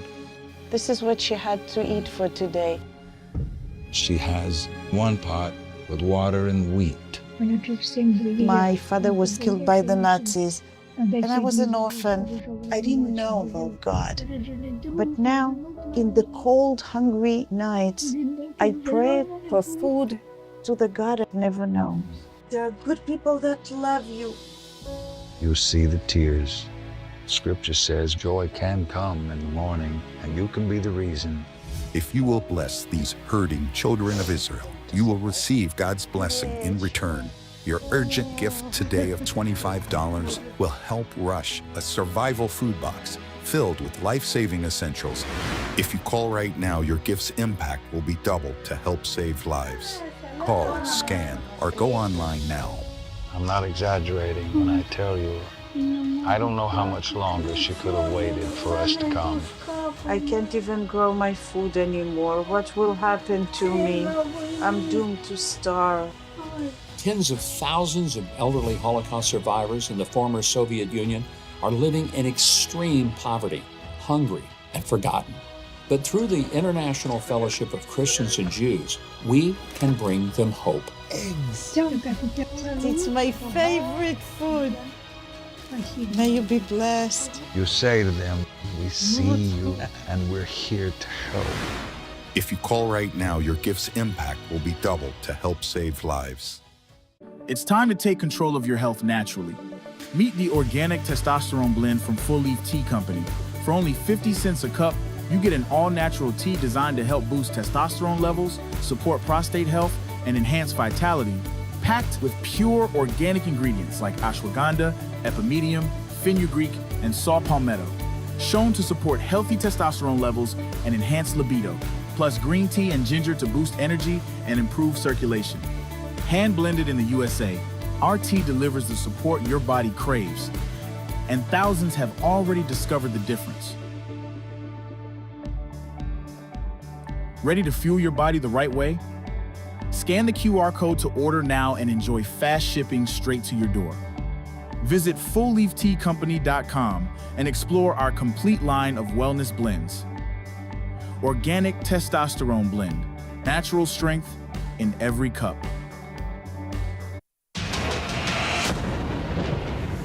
All right, welcome back to Fox Weather, showing you some images out of Dallas from an ex-poster. And look at all those emergency vehicles helping out, clearing out the roadways there, trying to get everything as clear as possible. As yesterday, a lot of heavy snow moved through that area. Dallas remains under a winter storm warning, and now They're also going to be facing that extreme cold, an extreme cold warning in effect all the way until Tuesday, until 9 a.m. So it's the snow, it's the cold, and we've got our very own Bane Froney joining us live from Dallas. Bane, I was just talking to Katie Byrne. She said where she's at in Washington, D.C., a little bit of sleet's coming down, and it's to the point now where being outside kind of hurts a little bit. I'm not seeing or hearing any sleet coming down in your shot, but I would imagine it hurts just because it's simply cold. The wind chill there is -1 right now. Yeah, it doesn't feel too good out here, Nick, I'll be honest with you, but I will say it has warmed up slightly from this morning. Now we're hitting the low 20s, and earlier this morning we were almost in the single digits, it felt like, and so we have seen that improvement. But to kind of give you some perspective, normally this time of year throughout Dallas, we see temperatures, high temperatures in the upper 50s, so we are over 30 degrees below normal. I mean, this cold air has made it far, far south. Now, right here in downtown Dallas, we do have a little bit of that snow still coming down, but I mean, all of the snow that you're seeing surrounding me, or excuse me, all of the white stuff that you're seeing around me, because it's not snow, it's actually mostly sleet. We ended up seeing about an inch of sleet falling throughout the Dallas-Fort Worth area. Some spots getting closer to 2 inches of sleet that fell in the past 24 hours. And honestly, Nick, it has been really interesting to see, because we were here right at the beginning before the system even got going, and we actually watched everything change over from no rain, from cold rain, freezing rain, sleet, snow, and then back to sleet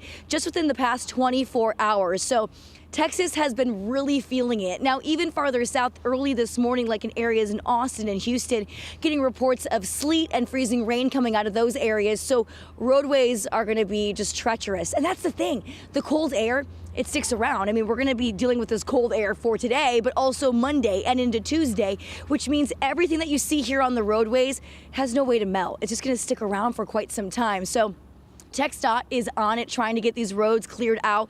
We already saw some folks kind of salting up the sidewalks as well, as we just came out here early. And I will say, too, it's the power outages that are so dangerous. Already throughout Texas, we have, as of right now, over 100,000 people that are without power. Now, earlier this morning, that number was much higher, closer to 130,000 people. So it has improved as the morning has gone on, and it's going to continue to improve into the afternoon. I mean, we have local power utilities in areas are trying to get that power back on as quickly as possible. That is the main focus. And of course, keeping people safe too on the roadways. We have seen some brave souls trying to get out on the roads already this morning. They've been going very slow, which is a good thing, but really advising folks to stay off the interstates, stay off the roads if they can. Try and hunker down for the next few days. And also, you know, local schools here in Dallas, they've already been closed for Monday. They're expecting to deal with these pretty intense conditions for a little bit longer. Now, the cold, it does move out of here Thursday and into Friday, but that's the thing. We do have another round of cold air that'll move in for the following weekend. So maybe a little bit of melting will help out the roadways and some of those sidewalks into the end of the week, but then we have another round of cooler air for folks here in Texas. So it's going to be a cool next week or so. So don't put the jackets and the hats and the gloves away quite yet. But again, over into the southern parts of the state, we do still have some of those warmer temperatures that'll start to move in. So hopefully areas like Austin and Houston will start to defrost just a little bit quicker, but still those roads not going to be fun to be driving on, so stay off them as much as you can. I'll send it back to you guys in New York. Yeah, Bane, you know, it's humans can stay inside, but the pets, they have to go out at some point. And there's going to be some dog walkers out there, so make sure as you're helping your pets get outside that you are bundled up and ready for those elements there in the Big D. That was Fox Weather's Bane Froney. Thank you for the update there in Dallas. And we'll take it from the Lone Star State to the Palmetto State. That's where we've got Bob Van Dillon. He's stationed in Greenville, South Carolina. And Bob, I see you've got your gloves back on. You're ready to go. You're ready to give us another hit out in the cold here. Yeah, it is. Yeah, Nick, it's great to see you guys. I'm trying to figure out where we're going next because we have so many reporters across the region, and everybody's getting some kind of weather. And Nick, I was just on Fox News, and I was telling them, I was here in Greenville, Spartanburg last September after a Clemson LSU game. It didn't look like this, my friend. It was beautiful. We had green leaves all over the place. Now, this to me looks like somewhere you'd find in New England. It hasn't been snow, it's been freezing rain, and then you had the sleet get on top of that, and it was back to freezing rain. Right now, it's a freezing drizzle, but you can see the winds are still out of the northeast to east. So that's hitting me on this side of the head. If you look at my cap, yeah, that's all the freezing rain. It's accreting on my head. That's what we've got down here in Greenville, South Carolina. So we've got the mix, a little bit of cold air, warm air sandwiching, getting all these wintry type of precipits to change. But what has not changed is the snow in New York City. Let's go to Alexis McAdams up there. She's in Central Park. Alexis, great to see you this afternoon. I know Central Park, the snow's been coming down now for a couple of hours.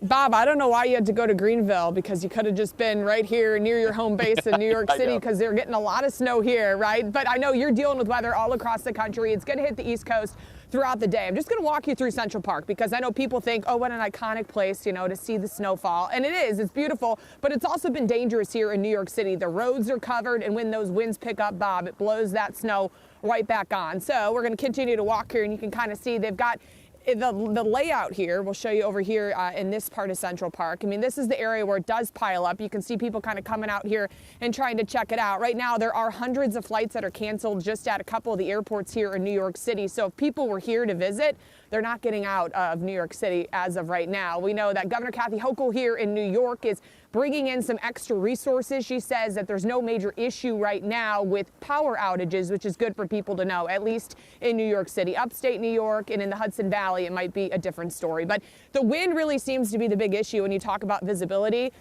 You know, it's not so much how much accumulation is on the ground just yet. It's going to go for hours, so that will pick up as well. But really, every time they try to plow or they try to clear the streets or the sidewalks, it blows right back over. And then underneath that, because of the colder temperatures here in New York, and it's like 12, 15 degrees right now, it's icy. So we saw a couple of people actually that were trying to still look like maybe get a couple of things from the grocery store, Bob, here in New York City, that a guy was just trying to walk through with his bags and fell. So it's dangerous, it's slippery, it's cold, but for some people it is beautiful, and they're getting pictures as well, because this is a historic amount of snow we're seeing, Bob. Yeah, thank you. Alexis McAdams up there in Central Park. Great report. The snow looks beautiful up there. It's more of a slow-moving nightmare for the Southeast, so we'll get back to you again in just a little bit. Thanks, Alexis. And a reminder to our viewers, if you have a weather photo or video, want you to share it with us here on Fox Weather. Simply scan the QR code you see on your screen, tap into the Share tab on the page. And if you're not in front of your TV, are you watching us on your phone? No worries. Navigate to foxweather.com/connect, and you can upload it there. We want to see the snow, the ice. We've got more Fox Weather, your Winter Storm HQ coming up. Keep it right here.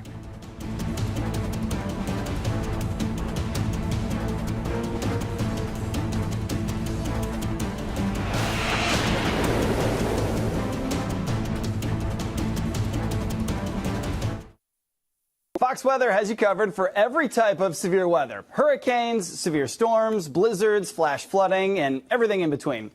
Electrical hazards can linger for days after a storm, and those hazards include the risk of fires breaking out in your home. So what can you do to help keep your family safe from that risk? Well, let's ask Bob Marshall, co-founder and CEO of Whisker Labs. Bob, good to have you here with us today. Nick, it's great to be here. Thank you. So listen, how big of a risk are electrical fires when storms hit? Well, I mean, electrical fires overall, there's 50,000 electrical fires in the U.S. every year. It's one every 10 minutes. And certainly severe weather, we know, wreaks havoc on the grid, right? So power surges, power outages, they can create risk and safety issues in your home and in the community. One every 10 minutes is terrifying. Yeah. And you're not just the co-founder. You have a heartstring tied into this company because this impacted your sister-in-law not too long ago. Yeah, unfortunately, my sister-in-law's house burned down several years ago from an electrical fire. Terrible fire. They lost a pet. Just devastating. They lost everything.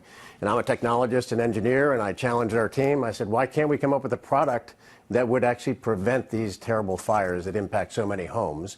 And we came up with a product called Ting. I mean, so it is literally a simple plug, a super smart plug. You plug it in, you connect it to Wi-Fi, and one single sensor monitors all the wiring in your home. We detect the problems, the arcing, the loose connections, the damaged wires that would cause fires, and we prevent 80% of electrical fires. So had your sister-in-law had Ting, she would have been okay. And we would have prevented the fire. I mean, every time, so 20,000 times now, 20,000 homes and families, we've detected problems that would otherwise cause an electrical fire, and we've prevented those fires. So that's what we're passionate about. We are passionate about protecting our customers, their families, their homes, and, you know, preventing fires and literally saving lives. So I see that you brought this in, and this is a result of an electrical malfunction. Yeah, that's it. I mean, it's all about prevention, right? I mean, so you think about it. I mean, Ting is the most innovative product for fire safety since the smoke detector. I mean, the smoke detector is always required, doesn't replace that. But a smoke detector only tells you that you have a fire after it started. Ting detects the problem before it starts. So our objective and what we do every day is prevent the fire.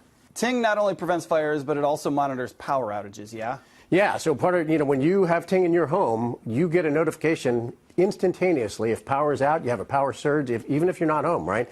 So, the network of Ting, when you have Ting in your home, we have 1 million Ting sensors, you become part of the network, and we monitor the utility grid, right? So when you've got severe weather, as you all deal with every time, it is so critical that we inform communities and we provide data to first responders and police and fire so that they know which communities have power so that they can, you get to the recovery. Unbelievable. This is something everybody that owns a home needs or rents an apartment or what have you. Bob Marshall, co-founder and CEO of Whisker Labs, thank you so much for being here. To learn more about how to help protect your home, visit tingfire.com or scan the QR code on your screen to help keep your family and your home safe. To have gold coins in my possession, that hard asset is a insurance, you might say, against the paper dollar. It's not for my insurance, but it's for my daughter's and the grandchildren's insurance. Whereas keeping a lot of cash in your bank account can really almost end up being nothing. You have to keep cash, but you don't have to keep everything in cash, and you don't have to put everything in the stock market, and you don't have to put it all in a bond market. You do a little bit of everything. In fact, I sleep better with gold than I do with the stock market because it's tangible, it's there. If you've bought gold in the past or would like to learn more about why physical gold should be an important part of your portfolio, call to receive the complete guide to buying gold. This is important and valuable information, including facts you should know about purchasing gold, silver, platinum, or palladium. Call now and you'll also receive the Global Gold Forecast Special Report. Inside, you'll find the real issues on why you need to start owning gold today. You'll also receive a copy of our new report, Protection in the Risk Zone. U.S. Money Reserve can walk you through the 3 simple steps of transferring your existing 401k or IRA into a precious metals IRA backed by physical gold to further protect your assets from market instability. Call U.S. Money Reserve, America's gold authority, right now to get your free gold kit and IRA information, including the 3 simple steps for transferring your existing 401k, 403b, and traditional IRA. With more than 2 decades in business, over $3 billion in transactions, and more than 1 million clients worldwide, U.S. Money Reserve is one of the most dependable gold distributors in America.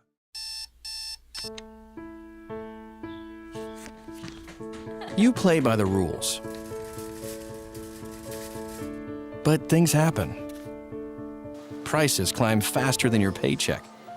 And every month, a new surprise. Little by little, the debt adds up. So how do you face it? One step at a time. It starts with a call, then a plan. And just like that, you're back on track. With National Debt Relief, you have a powerful team in your corner.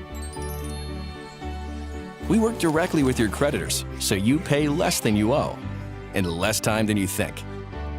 When debt happens, we're here to help you take action. And this is where your new chapter begins. Call or visit nationaldebtrelief.com to find out how quickly you could become debt-free.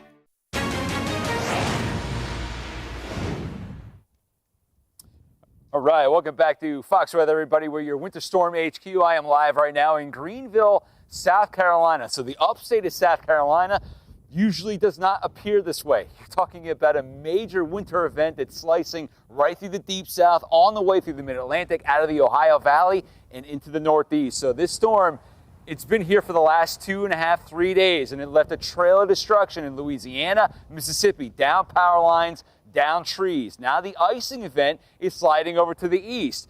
cold front dips down to the Gulf of America, and I want to bring in Jane and I want to bring in Nick because we've got a tornado watch that's down there. And Jane, you were tracking a severe thunderstorm warning in the midst of all the winter weather down by Mobile, Alabama, just about 15 minutes ago. Yeah, no kidding. We still have over 100 million people under these winter weather alerts. And then when we take a look at our current conditions, we have this very powerful front and line of heavy rain and storms pushing across the southeast, just a sheer 50 miles north of where we're tracking some of the more potent ice accretions and snow accumulations.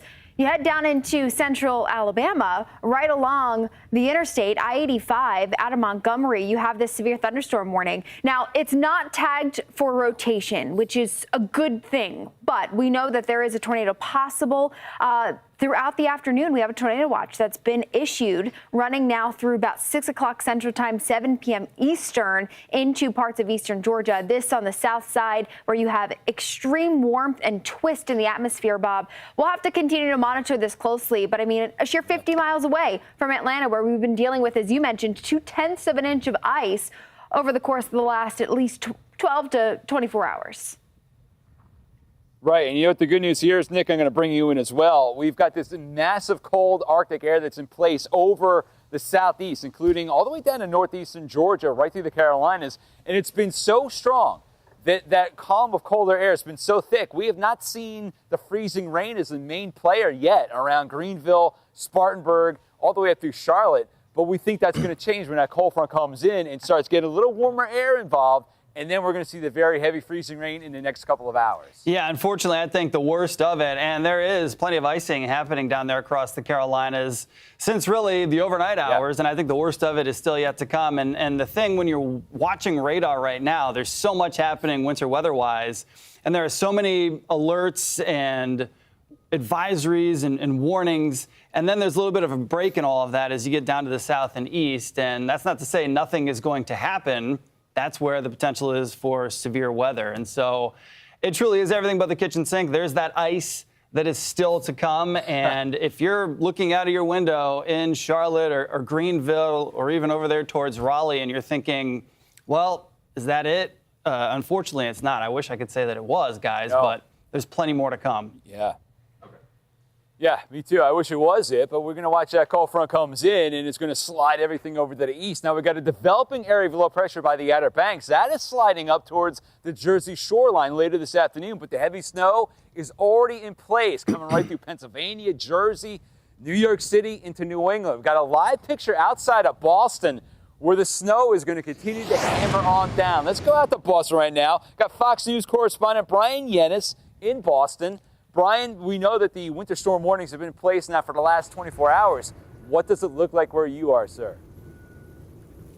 Well, the snow has definitely picked up in the last couple of hours. We know Massachusetts Governor Maura Haley just had a news conference warning people to get off the roads because over the next few hours, we're about to see 1 to possibly 3 inches of snow falling per hour. We are on the Boston Harbor in downtown Manhattan on the north end of Boston. You can see the city skyline there. It has been disappearing more and more throughout the last couple of hours since we last saw you at about 11:30. Now, if you look over here on the ground, we're starting to see some accumulation. It is the fluffy stuff, and that is the good news. We do expect the fluffy stuff here in Boston, not necessarily the hard stuff. So from a power outages perspective in Boston, that is good news. But ultimately, they expect 18 to 24 inches. That's 2 feet of snow to fall here in Boston. That is the most amount of snow they've seen here in Boston since 2022, January, when there was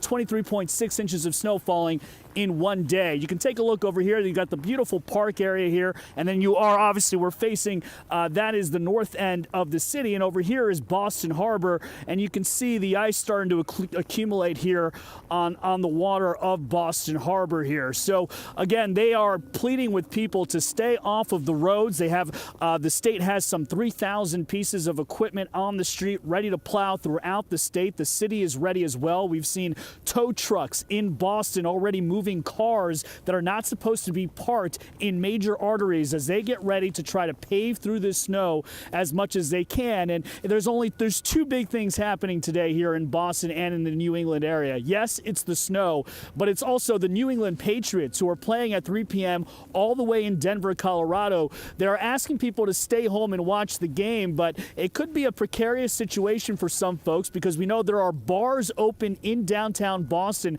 that are playing the game. Some of them are making a literal game time decision as to whether or not they're going to stay open for the game. We've called a few places. They are staying open. So you have people that could potentially be on the road after that game is over, perhaps heading back home, and that could be a really dangerous situation. So they're asking people to be safe, stay home if you can, watch the Pats on TV in the AFC Championship game, and don't put yourself in a difficult or dangerous situation. We've already seen, for instance, over here on this sidewalk, 4 people fall just walking here. But in typical Bostonians, we've also seen plenty of people running out here with their dogs. We saw one guy in shorts. That's to be expected here in Boston. But they're prepared here in this winter emergency, snow emergency, as they get ready to really take a pounding here with the snow, particularly between 3 p.m. and 1 a.m. tomorrow morning. And this is going to be a 36-hour event. There'll be snow falling in the Boston area until tomorrow night, Monday around early evening, guys.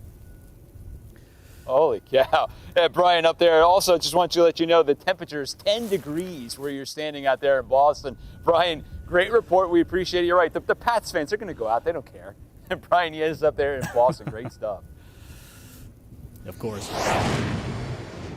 Power outages climbing in the southeast. Tennessee alone, over 300,000 customers without power, and a majority of those in the Nashville metro. The Tennessee Valley Authority, just one of the energy providers responding to outages. They serve more than 10 million people across the southeast. These outages, a growing concern, frigid temperatures, they're going to stick around even after this storm exits. Scott Brooks, spokesperson with the Tennessee Valley Authority, joins us now. Scott, thank you so much for the time. Happy to be here. So overnight this morning, icing caused some major power interruptions. How is the Tennessee Valley Authority responding to the current power outages? So the TVA operates the bulk power system where we serve parts of 7 states, most of Tennessee. We had crews staged for the last couple of days ready to get out first light this morning to respond to the areas that have been hardest hit. On the TVA level, we have a number of outages on our system that we're managing. We're getting those back on as quickly as we can. A majority of the outages that you just noted on the map are unfortunately with our local power providers, the local companies that get power from TVA. And so we're working on our system first, and then we'll be available, and we're in touch with those local power providers that are, again, dealing with major outages, especially in Middle Tennessee and in Mississippi at this point. So I'm curious, I mean, we're looking at ice accretions in the last 6 hours alone, upwards of half an inch. You know, the weight of that on these power lines and power poles, tree branches coming down. What are the biggest challenges that crews are facing when trying to get power turned back on? Well, safety is certainly our biggest concern. You know, there are issues, of course, with roadways because of the ice and the snow. So we're trying to do this as safely as we possibly can for our crews. And as you mentioned, trees down, issues with just getting to some of these spots. And having to work in the conditions that are ongoing. We have freezing rain in Knoxville right now, some snow, over in the Memphis area. And so that all, of course, creates concerns, and safety is our biggest concern as we work to get these outages resolved. Of course. So is this a mission in which a lot of crews aren't necessarily out on the road right now, but a lot of kind of like the background work, trying to get those grids back up and running? Well, most of it is for TVA right now. It's our crews that are out in the field and actually doing the physical work of getting the lines that may have come down because of the icy conditions, getting those back up and energized. And we've been working through those all morning and into the afternoon right now as quickly as we can. And then, there's even more outages being reported into this afternoon that we're managing as quickly as we can again. Yeah, I mean, these are just brutal conditions for your crews. Scott, what should people expect over the next 24, 48 hours? I mean, we know that the freezing rain is eventually going to end, but the power still being out with this frigid air coming in, that's set to linger for days to come into next week. Yeah, that's certainly a big concern for our local power providers, some of whom it will take days for them to get their systems back up and restored. So again, just working through the outages as they come up and trying to get the connection points on a TVA level restored, and working with local communities on what their needs are going to be over the next few days and weeks, certainly. Yeah, absolutely. A lot of team collaboration, communication. Scott, your team spoke with us on Friday. How have the operations developed since then for TVA? Well, I certainly don't think we are seeing or have seen anything that we weren't expecting and prepared for. We had crews staged throughout the week where we thought were going to be problem areas, and that's turned out to be the case. So we were able to get out on the roads and into the system as quickly as we could this morning, as soon as daybreak, and where we're going to be the rest of the day. All right, Scott, thank you so much for the time on Fox Weather this afternoon. Wishing you and TVA safety, the best with responding to these power outages. Hope to talk to you again soon. Thank you. Fox Weather, we have all angles of this massive storm covered for you here in our nonstop 24/7 coverage. We've been here from the first flake, and we're here all the way through cleanup. Stay with us on your phone, connected TV, and online. Watch us on any device or provider. We are here. Go to foxweather.tv to find out how. We have another hour of Fox Weather, your Winter Storm HQ, coming up. The goose, the grime, the gunk. How do you get it off? Hi, Adam J here for Abracadabra, the contractor strength wonder cleaner that removes the toughest stuff on the planet like magic. Abracadabra is strong enough for my job site, yet gentle enough to work wonders on your home. Abracadabra does what other products can't. Now this is a big problem. Abracadabra has the muscle to melt expanding foam like snow. Remove pure grease in a single swipe. And Abracadabra is gentle enough to remove duct tape from this tissue. Now that's amazing. Nothing's quicker on tape and stickers than Abracadabra. Remove stubborn gum in your hair or anywhere, and crayon marks on the wall disappear before your eyes. And off the paper too. For cruddy caulk and sealants, now break that bond with a touch of your wand. Get tar off that car in a flash. Melt sap away with a spray, and grimy rims sparkle like new. Abracadabra works wonders on concrete. Oil stains disappear. Tire marks vanish. It's delicate enough to clean the makeup off my blouses, the dirt on my shoes, and even the dirtiest, greasiest oven. Nasty barbecue? With Abracadabra, just dip it and strip it, and you'll be grilling in no time. Clean tar off this $100,000 car faster than you can say, Abracadabra! Make just one thing spotless, and Abracadabra pays for itself. And if you're not completely satisfied, keep the bottle and we'll refund your money 100%. Call or go online to order your 8-ounce bottle of Abracadabra Wonder Cleaner now, and we'll upgrade your order to our jumbo 16-ounce bottle at no charge. Order now.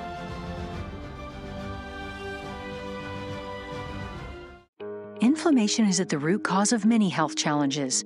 Pectisol was developed by a doctor and is recommended by thousands of health providers, helping keep inflammation levels in balance so you can feel like yourself again. I recommend Pectisol modified citrus pectin to my patients and my family. It helps manage inflammation and promotes healthy aging. Order now and receive 20% off, plus a free gift when you use promo code MCP20 at Pectisol.com. Your next breakdown could be anytime, anywhere. The last thing I remember is just the engine cut out. Endurance has you covered. It was like almost a $6,000 job. Endurance covered it. Right now, you can get $300 off any plan, plus a year of elite benefits, a $2,000 value, free, all backed by a 30-day money-back guarantee. But you have to act now. Call 1-800-CAR-SAVE for a free quote. That's 1-800-CAR-SAVE.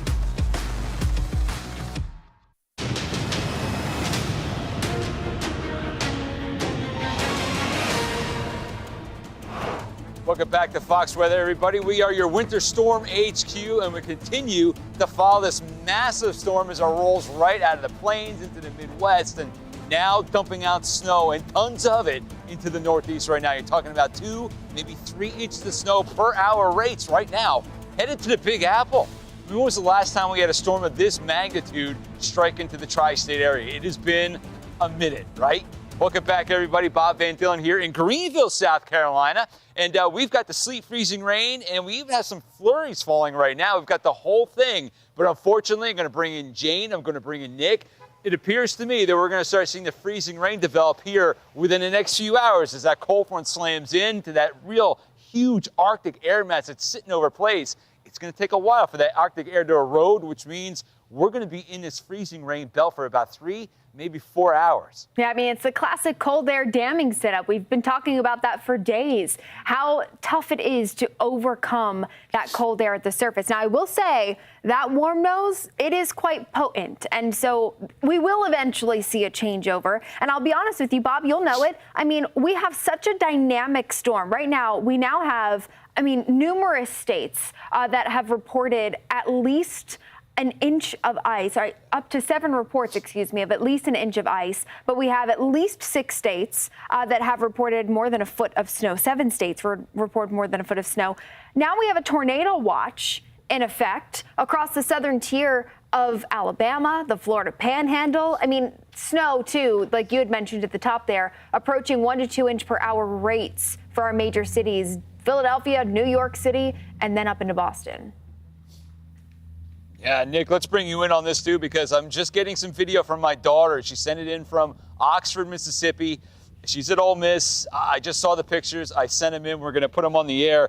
It's sad. All the trees that are down right there, and that makes sense when you look at all the power outages on that map. Yeah, from what I understand, Ole Miss already canceled classes for Monday, and chatter has it that it almost looks like a tornado went through the town of Oxford, Mississippi, with all the tree limbs down and all the icing concerns. So that's one of the trouble spots that we had pinpointed yesterday, and unfortunately things have been and are verifying there. It does look like they have some warming stations that are open for folks that are without power, and unfortunately those warming stations, guys, might have to stay open for quite some time. That cold air is going to move in, and it's not going to be in a hurry to get anywhere else. No, it's not. And, that's some of the biggest concerns we have going into next week, that so many of these, 900,000 customers without power. You can take that number, and we're easily within the millions when we're talking actual people. A customer is a household. In a household, maybe you have 4 or 5 people, That's a good point, right? Yeah. So there are millions of people without power right now being impacted by this. Severe weather, real quick, here's that tornado watch, just so we don't lose sight of that, because we've got so much to cover and so much going on. Pensacola, Panama City, all the way up to Columbus, Georgia, where, Bob, that's a stone's throw away from Atlanta, where we've been dealing with the freezing rain and ice. It's unreal. As you look at the dynamics of the storm, you think it would hopefully be all snow, which would make it a lot easier. It's not. So let's go up to the nation's capital. Katie Byrne is camped out there in Washington, D.C. We know it started out with snow, a little bit of a mixture, and now the whole thing is just turning into a winter nightmare. Katie, what's it look like for you?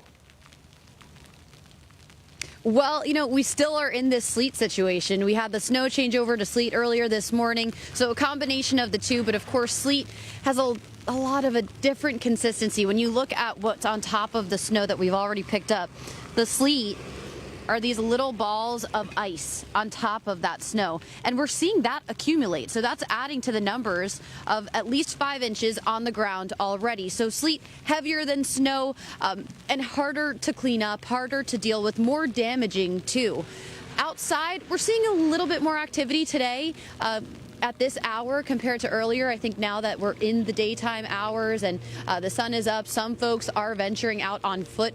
Truly no cars have been out in the last, just in the last 10, 15 minutes while we've been out here. Here's one. But we've been talking to people who have been on foot. Some people, of course, just have to get outside with the dog. Other people are families trying to sneak in a little bit of sledding. It actually looks like we have a family doing just that right across the street. People have been sledding down the steps in front of the Capitol building here. So those are some of the things we're hearing from people who are just trying to get a few minutes outside, but it's uncomfortable in these conditions for too long, so no one seems to last that long. And then soon enough, they are back indoors. So we've been talking to people about what the conditions have been like. Of course, most people say they'd rather be on foot, and some of them are trying to avoid being in their cars because they think they could get stranded in conditions like this. I came down from Pennsylvania with my little rear-wheel drive sports car, and shoot, I thought the roads might be a little better than this, and I thought I might be able to escape, but looks like I'm bunkering down and riding it out. It's about as bad as I was seeing they were hoping for or calling for. Yeah, some tourists changing their plans now, looking to extend their trips if they're here in D.C. No surprise that the city is one of the worst places to fly in and out of today. In fact, all flights canceled at Reagan National Airport earlier today because of the conditions. And if you look at the visuals coming in from Dulles Airport earlier this morning, you can tell what those crews are up against, trying to clear that snow from the tarmac. And the sleet, the combination of the two, hasn't let up all day, starting in the overnight hours. So definitely a tricky situation out here, a day that most people are staying home, I think heeding those warnings from officials. But of course, if you are home in this area, you're going to want to stay on top of cleaning this up, because it's going to get heavier and harder to work with this sleet on top of everything, just weighing that snow down, guys. Yeah. Katie, great report up there. That's in Washington, D.C. I'm looking at your numbers. It's 17, 18 degrees, so it's amazing to hear that sleet bouncing off your head and bouncing off your entire body. But when it's that cold, you're like, well, where's the warm air? It's aloft, and that's why you look upstairs to see that we've got that mixing everything from snow over to sleet and freezing rain. Katie, thank you so much for that report out there in Washington, D.C. Some new video coming in from New Jersey. This is what it looked like earlier today. That heavy belt of snow pulling right out of Pennsylvania into northern Jersey. By the way, we're just getting reports now that LaGuardia Airport has been closed for the day. It makes sense. They've already seen over a half a foot of snow. Let's go to the tri-state area. Let's go to Jersey. Let's go to Hoboken right now. CB Cotton is up there reporting live. And one of my favorite spots for pizza, but is there anybody out getting it, CB? You know, Bob, there's actually people out in this. That's the funny thing, is that this weather, it is like the story of on and off conditions right now. As you may or may not be able to see, the snow is pelting me in the face. It's hard for me to open my eyes. I personally wouldn't be walking around in this, but after all, I am from the South. These people probably are from Jersey, so maybe they're used to this weather. There are people out going to the few dining spots that are open, grabbing some food. You know, New Jersey Governor Mikey Sherrill has told people to stay home and stay off the roadways, and here's why. Look at how treacherous this is starting to look out here. Throughout the morning hours, we've seen several smaller cars spinning out as they tried to move along this roadway. Bob, I also watched a couple close calls between some vehicles and snow plows, the plows that have to be out here trying as best as they can to clear these roadways. Also, the governor said she's expecting wind gusts of up to 35 miles per hour here in New Jersey. You know, I don't know if we're there yet, Bob, to be honest with you, but I think we're at the start of it because, again, the snow is pelting me from all directions in the face. And also, check out these street signs. The one-way sign here, we've noticed this one really moving strongly back and forth in the wind. And we've got some snowfall accumulation totals from the National Weather Service, which says 4.5 inches have now piled up in northern New Jersey, and 7 inches have piled up at Newark International Airport. And one thing I also really want to stress is that first responders have been very clear. They've been emphatic on this, that if you do choose to drive in this weather, you could make the reopening of New Jersey go at a much slower pace once this winter storm is done. Really, they are trying to emphasize that if you don't have to be out on these roadways, stay indoors and stay safe. And I also want to point out, you know, we've seen public works employees out here doing a lot of really hard work throughout the morning hours with shovels clearing these sidewalks. Don't see any of them out here now, but earlier they were pushing the snow off to the side of the sidewalks. and it's really started to pile up, and this just speaks volumes to how much steady snowfall we've had over here in New Jersey. I mean, look, I can just step into this and you can see, I mean, I can even sit down and whoop, I've got a nice little snow seat. So Bob, we're going to stay out here, continue to monitor the conditions, and the big takeaway message that I want for our viewers at home to know is that you are safer if you stay indoors. I'm going to send it back over to you. Yeah. Thank you, CB, very much. And you're right. And it's added a miserable factor for you right now. Your temperature's 13 degrees with the wind chill getting down to single digits. CB, great report up there in Hoboken, New Jersey. We'll check back in with you again in just a little bit.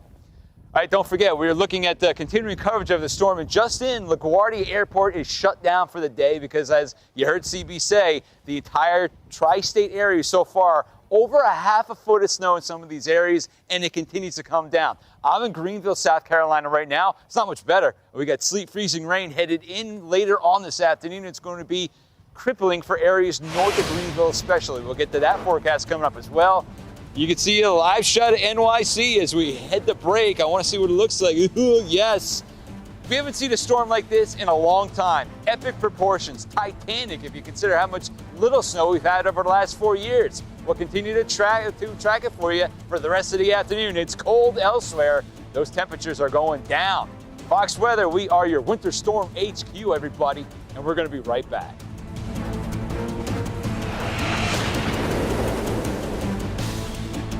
Muddy paws, dirty shoes, endless cleaning? Your floors never seem to stay clean. Now there's a simple solution. Meet Muddy Mat, the ultra-absorbent microfiber mat that traps dirt instantly. Engineered with thousands of advanced ultra-soft microfibers that are 5 times more absorbent than ordinary doormats. Muddy Mat doesn't just catch dirt, it locks it in. Whether it's mud, snow, sand, or water, every step on your new Muddy Mat leaves your floors spotless. And its reinforced rubber backing keeps it firmly in place. No more slipping or sliding. Perfect for your entryway, kitchen, bathroom, or even under your pet's food bowl, Muddy Mat absorbs up to 5 times more water. And when it's time for a cleanup, just toss it in the washing machine and it comes out looking as good as new. Dog parents, this is a must-have. My floors have never been so clean. I mean, both Ruby and Blue came in covered in mud, and this anti-mud mat left their paws sparkling. I've got muddy mats all over the house. I even use one as a bath mat. It feels so good under my feet. It's so soft. Non-slip backing makes it safe too. With multiple dogs, I've always struggled with having dirty paws on the floor, but with this mat, I can finally stop stressing out about it because there are no prints anywhere. It's so soft and squishy. I've even found my puppy sleeping on the mat instead of his bed. They work so well, I bought 3 more so I could put them all over my house. You just place the Muddy Mat in front of the door and you'll save up so much time cleaning the floors. Go get one. Thank me later. Imagine the relief of coming home to clean floors every day. Call the number on the screen or visit trymuddymat.com or simply scan the QR code right now to claim an incredible 70% off and get your free Muddy Mat today. But hurry, this exclusive offer is available only for a limited time. Once they are gone, they are gone. Don't let dirt dictate your day. Join thousands of satisfied customers who have already transformed their homes with Muddy Mat. Act now. Clean floors, happy home. Call 1-800-707-4122. It's time to take control of your health naturally. Meet the organic testosterone blend from Full Leaf Tea Company.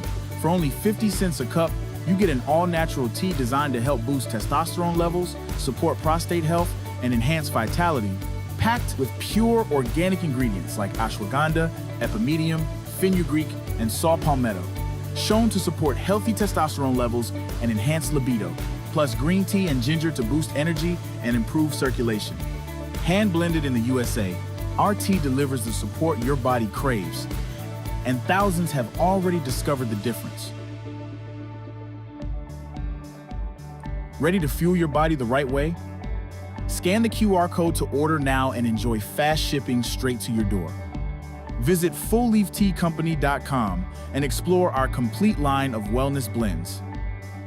Organic testosterone blend, natural strength in every cup.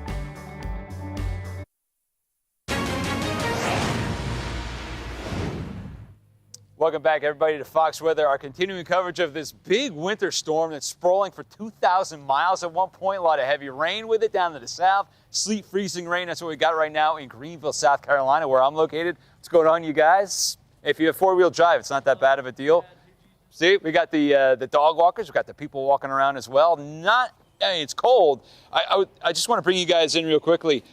This was my water, but frozen solid, and it only took about 45 minutes to get my cup to be frozen solid. So it is cold. The Arctic air mass definitely in place. Cold front coming in, Jane, Nick. This is going to mean business when you're talking about more freezing rain accumulations for the upstate of South Carolina into the North Carolina mountains and spreading over towards the Piedmont. We are not done. It might look like we're done. I mean, this side of my body where the east wind is coming in, getting belted with ice, this side's basically dry. It's going to get worse over the next couple of hours, you guys. It is. We're looking at radar right now, and, there's a big slug of moisture. Here's our front. That's going to come screaming over the Appalachians. And the thing is, you've got all of this cold air bottled up at the surface. So where you're standing, I mean, we've got the report out of Asheville. You're not too far away. Stone's Throw down into South Carolina. And you've got temperatures that are sitting, right now, in the upper 20s, about 30 degrees. And so this moisture, which is pure rain, when you take a look at Huntsville right now, 37, right?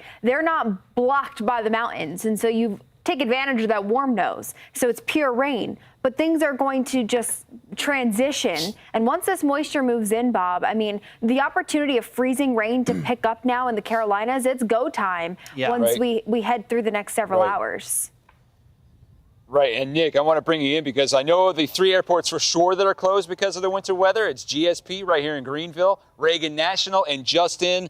LaGuardia is closed because of the heavy snow, and I anticipate all of those major airports around the I-95 to have major concerns when you're talking about flights in and out today, probably through tomorrow morning as well. You know what, Bob? I've got a friend that was took the first flight out of Boston to LaGuardia this morning. Got to LaGuardia, circled it around, and then had to go all the way back to Boston because they couldn't land. And then he got on a train to try to get to New York, and the train was delayed. And so that was this morning before this 6 inches of snow has been reported in and around the New York City area. I can only imagine the headaches have only quadrupled since then. And the thing is that the impacts at the airports, not just for the Northeast, GSP down through Reagan National, where we've been shut down for the day, but we have 10,000 cancellations across the U.S. Dallas effectively shut down as well because they've had ice and now freezing temperatures. They've had a really tough time keeping up with things. You can see our worst delays and cancellations. Well, at this point, these numbers really don't mean much of anything because I have a hard-pressed time finding anybody who's actually getting up in the air right now.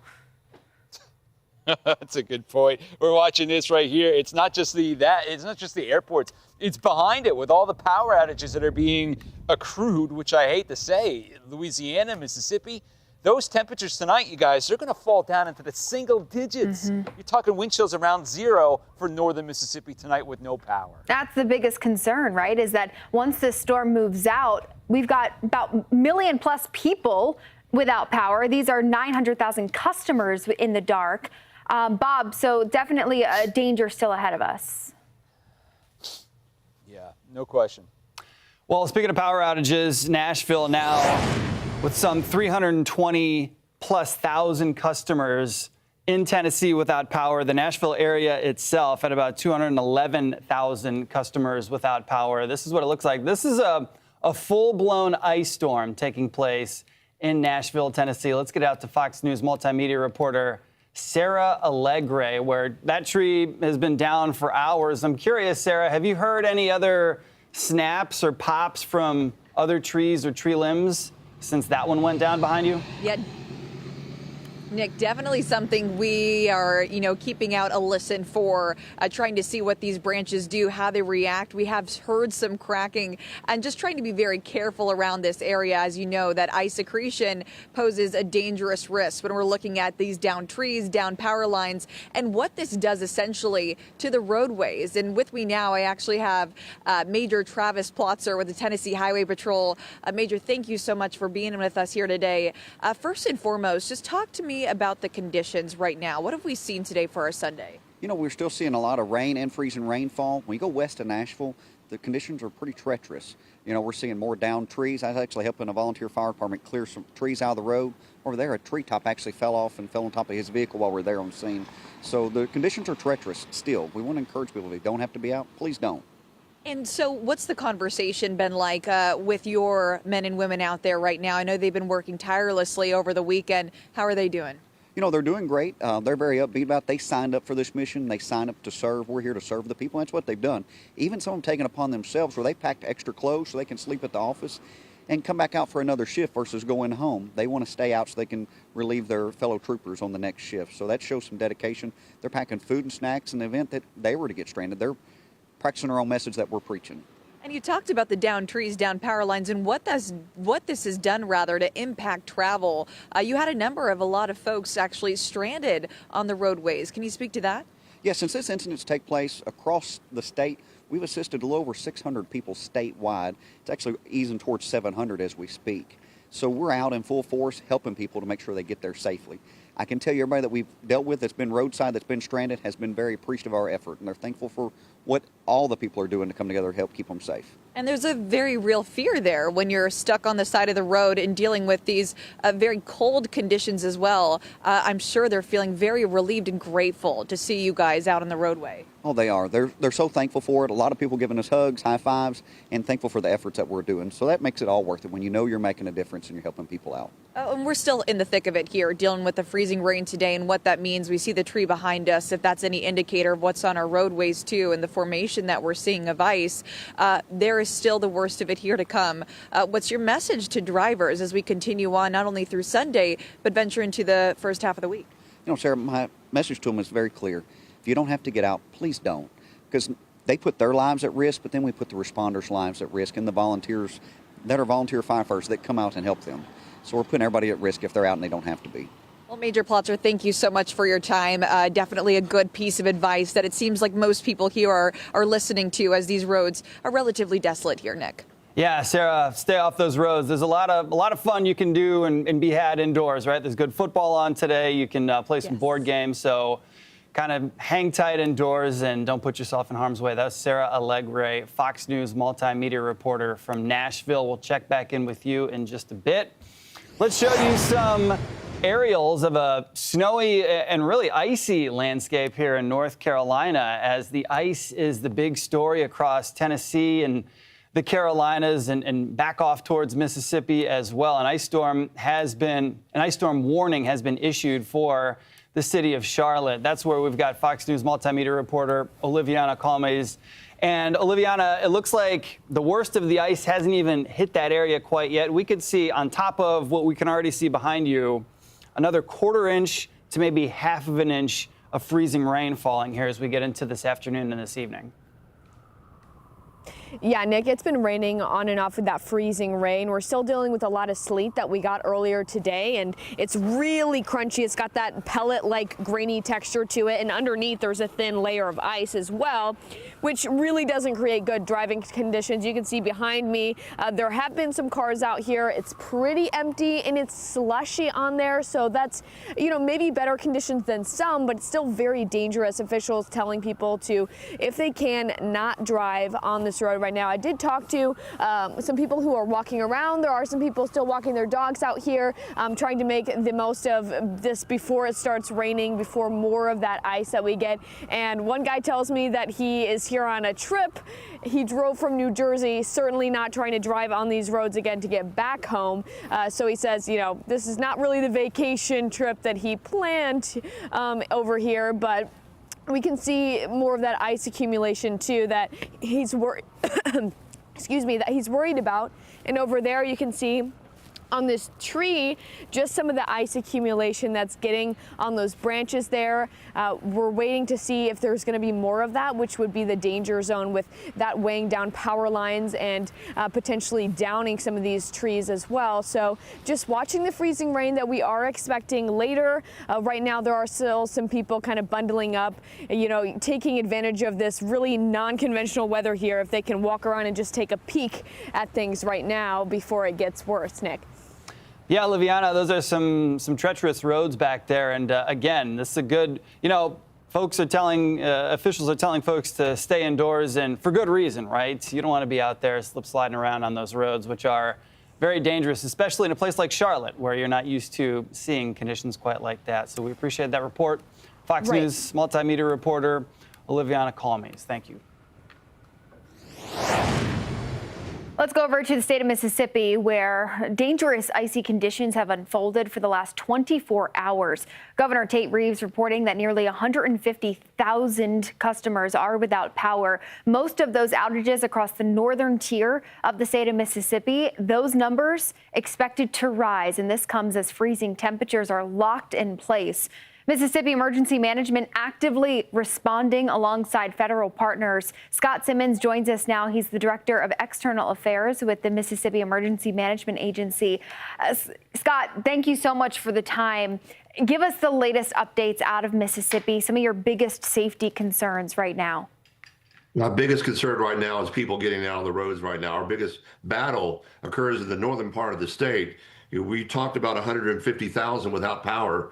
Earlier in the broadcast talked about Oxford, Ole Miss. That's in Lafayette County. Some 20,000 people are without power there because of a line transmission problem reaching that area. Right now, what we're dealing with are warming centers that are set up to take people in, but the power has now gone out because of the down power lines, and some of the generators to those facilities are now failing. What we've been doing for the better part of a day or so here now has been marshaling as many resources as we can to try to get those into those impacted areas. We've got 30 more generators coming over from FEMA at various sites. You can see there are crews loading up water, pallets of water, ready to eat meals. We've been moving cots and blankets out to the warming centers that continue to increase in our area. We're now more than 50 out there and expect to add more. As more people are losing power, they need to find a place to stay warm, and we're trying to get as many accommodations out there as we can. The big problem still remains traveling and getting to some of those roads that are still impassable. Yeah, so I mean, I'm sure people listening in Mississippi, happy to hear that you are on it with adding those resources. Talk briefly, if you can, for us about the road conditions, right? I mean, we're kind of getting towards the tail end of this. Salt trucks, plows out there trying to clear out the roads that at least make maybe things a little more easier for emergency response across the state as we head through the next 24 plus hours. You know, that's the Herculean task always in Mississippi. We're not used to big, heavy winter weather. So when it does happen, it happens hard here. Our MDOT crews have been out trying to clear roads as best they can. But again, as you talked about, we're getting into the evening hours. That moisture, that light rain that's been falling, it's going to freeze, start hard at 4 o'clock when the temperatures, even in the central part of the state, get below freezing. And then we'll start having added ice conditions. And we fear those are going to get on power lines and branches and trees, and as the night comes, more will come down. So it's a moving target in a manner of speaking, but we're doing everything we can to get those roads cleared and asking people, if you can, stay off the roads. Stay home, stay warm, and if the power goes out, know that help is certainly on the way. You've got crews working around the clock. Scott Simmons, Director of External Affairs with the Mississippi Emergency Management Agency, thank you so much for the time. I know you guys are working hard. Thanks a lot, Jay.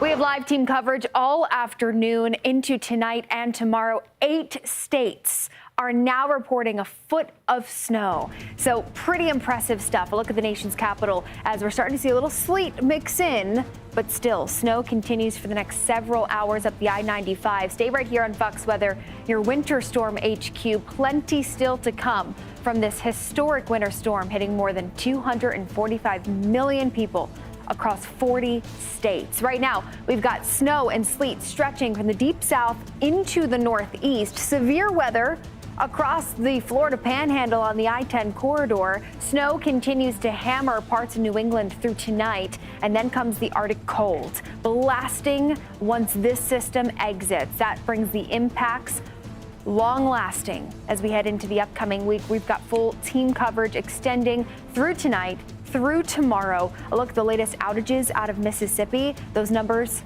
feared to climb. You're watching Fox Weather, your Winter Storm HQ. We'll be right back.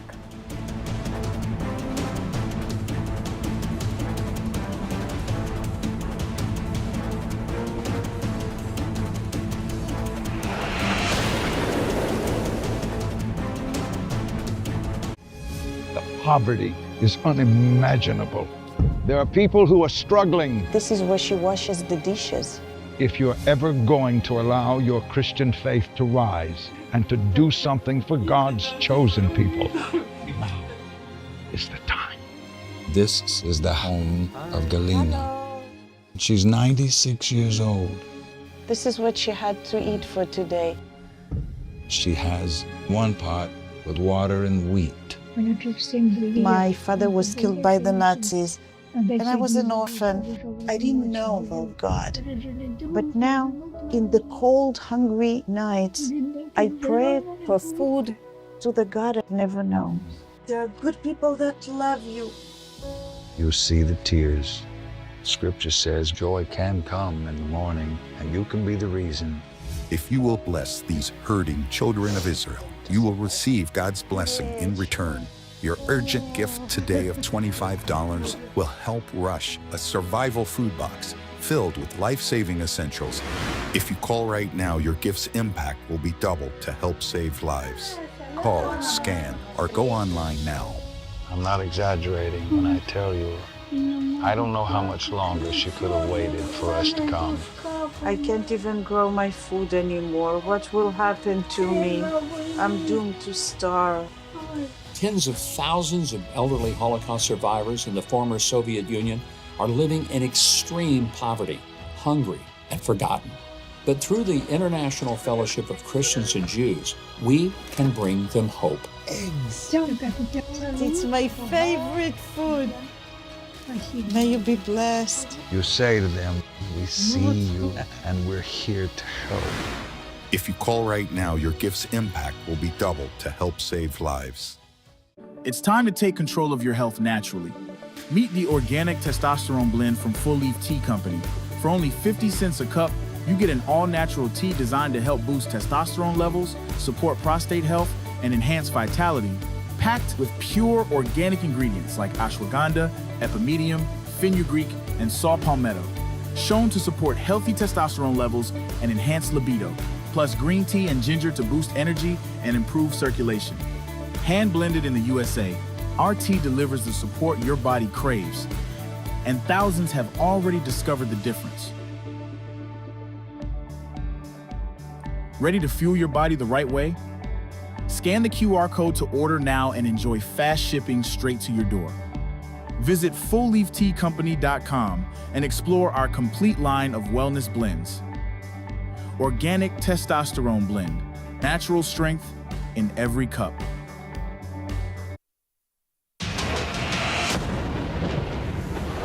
All right, we are back here on Fox Weather with breaking news.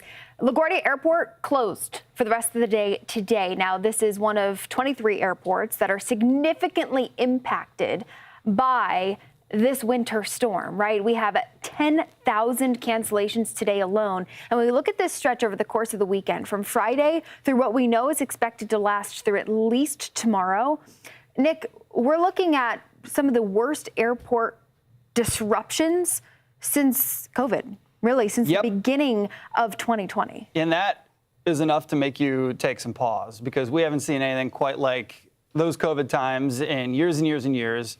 Reagan Airport completely shut down as well down in D.C. And the reason being is that this is not just a very impactful storm, it's a big storm in terms of how many people and how many cities are being affected, right? So it's not like it's just going to snarl things up in New York and D.C., and then the rest of the major hubs can get you maybe to where you need to go and things can be rerouted. That's not the case. I mean, we're seeing other spots, Philly and areas west out of Nashville, that are being impacted by the same storm system.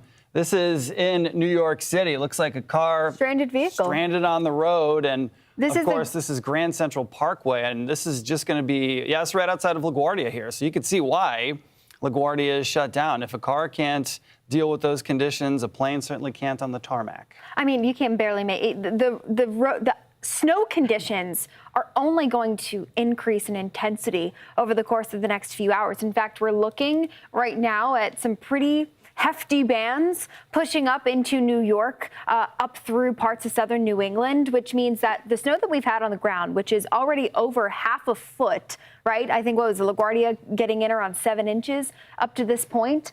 We're going to continue to add into that, which means that we're getting awfully close to those double-digit numbers for our big cities. We've also seen a ton of snow across parts of the Central Plains. That was where this storm really all began. Starting to wind down now, Nick, but I mean, still, Tulsa, look at the video coming out of here. Folks are still having a really tough time getting around. Yeah, I know. I mean, that's a tough spot to be in, right? You're already stuck in snow, and then you have to go out in the cold and try to get your car unstuck. And so I'm sure we're going to be seeing that play out all across the nation. And it's a little bit of everything here. We've got the snow, the sleet, the freezing rain, and also the extreme cold that we'll be dealing with after everything settles in and falls to the ground. And so these wintry scenes are happening right now, and they're going to stick around for quite some time. Obviously, those crews are out trying to plow things and get things as clear as possible. Let's get it out to Mike Seidel, who is our snow expert, snowstorm specialist out there in Tulsa, Oklahoma, where obviously they got a big wallop of snow. Mike, we were just showing images of snow plows trying to clear up the roads. And I'll tell you what, the salt and the brine and the snow plows can only do so much when so much snow comes down at a fairly rapid pace. And especially with the kind of cold we've had. This is not like a 28-degree snowstorm. It was snowing at temperatures between basically 15 and 6. So think about that. Very cold, very powdery snow, so it's been easy to plow. We've talked to some folks plowing and shoveling, and it's obviously a lot lighter than you get that heavy, dense stuff when it's 29 to 32 or 33 degrees. One thing that's changed over the past couple of hours, skies have cleared, the snow has ended, and the roads are looking better, especially out here. This is East 61st Street here on the south side of Tulsa, and notice right up in front of me, they've cleared and it's melted off nicely. This is some of the areas they've salted and plowed, but you come around the corner here, just around the corner, and this is Yale Avenue, and look down here, there's a lot of snow still left coming up to the intersection and in the intersections. So that's what we're dealing with. And again, the moisture that's on the road now will freeze tonight as soon as the sun goes down, because our temperatures may not even get to 20. By the way, Nick, the record low max today is 18. Yesterday we broke it. We set a new one yesterday. It was only 13 degrees here. The average high is 50. Let me take you back to a few hours ago when the plows were coming through and the cars were getting stuck. And it was a bevy. It was 3 plows. They came around and did a loop-de-loop in an intersection. I wasn't sure what they were doing. I thought they were going to just go straight through the light and right up 61st Street, but they looped around. 2 went that way and 1 went up the hill. Speaking of the hill, look at these cars. You're seeing that. A couple of cars got stuck. They have front-wheel drive, so that goes to show you that front-wheel drive is not the end-all. It's better than rear-wheel drive, but a couple of cars got stuck, and we needed 2 or 3 people to get them Nick, one of your friends, I think. So they needed several people to get that car out of the snow. As far as the airport goes, they have canceled 30 flights today. That is about 50% of the total flights. And I'm sorry, they canceled 55 flights today. That's about half of all flights in and out of Tulsa. Again, no de-icing anymore.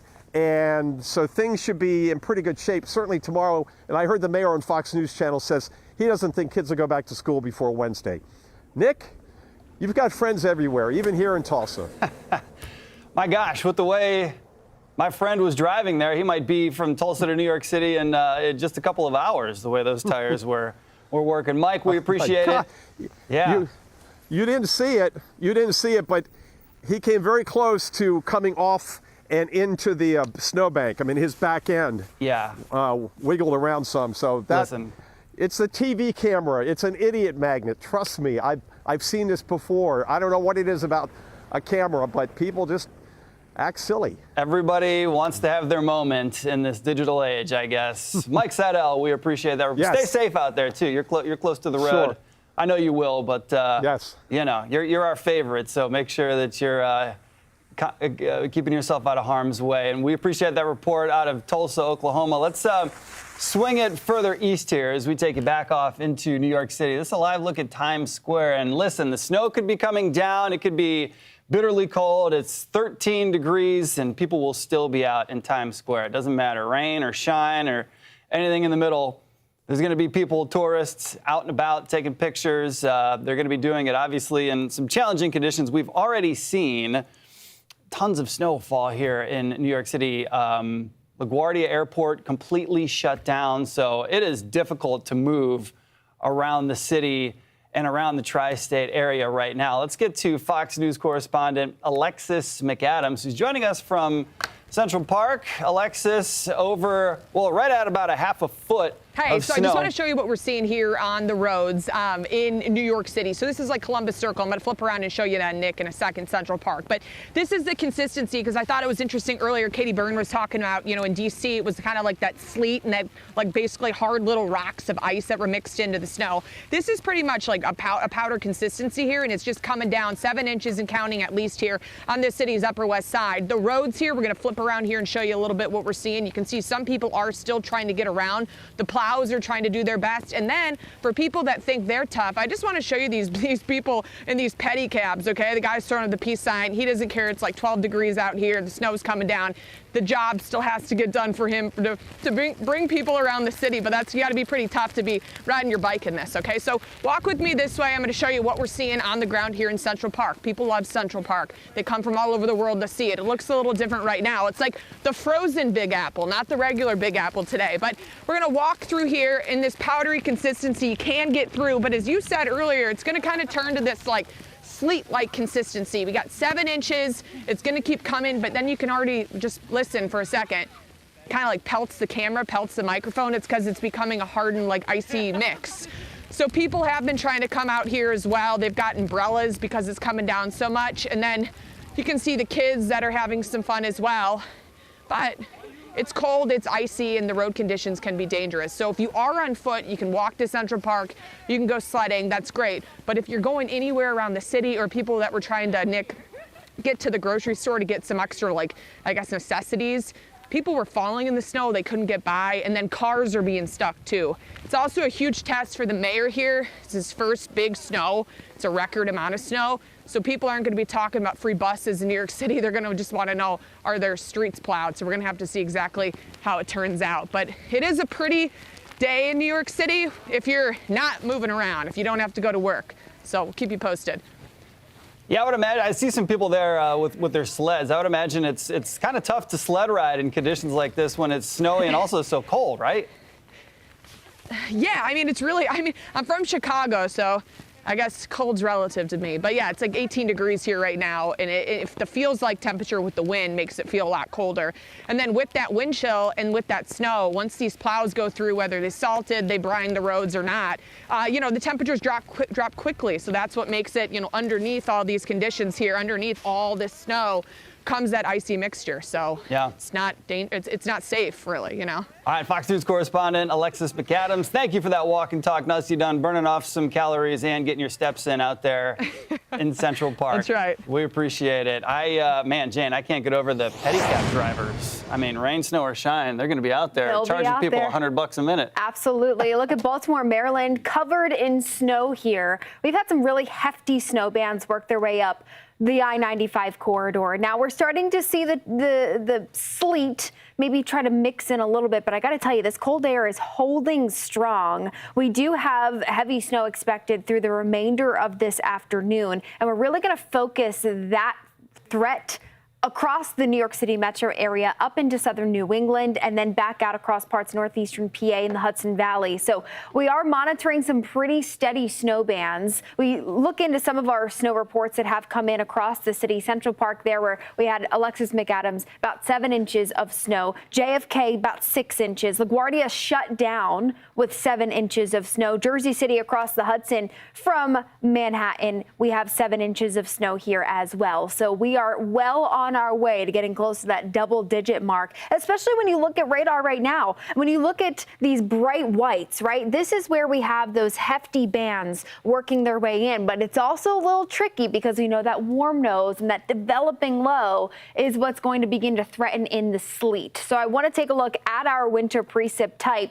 Most of this, all of this is snow, but we are starting to see perhaps a little bit of that warm air try to work its way in now over the course of the last hour. I don't think it's going to do much to really transition us yet, but it is something that we are going to follow closely. For now, though, still dealing with those very fine snowflakes.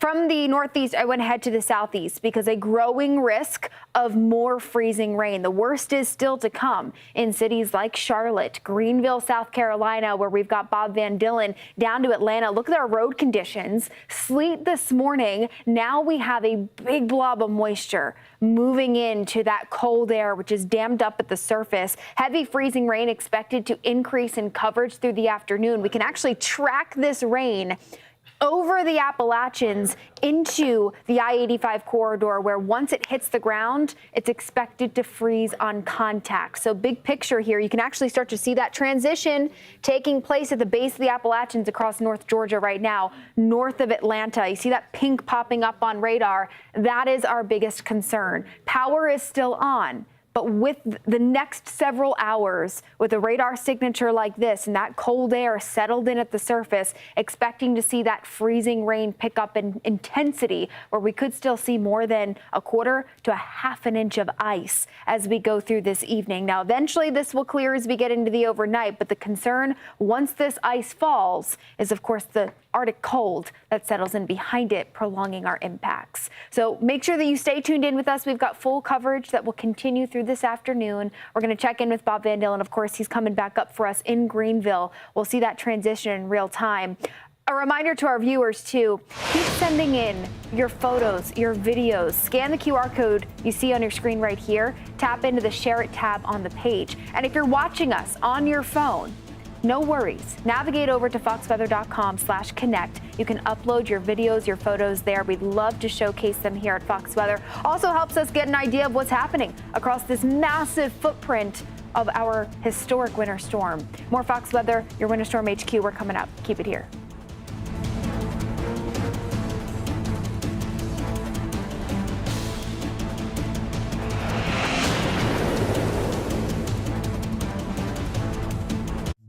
I'm happy. I'm happy that I have gold. I have gold as a hedge against inflation. I know that this is the only thing that represents real money. I've had a portfolio of course, stocks, but no one ever talked about gold as part of your portfolio.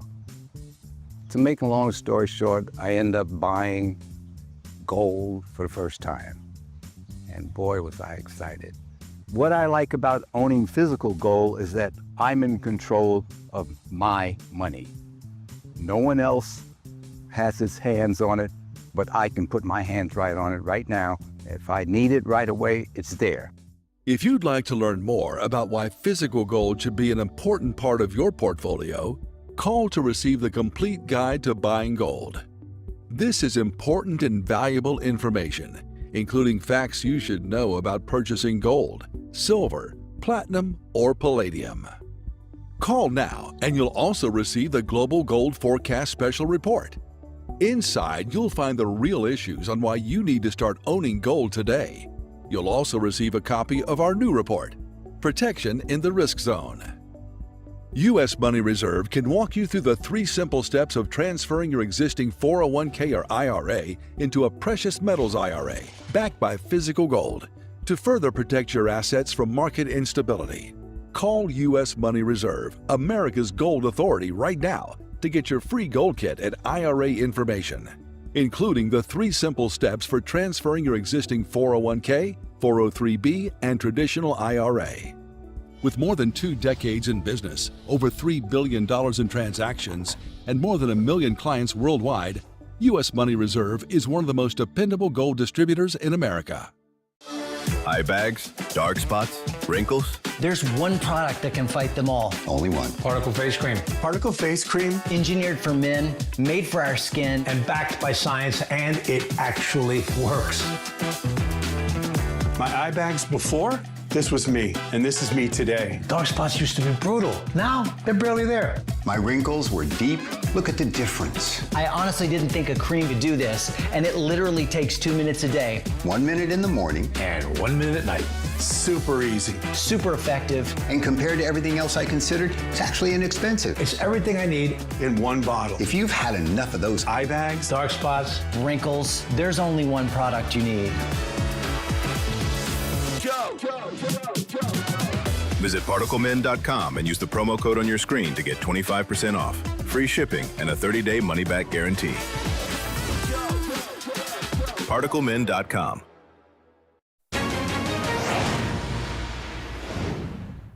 What's going on, everybody? Welcome back to Fox Weather, our continuing coverage of this epic major winter storm. It's one of the worst ones we've seen in years. And when you talk about all the freezing rain that we've had already accumulate around northern Louisiana into Mississippi, right down into middle Tennessee, northern Alabama, we've got a tornado watch down across the deep south. We've got more ice storm warnings for, at one point, over 20 million people. And now that big batch of snow, 2 to 3 inches per hour at times, is rolling through the mid-Atlantic into the Northeast. I am in Greenville, South Carolina right now, and I got to tell you, I was here early September of last year after a Clemson LSU game. It didn't look like this at all. In fact, beautiful. Green trees.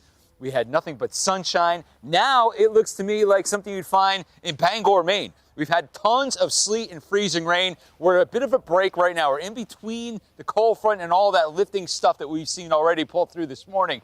Now that cold front is parked right around Alabama with a heavy shot of rain sliding through that state into Georgia.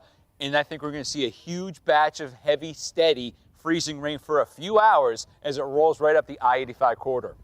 Let me bring in my guys back in New York. I'm talking about Jane and Nick, the meteorologists up there in charge. And I'll tell you this, looking at some of these reports coming in, Clemson, yeah, they're leading the pack up there as well with the freezing rain, sleet, and the ice. And it has been nonstop since about midnight last night, you guys. Yeah, and unfortunately, we're expecting this to pick up in a big way. We've been tracking radar, Bob. Of course, I know you've got your eyes on it where you are. Big slug of rain headed in your direction. And when you look at it on radar, you think, okay, rain, we're fine. But you know that those ground temperatures are freezing. We've been wedged in, and now we're expecting heavy freezing rain to continue, well, over the course of the next maybe 6 hours as we head through this evening. And that's why we have such high accretion totals of the ice still to come for Greenville. We could still see well upwards of ½ an inch of ice accretion, and that is what's going to lead to power outages. Because, Bob, where you are, a lot of folks, they all still have power, correct? Yeah, we do. We have power. It really isn't be that much of an issue. Nick, I want to bring you in, too, because you used to work and live in Charlotte also, and you know all about these Arctic wedges that come in. And it's essentially cold air that gets pinned between the Appalachians and the Atlantic Ocean. And this one is really thick. And I can tell you that because we saw mostly sleet last night, which means that column of freezing air was a little bit thicker. That means it's going to take a while for that column of cold air to erode. And as that big batch of rain comes in from Georgia, it hits that column of cold air, and we're looking at the potential for major icing going on for about 2-3 hours, maybe as much as 4 hours if it continues to pull through. So we're not done with the freezing rain by any stretch. Bob, the fact that, you know, 1/10 of an inch of ice is a lot of ice, and the fact that we're calling for 1/4 of an inch to 1/2 of an inch more of icing is unbelievable. This could be one of those storms where we talk about it like, remember the storm from 2026, right? This could be one of those benchmark storms for years to come. So it's going to be a long night, I think, here across the Carolinas and Georgia. Crap, you know what? I'm looking at that all of a sudden turn. Now you're looking at the northern suburbs of Atlanta. You've got Roswell there. You've got Alpharetta going into areas like Milton. And you see also instantaneously that cold air builds right back in, and you got that rain switching over to freezing rain in the last few frames. Watch that cold front come in. Look at that pink developing north, and that's Roswell. That's where I live right there, point 2. That's where we were yesterday. We're going to see more before it finally ends, so we are not done yet. All right, so that's where the warmer air is nosing in. Where is it pure cold air?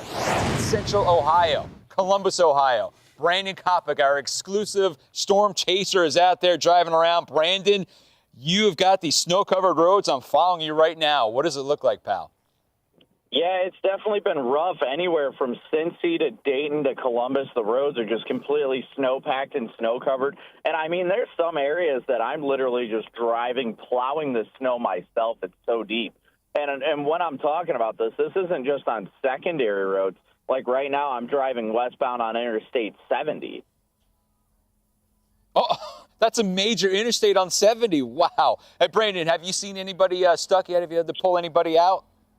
Yeah, we've helped out about at least like 10 people so far today, so it's been decently busy out here. But thankfully, I mean, on the other hand, there's a lot of people that just decided to stay home, and that's very evident, and people are doing well at making those kind of decisions, just staying home until the worst passes and just don't go out unless you absolutely have to. And if you do, all-wheel drive or four-wheel drive is a must. Brandon, it looks like you're blazing your own trail right there. Have you had a sense of how much snow has fallen? Over in this area, it's been close to a foot. I'd say 10 to 12 inches. I just got the local storm report out of Kettering, Ohio. They're up to 13 inches there south of Dayton.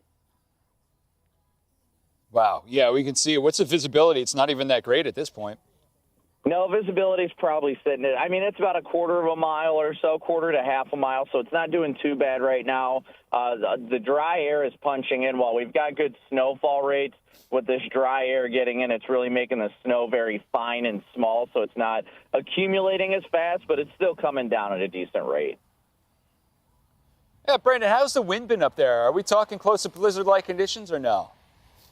It's been generally light up here, thankfully. The wind hasn't been too bad. If we ever have blizzard conditions, it's been closer to when we get into the heavier bands of snow with, intense snowfall rates and bigger snowflakes. But overall, the conditions have been okay. Beautiful. Where are you headed right now, man? Actually, believe it or not, I am going down in between Dayton and Cincinnati. A couple chaser friends of mine, their alternator went out in their truck. So I am on my way to go pick up an alternator and go change out their alternator. Man, listen, you're always doing something, right? You're always helping people out. I appreciate it. Brandon Koppig up there live in Columbus, Ohio area on I-70 where it is clearly snow-covered. Brandon, we'll check back in with you in just a little bit. Thank you for the report. We appreciate it. All right, still coming up. The freezing rain has started once again. We are in Greenville, South Carolina. I'm starting to get the rain back on my screen. I got this laptop that's not getting iced over. We are not done with this storm. In fact, now as we get that cold front slicing in, we've got that rain and snow headed up. Winter Storm HQ coverage. We are live 24/7 until this son of a gun leaves. We're going to be all over. We're Fox Weather, your Winter Storm HQ. We've got full coverage around the clock coming right back. The poverty is unimaginable. There are people who are struggling. This is where she washes the dishes. If you're ever going to allow your Christian faith to rise and to do something for God's chosen people, now is the time. This is the home of Galena. She's 96 years old. This is what she had to eat for today. She has one pot with water and wheat. My father was killed by the Nazis, and I was an orphan. I didn't know about God. But now, in the cold, hungry nights, I pray for food to the God I've never known. There are good people that love you. You see the tears. Scripture says joy can come in the morning, and you can be the reason. If you will bless these hurting children of Israel, you will receive God's blessing in return. Your urgent gift today of $25 will help Rush, a survival food box filled with life-saving essentials. If you call right now, your gift's impact will be doubled to help save lives. Call, scan, or go online now. I'm not exaggerating when I tell you, I don't know how much longer she could have waited for us to come. I can't even grow my food anymore. What will happen to me? I'm doomed to starve. Tens of thousands of elderly Holocaust survivors in the former Soviet Union are living in extreme poverty, hungry, and forgotten. But through the International Fellowship of Christians and Jews, we can bring them hope. Eggs. It's my favorite food. May you be blessed. You say to them, we see you and we're here to help. If you call right now, your gift's impact will be doubled to help save lives. It's time to take control of your health naturally. Meet the organic testosterone blend from Full Leaf Tea Company. For only 50 cents a cup, you get an all-natural tea designed to help boost testosterone levels, support prostate health, and enhance vitality, packed with pure organic ingredients like ashwagandha, epimedium, fenugreek, and saw palmetto, shown to support healthy testosterone levels and enhance libido, plus green tea and ginger to boost energy and improve circulation. Hand-blended in the USA, our tea delivers the support your body craves, and thousands have already discovered the difference. Ready to fuel your body the right way? Scan the QR code to order now and enjoy fast shipping straight to your door. Visit fullleafteacompany.com and explore our complete line of wellness blends. Organic testosterone blend, natural strength in every cup.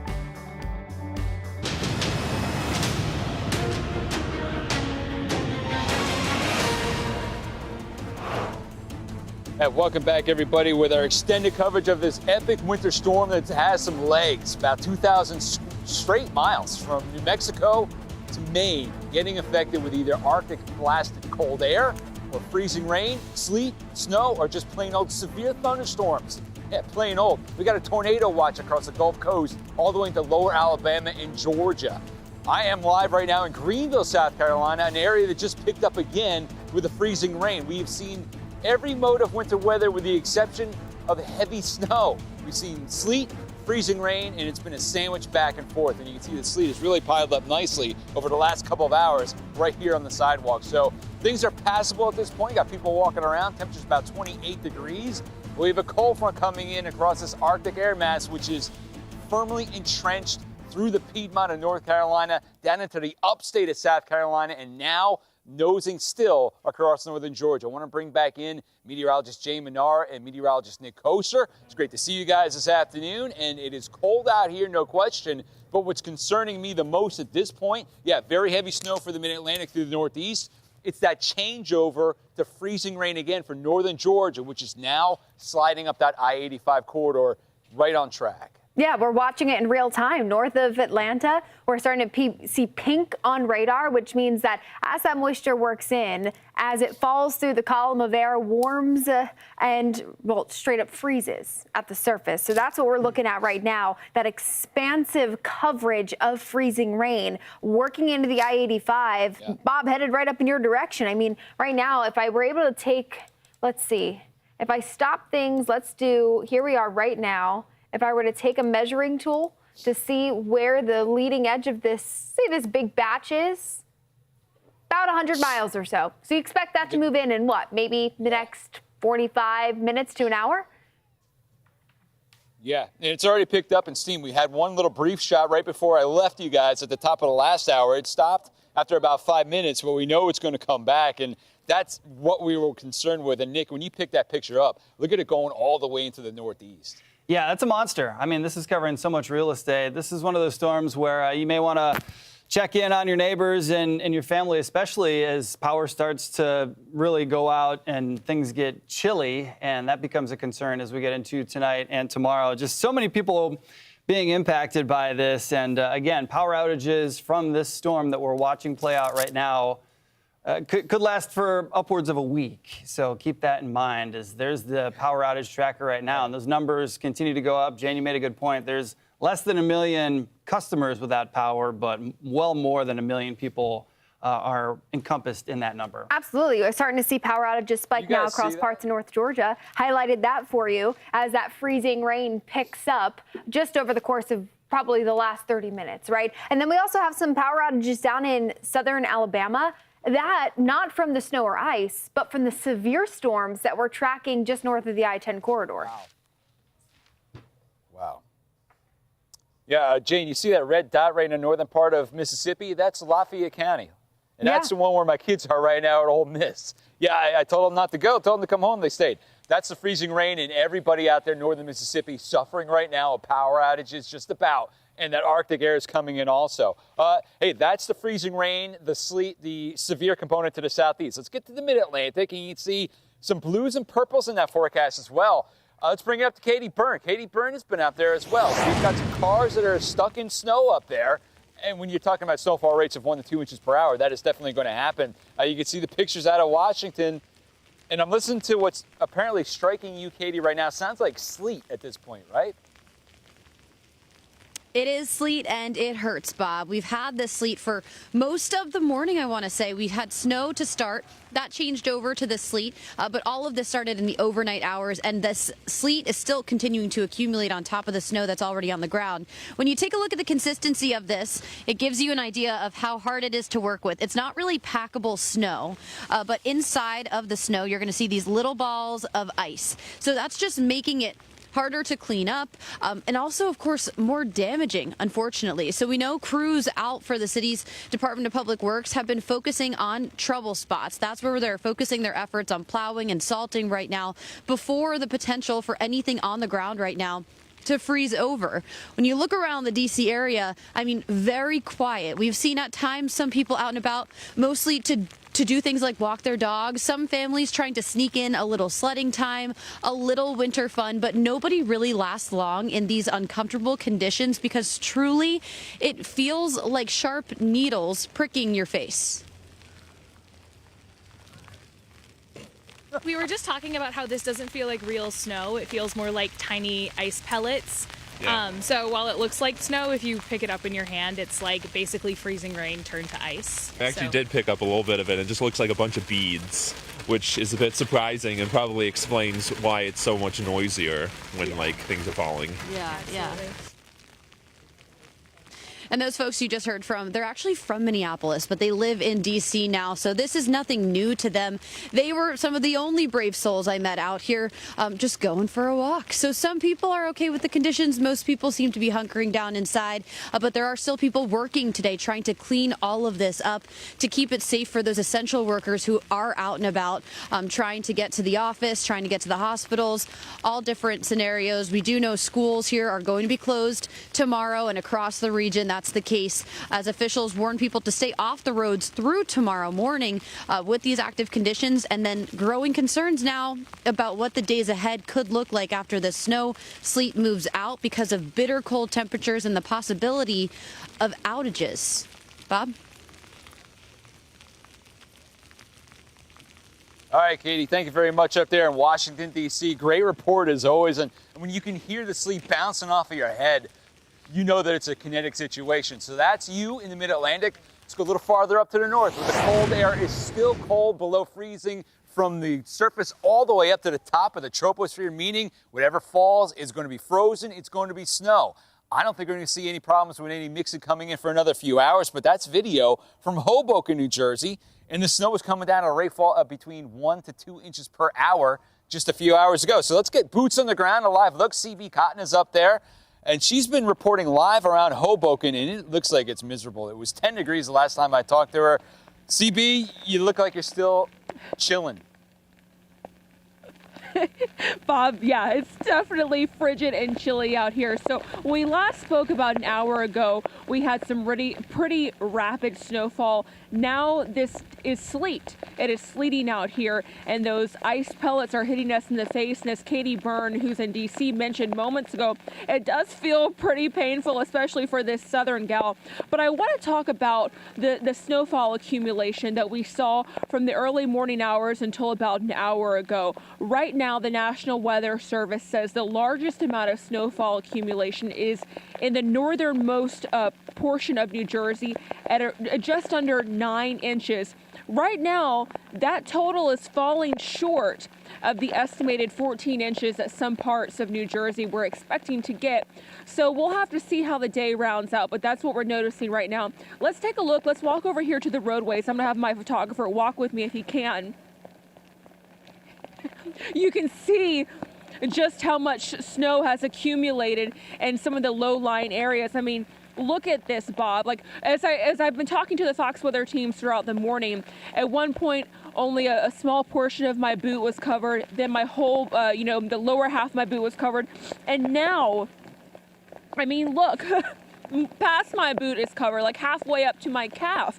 So that just really speaks to the steady, persistent snowfall that we had from about 5 a.m. until maybe about an hour ago, 1 p.m. local time. This is what people are worried about now, elected leaders, is the sleet and the icy rain that will continue to fall for the rest of the day, making the situation even worse here on the roadways. As you can see, there are some drivers out here who have decided to brave this, but emergency crews have recommended they not do this. Throughout the day, we've seen people spinning out. We've seen people get stuck as they try to move along this stretch of roadway here in Hoboken. And of course, you can see our first responders moving throughout this area too, trying to do their best to keep an eye on the situation and keep everyone safe. But Bob, the big update from here in Hoboken, New Jersey, is that now it is sleeting. The snowfall has let up for now, and we are anticipating that the roadway conditions will deteriorate as we continue throughout the rest of the day, and especially as things get dark. I want to send it back over to you.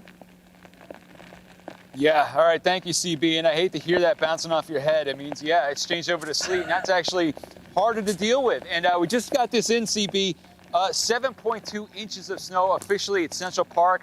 The biggest snowstorm we have seen up there in 4 years. So you camped out in the right spot, CB. Thank you so much for that report in Hoboken. Great stuff. I'll get back to you in a bit.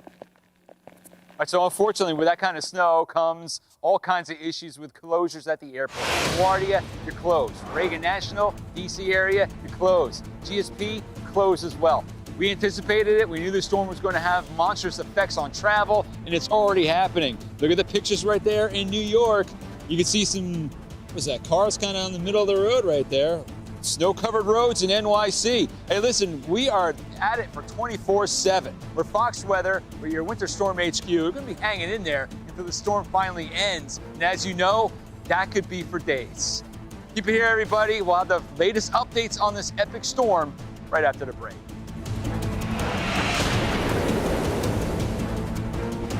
To have gold coins in my possession, that hard asset is a insurance, you might say, against the paper dollar. It's not for my insurance, but it's for my daughter's and the grandchildren's insurance. Whereas keeping a lot of cash in your bank account can really almost end up being nothing. You have to keep cash, but you don't have to keep everything in cash, and you don't have to put everything in the stock market, and you don't have to put it all in a bond market. You do a little bit of everything. In fact, I sleep better with gold than I do with the stock market because it's tangible, it's there. If you've bought gold in the past or would like to learn more about why physical gold should be an important part of your portfolio, call to receive the complete guide to buying gold. This is important and valuable information, including facts you should know about purchasing gold, silver, platinum, or palladium. Call now and you'll also receive the Global Gold Forecast Special Report. Inside, you'll find the real issues on why you need to start owning gold today. You'll also receive a copy of our new report, Protection in the Risk Zone. U.S. Money Reserve can walk you through the 3 simple steps of transferring your existing 401k or IRA into a precious metals IRA backed by physical gold to further protect your assets from market instability. Call U.S. Money Reserve, America's gold authority, right now to get your free gold kit and IRA information, including the 3 simple steps for transferring your existing 401k, 403b, and traditional IRA. With more than 2 decades in business, over $3 billion in transactions, and more than 1 million clients worldwide, U.S. Money Reserve is one of the most dependable gold distributors in America. We asked women one simple question. What makes a man a gentleman? A gentleman always pays for dinner, always. A gentleman looks like they put in some effort. They can't have just rolled out of bed. A gentleman always holds open the door. It's just good manners. A gentleman saves himself for marriage.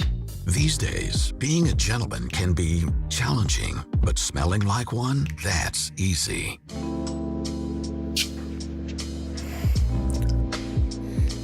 Wow. That's what a gentleman smells like, okay? Yep, that's it. What are you doing tonight? If he smells this good, he's got my attention. Gravitate. Visit trygravitate.com. Use the promo code on your screen to get 25% off. Can I keep this guy? Trygravitate.com.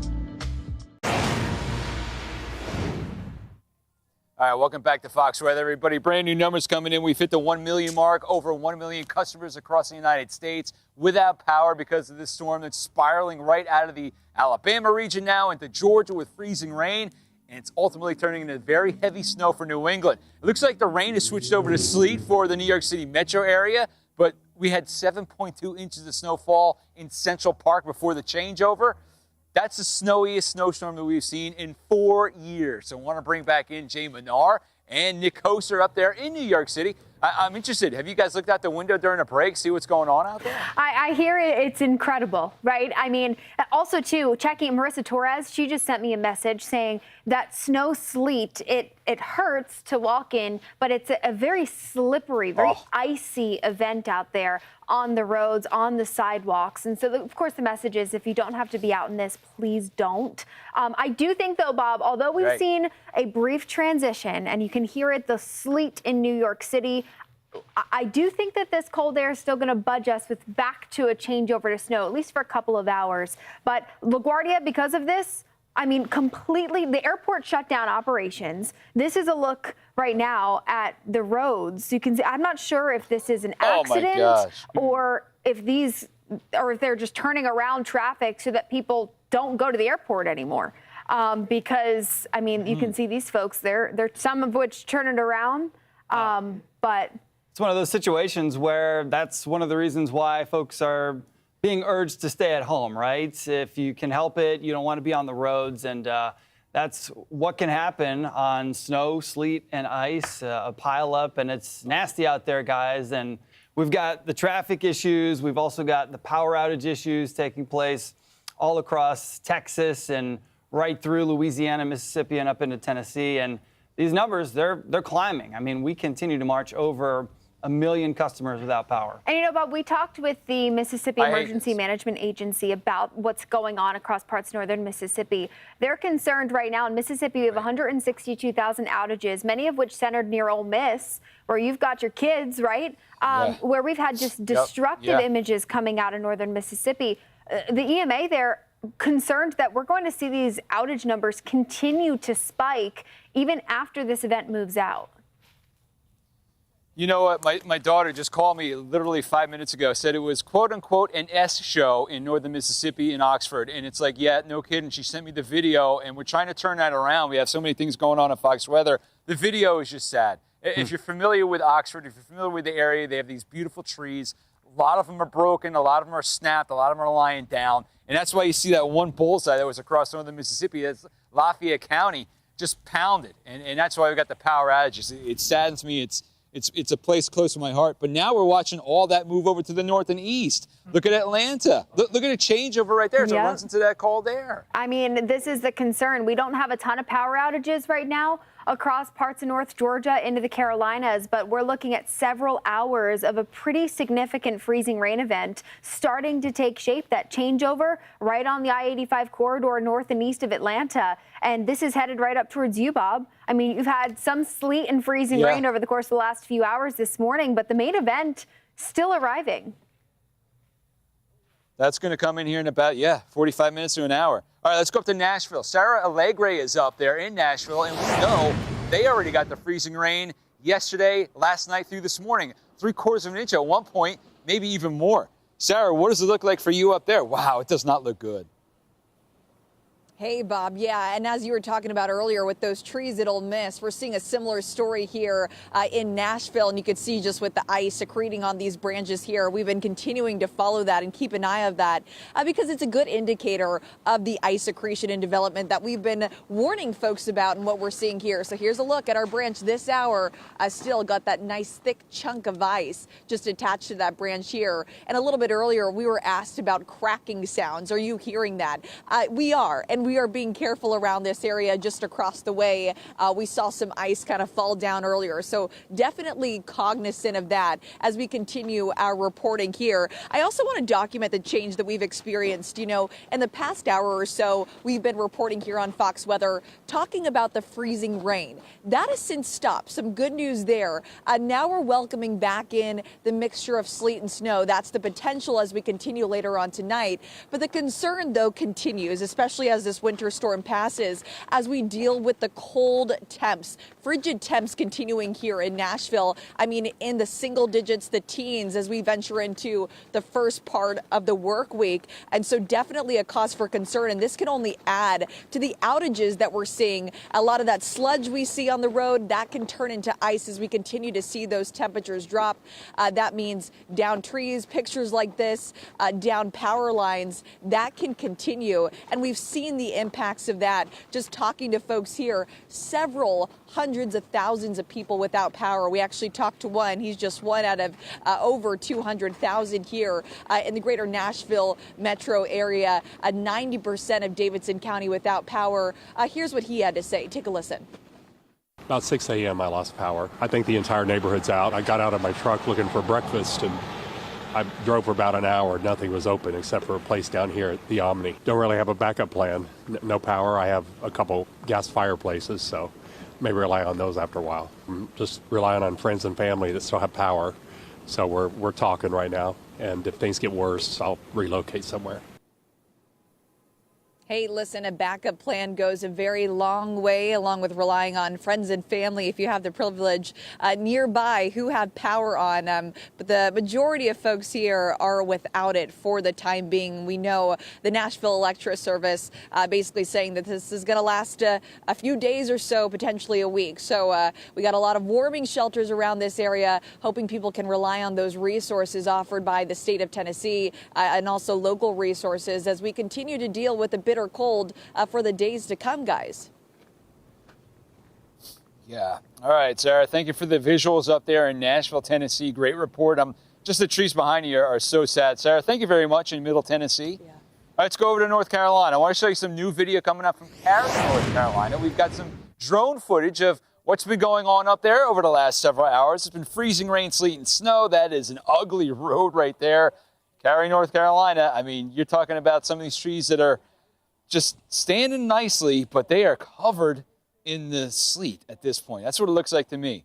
All right, Olivia Calmy. She is right now, Oliviana is in Charlotte, North Carolina, which is up 85 from where I am by about an hour and a half, 2 hours. And we know, Oliviana, that this freezing rain batch that's in Atlanta is pulling into the South Carolina border. It's going to smash me, and it's going to smash you about 45 minutes later. So be prepared. Yeah, Bob, we're watching that. Right now we have some light rain and sleet. We've had it kind of off and on with the more freezing rain earlier, and we're expecting, like you said, more later.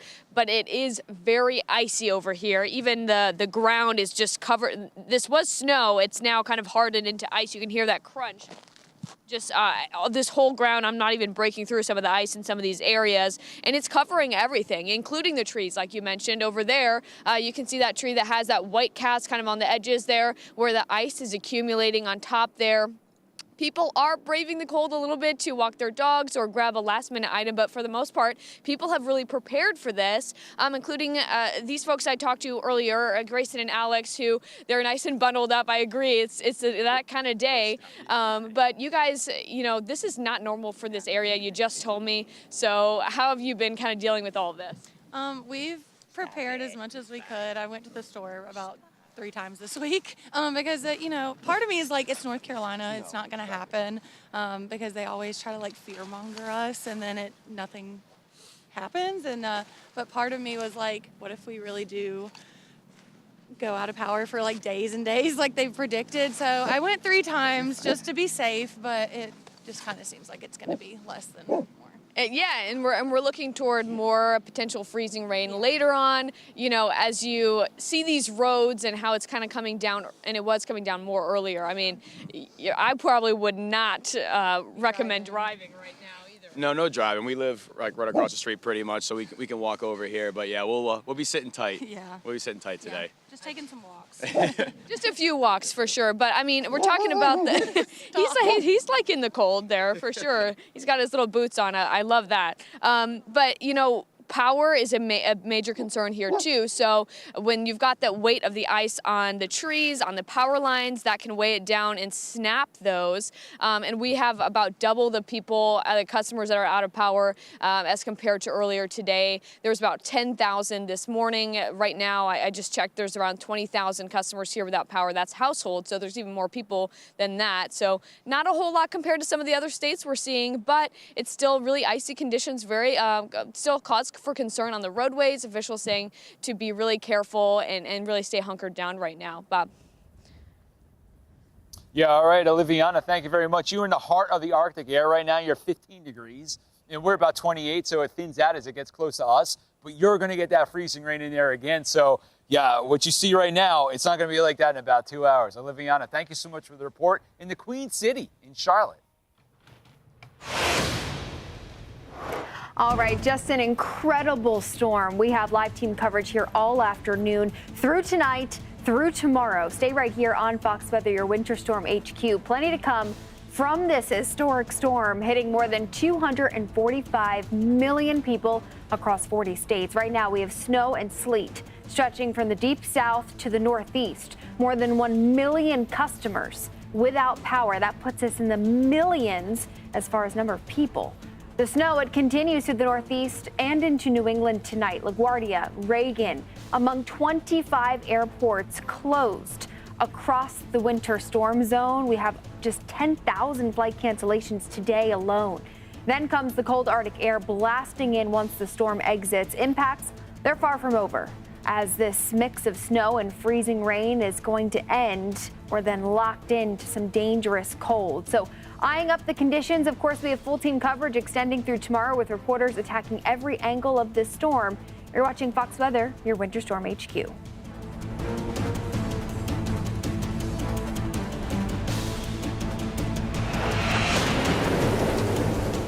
Stay tuned to get this 5-piece bakeware set, a $60 value, absolutely free. Tired of that pan that always sticks? It's so scratched and worn, you can't cook in it.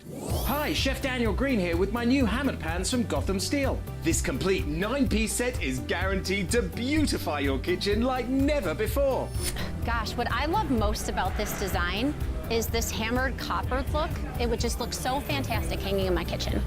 Wow, this is a beautiful pan. It looks great. Look at those eggs dancing around in there. I tell you, I'm sold. Where do I get these? I love them.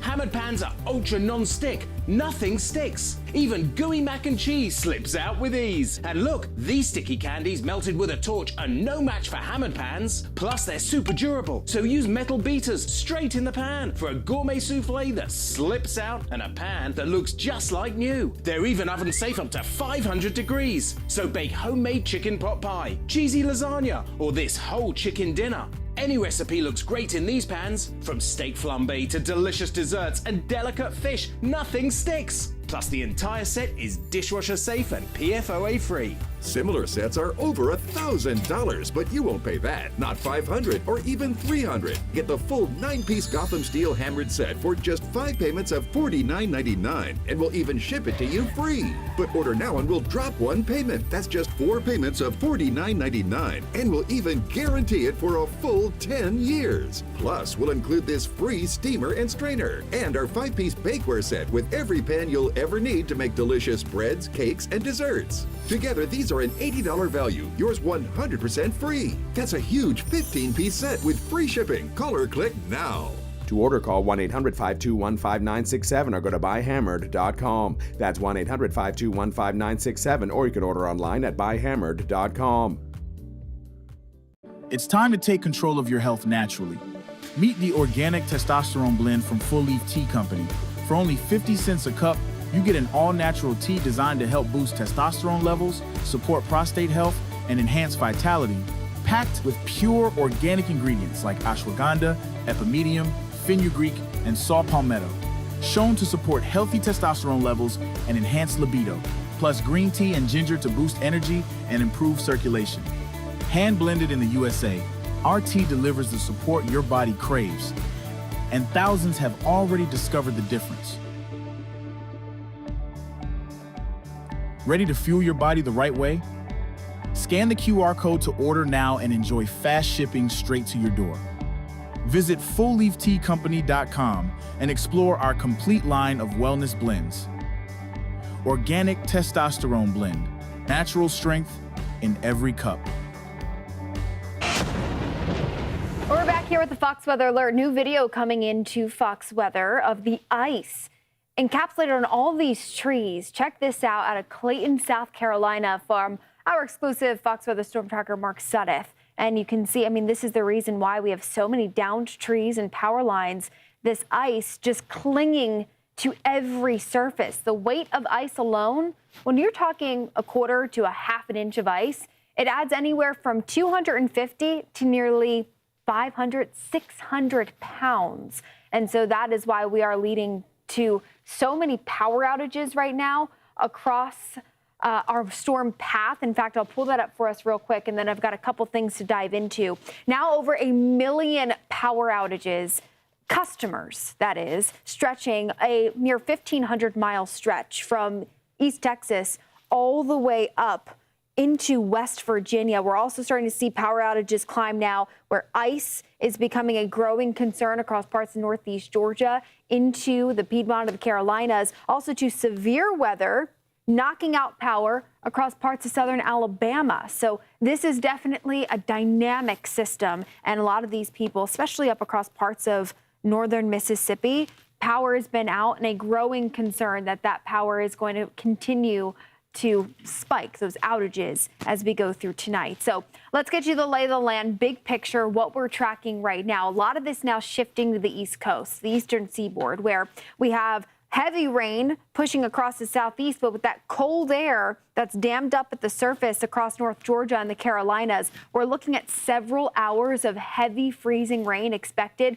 from Atlanta to Charlotte to Greenville, South Carolina, where we've got our Bob Van Dillen. So he's going to give us that view. We also have heavy snow right now up across the I-95 corridor. Let's get you to this, though. We have a tornado watch that is in effect through about 7 o'clock Eastern, 6 p.m. Central for southeastern Alabama, the Florida Panhandle, and Georgia. And we do have an active tornado warning right now. So as we get to that, in fact, this right north of the I-10 corridor, this squall line responsible for the thunderstorm wind damage that's knocked out power to about, say, a handful, maybe a couple thousand folks there, now confirmed. Okay, so this updating in real time, confirmed tornado with a debris ball on radar. So let's see if I can get that for us. Where, we'll bring it back just a touch. Do we have the radar loaded? I've got Matthew with me. It's right in here? Yeah. Yeah, okay. On the radar.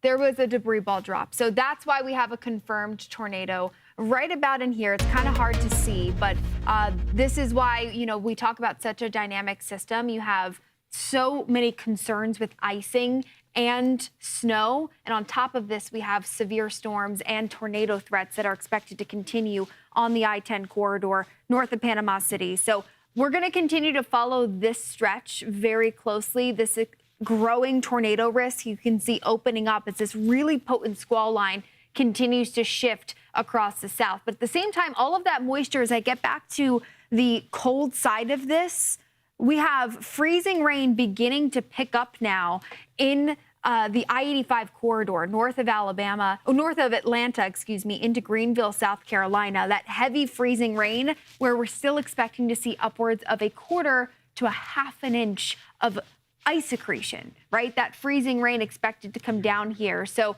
That's a growing concern for those power outages in this corner, the Piedmont. You can actually see the mountainous terrain here. And Nick Koser, you're along with me. You know Charlotte very well, right? And so that cold air that's settled in here at the surface, a lot of folks in the Carolinas saying, hey, this hasn't really happened for us yet. Is it going to happen? But this is definitely a clear view that we're watching this continue to fill in as we go through today. And then, of course, we're monitoring the heavy snow up along the I-95, Central Park coming in with 7 inches. Roads are just treacherous right now on the I-95 corridor. Yeah, certainly it's not going to be a fun drive or a drive that you're recommended to make, as this is what it looks like right now in Times Square. This is live in New York City. People still out and about. It's 14, wind chill. Every once in a while when that wind comes by, feels closer to about 2 lonely degrees. So it is snowy and it is cold, and that's where we've got our Fox Weather Robert Ray. He's actually stationed in LaGuardia, which is shut down for the day. And Robert, I see people behind you there. What are you seeing and what are you hearing there from LaGuardia?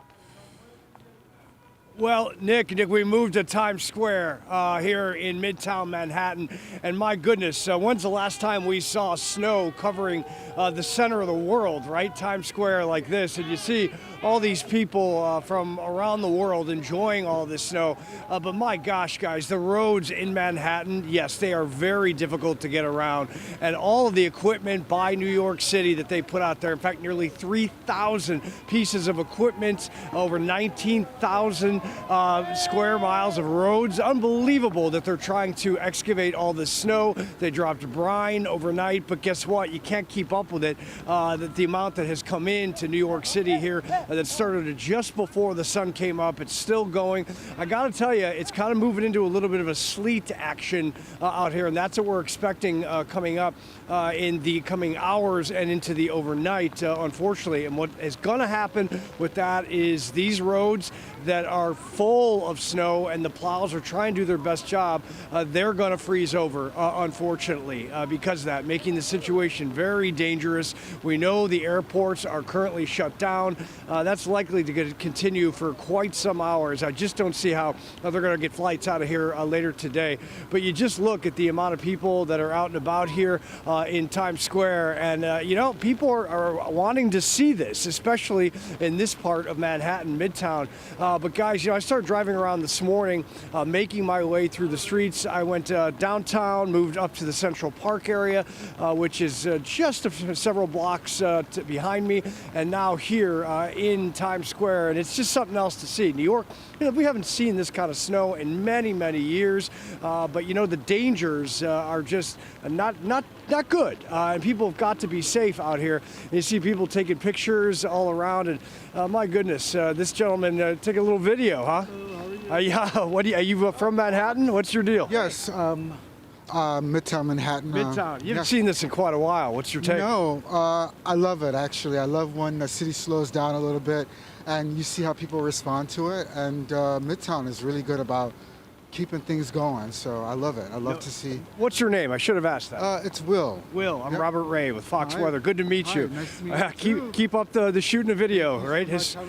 No doubt, historic moment here in New York City again, and you just look at all these folks that are making their way across. And guys, if you can, we actually have the video from my journey around New York City this morning, and maybe we could pull that up. God, at one point, the snow was coming down so heavily that you look up at the canyon of skyscrapers, really tough to see, even in Times Square with all the lights that are illuminated, and people making their way across the streets, big snow plows, trying to move all the snow to the side. As a matter of fact, there are some areas in Midtown and other areas on the island in the 5 boroughs where the snow is really starting to pile up because they're moving it to the side like that. So quite the scene here, but again, the dangers are real. Roadways are just not safe. The equipment, thousands of pieces of equipment and thousands of employees of the state, the New York City that are out working 12+ hour shifts. They can't keep up with this because of the amount that it's falling. And again, the dangers of what's ahead later tonight as these temperatures continue to drop and this sort of mix, the sleet mix is falling down, and that's going to cause serious issues on the roadways. And Doug, behind the lens, I'm just going to come over here. I want to show you some of the streets, guys, as I make my way through a vehicle here. That's the way it goes. But you see the streets here, they are just full of snow no matter what. And look, just inches of snow piled up here in Times Square. And that's the issue with vehicles. If you don't have an all-wheel drive, you're really going to have a problem making your way through here. You can see the snow pushed to the side by snow plows, and that's what they're trying to do. They're dropping salt on the sidewalks over here so that all the tourists can make their way through, get their pictures taken, and that's the situation right now. What a moment here, and just to think, 1 million plus customers across the U.S. are now out of power. That's more than 1 million, because households are deeper than that. But we'll continue to monitor teams all over the U.S. for this historic storm here across the United States. What a winter so far, and piles of snow as people making their way through here. Back to you guys. Yeah, Robert, I see that there is some traffic moving along fairly slowly behind you. Have you seen, since you've been there in Times Square, have you seen any in real time, any spin outs or any kind of traffic incidents? I'm wondering about some of those roads that you were just talking about. Yeah. Not in Manhattan, I have not, thankfully. One thing that's pretty wild, and we'll get this video, imported in and out to our stream and our air. In fact, there it is. That's, Doug, if you can catch, this guy's on a snowboard, making his way through, I don't think Doug could see it because of the vehicle, guy on a snowboard getting drug along by an SUV all around Times Square. Whether or not that's safe or not, I'll leave it up to the viewers to decide, but it's a pretty wild scene here. People truly taking, I guess, extreme sports to the next level here in Midtown. Yeah, I said it earlier. I think everybody's trying to have their moment in this digital age. Certainly don't try that at home. Robert, we don't want to see you doing that either. You're good on your 2 feet with the microphone in your hand, my friend. Yeah, no doubt. All right, a reminder to our viewers, you keep sending in your videos, your photos. We want to thank you. Keep them coming, right? Scan the QR code right there on your screen. Let us know what's happening outside your window in your neighborhood. You can tap into the Share It tab on the page there. And if you're not in front of your TV, maybe you're watching us on your phone, go and navigate to foxweather.com/connect. You can upload there. We have more Fox Weather coming up. Keep it here.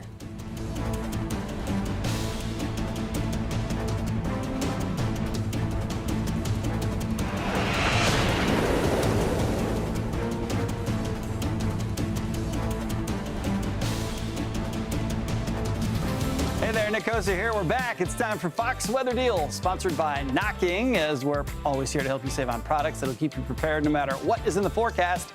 To start shopping, go to foxweatherdeals.com. Courtney Kaysen, our resident lifestyle expert, is back with another super cool, kind of futuristic product. Oh my gosh, and they're from Minolta, which you guys know, a digital optics brand, but so much respect in the category. You've probably had their products in your home for years.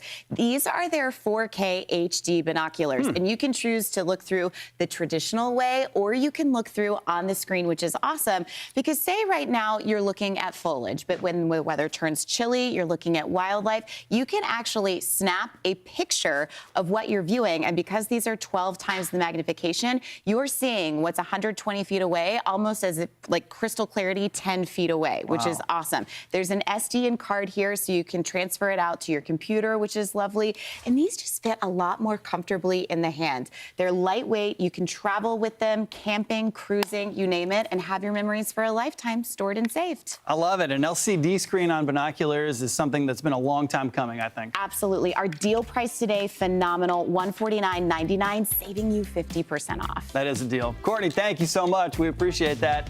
To purchase one of these and so much more, scan the QR code on your screen or check out foxweatherdeals.com. Happy shopping. Wow. Wow. Wow. Not just wow, wowee! John Florell here for my brand new all-purpose super-powered cleaner and degreaser, Wowee. It's ultra concentrated, so a little goes a long way. One capful, and you can clean a house full of grease and grime. Ceramic stovetop with burn rings? You can't clean that with just anything, but you can with Wowee. Look at how it cuts right through, doing all the work for you. Burnt up pots and pans? Don't throw them away.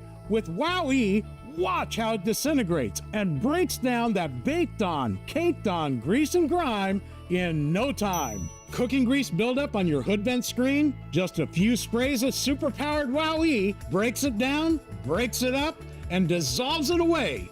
There's nothing else like it on the market today. The secret is super strength alpha olefin sulfonate, known for its grease-destroying powers. WOW-E easily cleans up cooking grease and smoke on your kitchen cabinet doors. Now that's a WOW-E! And it's perfect for cleaning grease and grime from baseboards, doors, and even hardwood floors. WOW-E turns your sneakers from looking old and worn to brand new, and it's so easy to do. Look, oven doors are a messy chore, but WOW-E has the muscle to break down and emulsify that nasty, broiled on solid wall of grime so it's easily released. Now that's a WOW-E! Here's how to get yours. Call or go online to get your large bottle of WOW-E Super Concentrate and Sprayer, enough to make 16 bottles. Plus, get our stainless steel scrubber absolutely free. It's an $80 value, all yours for just $29.99. That's a one-year supply for one low price. Order now.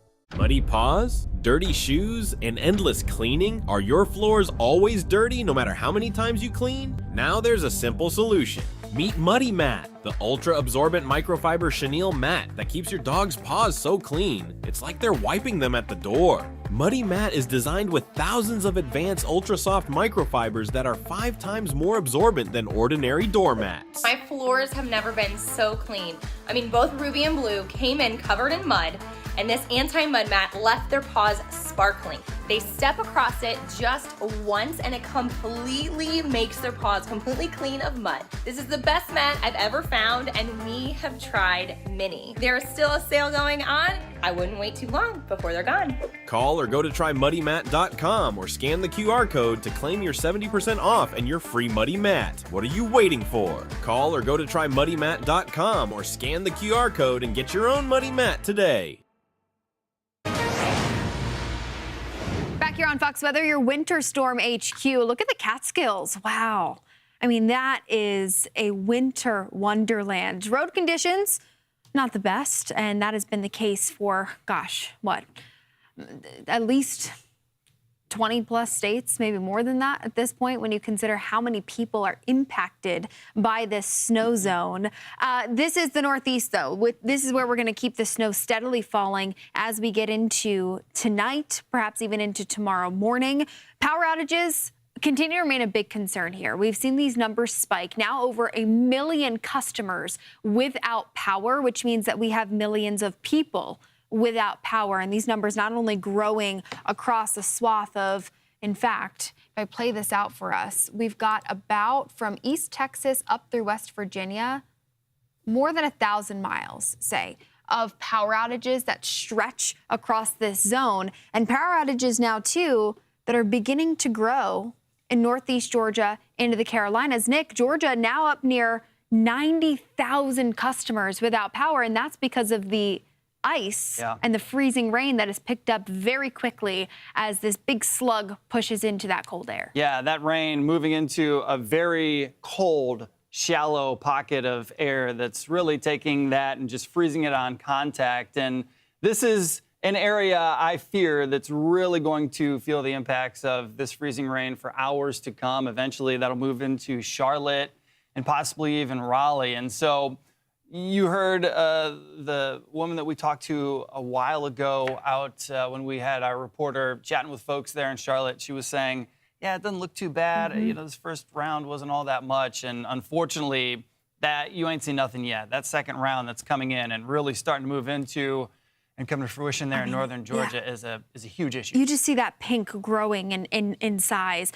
A real quick mention on the fly here. I'm going to head to the south because we have a newly issued tornado warning just south of Dothan, Alabama. By the way, this box here, that was a tornado warning confirmed out of Defoniac Springs, north of the I-10 corridor. So eyeing up a weather threat in the southeast. Florida, say now southeastern Georgia. I mean, you're taking a look at quite a difference. Where we have... Oh, here we go. Let's take you up into the Northeast, Jane. I'll take it. Looks like that microphone there is little bit worn out as we're expecting heavy snow here through this afternoon. And so 1 to 2 inch per hour snow rates are possible in that area where you're seeing the blue highlighted zone. And that obviously includes New York City, Hartford, Connecticut, and up there towards Boston, as we've got some big snow moving right through this area. Some of the heaviest snow that we've seen for years, if not decades, right? And so this is what officials have been warning everybody about. That's what we've been talking about here on Fox Weather for days and days. And the event is here. You just saw Robert Ray live in Times Square, and folks are still out and about in it. But if you can help yourself, stay at home. Don't get on those roads, as this snowstorm is absolutely nothing to contend with. So we'll stay on top of this and let you know exactly what's going on. Here's the storm at a glance, and the highest snow total that we've seen is over 16 inches there coming out of West Virginia, as we've got that number at over 1 million customers without power, and that top ice total is right at about 1 inch.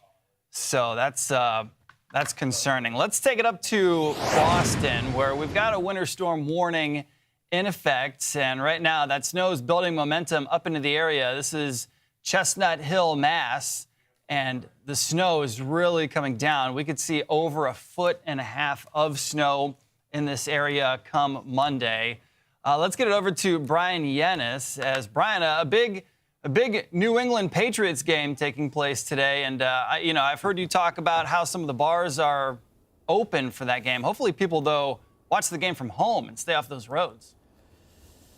Yeah, Nick, that's exactly right. We actually just got back from the Dubliner, a famous bar here in downtown Boston, and they expect hundreds of fans there. It was already pretty packed with Patriots fans who walked or took public transportation, which is still open here in Boston, to watch the 3 p.m. AFC Championship game with the New England Patriots taking on the Denver Broncos in Denver. But these fans are hardcore, and the city and state officials have been telling people, stay inside at your home, though, to watch the game, because the game is going to end at the same time that the weather here is going to be at its worst, and they do not want people on the road. We are facing the harbor, but behind me is Boston's skyline. You can see it's near whiteout over there. You're seeing less and less of that skyline. We're seeing 1 to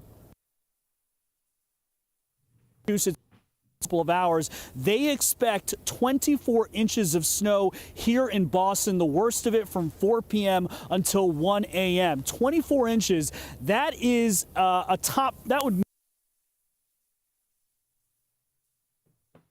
the most snow that we've seen in a single day, if the forecast ends up being correct, since 2022. So the most snow in 4 years. So far, you can see it's a few inches. It's the fluffy stuff, which is good news when it comes to power outages. As we walk over this way, that is the north end of. We've been walking, still out. Right, you'll see the plows that are doing their work here.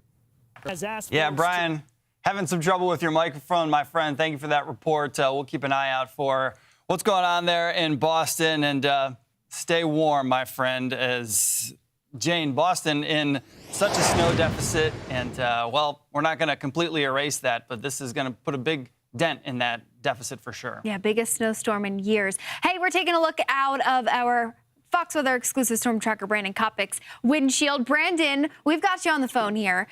Talk to us about what you're experiencing there in Ohio, another really significant snow belt for us. I mean, is the wind picking up? Like, is that a truck in front of you? Can barely make out. Yeah, it's getting kind of difficult right now just because of what's happening while you're on the interstate. You know, a lot of snow is getting caught on the back of vehicles and such and spraying out behind it. So, like, anytime we get behind, like, a semi-truck, we get a lot of that snow blowing off that reduces visibility a lot. Other than that, like, if I wasn't behind a truck right now, the visibility would be probably at least a half mile. You've been on these roads. I mean, you know how hard it is to keep up with conditions like this when snow rates are upwards of 1 to 2 inches an hour. I know that a lot of crews have been out trying to pre-treat these roads. I mean, have you seen the crews trying to keep up with this? What has it been like as you've traversed not just on the main roads, but I see you now getting off onto the, the ramps and the side and secondary roads? Yeah, so I mean, most of the interstates are pretty well packed with snow at this point. At least a couple inches on them. We did just pass an ODOT convoy that was plowing the road, and they're doing a great job. It's the weekend. It's a big storm encompassing a large area. So they're doing the best they can. I'm not the kind of person that's going to say that they're not doing well enough, because I can't tell somebody else how to do their job when I don't know how to do it myself. But just overall, I think they're doing as best as they can out here. And the big thing is people are heeding the warning, just staying home. Yeah, it looks like those roads are pretty desolate, which is good news. And I wanted to ask you, I mean, there's a lot of snow out there, and cleanup isn't going to be quick. I mean, we've got these cold temperatures settling in. So what we're seeing on the roads probably going to be around for a while. Oh, yeah, I anticipate it to be sticking around. I mean, all the signs out here are saying winter weather conditions until 12 p.m. on Monday. And, the snow should be stopping in the next couple hours. So I think they're just trying to get people to be reminded, if you don't have to be on the road at all today, don't, and even the first part of Monday. But, Monday everybody's going to be starting to go back to work and school if schools are open and as the roads are well. So it'll just be interesting to see how quickly we're able to recover with the road conditions out here, considering how large and, massive this storm is. Yeah, and then you talk about the extreme frigid cold that's going to crash in behind this storm. How do you think, road crews are going to be able to keep up with that? I mean, the snow's really not going anywhere, but still the icy conditions, that will stick around each and every morning, perhaps throughout the day. Oh, yeah. Well, that's the hard part, too, that a lot of the crews out here have been dealing with, which is likely why the road conditions are the way they are, is because rock salt doesn't work below 15 degrees, if I'm correct. I could be wrong. But it's right around there that it doesn't work anymore. So it doesn't stop the icing. All they can really do now is plow. Yeah, I'm actually kind of impressed that there aren't more spin-outs or more traffic incidents. I guess that's a testament to the fact that people are staying off the roads. But have you seen any spin-offs or folks stuck, on the side of the road? Yeah, we've helped about 10 people so far today. It's been decent, but I can at least give you a report. My friends, meteorologist Garrett Thompson and Ben Williams, are covering it in Indy right now, and they just came over the radio and said there are 8 cars stuck at an intersection in downtown Indy right now. So they said from their perspective in Indianapolis, it seems like the snow is stopping and people are getting that false sense of security they can go back on the roads when it's still not plowed. Yeah, you definitely don't want to overdrive the situation if you can stay off the roads. And even if you do have four-wheel drive, it's hard to get through roads that look like that, no matter what kind of vehicle you're in. So that's a look at the roads out in Ohio from our exclusive storm chaser, Brandon Kopic's live cam. Brandon, we appreciate that. All right, Fox Weather, your Winter Storm HQ, but also your Severe Weather HQ. We've got a line of severe storms stretched across southern Alabama into the Florida Panhandle. We have active tornado warnings and 1 confirmed tornado outside of Dothan, Alabama. You take a look at this line. We have a couplet and a debris ball that has now showed up on radar. So there's the confirmation just north of Webb. Make sure that you're getting to a safe place as quickly as possible. We've already had 1 confirmed tornado in the Florida Panhandle. This is going to continue right up to about the Georgia state line. Big picture, the risk of tornadoes continues as this big line of storms stretches into Georgia, North Florida over the next several hours. Of course, just 50 miles away, we've got ice and snow. Fox Weather, your Winter Storm HQ. Stay with us for our continued coverage. We'll be right back. Stay tuned to get a second can of Alien Seal Spray for 50% off. Hi, Gator, and I'm here for it. This is Alien Flexible Seal Spray. The real deal seal that won't chip, crack, dry out, or peel. Yeah, we know it works great for repairing leaks in roofs, sealing up gutters watertight, and fixing leaky drain pipes. And that saves you a ton of cash. Alien Seal is a rubberized, flexible, self-leveling spray you can use to patch, seal, and waterproof every day. Check this out. Got an old wooden hammer you can't let go of, but it wants to let go of you? Just Alien Seal it for a non-slip grip. Waterproof your camping gear for a safe, dry trip. It stands up to extreme cold and extreme heat. Alien Seal fills in concrete cracks and joints from weeds and debris. Seals leaks and air ducts in your HVAC. Alien Seal Spray. It's great for sealing your wood siding and also sealing the air and moisture away from your window edges. And can be painted to perfectly match. For weather prep, home improvement, or repair, Alien Seal Spray saves you money everywhere. Don't get caught in an expensive leaky situation. Alien is the real deal seal that won't chip, crack, dry out, or peel. And I'm standing by that statement. All right then, next. Call or go online now to get your large can of Alien Flexible Seal Spray in your choice of black or clear to repair, fix, seal, and save you hundreds for just $19.99. We guarantee Alien Seal Spray will pay for itself with just one use. But to make this our best deal on TV, you could get 50% off a second large can. Plus, we'll ship your entire order free. That's right, free shipping. You get 2 large cans, an incredible value for one low price. Order now. Call 1-800-677-5406 or go to alienspray.com. So call 1-800-677-5406 or go online to alienspray.com. When your pet has unexpected ailments, Fetch covers that. Fetch provides the most complete pet insurance and pays you back up to 90% of pet bills. Vet visit for painful paws? Fetch covers that. Allergies? Fetch covers that. Limping, broken bones, vomiting, cancer, x-rays? Fetch covers all of that and so much more. Submitting claims is fast and easy, and you get paid back when you use your vet or any vet in the US or Canada. Fetch, the most complete pet insurance. Get your free quote at fetchpet.com. This is the story of the one who doesn't just see a broken dock. He sees lost revenue, a late night, and work stalled to a halt. Thankfully, he has the experience to handle whatever comes his way and has Grainger on his side, offering access to technical product specialists and the scale to deliver fast, so he can keep his business in gear and always moving forward. Call, click Grainger.com, or just stop by. Grainger, for the ones who get it done.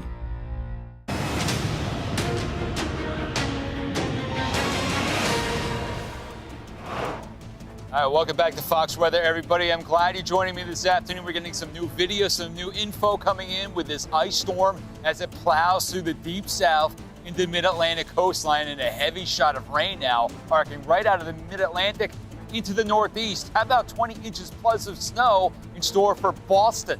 Areas outside of Massachusetts up through New England. Guys are going to get slammed. Brand new for you, we just learned we had 1 inch of ice accretion, freezing rain at GSP. I'm in Greenville right now. GSP is the airport. The freezing rain is picking up and it's about to get real bad over the next half hour to 45 minutes. We'll show you that radar. But I want you to look at this. Where was that ice storm yesterday? It was in northern Mississippi, Oxford, Mississippi, Ole Miss. My daughter goes there. She shot these pictures that are coming up, and we're going to show them to you.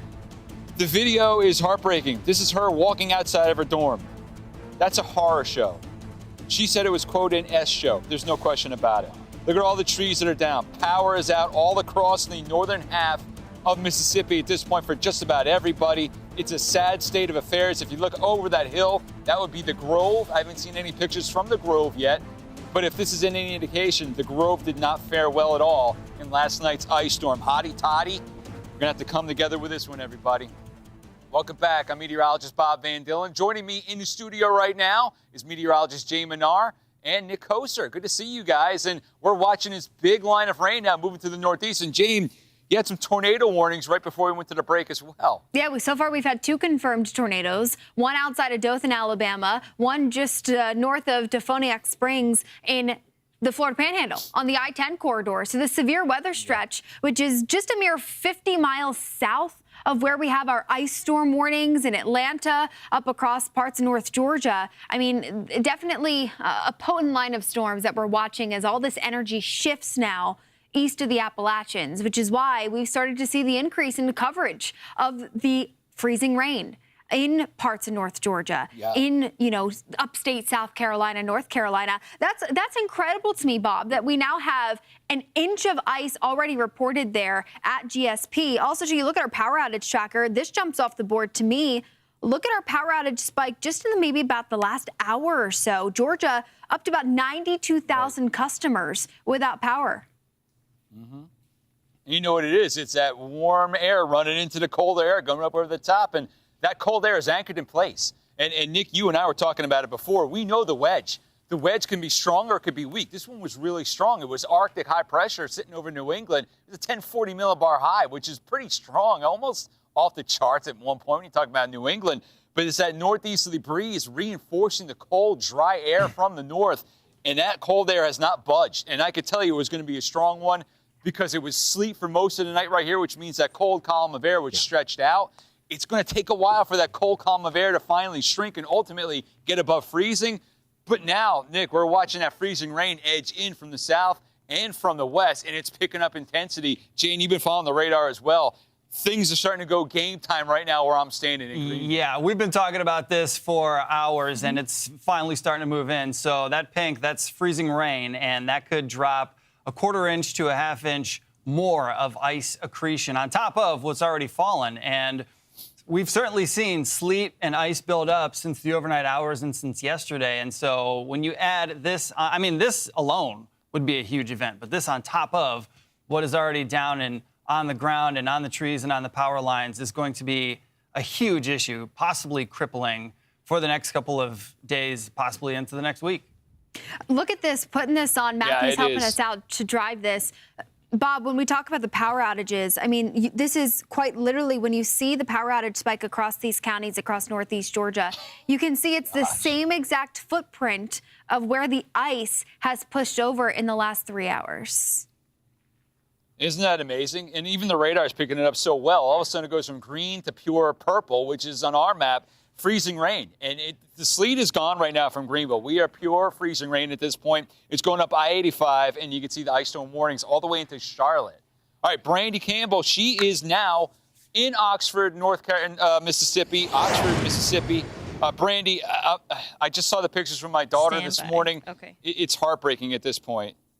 How you doing out there, Brandy? You can see the pictures my daughter took. He just interviewed her a couple days ago. She was prepared. I hope everybody else was as well. Bob, it was a tough night. I mean, for folks even trying to go to sleep, once the freezing rain really made its full impact here, just glazing over these trees, people could hear them snapping, and people often describe it as gunshots. That's how it sounds, and I can confirm it. I heard it myself as well. And now we're seeing the impacts from it. I mean, take a look at this tree right here. You can see a ton of branches collapse into this parking lot here. Where we're standing in front of is actually condominiums. I can see there's some branches that fell on top of the roof and such. It is a complete ice out here in Oxford. As we continue to pan over, I mean, you can see this Mustang, the blue car. There's a large tree that fell on top of that car and a couple of others in the area. So a very dangerous situation here in Oxford, and the danger continues because while we're done with freezing rain, any precipitation falling, the trees are still frozen, the power lines are still frozen, and that means the weight of all of that ice can cause these trees and power lines to continue to fall. As you take a look here, you can see there's a tree right now that has broken in half, and you can see it is now leaning on a power line. And in fact, before you guys came live to us, we saw a tree collapse just behind that, closer to the interstate side. So it's just something you're hearing all day, just that creaking noise, the popping of the trees. I met one resident, he said he's from Michigan, and he decided to walk around and see if he might be able to help people because he's familiar with this type of situation. He told me overnight he could hear everything, and it sounded like a slow motion fireworks show. So it's been quite a night, and not just for residents who are out of power, by the way. There's about 20,000 customers here just in Lafayette County that are out of power, but over 178,000 customers across the state of Mississippi. So it's cold. It feels like 11 degrees out here, and a lot of people have no electricity. The power crews, they have a tough job ahead of them. They actually started doing work because the outages started here around 11 p.m. they had to get off of the roads in the 2-3 a.m. hour because the trees were just falling. I was told they would clear one area and then branches would fall right next to them. So I'm told right now they're not sure how long it's going to take for them to be able to get things clear and back up and running here because the situation is still ongoing. The mayor told me they're not in recovery yet. We're still dealing with the dangers of an active storm with this area, again, mostly glazed over. Now, again, we also have the roads we have to consider. As you take a look, we just had a truck pass through. People are on the roads, but they don't want that. The mayor told me she's asking for people to shelter in place right now because the roads are icy. My photographer and I, we have ice cleats on our shoes because it is iced over everywhere you walk. It's up above us in the trees, so you don't know what could fall on you. You don't know if there might be a power line tangled up here. One resident I met, he said he had live wires on his front lawn. So I'd say it's a very dangerous situation here in Oxford. So they're asking people, like I said, to shelter at home. Schools have been canceled here in Lafayette County for the week. And then Ole Miss, as of now, they don't have classes on Monday or Tuesday. So it's a developing situation. But, I mean, it's nothing like I've ever seen before. I've covered ice storms before, but nothing of this magnitude. The forecasts have verified here. We have gotten official reports of a quarter-inch of ice, and then even more south of us, an inch of ice that has been reported. Back to you. Yeah, Brandy, when you report about receiving over an inch of ice on the tree limbs and you see the damage behind you, it's going to take weeks, if not months, to clean everything up. Hopefully the power gets by quickly, but I did get this note from Ole Miss. All the dorms are running on generators, so if you have a student at Ole Miss, at least they do have power with the generator, so that's going on. Just keep your kids off the road. Brandy, great report out there in northern Mississippi. We'll get back to you again in just a little bit. All right, so that was a classic overrunning event with a warm air hitting that cold dome of Arctic air and raining through it, turning into freezing rain. That started yesterday around northern parts of Louisiana and then stretching to Mississippi, Tennessee, Nashville. We know it's a horror show up there as well with all kinds of trees down with 3/4 of an inch of ice that fell from the sky right there and froze up. It was rain that froze up and turned into ice. That was in Nashville. Now the whole line is cold air damming. We've got that northeasterly to easterly wind. It's all getting pinned up across the Appalachians. We've got the freezing rain in store right now from northeastern Georgia up I-85. Yeah, really, Toccoa, going through Clemson, Greenville, Spartanburg, on the way up to Charlotte. That's the freezing rain and the ice. All right, a little farther up to the north, New York City metro area, one of the biggest snowstorms we have seen in 4 years. Robert Ray is out there in NYC. Robert's on the cooler side, even though some switching around with the warmer air coming aloft is changing things from snow a little bit. But, Robert, what do you have right now? Yeah, hey, Bob, good afternoon from the center of the world here at Times Square. Very slick conditions. As you can see, roadways, well, they almost 3,000 pieces of equipment that New York City has to remove snow from the 19,000 lane miles. They're doing their best, but it came down so hard this morning and continues to come down that they just can't keep up. And you can see taxis and other vehicles making their way across the roadways here, and not only residents of New York City, but also tourists trying to trudge their way across Midtown Manhattan. I've seen a lot of people slip here just while we were awaiting this live report. And the reason is because that heavy snow that we had earlier, well, it's about to make kind of a mix. It's a little bit of sleet, and that is going to ice over a lot of what we're seeing here in Midtown Manhattan.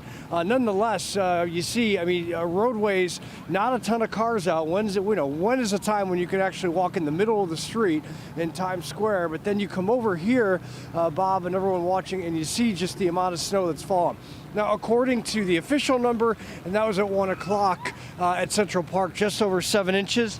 Well, all of this snow, I got to think there's more than that at this point. And in fact, unfortunately, someone just fell right behind our camera behind where Doug Murray is right now. In fact, he's going to move the camera. Let me come over there and see if she's okay. Just she can give us a perspective as to how tough this actually is to maneuver around here. You got the ice in the south that Brandy Campbell and everyone is enduring.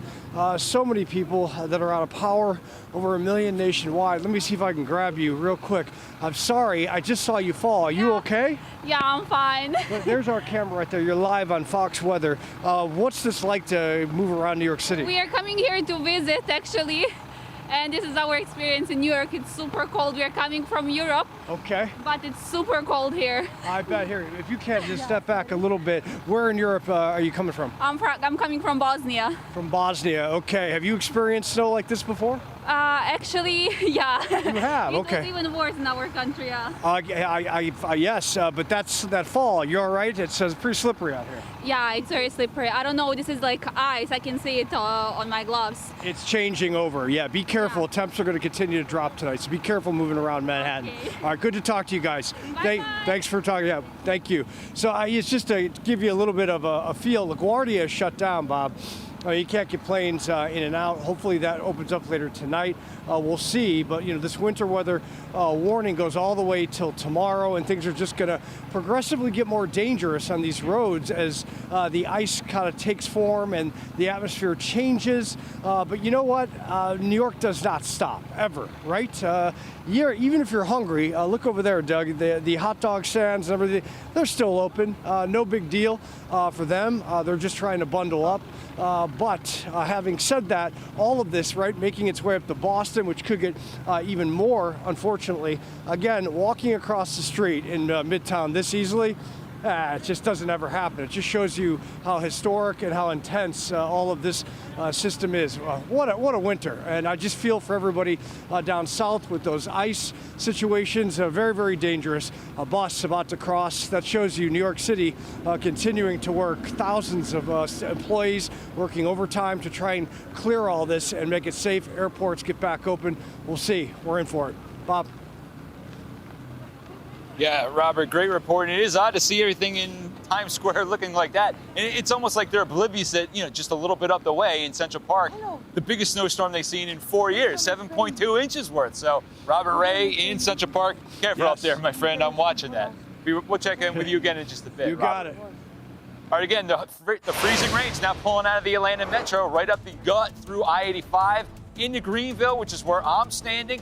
It's going to get ultimately towards Charlotte, and you're going to see it going all the way into the rest of the Piedmont. Severe thunderstorms. It's also a threat. Florida Panhandle, lower Alabama, Georgia. And on the top side, of course, it's all about the heavy snow for New England. This snowstorm is unfurling. The freezing rain is picking up in Greenville right now. We've already seen over an inch. Full details. We are Fox Weather, your Winter Storm HQ. We're going to be right back.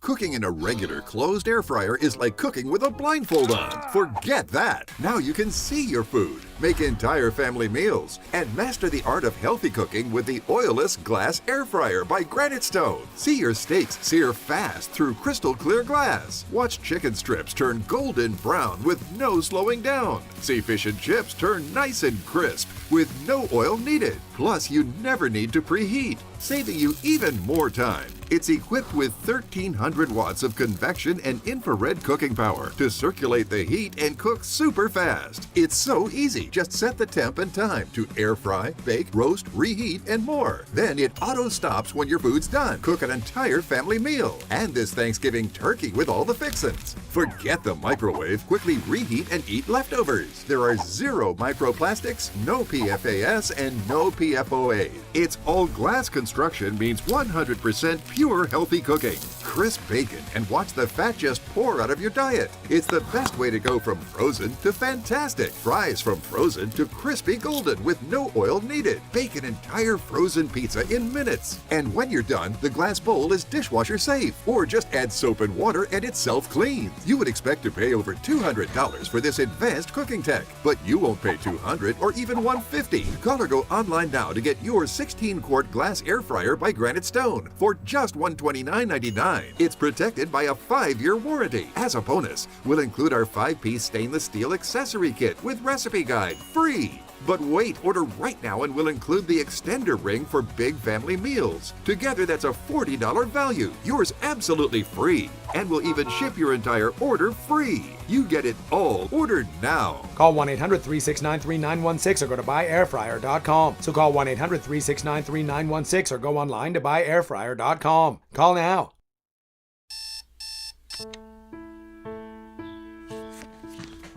You play by the rules. But things happen. Prices climb faster than your paycheck. And every month, a new surprise. Little by little, the debt adds up. So how do you face it? One step at a time. It starts with a call, then a plan. And just like that, you're back on track. With National Debt Relief, you have a powerful team in your corner. We work directly with your creditors, so you pay less than you owe, in less time than you think. When debt happens, we're here to help you take action. And this is where your new chapter begins. Call or visit nationaldebtrelief.com to find out how quickly you could become debt-free. Welcome back to Fox Weather, everybody. We are your Winter Storm HQ. We're all over the storm, and I'm in Greenville, South Carolina right now, where the conditions have started going down. For the last couple minutes now, the rain has picked up. It's freezing rain, and it's been raining on me for the last 15 minutes, but nothing's dripping. Why? Because it's frozen, and you can see the trees. If I can yank one of these down for you, you can see what I'm talking about. I might get out of focus a little bit, but now you can hear it. We're starting to see that ice accumulate on these trees, and we've already seen an inch so far at GSP of freezing rain that's accreted on the surface. So GSP, the airport, Greenville-Spartanburg International Airport, shut down. So is Reagan National. So is LaGuardia because of all the snow and the freezing rain and now sleet that's edging up the I-95. Closing it on Boston, though, it's still heavy snow up there. They did treat the roads pretty well right here in Greenville, but the conditions have just gone downhill over the last half an hour.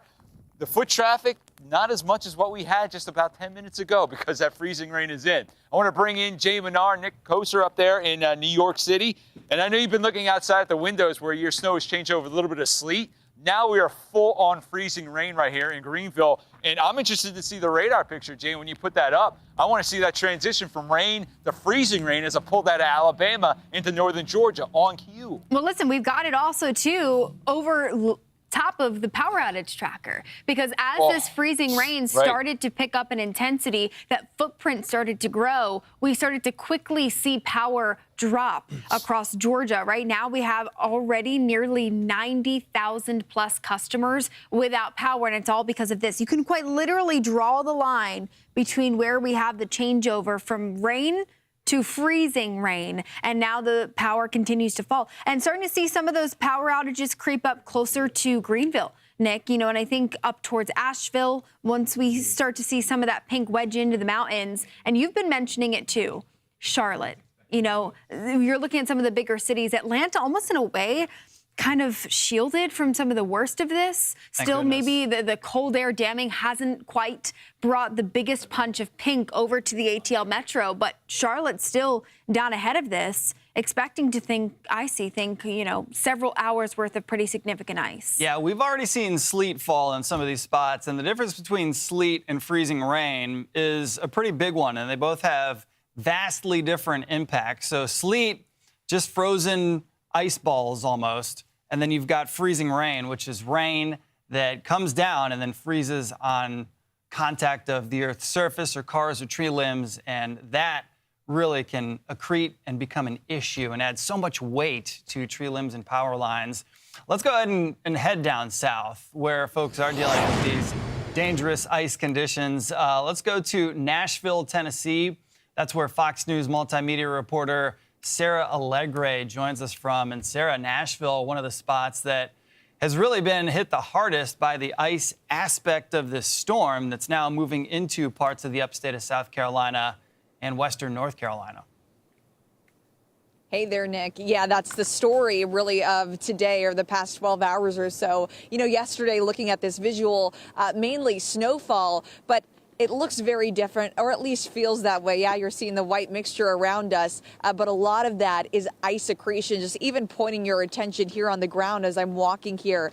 This ice kind of more so similar to glass is kind of what it feels like here in the Nashville area as we're walking around and just following this storm as it moves through. You know, earlier we were dealing with freezing rain that has seemed to subside, and then that mixture, or at least that change to sleet, maybe some snow, it seems to have died off just a little bit, but continuing to track the impacts that we're feeling and experiencing here in Nashville. While this has stopped, what we know is going to pick up a little bit later are the winds. So 20 to 30 mile an hour wind gusts as we venture into Sunday, into Monday. That can be a cause for concern because of the ice accretion that I've been showing you throughout the day. So you have this additional weight on our trees and along with our power lines as well. You add some wind gusts to it. Yeah, that's definitely a cause for concern. We're already dealing with these downed trees as we've shown you that visual just beyond this way. We've got 2 trees with some that have been split in half rather, and then just up the way we've got a couple of more. I mean, we've been seeing rather and hearing similar reports across the area, and so when you add the winds to it, the frigid cold temperatures as well, yeah, this ice is going to be here to stay, and the power outages really are just beginning here in this area. I kind of want to show you as we venture to our vehicle here what we're seeing when it comes to this ice accretion. Just another example for you. These are a bunch of those Lime scooters, and our camera's kind of showing you the glazy ice just over that, and I want to give you a better visual as we kind of hammer through. This is what we're dealing with here in this area. So lots of ice forming here. We just know that this is going to continue in the days to come here in Nashville with those frigid cold temperatures sticking around here. You know, the Nashville Emergency Management Agency, they're actually holding a presser right now with more information about those resources and how they're handling this area because we're dealing with so many folks, so many customers without power, 200,000. That number continues to climb in the Nashville area specifically. This is very localized. So continuing to see these problems and hoping to get a better update from them about the damage assessment and how they're handling the situation as a lot of folks are still without power in these very cold conditions. Yeah, over 200,000 customers without power there in the Nashville area, and then over 300,000 without power in Tennessee. So a big majority of all of that is right there in Davidson County where you're at. We appreciate that report coming in from Nashville at Sarah Allegre. Thanks for the updates. Now we want to show you some images of what's going on out in Cary, North Carolina. Things very icy, very snow-covered as well, as this is another spot where we anticipate freezing rain to move into and possibly glaze over, right? Some parts of western North Carolina, the upstate of South Carolina, expected to see another 1/4 inch to a 1/2 inch of ice as that freezing rain moves in. We've got Fox News multimedia reporter Oliviana Calme in Charlotte, North Carolina. And yeah, those roads behind you, they already look pretty treacherous, and they're going to go downhill even more through the rest of the day. Yeah, Nick, it seems to be going downhill already. It's getting icier and icier, and it's getting slippery on the sidewalks here. I mean, there's still some slush on the roads because they've treated it, but all this sidewalk area is very slippery. And then up in these trees going down this whole road here, you can see how the ice and the frost is just settling on the branches here. And this whole area has really, that snow and sleet has stayed. And I actually want to show you some drone shot right now live over this Charlotte Knights Stadium where the snow is just covering the inside of that, you can see, and it's hardening. It's that sleet and freezing rain, wintry mix that makes this slippery, really difficult to walk on texture here too.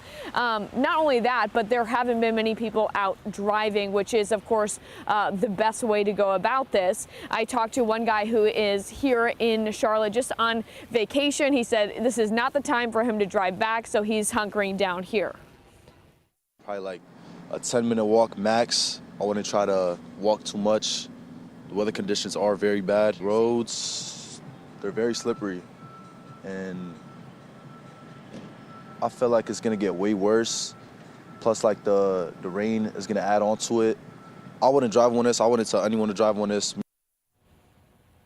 Yeah, I've just seen more and more people who have been thinking they can go out and walk their dog perhaps, or go on a little walk. They're having to walk a lot more carefully and slowly as they get out. You know, the easiest thing is to try and stay inside if you can, of course. And we've been talking about these power outages as well. Over here, we've seen that number go up significantly from this morning, from 10,000 all the way to 25,000 is the last check in the state of North Carolina. So that's slowly creeping up.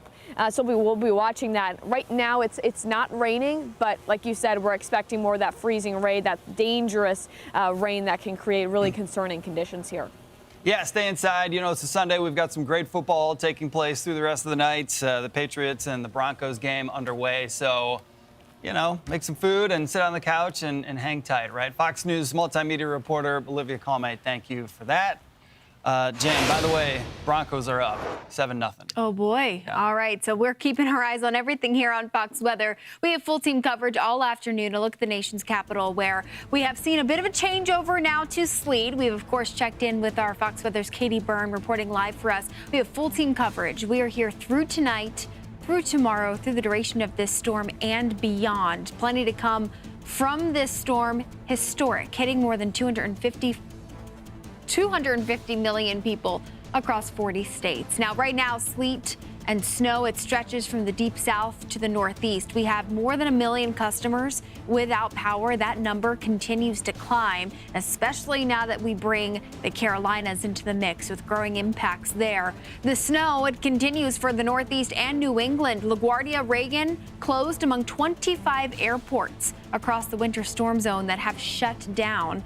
And then behind this storm comes the Arctic air blasting in. Impacts far from over as the cold air keeps perhaps power off and a lot of folks shivering. We've got, again, team coverage extending through tomorrow with reporters attacking every angle of this storm. You're watching Fox Weather, your Winter Storm HQ. We'll be right back.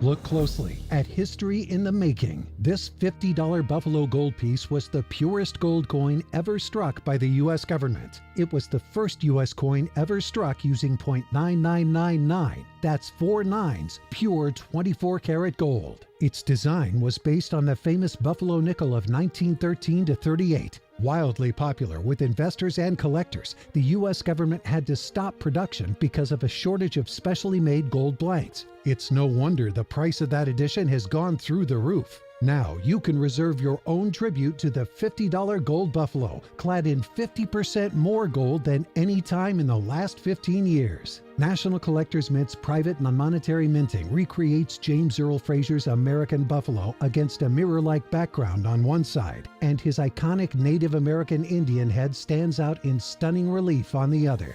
The final issue price was to be set at $50 per proof, but during our special release, this 24-karat gold-clad masterpiece can be yours for only $19.95. With gold prices more than doubling in the last 2 years alone, price can only be guaranteed for 7 days. Each new 2026 $50 Gold Buffalo Tribute Proof order comes individually numbered with a certificate of authenticity, verifying that each piece is clad in 21 milligrams of 24-karat gold. Is proof struck and is based on the famous design of James Earl Fraser's Buffalo nickel. There is a strict limit of 5 proofs per caller. Distribution will take place in registration number order. Earliest reservations receive the lowest registration numbers, so you must hurry. Avoid disappointment and future regret. Call now.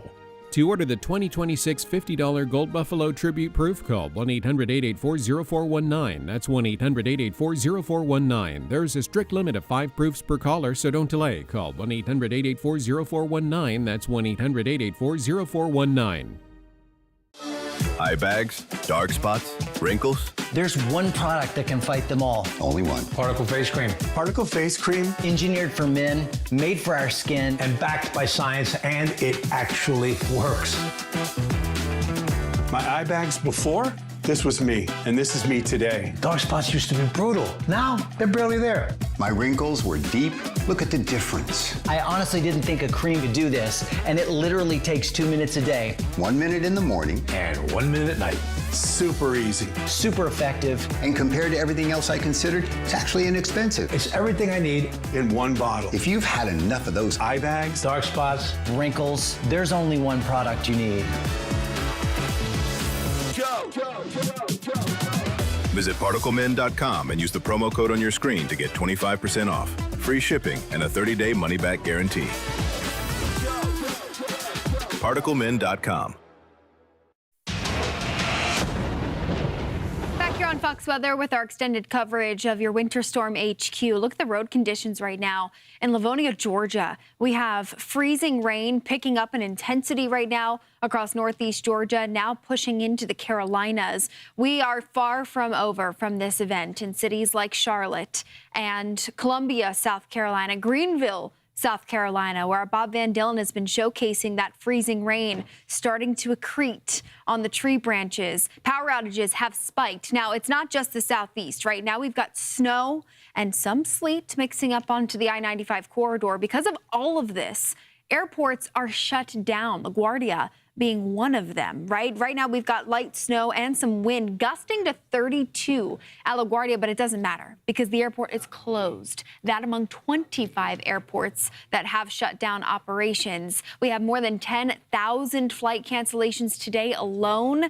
And since Friday through Monday, we're looking at nearly 20,000 plus cancellations across the country in the storm zone, the most that we've had since about March of 2020, which brings us back to the beginning of the COVID era. Now, power outages have continued to climb as well. We're over 1 million customers. Numbers continue to climb in Mississippi, in Tennessee. Nashville Metro also dealing with 200,000+ customers without power. So the number here, we have millions of people who are in the dark as the cold air comes crashing in and we're still dealing with impacts. We've expanded the risk of heavy freezing rain. In fact, a brand new discussion now lifting up not just for North Georgia into South Carolina, but including Charlotte, now leading up into Roanoke as all of this heavy rain settles into that cold air damming at the surface. We have temperatures right now, road temperatures that are in the 20s. And so as the rain falls through that column of air, hits the ground, it freezes on contact. And we've already seen in the last 2 hours about an inch of accretion at the Greenville-Spartanburg Airport. So a growing concern across the Carolinas, but big picture, snow remains a big story for the I-95. We have some sleet beginning to mix in as this coastal low is starting to anchor itself. That will be the focus of spreading in those heavy snow bands into New England through tonight. But we've been keeping our eye on that sleet line as it now lives just north of New York City. So some of that sleet mixing in on our snow totals, which, by the way, already over 7 inches. But heavy snow expected for Boston right now. Bands will continue to work their way in, where Boston is still expected to see perhaps close to, well, maybe 2 feet of snow when all is said and done. So, Nick, a lot to cover here. The nation's capital being one of those areas that saw that sleet transition the fastest on the I-95. Yeah, no doubt. And obviously, that's one of the bigger cities across that I-95 corridor. This is what it looks like right now. Temperatures at 21 degrees. You can actually get a clear view of the landscape there right now, which always hasn't been the case checking in on D.C., where, as Jane mentioned, we've seen a little bit of a winter sandwich, right? Snow, sleet, and freezing rain at times. Let's send it into Fox News senior national correspondent Kevin Cork, where yeah, it's certainly a wintry scene there behind you, Kevin. Yeah, you're right about that. And here's the thing. I think you nailed it, too, because what we're really very concerned about, especially as we lose light and it gets a little cooler here, we've had sleet now for the last several hours on top of the snow. Forecasters predicted we would end up between 3 to 6 inches, and they pretty much nailed it. Although there are some areas, I should point out, that where there's been blowing and drifting, and so you're going to have higher totals, for example, in the suburbs. But as I show you some pictures from around the area, I can tell you here in Washington, it has really been quite remarkable throughout the day. Yes, we knew we were going to get hit by the snow, but what we didn't anticipate, I don't think, was how much sleet we would have throughout the system, making its way throughout all of the DMV, as we like to call it around here. Of course, that would be the District Maryland, and Virginia. In some areas, though, they've really been hit by the sort of wind gusting, sand blasting sleet, including right here just outside the Bureau. So obviously we'll keep an eye on things from here with respect to that. Now, over at the White House, you probably know this, all quiet on the Western Front, to reference a great film. We were told earlier today there was a lid, which means no more activity. Clearly, the president's not going to be out playing golf in this kind of weather. The press secretary, Caroline Leavitt, is encouraging her followers on X to be sure to track the storm by the National Weather Prediction Center. And, of course, we're all watching Fox Weather. I think you can get the best, latest, and greatest information here. Now, across the street from here, over the Capitol, yeah, the lawmakers are off, but that doesn't mean that people aren't still outside. Yeah, they're not creating laws and causing trouble. They're having a good time. Listen to this. It feels like home. We're both from Minnesota, so, but also very unpleasant. Yeah, I would say it's fine when the wind isn't in your face, Yeah. but then once you turn into the wind, it really gets you. Oh, it really gets you indeed. Now, yes, they're willing to get out there and brave the elements, but that's been fun, too. We've seen some people out on sleds as well. Meantime, over at Reagan National, you mentioned it in your lead-in, it's all ground stop, folks. A lot of cancellations throughout the system. Obviously, here in Washington, more than 11,500 cancellations total today, and over 10,800 canceled into and out of the USA. Meantime, as I show you some more pictures here from Washington, I mentioned the folks having fun with the sleds. I mean, what a wonderful treat here in the nation's capital. Yeah, I know it's cold. I think the feel-like temperature at this hour is somewhere around 13 degrees. And I'll be honest, if you took off the gloves, your hands are going to get mighty cold pretty quickly. But it's still fun for a lot of the young folks to get over there and have a little sled time. It's a real great tradition here in Washington, D.C. And but that I were working, I might be over there with them. Or maybe not. Maybe I'd be inside watching football. Back to you. Yeah, Kevin, it officially feels like 10 degrees where you're standing right there. And listen, in 10-degree weather, I think I would take one or two runs on the sled, and that would be it. I'd be indoors trying to warm up with some hot chocolate. So warm thoughts to you, my friend, Fox News senior national correspondent Kevin Cork. We appreciate that. And we'll take it back over a little bit further west now, where Bob Van Dillen is back with us out of Greenville, South Carolina. And Bob, it's really going to start to go downhill in that part of South Carolina, the upstate and the Piedmont of North Carolina. Boy, is that moisture coming in, and it's going to come down at a fast pace. Going to, he says. It's going to go downhill. Nick, it was about 5 minutes ago, it was the heaviest freezing rain I've ever been in before. Now it's kind of switched over to sleet, so we're just on the leading edge of the extreme heavy freezing rain. It's working its way right up the I-85, eventually through here into Spartanburg and Charlotte. This is like the exact opposite of boat drink weather. This is the worst. It doesn't get any worse than this if you're trying to drive around.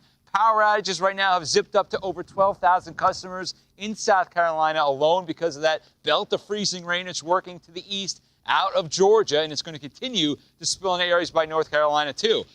Just want to show you this as well. If you haven't seen it yet, it's the video from North Mississippi in Oxford at Ole Miss. This was taken by my daughter, this video, and she went out this morning, and we knew it was going to be a bad ice storm. The ice storm warning was there. They're calling for about 3/4 of an inch to an inch of icing. To me, it appears they got a little bit more, and you can see how damaging that kind of ice is. Tree limbs down, whole tree snapped, power outages galore. That's what they're going to be dealing with. And the insult to injury, that cold front's gone by. Temperatures overnight tonight, and if you don't have power, temperatures are getting down into the teens to about 10. So single-digit wind chills are going to be out there in northern Mississippi, northern Louisiana, parts of Arkansas, northern Alabama, and Tennessee also. I know Nashville got blasted. They got some very heavy accretion on those power lines and the trees. That's the freezing rain that freezes up. That's what they've got out there. Some of the numbers, and it's interesting to look at this. I'm watching the road temperatures. Watch them go instantly down, right? You can see the rain that's out there. It's been liquid around the metro Atlanta area until you get to the north. Then you get to Roswell. It looks like it's about 34. Marietta, same thing. Man, go up the line, up 85 towards Gainesville. And then getting in areas right out there, getting into Greenville, these temperatures in the roads are now below freezing. So, Nick, Jane, I want to bring you guys back real quickly because This is the worst stuff to drive on, and I'm hoping nobody's out there. The roads behind me have essentially cleared out, and for good reason too, right? I mean, look at the shine on my coat. That's all from the freezing rain. It just went by. There's more to come. So that was like the beginning stages of it. But if you look at the radar picture, that line is working very steadily up the line from Atlanta to Greenville, ultimately dumps out across the Piedmont, and then it turns into heavy snow for New England. Yeah. We've been watching a storm now for the last 3 days, and it's right on track. It is. And you know what, Bob, what worries me is that you do have a pretty decent rate of rain when we're watching this line cut across parts of North Georgia, now working now into the Carolinas. And it really, the rate of that rain, it's not like, oh, okay, we're going to warm the atmosphere. The rate of it actually begins to cool it, but the surface temperatures into the 20s, there's nothing that stops this from accreting, from seeing the ice, perhaps seeing the numbers climb a quarter to a half an inch. I mean, out of the airport in Greenville, not too far from you, we already have an inch of accretion of ice. And so the power concerns for big cities like Charlotte, that's something that we really will see perhaps as we head through this evening. In a city that largely at this point has been looking at this winter storm saying, what about us? This hasn't started yet. Yeah, and Nick, I'm going to bring you in too, because this is the kind of thing people woke up this morning, oh, it's not that bad. Well, here comes the cold front running into that Arctic air mass, and yeah, it's bad. Yeah, I mean, the second of this 1-2 punch is on the way in right now, as you mentioned. And it's going to continue that way, coming down at a pretty heavy rate for quite some time. And so it's just the fact that you get so much ice built up on trees and power lines, and it's not like the threat ends when the last drop of precipitation falls, because that ice, as it hangs tight on those tree limbs and power lines, temperatures are going to stay well below freezing. And, you know, they can snap well after the event has gone by. Yeah. So, Bob, I mean, seeing your camera and your view just change so dramatically now that the ice is like shining off of your jacket. We know that is going to be the case for power lines and tree branches as the freezing rain just does not let up with this slug moving in. Of course, we've got our eyes on it, and we've been getting videos and pictures just like what your daughter sent you. Keep sending them to us here at Fox Weather. Scan the QR code you see on your screen. You can tap into the Share It tab on the page, and if you're watching us on your phone, no worries, right? You can't scan the QR code if you've got your phone in your hand. So navigate over to foxweather.com/connect. You can upload your videos, your photos there. Helps us verify what's happening across this big footprint of our historic storm, but also, too, we'd love to showcase for the rest of the country what you're dealing with. We've got more Fox Weather, your Winter Storm HQ coming up. Keep it here.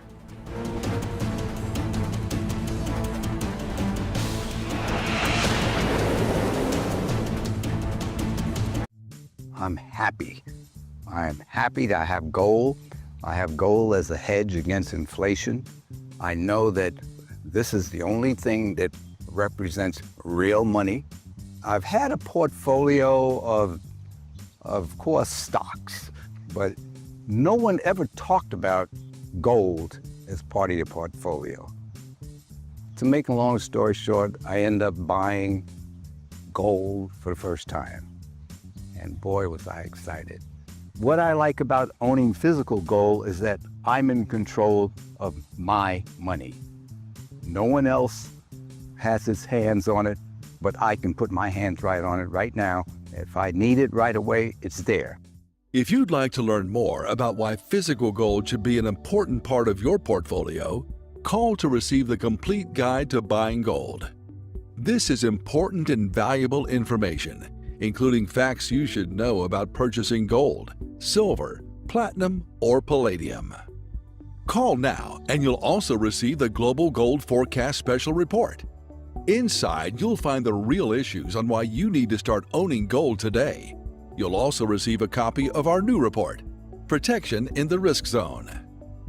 U.S. Money Reserve can walk you through the 3 simple steps of transferring your existing 401k or IRA into a precious metals IRA backed by physical gold to further protect your assets from market instability. Call U.S. Money Reserve, America's gold authority, right now to get your free gold kit and IRA information, including the 3 simple steps for transferring your existing 401k, 403b, and traditional IRA. With more than 2 decades in business, over $3 billion in transactions, and more than 1 million clients worldwide, U.S. Money Reserve is one of the most dependable gold distributors in America. Muddy paws, dirty shoes, and endless cleaning? Are your floors always dirty no matter how many times you clean? Now there's a simple solution. Meet Muddy Mat, the ultra-absorbent microfiber chenille mat that keeps your dog's paws so clean, it's like they're wiping them at the door. Muddy Mat is designed with thousands of advanced ultra-soft microfibers that are 5 times more absorbent than ordinary doormats. My floors have never been so clean. I mean, both Ruby and Blue came in covered in mud, and this anti-mud mat left their paws sparkling. They step across it just once and it completely makes their paws completely clean of mud. This is the best mat I've ever found, and we have tried many. There is still a sale going on. I wouldn't wait too long before they're gone. Call or go to trymuddymat.com or scan the QR code to claim your 70% off and your free Muddy Mat. What are you waiting for? Call or go to trymuddymat.com or scan the QR code and get your own Muddy Mat today.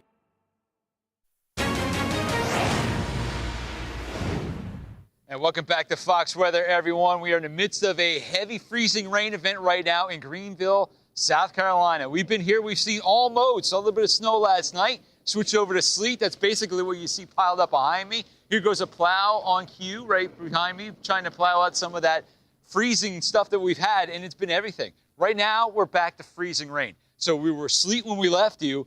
You come back 3 minutes later, boom, all of a sudden it's freezing rain again. You can tell it's freezing rain because it's not bouncing off me, right? So I got this mug in Roswell, Georgia. It's a fox right there, and it says, "Oh, for fox's sake." And that's what I'm thinking. Every time I see the switch over from sleet to freezing rain is a word.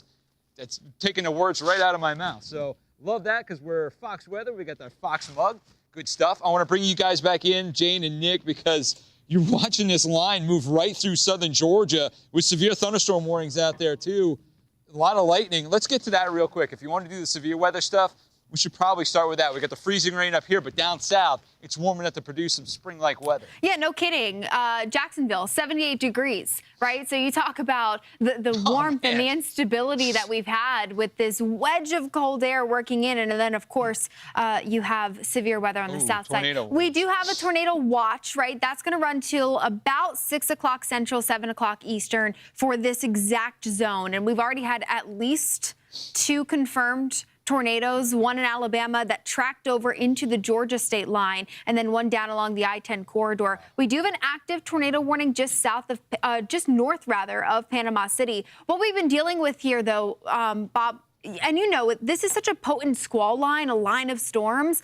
They're brief spin-ups, but they still can do some damage. And we've had not only just damage reports, but we've had power outages that have spiked across parts of southern Alabama due to thunderstorm winds as this line pushed its way through. So, yeah, definitely still dealing with a severe weather risk as we head through tonight. But I want to talk about the freezing rain filling in for you because we've had an expansion of this, discussion coming in from the Weather Prediction Center of just the sheer footprint of freezing rain that is expected to fill in across the Carolinas as we go through this evening. And now it includes Charlotte up towards High Point. You know, you've got Raleigh just on the outskirts of this, Roanoke, Virginia. For a lot of these folks, round one didn't really give us too much, but now we're talking some pretty significant freezing rain that will likely lead to an increase in power outages and also make travel near impossible. Nick, check out the wedge. You can see it clear as a bell right there, right? Yeah. You're talking about the radar imagery and the color we have going on. I mean, I just can't get over the fact that we've got tornado warnings, we've got an incredible ice storm event taking place, and then the biggest snow in decades for some spots all coming in out of the same exact storm. Man, I'm watching that. Look at the temperature right there, you're talking what, upper 30s, Augusta 31. And by the way, look at my screen. It's all iced up, so it's getting a little difficult to do some broadcasting out here, but it's still fine. And also, I want you to look at what's going on. You're probably watching the last time, and it was bouncing off me. Now we're back to pure rain. Look at the shine that's coming up. And that's what we're seeing right here. And we were worried that the freezing rain was going to come down so quickly that it was going to overwhelm, possibly so quick that it wasn't going to freeze on contact, it would run off. That's what I was hoping for. But it slowed down a little bit. So I don't see any runoff at all. I don't see anything dripping. I don't see anything blowing down the roads at all. Whatever's hitting the ground right now is freezing solid. Yeah, I mean, Bob, I'm worried because I'm looking at the power outage tracker right now, and about a county removed from downtown Greenville where you are, the power outages have already spiked about another 10,000. So this is where, you know, when we talk about power going out, this freezing rain, the intensity of it too, heavy freezing rain is what that discussion is for. There's so much moisture. It hits the ground temperatures, which we showed this earlier, but I want to show it again because it really just showcases the story. You have ground temperatures, road temperatures right now. This is for North Georgia, but you could say about the same once you head up the I-85 corridor into South Carolina and to Greenville that are into the mid-20s. And so we are well below freezing. That raindrop is just going to freeze on contact, and that's when you start to get those higher accretions, right? A tenth of an inch becomes a quarter of an inch, becomes a half an inch as we look over the course of the next 3 hours. Oh, then we'll go up to the north a bit farther. Let's see the snowfall rates, because where you guys are standing right there, it's the snowiest day in 4 years, 7.2 at Central Park. Yeah. I mean, and our airport, LaGuardia, completely shut down. We've been following this. A little sleet beginning to mix in now, Bob. This is a story that we knew was probably going to happen. You can see some of the pinks and purples starting to work their way in up the I-95 corridor. So it's not all pure snow just yet. But still, I mean, you're talking a 7+ inch snow total for Central Park, New York. I think at this point, we probably maybe tacked on a little bit more. Boston, though, slam dunk, where we're in for several more hours of significant heavy snow. And that's where, you know, we could end up with maybe 2 feet, close to. I mean, a lot of people in Boston use the benchmark storm, the blizzard of '78, and it's almost become mythical at this point, you know, over the years. But I think this storm could be one that folks remember from here on out, as we're expecting, like you said, 2 feet. And that could be the big winner in terms of snowfall totals with the storm system. Is, you know, it's a nasty one, all up and down that I-95 corridor. And here in New York, roads going downhill quickly, and it's certainly challenging out there for folks. Yeah, Bob, I know you'd like this. We're tracking that sleet line. You can see it perfectly on radar right now with, you know, it's amazing. Yeah. Just this line. But what's also amazing to me, this is a loop over the last hour. Look how it's just hung up here on the I-80 corridor. In fact, it's kind of waffling a little bit, maybe trying to suppress a bit. North of this line, we have pure snow, right? Now you've got sleet to the south. So this is quite literally the dividing line of where we're still getting snow accumulations and where maybe we're starting to knock them down just a bit. And if that line continues to waffle and if it drops back south of New York City, we could continue to add on to our snow totals through this evening. Jane, that's a terrific job you're doing right there with that velocity. You can clearly see that delineation between snow and sleet. If you live in Sparta, New Jersey, you're going to see a ton of snow. If you live up there by High Point State Park, you can see a ton. If you live a little farther south, say Somerset, you already know it's switched on over to sleet. So that dividing line is only a scant 5 miles in some of these areas. So if you live in between, let's see, 78 down to the south to I-80 up to the north, that's right where that line is. So north of 80, guys are getting blasted. It's going all the way up the lower Hudson Valley into northern portions of New England at this point. How about Chicago? What are we looking at right here? 8 inches. 8 inches of snow in Chicago. This a lake effect snow band. They just have been upgraded to a winter storm warning. That goes until what, 4 o'clock? Wind chill. 4 o'clock their time. Feels like zero with the wind chill right now. I had to swing us over to the radar. This was, you know, one of those things. We knew that Chicago was going to get some snow. Yeah, lake effect. But look at this lake effect. Nick, what was that wind chill? Zero. Unbelievable. Ah, nice. Oh, my goodness. There it is. Look at that fetch. And you don't forget there's no ice on Lake Michigan, so it's open for business, right? So you're going to see snowfall rates here when you have one single band about 3/4 to an inch per hour. And the bean, you saw the picture right there, covered up. And that's always a spectacular sight when you see the bean in Chicago with the snow on the top. It's a beautiful sight. And now all the line has moved through Indiana, into Ohio, and then you get down to the south, and it's all about that freezing line that we have with the freezing rain for lower Kentucky, middle Tennessee, pulling out of thankfully, Mississippi, but the damage has already been done down at least up towards Chicago and the Great Lakes, this is more of the snow event, right? This is what folks were hoping for out of a big winter type of storm. You get further south, and that's where the not so fun stuff is: the ice, the sleet, the freezing rain, everything that you have been dealing with and you're standing in right now, Bob. And yeah, it's been a heck of a day for the city of Nashville. And now it looks like the Carolinas are, right in line for what Nashville has already seen. Yeah. The power outages continue to climb here. It's already caked on the trees right now, Jane. Yeah. So Bob, it's already caked on. Keep an eye on what's going on around you. I know you're going to be with us through this afternoon. We've got more coming up here on Fox Weather, a whole new hour as we continue our coverage here of this historic winter storm. We've got Bob Van Dillen in Greenville, South Carolina, meteorologist Jane Menard, Nick Koser. We've got Ian Oliver coming up. We've got all angles of this massive storm covered. Keep it right here. We've got another hour coming up. New York, D.C., biggest snow in years.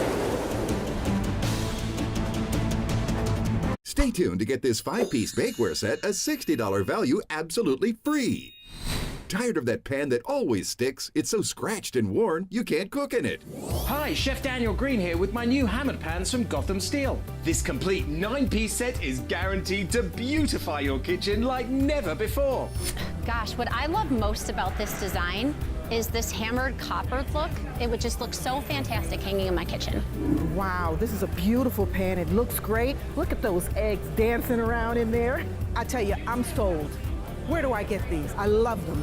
Hammered pans are ultra non-stick. Nothing sticks. Even gooey mac and cheese slips out with ease. And look, these sticky candies melted with a torch are no match for hammered pans. Plus, they're super durable, so use metal beaters straight in the pan for a gourmet souffle that slips out and a pan that looks just like new. They're even oven safe up to 500 degrees. So bake homemade chicken pot pie, cheesy lasagna, or this whole chicken dinner.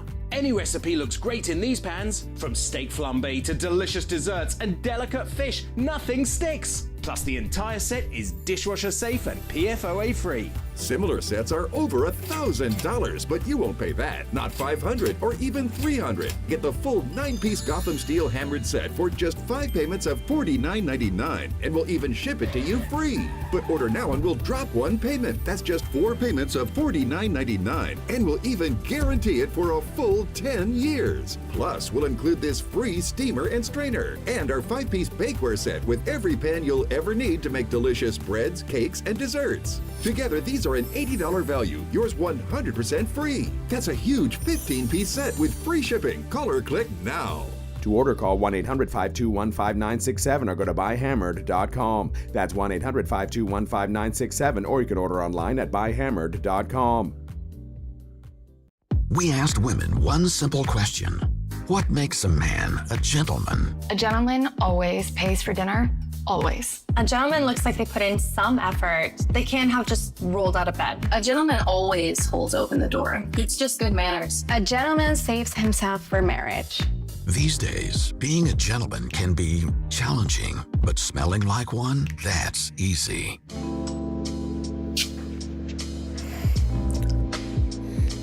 Wow. Oh, that's what a gentleman smells like, okay? Yep, that's it. What are you doing tonight? If he smells this good, he's got my attention. Gravite. Visit trygravite.com. Use the promo code on your screen to get 25% off. Can I keep this guy? Trygravite.com.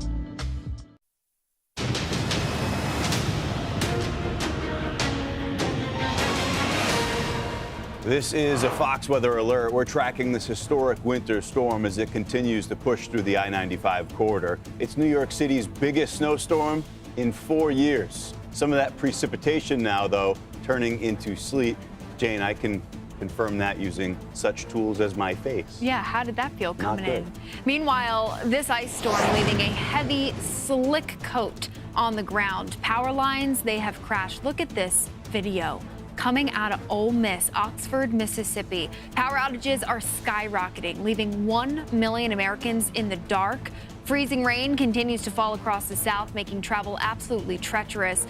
13 states reporting more than a foot of snow. Our nonstop coverage of this deadly, historic, and long-lasting winter storm continues. Yeah, 13 states now with a foot of snow. Welcome to Fox Weather's coverage of this major winter storm. I'm meteorologist Ian Oliver. Thanks for being here on this Sunday.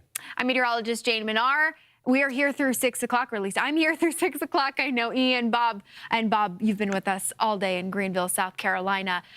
Take it away, because freezing rain settling up. I mean, it is just glistening off of your jacket. Yeah, it's changed, right? In the last hour, all of a sudden it went from sleet to freezing rain, and now we just got word that there's over 100,000 customers without power in Georgia. Why? It's because of this. See the freezing rain? It's now accreting on the trees that are all around me. This is about a quarter of an inch to maybe a half at one point. Looks like it's more of like a quarter. We're sheltered just a bit here. But now we've got reports of GSP at the airport. Over an inch of freezing rain has fallen, which is obviously a bad situation. You've got that airport closed down. Reagan National up there in Washington, D.C. is closed down also. Same with LaGuardia because of all the snow that they've had. But we are now at the beginning stages of the heaviest freezing rain event that we're going to find for the day as it begins to pull on up ahead of that cold front through Georgia, up I-85, into Greenville, Spartanburg, Charlotte, and areas beyond over the next 6 to 8 hours. Right now, the heavy freezing rain is kind of waffling in and out between moderate to light. It was heavy before, but it's no longer sleet. It's no longer bouncing off me any longer. You can see the shine on my jacket. That's pure ice right there. You can just bat off at this point. So, Ian, it's great to see you, my friend, this afternoon. And if you can see the ice on my jacket, it means I'm freezing at this point. Yeah, stay warm, really Bob. You're starting to look a little bit like you're looking like Frankie Carbone out there. So make sure we keep you thawed out, and we'll be checking back with you coming up. In the meat locker? Yeah. Exactly. We'll be checking back with you in a couple of minutes. Let's go a little bit farther off to Bob South and West. We've got over 170,000 customers in Mississippi without power today. Check out these trees down in Oxford.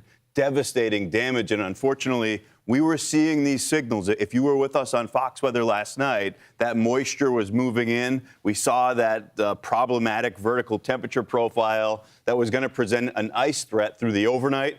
You're looking at some of the results from it. That's Sydney Van Dillen's video. Bob's daughter right there in Ole Miss. Fox family. Yeah, the Fox family. Sun never sets on it, Jane. Let's check in with Fox Weather correspondent Brandy Campbell in Oxford, Mississippi. Brandy, you and I were talking about this last night, that these signals were looking pretty scary, to be honest. What was it like first thing this morning, waking up and seeing the scene out there? I mean, Ian, just seeing the amount of ice that finally accumulated here is just striking to see. I mean, just take a look at it behind us. There's just almost a silver glaze on all of the trees in the area. We got more sleet this morning, and oddly enough, right now we're getting really, really light snow flurries, which I wasn't expecting to see that this morning, but it's just the surprise of how much ice accumulated here. The forecast verified. We saw over that 3/4 of an inch of ice here to accumulate. We officially had 1 inch of ice reported here in Oxford and in some locations south of us. But it was also just the continuous noises that you could hear of the trees that are just cracking and popping. It sounds like gunshots off in the distance. So it's those elements, but then we have the continuous impacts. While the ice accumulation is done with us, the trees that are falling here, blocking roads, falling on people's homes and cars, that's going to continue, because right now with the temperatures in the 20s and the feels like temperatures in the low teens, this isn't going anywhere anytime soon. Take a look at this tree over here as well. You can see it's completely snapped at the top. You can smell the fresh wood here if you're in Oxford, because there are just trees everywhere you look. But you can see just how heavy the ice is by how weighed down this tree is. I tried to do my own ice accumulation measurement on some of the branches here, and it was like less than 3/4 of an inch of ice on this tree specifically. But you can see this was a really large one, likely tall, and now most of it has snapped in half. Now, I talked to the mayor because there's a lot of dangers that exist with this, not just the trees, but the ongoing power lines that are coming down, and a lot of them are live right now. Here's what she had to say about her reaction to what's happened and the ongoing dangers. Take a listen. Well, it had a devastating impact, Brandy. It really looks like a tornado went down every street in Oxford. We have trees down everywhere, power lines down everywhere. The power outages started last night at about 11 o'clock. We had crews working hard from 11 to 2:30 a.m., and it was just one circuit after another. We currently have 11 of our 16 circuits down. And at 2:30, it just became too dangerous for folks to still be working. Trees were falling, limbs were falling on workers. So just imagine it's 2 o'clock in the morning, you're a lineman, it's dark outside, power is out, so it's very dark. And then you have trees like this that are just falling all around you. So it makes sense why they had to stop their operations overnight, but they're busy back at work. We've seen some of the crews coming up and down this road as well, while they're just trying to do what they can. But again, it's a constant battle because the trees, they're continuing to fall. So right now, here in Lafayette County, we have just over 20,000 customers without power. We've seen people walking up and down the street trying to go to the gas station that's open to buy food. But of course, you have to have cash. Folks are just without power. Some folks are actually in their cars over here to stay warm because they can't do that inside of their homes. It's cold. So it's a very tricky situation. The mayor asking for people to just stay home because you have scenarios like this where trees are hanging on the power lines. They're live. If that falls down and you step on it unaware, that can turn into a very, very dangerous situation. But just hearing her say that is almost like a tornado, hit their town. It's true because this ice isn't spotty. This is everywhere you look. Back to you. Yeah. What's the sound like? Because you just did a great job highlighting why the danger is not done even when the freezing rain stops. All that weight is still on those tree limbs, and it's stressing those trees. That can be uncomfortable, and it lags well in advance or well in the wake of an ice storm. You can just hear those trees. Have you had that experience yet? Hearing the trees pop, yeah, I could hear them this morning after I woke up. You could just hear pop, pop, pop off in the distance. So it's like gunshots in the woods. And you're like, oh, what is that noise? And I've actually seen some of the residents posting online. A college student, she just asks people, hey, what's the noises I'm hearing? Like, I'm kind of scared. I don't know what it is. And other neighbors let her know it's the trees. It's all of this ice taking them down. And you're hearing that ice just pop along with the wood as well. So it's very interesting. One resident, he also described it as a slow motion fireworks show. Just hearing all of the popping off in the distance. Yeah, it's unsettling. So yeah, folks need to be aware of that and be mindful that some of those trees may still come down. Brandy, great work out there. We'll be checking back with you in Oxford, Mississippi. Back to the nation's capital. This is in Washington. Look at that. 3 Metro buses stranded in the snow. Drivers are unable to navigate unplowed D.C. streets. That's right around the corner from the D.C. Bureau, Fox's D.C. Bureau. It's right by Capitol Hill and Union Station. So that's the look. Those buses aren't going anywhere, and it's all because of those road conditions that we're looking at. We'll keep you updated on that. Still to come this hour, got a live look for you out of South Carolina. Icy look. If you've been with Jane and Nick and BVD throughout the afternoon talking about this next wave moving in, this is going to be an issue. Those power outage numbers still likely headed up. We'll show you. We'll have much more when Fox Weather Live returns.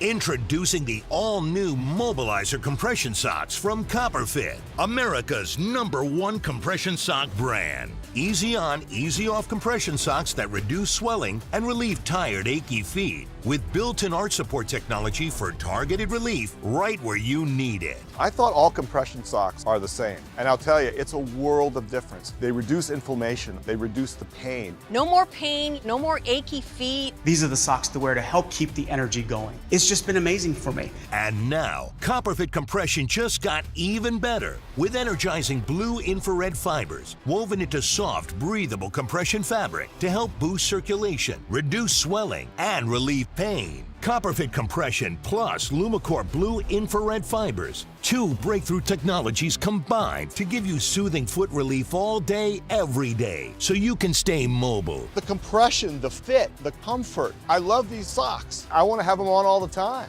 I can get up every morning and do exactly what I want to do because I'm not in foot pain anymore. I'm addicted to wearing them. Now I feel like I can get anything done no matter what it is. Breathable, easy on, easy off design. Graduated compression for energizing support and to reduce swelling from prolonged sitting or standing. Built-in arch support technology. Plus Lumicore blue infrared fibers to boost circulation and reduce swelling for soothing all-day relief. They'll keep me going. They're going to keep me mobile, keep me doing the things I want to do. The Lumicore technology works fantastic. That, to me, was the game changer. Get mobilized, guaranteed, or your money back. Get your Mobilizer socks now at mobilizersocks.com for as low as $19.99. Plus, your shipping is free. That's right, free shipping. The more I wore them, the better it got. I just feel happier. Nothing compares to Copperfit Mobilizer socks. Nothing. You have got to get these. Get yours now at mobilizersocks.com. It's time to take control of your health naturally. Meet the organic testosterone blend from Full Leaf Tea Company. For only 50 cents a cup, you get an all-natural tea designed to help boost testosterone levels, support prostate health, and enhance vitality, packed with pure organic ingredients like ashwagandha, epimedium, fenugreek, and saw palmetto, shown to support healthy testosterone levels and enhance libido, plus green tea and ginger to boost energy and improve circulation. Hand-blended in the USA, our tea delivers the support your body craves, and thousands have already discovered the difference. Ready to fuel your body the right way? Scan the QR code to order now and enjoy fast shipping straight to your door. Visit fullleafteacompany.com and explore our complete line of wellness blends. Organic testosterone blend, natural strength in every cup.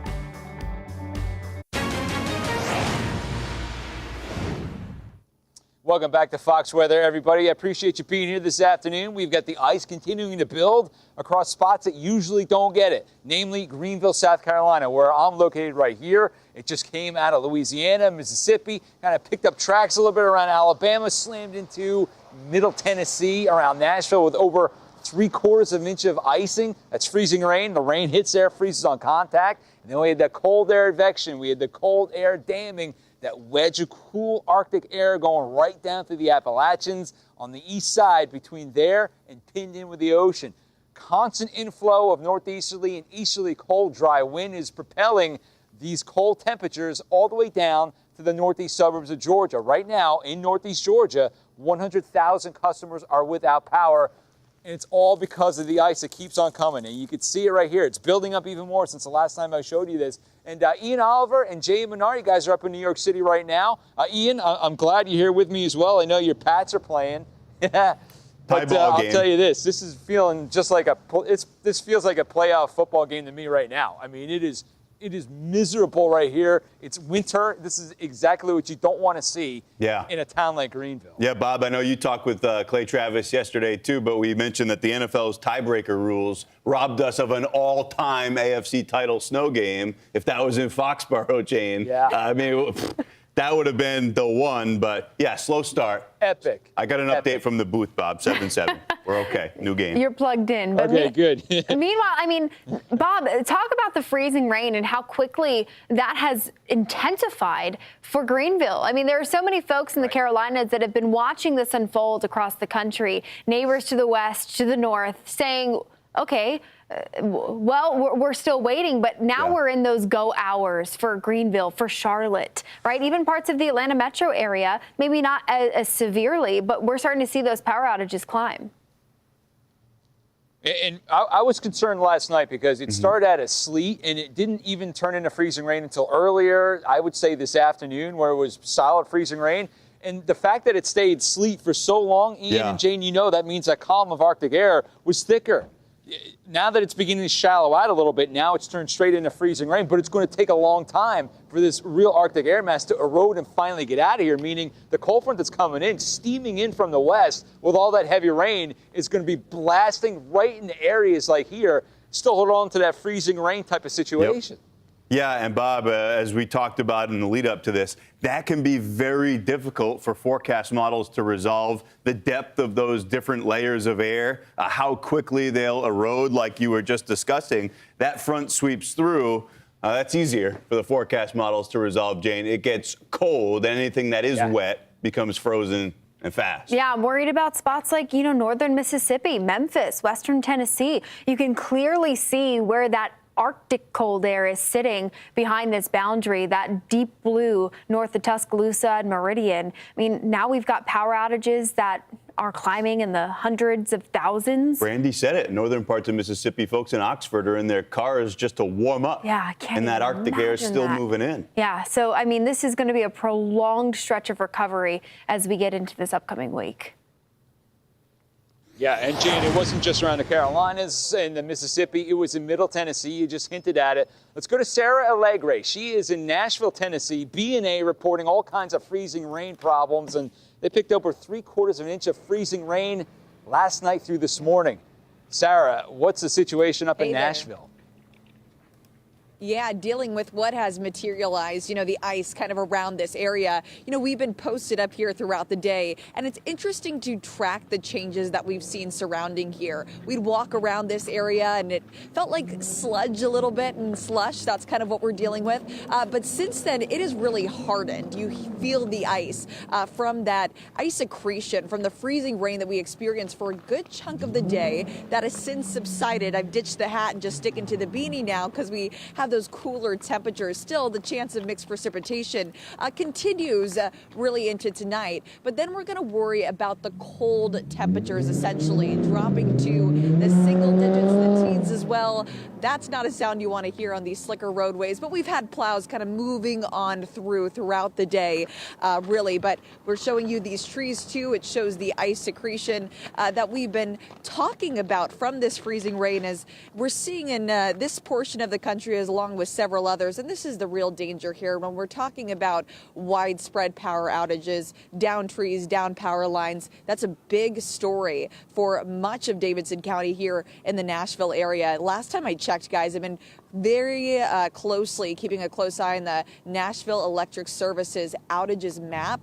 What we've seen so far today, 225,000 customers without power. Again, that one customer represents one address. So the wider impact of people affected, yeah, that's got to be a lot larger. I told you that we were going to hear from the Tennessee Emergency Management Agency. We heard them just wrap up a press conference along with Governor Bill Lee, kind of giving us a similar story. Hey, we're still in the thick of it, and you still need to be careful as that bitter cold sets in for the next few days. Here's what they had to say.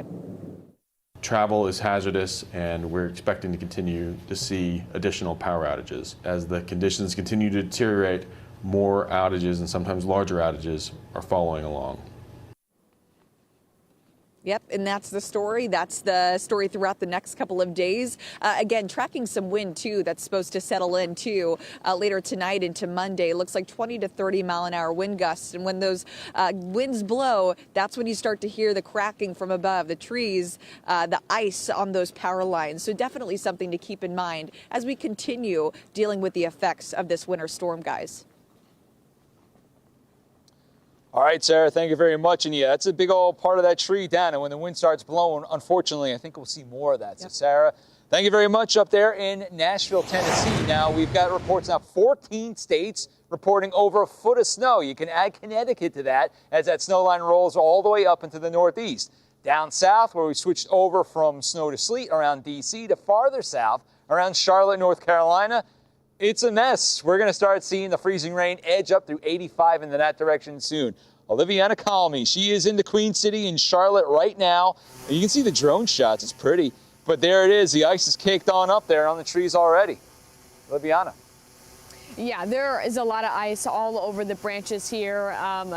It's really stiff, and not only that, but that sleet and that rain, that freezing rain that we saw earlier, right now we don't have a lot of that rain. You said it's going more later, but this has gotten really hard on the ground here too. I even put these over my shoes just since I've last talked to you because it's gotten just so slippery here. It's very coarse, and people have been they have to walk their dog at some point in the day, so some of them have been trying to do that, and then once they have, they're even lifting their dog and carrying their dog back to the apartment because it's just so slippery. It's uncomfortable. You can feel the chill on your cheeks as well, and this drone shot also showing you just how much frost is on all the trees here, and that ice getting more and more on all those branches, starting to weigh them down, down these streets on either side of the road, which is slushy right now, which thankfully not many people have been driving on, but all the sidewalks around here are just slippery and coarse with that sleet that we saw earlier. It's just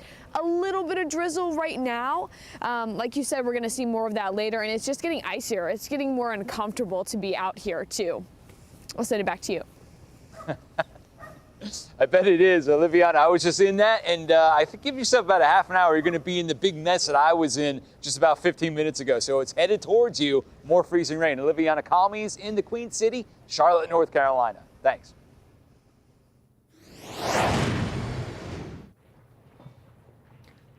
The Texas DOT working around the clock, crews deployed all across the state, clearing roads. Governor Greg Abbott reporting that many roads are slick with ice. Yeah, no kidding. Adam Hammonds joins us now. He's the media relations director with Texas DOT. Adam, thank you so much for the time. I'm sure it's been a very busy 24 plus hours. We're getting reports that some of the DOT vehicles have been getting into wrecks because of these slick roads. What can you tell us right now about those operations and some of your biggest safety concerns? Yeah, we have had a few incidents over the past few days, and our crews have been working really, really hard over the past several days, starting on Wednesday, treating throughout the state. It's really hit a large part of our state. And there's a lot of icy conditions out there, and so it's affecting a lot of our crews. There's been a couple incidents, but especially some vehicles hitting our crews, which is really unfortunate. A lot of people are going a little bit too fast and hitting our crews. And so that's why it's really important that people slow down and give our crew space to work out on the road. Because not only does crashes like that affect and endanger the people involved in that crash, but it can also take out that equipment involved in responding for the rest of the storm. Yeah, I mean, we've had a number of states where they've actually reduced the speed limits in some of these interstates just to get people to try to heed that warning and really continue to drive home the message you have to drive slowly. Do you have any road closures across the state of Texas right now, or maybe service changes or interruptions that maybe travelers need to be aware of?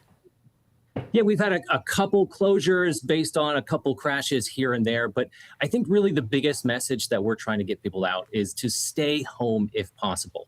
So there has been sun out here throughout the state, and that's been nice, and that's to thaw out some of the roads, but that could refreeze overnight. And so we're really trying to get people to stay home if possible. This is not over yet. This is still affecting a large portion of the state. Conditions can still be dangerous. So it's really important that people stay home if they can. If they need to drive, we understand people do need to drive. If you need to go out there, you can check drivetexas.org. That's where you can see where some of those icy conditions are, whether winter weather is affecting individual locations throughout the state. And that'll also give you some of those closures and crashes and tell you exactly where those are throughout the state. It's a really nice tool to kind of zoom in and see exactly where those incidents are. But again, ice conditions are still out there, so stay home if you can. Yeah, and then we were talking tomorrow morning, so it will feel like 5 degrees. That cold air settling in for the start of the week. Do you have resources and assistance available for the public that continues for the next several days to combat this frigid air? Yeah, absolutely. Our crews are still working hard. We're in 24 operations. We're going to keep being out there, before, during, and after the storm to help clear the roads and keep them safe for emergency responders. So we are clearing the ice, we are plowing the snow, and we're also still laying that brine solution to help prevent ice from forming out on the road. So we're working hard. Our crews have been out there and doing a really, really great job. I'm really proud of all of our crews out there working really hard overnight in the cold, in the elements. They're doing a really great job to treat those roads and help prepare them and keep them passable for people out there. But again, passable is not perfect. There are still icy conditions out there. So it's really important that people stay home if they can And again, that resource of drivetexas.org is really, really nice. If you do need to drive, you can use that and see any kind of incidents on the road. All right. Thank you for the update, Adam Hammonds, the Texas DOT Media Relations Director. Best of luck to all of your crews. Send them a big thank you. It's been long hours. We're not done yet. Take it slow and drive safely. Adam, thank you. I will. Thank you so much. We've got live team coverage all afternoon into tonight and tomorrow. Stay right here on Fox Weather, your Winter Storm HQ. There's plenty still to come from this historic winter storm, hitting more than 245 million Americans across 40 states. Up to a dozen reports now of a 1-inch accretion.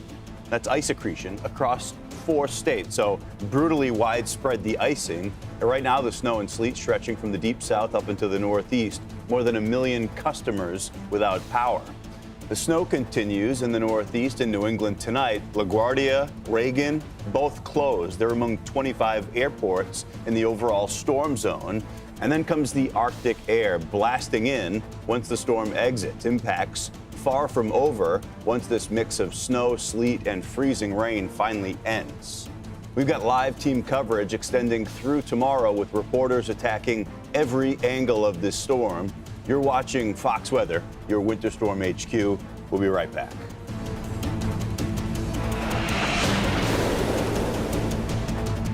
Stay tuned to get a second can of Alien Seal Spray for 50% off. Hi, Gator, and I'm here for it. This is Alien Flexible Seal Spray. The real deal seal that won't chip, crack, dry out, or peel. Yeah, we know it works great for repairing leaks in roofs, sealing up gutters watertight, and fixing leaky drain pipes. And that saves you a ton of cash. Alien Seal is a rubberized, flexible, self-leveling spray you can use to patch, seal, and waterproof every day. Check this out. Got an old wooden hammer you can't let go of, but it wants to let go of you? Just Alien Seal it for a non-slip grip. Waterproof your camping gear for a safe, dry trip. It stands up to extreme cold and extreme heat. Alien Seal fills in concrete cracks and joints from weeds and debris. Seals leaks and air ducts in your HVAC. Alien Seal Spray. It's great for sealing your wood siding and also sealing the air and moisture away from your window edges. And can be painted to perfectly match. For weather prep, home improvement, or repair, Alien Seal Spray saves you money everywhere. Don't get caught in an expensive leaky situation.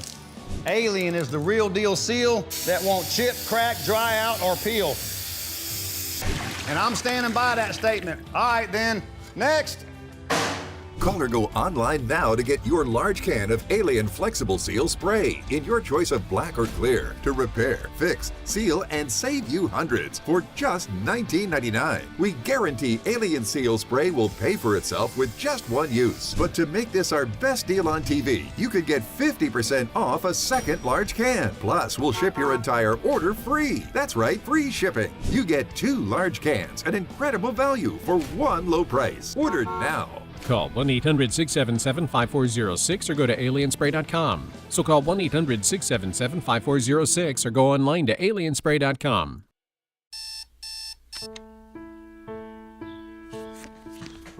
You play by the rules. But things happen. Prices climb faster than your paycheck. And every month, a new surprise. Little by little, the debt adds up. So how do you face it? One step at a time. It starts with a call, then a plan. And just like that, you're back on track.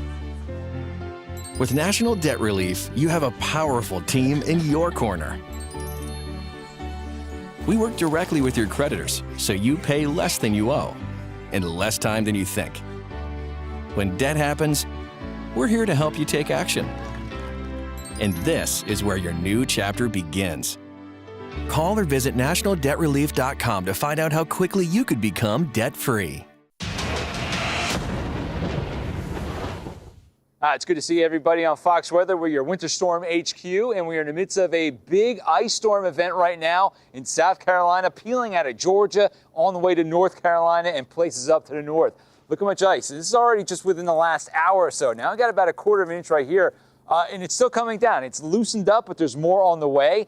Up the line, up I-85, we just got reports at Charlotte, officially a 1/4 inch of freezing rain so far. And that's just the leading edge of the cold front as it moves in later on this evening. So now we're steering all that nice, juicy tropical air mass from the Pacific and the Gulf of America into that Arctic air. And it's raining out and falling as freezing rain. It hits the ground liquid and freezes on contact. And that's what we have going on right now. So I've been in the midst of it for a while. Going to bring in Jay Menard and Ian Oliver. You guys have been following along as well. You talking about all these states with over an inch accretion.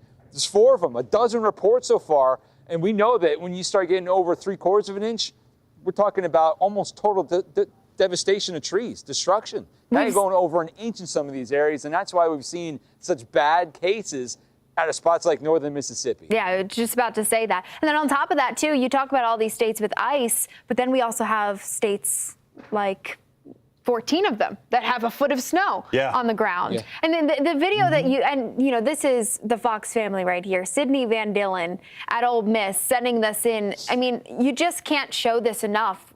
The destruction that comes when we're talking more than an inch of ice accretion, and this is becoming widespread in some areas. Yeah, you said 14 states with at least a foot of snow. That's very much a preliminary number, right? Because we know that spots like Massachusetts will be next on the list. We just added Connecticut to that, northern part of Rhode Island, and then points north as we get that swath up into southern parts of ski country of the Northeast. Some big numbers out west, and then, this whole corridor is spreading in something like that, Jane. We got the official numbers in. They're from 2 p.m., which was 2.5 hours ago. It's snowing 1 to 2 inches per hour in these spots. I've got them loaded up. These are loosely representative of what the situation was early this afternoon, but they're official. They're official. We'll see them probably double, if not triple, with the next report, because look at this coming in. Heavy snow expected throughout the evening, 1 to 2 inch snow rates across New England. This is go time for Massachusetts, Boston, right? Yeah, Bob, everywhere that there's something falling from the sky, the Weather Prediction Center has a mezzo discussion out, letting folks know what the deal is. Yeah, I've noticed that.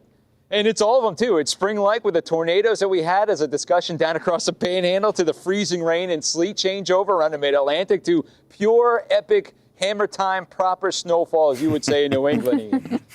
It's hammer time. Look at this, Ian, you know this all too well. You can even see out some of the bands, those brighter whites. Now, it's a little deceiving a little further south you go, because now some of the sleet's beginning to mix in, and we've been keeping our eyes on that sleet line. I mean, this is as picture perfect as it gets if you want to get a little nerdy with the radar. Wow. I mean, you can literally see where we have a transition from sleet to snow just on the I-80 corridor. That couldn't be closer either. That thing's dancing over the 5 boroughs right now. Oh my goodness. You had mentioned, Jane, for a period of time, it looked like, was that last hour? It had retreated a touch back south. So there's a battle going on there. There is, and you can even see it across parts of West Jersey, outside of Stroud and Allentown, PA, how it's been kind of lingering north-south. Right over the Delaware, right? Right over the Delaware. So we'll see if maybe we get a little extra punch of cold air for New York to get us back in the snow. Delaware water gap is the Delaware snow gap right now, Bob. Unbelievable. I mean, you can see it right there. Northern Jersey, you're getting it. Southern Jersey, not as much. Well, who's getting it as well? New Haven, Connecticut. Haley Schuyler is up there, and she's been reporting live in southern part of that state where the snow continues to come down. Kaylee, what's going on in Connecticut? The radar depicts snow. What are you seeing? Hey, Bob. Well, actually, there's a lot going on here right now. We have a little bit of a circus that's going on, but as far as the snow goes, this area has already received about 6 to 7 inches, so it's on track to get about a foot of snow, and you can see it just pelting me in the face right now with some of these wind gusts. So back here, you can see we have a snowblower that is going, and actually, as of 30 minutes ago, these sidewalks hadn't even been cleared at all, and this snow really started pretty early this morning, so we have that going on. And then if we pan over just a little bit, you can see the road still. They look a little bit slick, a little bit icy. We currently just had someone, it still looks like they're in the process of trying to shovel out their car because they are stuck in the spot. You can see their wheels are spinning out right now. This is the second person we've seen that has gotten stuck in this exact spot. And I got off the phone with Emergency Management Services just about an hour ago, and they said from what they've seen across the region, a lot of people have listened to their warnings to stay inside. But right here on the ground, we're seeing a little bit of a different story. Now, I also talked to Connecticut State Police, and they say across the state there have been some issues as well with travel. We've gone to numerous traffic services, which is some kind of disabled vehicle on the roadway. So, trying to clear them out as quickly as possible. And then the crashes that we've responded to, numerous crashes as well throughout the state, clearing up that scene as quickly as possible so that the plow trucks can get through and just get the highways cleaned up. Yeah, so right now there's still a lot of cleanup, but this area is supposed to get about an inch of snow every single hour. And right now, I want to show you the snow. It's still pretty light and fluffy. This is still some of the fun snow kids like to get out and play in, but it's going to become an issue once the sun sets tonight. Things are going to get a little icy. This light, fluffy snow is going to turn into sleet, so that's going to be an issue with power outages later on, hanging off of some of the power lines. But for now, there's still a lot of people out on the roads. Officials are encouraging people to stay home and get home. All right. Haley Schuyler reporting up there in New Haven, Connecticut. It's about to get kinetic with more snow and more sleet and maybe some freezing rain mixed in there to boot. You got everything coming at you, Kaylee. Thank you for that.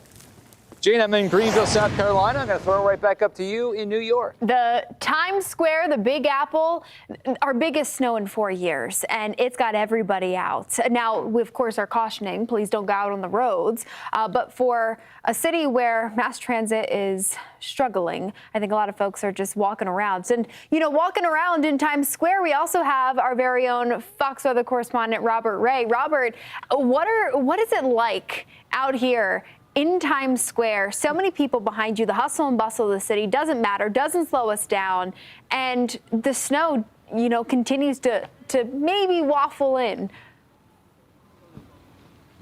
Well, yeah, nothing slows New York City down, right? In fact, a snowball fight had just erupted moments ago back there. So everyone is out and about and doing their extreme thing. And I'm walking over piles of snow, literally, as vehicles go by here in Times Square, Midtown. And guys, actually, all these folks are going to cross right now. But if we can, maybe look at the status of the streets. Shot this video earlier as I made my way up and down the island of Manhattan, traversing like so many residents, tourists, and the nearly 3,000 snow pieces of equipment, heavy machinery by New York City, moving all of this snow to the side, and then independent folks with their own plows, like this guy right in front of us. Smart guy. I don't know who he works for, but let me see if I can get a word with him. We got a red light right now, and let me just check to see. Hey there, how you doing? You're live on Fox Weather. You guys got your own plow here? What's going on with the plow? Go ahead. Yeah, I mean, we're plowing some of our parking garages. Very good, very good. Difficult to get around? Oh, incredibly. But this man over here, he's killing it for us. All right. Good luck, guys. Be safe. Be safe out there. So just one of many folks you heard, they're clearing their parking garages. You got the city moving through 19,000 lane miles. Imagine that. Thousands of workers working overtime out here. And let me make my way across. We could potentially have wind gusts up to 40 miles an hour as the snow and sleet continues to fall. And Doug, if you can, come back over here. Piles of snow that the city has moved to the side. And we planted this Fox weather flag in here because I want to show you the wind, which is actually very minimal right now. But if it kicks up, we'll be able to see exactly how intense it might be. This flag so proudly put into a snow pile here as many people are again crossing the road here and trying to make their way through. We've seen a lot of people that have slipped and fallen, and that is not good. It's unsafe. I-95 corridor taking it. No school tomorrow in the New York area. LaGuardia still shut down because of all this. And we'll just continue to monitor as quite literally thousands of people. Well, there you go. This guy likes the Fox weather. There you go. How you dealing with all this? Let's go. Well, whatever they get. That's a soccer thing, I assume, right? Anyway, people love their Fox weather, and of course you can catch it on the stream or social media. Excited folks out here right now. You gotta love it. How you dealing with the snow? Okay. Anyway, Bob, back to you. It is dangerous on these roads, that's for sure, even though people here boy, they're having a good time. New York hasn't seen this kind of snow in many years. No, Back to you. nothing's very rarely slows New York down. Now, of course, the airport getting shut down will keep us slowed down for quite a while as we go through tonight. But Robert, next time we talk with you, I want to get your take on just the sleet that's been dancing in, right? I've gotten reports that this snow is really icy to walk on, to mess around with, and that just adds a whole nother layer to the danger here. It really does. And we have, and I'm not kidding you, probably seen 24 people who have fallen as they've been trying to cross these streets.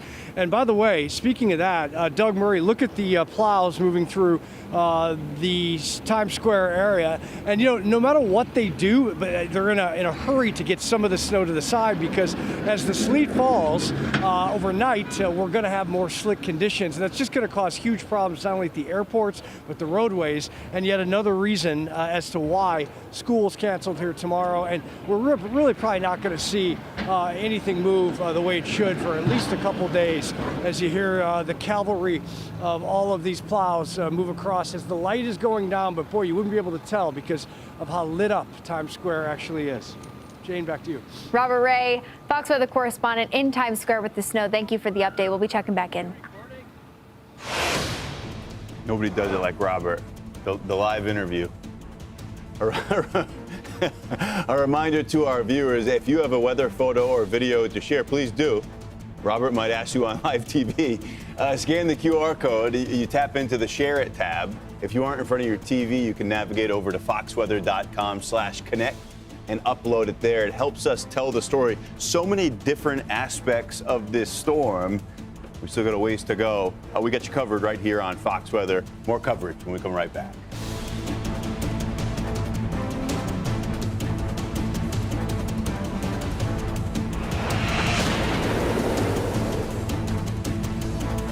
Fox Weather has you covered for every type of severe weather. Hurricanes, severe storms, blizzards, flash flooding, and everything in between. Electrical hazards can linger for days after a storm, and those hazards include the risk of fires breaking out in your home. So what can you do to help keep your family safe from that risk? Well, let's ask Bob Marshall, co-founder and CEO of Whisker Labs. Bob, good to have you here with us today. Nick, it's great to be here. Thank you. So listen, how big of a risk are electrical fires when storms hit? Well, I mean, electrical fires overall, there's 50,000 electrical fires in the U.S. every year. It's one every 10 minutes. And certainly severe weather, we know, wreaks havoc on the grid, right? So power surges, power outages, they can create risk and safety issues in your home and in the community. One every 10 minutes is terrifying. Yeah. And you're not just the co-founder. You have a heartstring tied into this company because this impacted your sister-in-law not too long ago. Yeah, unfortunately, my sister-in-law's house burned down several years ago from an electrical fire. Terrible fire. They lost a pet. Just devastating. They lost everything.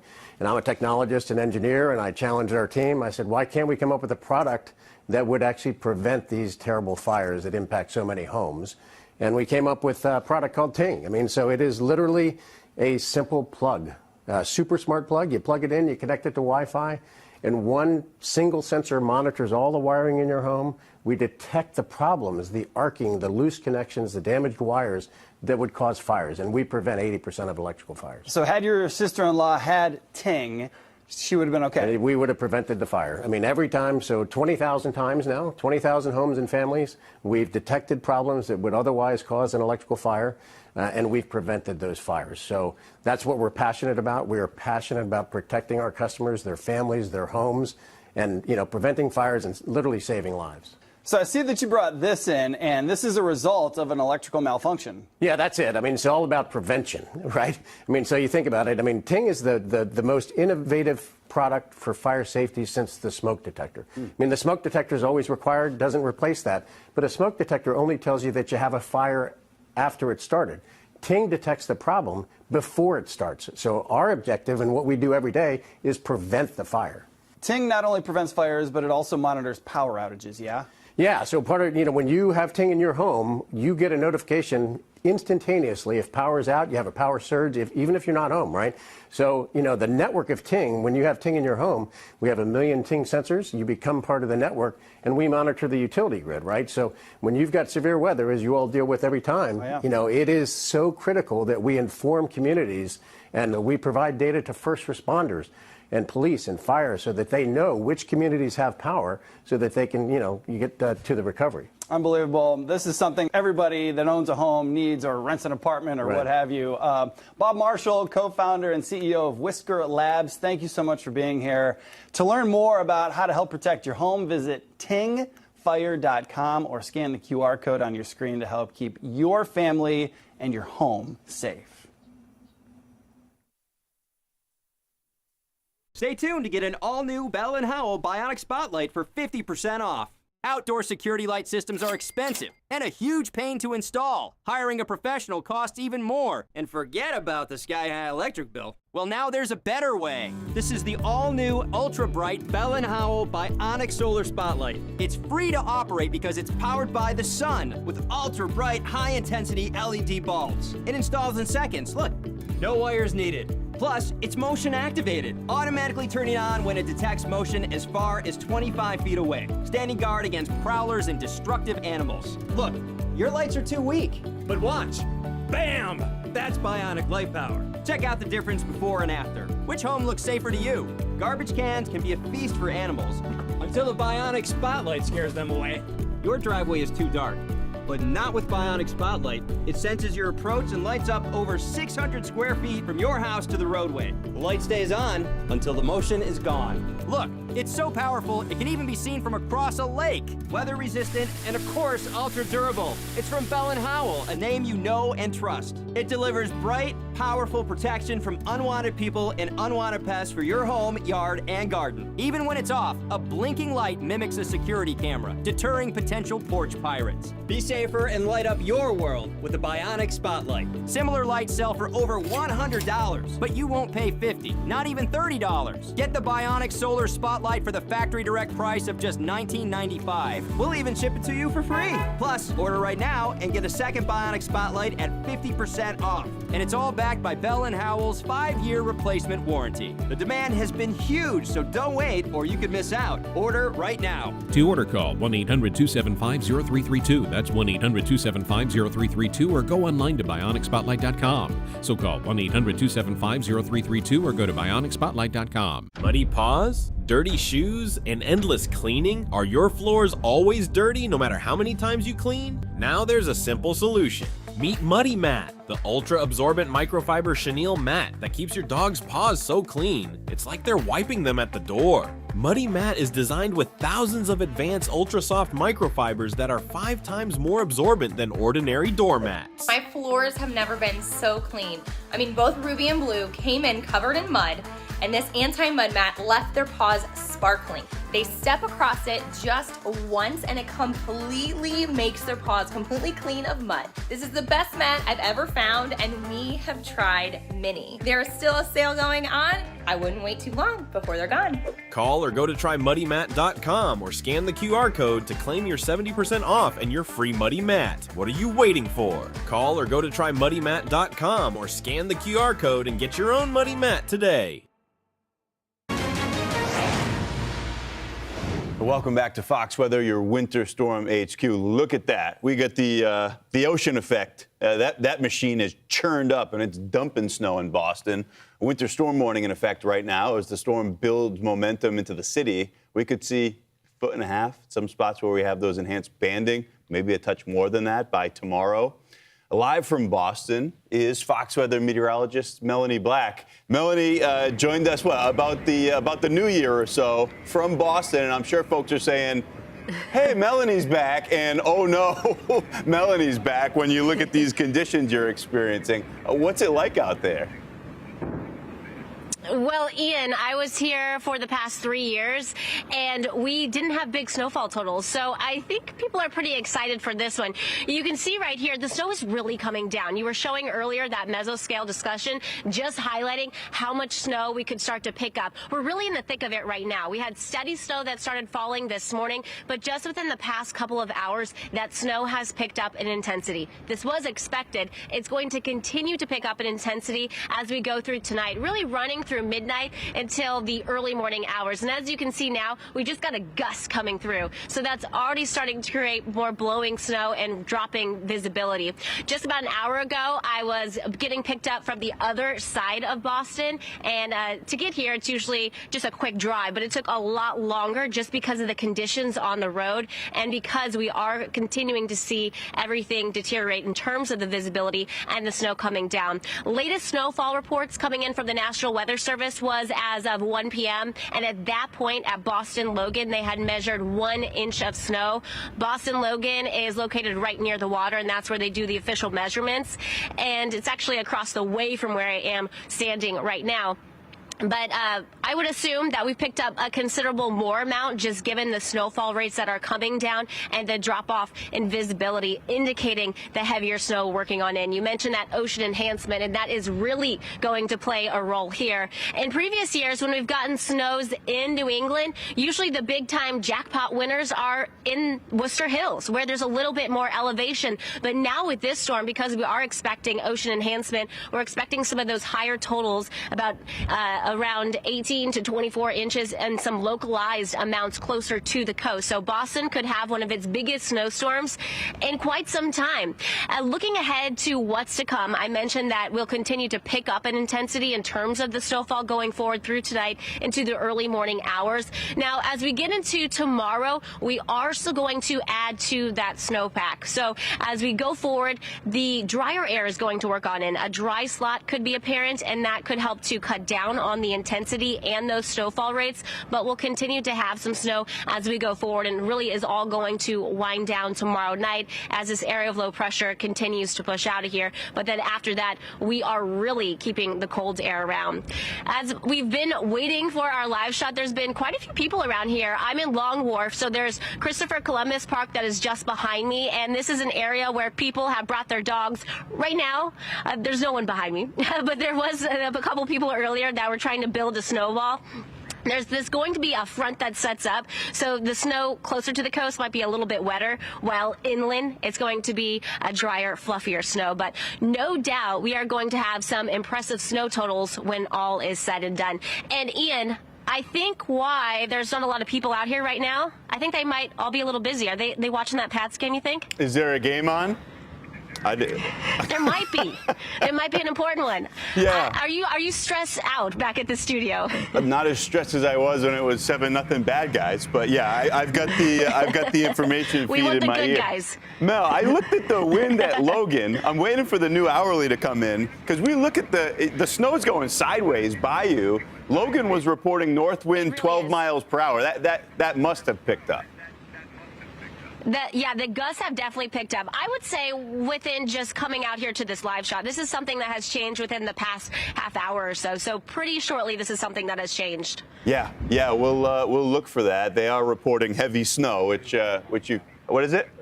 Matthew's saying 34 miles per hour. So yeah, you detected that correctly. You're witnessing it sideways here, yeah. That's trending up. I'm getting hit. Yeah, so we'll be checking back with you. Wild look out there. Fox Weather meteorologist Melanie Black, thank you. Yeah, this ice storm has been catastrophic across parts of the Mid-South and the Southeast. This is something we were watching on Fox Weather last night. It was a dangerous icing profile setting up into the overnight. And now that thick layer of ice covering roads, trees, and power lines, taking out power for about 300,000 customers, leaving them in the dark, yes, and the bitter cold. That's what follows in the wake of this storm. Ben Luna joins us now with an update from the ground. He's the owner and the managing meteorologist of the Tennessee Valley Weather. Ben, I watched you on Streaming Extreme right here on Fox Weather with Ari and Haley. That was a great chat. And you guys talked about communicating hazards in scenarios like this. How would you describe the storm so far there in the Volunteer State? Well, and thank you very much for watching that. I had a great time on the special. That was fun. This winter event, a lot of comparisons have been drawn between this and a crippling winter storm in 1994 for the Tennessee Valley region, and it's not as bad as what 94 was, because 32 years later, we've got a lot of advances in our infrastructure. A lot of things with the power grid have really improved, but still it has taken a major knock on the area, unfortunately. Even locally where I'm at, nearly 2,000 homes are still without power. Utility crews expect to work around the clock to try to restore that. Trees are still coming down, and we're now facing a flooding threat in our area too. Ben, when you talk about a storm of reference being in 1994, 30 plus years ago, was that a challenge in the lead up to this? Because seeing is believing, right? That's always a challenge, getting that point across. I think a lot of people waking up this morning, not necessarily expecting the scope of that big quarter of ice that we saw. I think any time that we've mentioned any sort of icing in our forecast over the past several years, that still draws a memory to people who were around for that. I lived it. I grew up here. I was a kid in 94, but I remember that like it was yesterday. And power was out for some people for nearly a month or more in our community and areas around Lawrenceburg. Again, luckily, it's not that bad, but still, anytime you mention that, there are challenges, because it's almost a PTSD of a major storm event for people. No question. And Ben, we only have about 45 seconds left in the hour, but you had said extended power outages, not like what you were describing back in the 90s, but this cold that moves in. How concerned are you about that? You know, we do have a lot of cold that is coming into the area. I think that that's going to set the stage for even more trouble for people, especially for those who don't get their power back. Very, very concerned with that. The local EMA shares that concern as well. I think that hopefully some relief will come from shelters or emergency centers that are going to be set up across the region.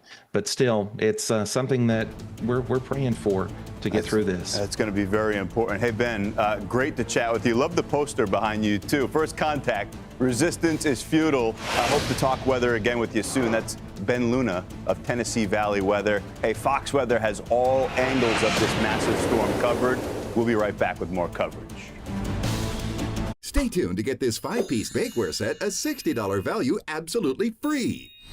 Tired of that pan that always sticks? It's so scratched and worn, you can't cook in it. Hi, Chef Daniel Green here with my new hammered pans from Gotham Steel. This complete 9-piece set is guaranteed to beautify your kitchen like never before. Gosh, what I love most about this design is this hammered copper look. It would just look so fantastic hanging in my kitchen.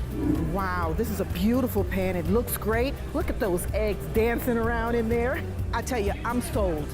Where do I get these? I love them.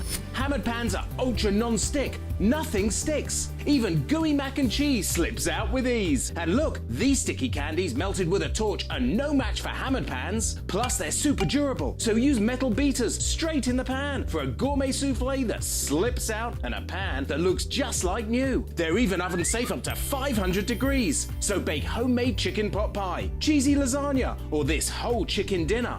Any recipe looks great in these pans. From steak flambe to delicious desserts and delicate fish, nothing sticks. Plus, the entire set is dishwasher safe and PFOA free. Similar sets are over $1,000, but you won't pay that. Not $500 or even $300. Get the full 9-piece Gotham Steel hammered set for just 5 payments of $49.99, and we'll even ship it to you free. But order now and we'll drop 1 payment. That's just 4 payments of $49.99, and we'll even guarantee it for a full 10 years. Plus, we'll include this free steamer and strainer, and our 5-piece bakeware set with every pan you'll ever need to make delicious breads, cakes, and desserts. Together, these are an $80 value, yours 100% free. That's a huge 15-piece set with free shipping. Call or click now.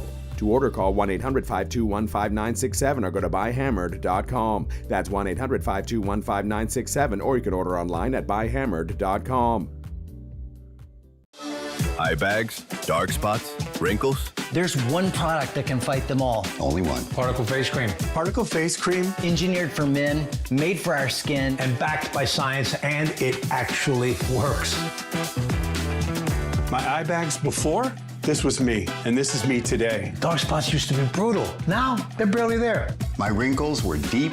Look at the difference. I honestly didn't think a cream could do this, and it literally takes 2 minutes a day. 1 minute in the morning. And 1 minute at night. Super easy. Super effective. And compared to everything else I considered, it's actually inexpensive. It's everything I need in one bottle. If you've had enough of those eye bags, dark spots, wrinkles, there's only one product you need. Visit ParticleMen.com and use the promo code on your screen to get 25% off, free shipping, and a 30-day money-back guarantee. ParticleMen.com. This is a Fox Weather Alert. We're tracking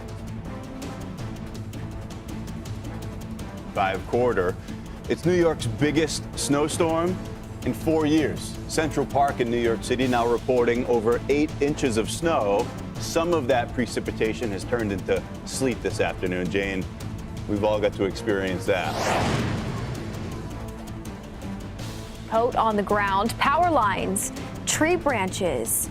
Gosh, look at the destruction here in Ole Miss, Oxford, Mississippi. Power outages across the South skyrocketing, leaving nearly 1 million Americans in the dark. Freezing rain, that continues to fall across the South tonight, making treacherous travel. About 14 states reporting more than a foot of snow. Our nonstop coverage of this deadly, historic, and long-lasting winter storm continues. And welcome to Fox Weather's coverage of this major winter storm. I'm Ian Oliver. Thanks for being here with us on this Sunday. I'm meteorologist Jane Menard. We've got Bob Van Dillen in Greenville, South Carolina, where the freezing rain, that has picked up in spades over the course of this afternoon. Good afternoon, Jane. Ian, good to see you guys. Hello, everybody. And I've been standing in the same spot now for the last 2 hours. I haven't moved, but the tree limbs have. Notice they begin to sink down just a little bit because now we've seen over 2 hours worth of steady, heavy freezing rain to moderate freezing rain. And it's taking its toll. We've got 29,000 customers right now without power in South Carolina. And it's all up that I-85 corridor, essentially Anderson, Clemson, Greenville, climbing up through Spartanburg. Ultimately, it's going to stretch right through Gaffney in areas like Charlotte. Be prepared. You're going to get that freezing rain in on you. In fact, Charlotte already, a quarter inch of freezing rain has fallen and more to come. This is a video that came in that my daughter sent me earlier today when she stepped out of her dorm, and you can see what it looked like at Ole Miss. Ole Miss got pounded. I mean, Oxford, it's sad to see all these tree limbs that have come down. Over an inch worth of freezing rain has fallen in these areas. Unfortunately, the temperatures behind it are in the single digits overnight tonight. You talk about no power. This is going to be a recipe for just misery over the next several nights. Bob, you always talk about, you say you've paid for Ole Miss's O-line and things of that nature, but you love that place. You love Oxford, Mississippi. When you see some of that video, how long is a recovery expected to be with something like this? Well, you've seen storms like this before, Ian, and the chainsaw crew is going to get out there as soon as they can, but it is going to take weeks for it to look absolutely normal again, if it ever will. The Grove, I have not seen pictures from the Grove yet. That's right there where everybody goes before the football game. They tailgate. It's the best tailgate ever in college football, the Grove. If you heard of it, all these trees, I don't know what they look like at this point. I'm sure we'll get some reports out of it. But, I mean, that's really tertiary. You think about all the people without the power. That's the one that really scares me. So let's get a live look at it. Boots on the ground. We got Brandy Campbell. She has been out there for the last several days. She did interview my daughter before it happened, making sure that everybody has their supplies when the ice storm inevitably comes. The forecast verified, and you can see the end result where Brandy is. It's not good. Brandy. Hey guys, so here in Oxford, I mean, honestly, it's what was forecasted. If people were really ready for this outcome, that's the question. Because just take a look at what we're dealing with. I mean, just really take in the look of this. It's trees that have snapped, collapsed. They're still coated in ice. We know we've had reports of an inch of ice accumulation here in Oxford. You can see power lines as we pan over to our right that are leaning over And then there's trees that are snagged, also collapsed on top of power lines as we continue looking down the street. So it's a mess. And I've spoke with the mayor here, and she said right now they are just in a cleanup mode and recovery. And then eventually it'll be, getting the power back on. So they're actually, it's all hands on deck. They're getting crews coming in from Memphis, about 10 crews. And she said they have about 4 crews coming in from different municipalities in Alabama. They're going to need a lot of help. Most roads you turn down, you're going to see trees that have fallen. And if they haven't fallen already, guys, as you just take a look at this tree that's right in front of us, you can see it is sagging. And it's likely more of these branches could fall down. So it's a very dangerous situation out here at this point. Most people that are out of power, really across Mississippi, we have just under 150,000 customers that are out of power. Most of those outages are here in Lafayette County. So people that we're meeting, they are walking up and down the street, trying to go to the local gas station. There's one that's open, but the bad news is they don't have electricity, so you can't use a credit card. You have to have cash. This is, like a classic storm when all the power goes out. Cash is king, but right now there's not many places open to really accept anything. It's just a very dangerous situation. So I actually met one resident. He's from Michigan. He's dealt with storms like this before and told me he just wanted to try to help people out where he could. So he went walking around. Take a listen to what he had to say. There's live wires down in people's yards. There's one in my yard. There's cars stuck in ditches. There's, trees that have fallen down into people's yards, across driveways, across main thoroughfares. So, yeah, it's pretty rough. I would not suggest that anyone go out in this. Yeah. It's so dangerous because you have to, understand that while we're seeing this impact right here, we're not done. We still have that possibility that trees can still continue to fall. After we went live with you guys in the last hour, about 30 seconds later, the tree that I was standing next to popped. I could hear several pops and another part of it collapsed. So this is still very much an active scene, if you want to call it that. Trees are still falling. They're still falling on power lines right after crews can actually get there and fix them. So it's going to be a long recovery for the folks here, and it might be a long time before people see their power come back on. That's what I was told. It's hard for them to even give a timeline of when people can see their lights coming on. Back to you. Brandy, it's such a sad situation, and you're right there in really what to me looks like ground zero for the heaviest ice accumulation. You're there in the middle of it. You're doing a great job. We appreciate your reporting. We'll get back to you again in just a bit. What they've got is way worse than what we're seeing in Greenville, South Carolina, even though we picked up a plenty amount. I'm talking about over a half an inch in some of these areas. We're starting to see power outages in South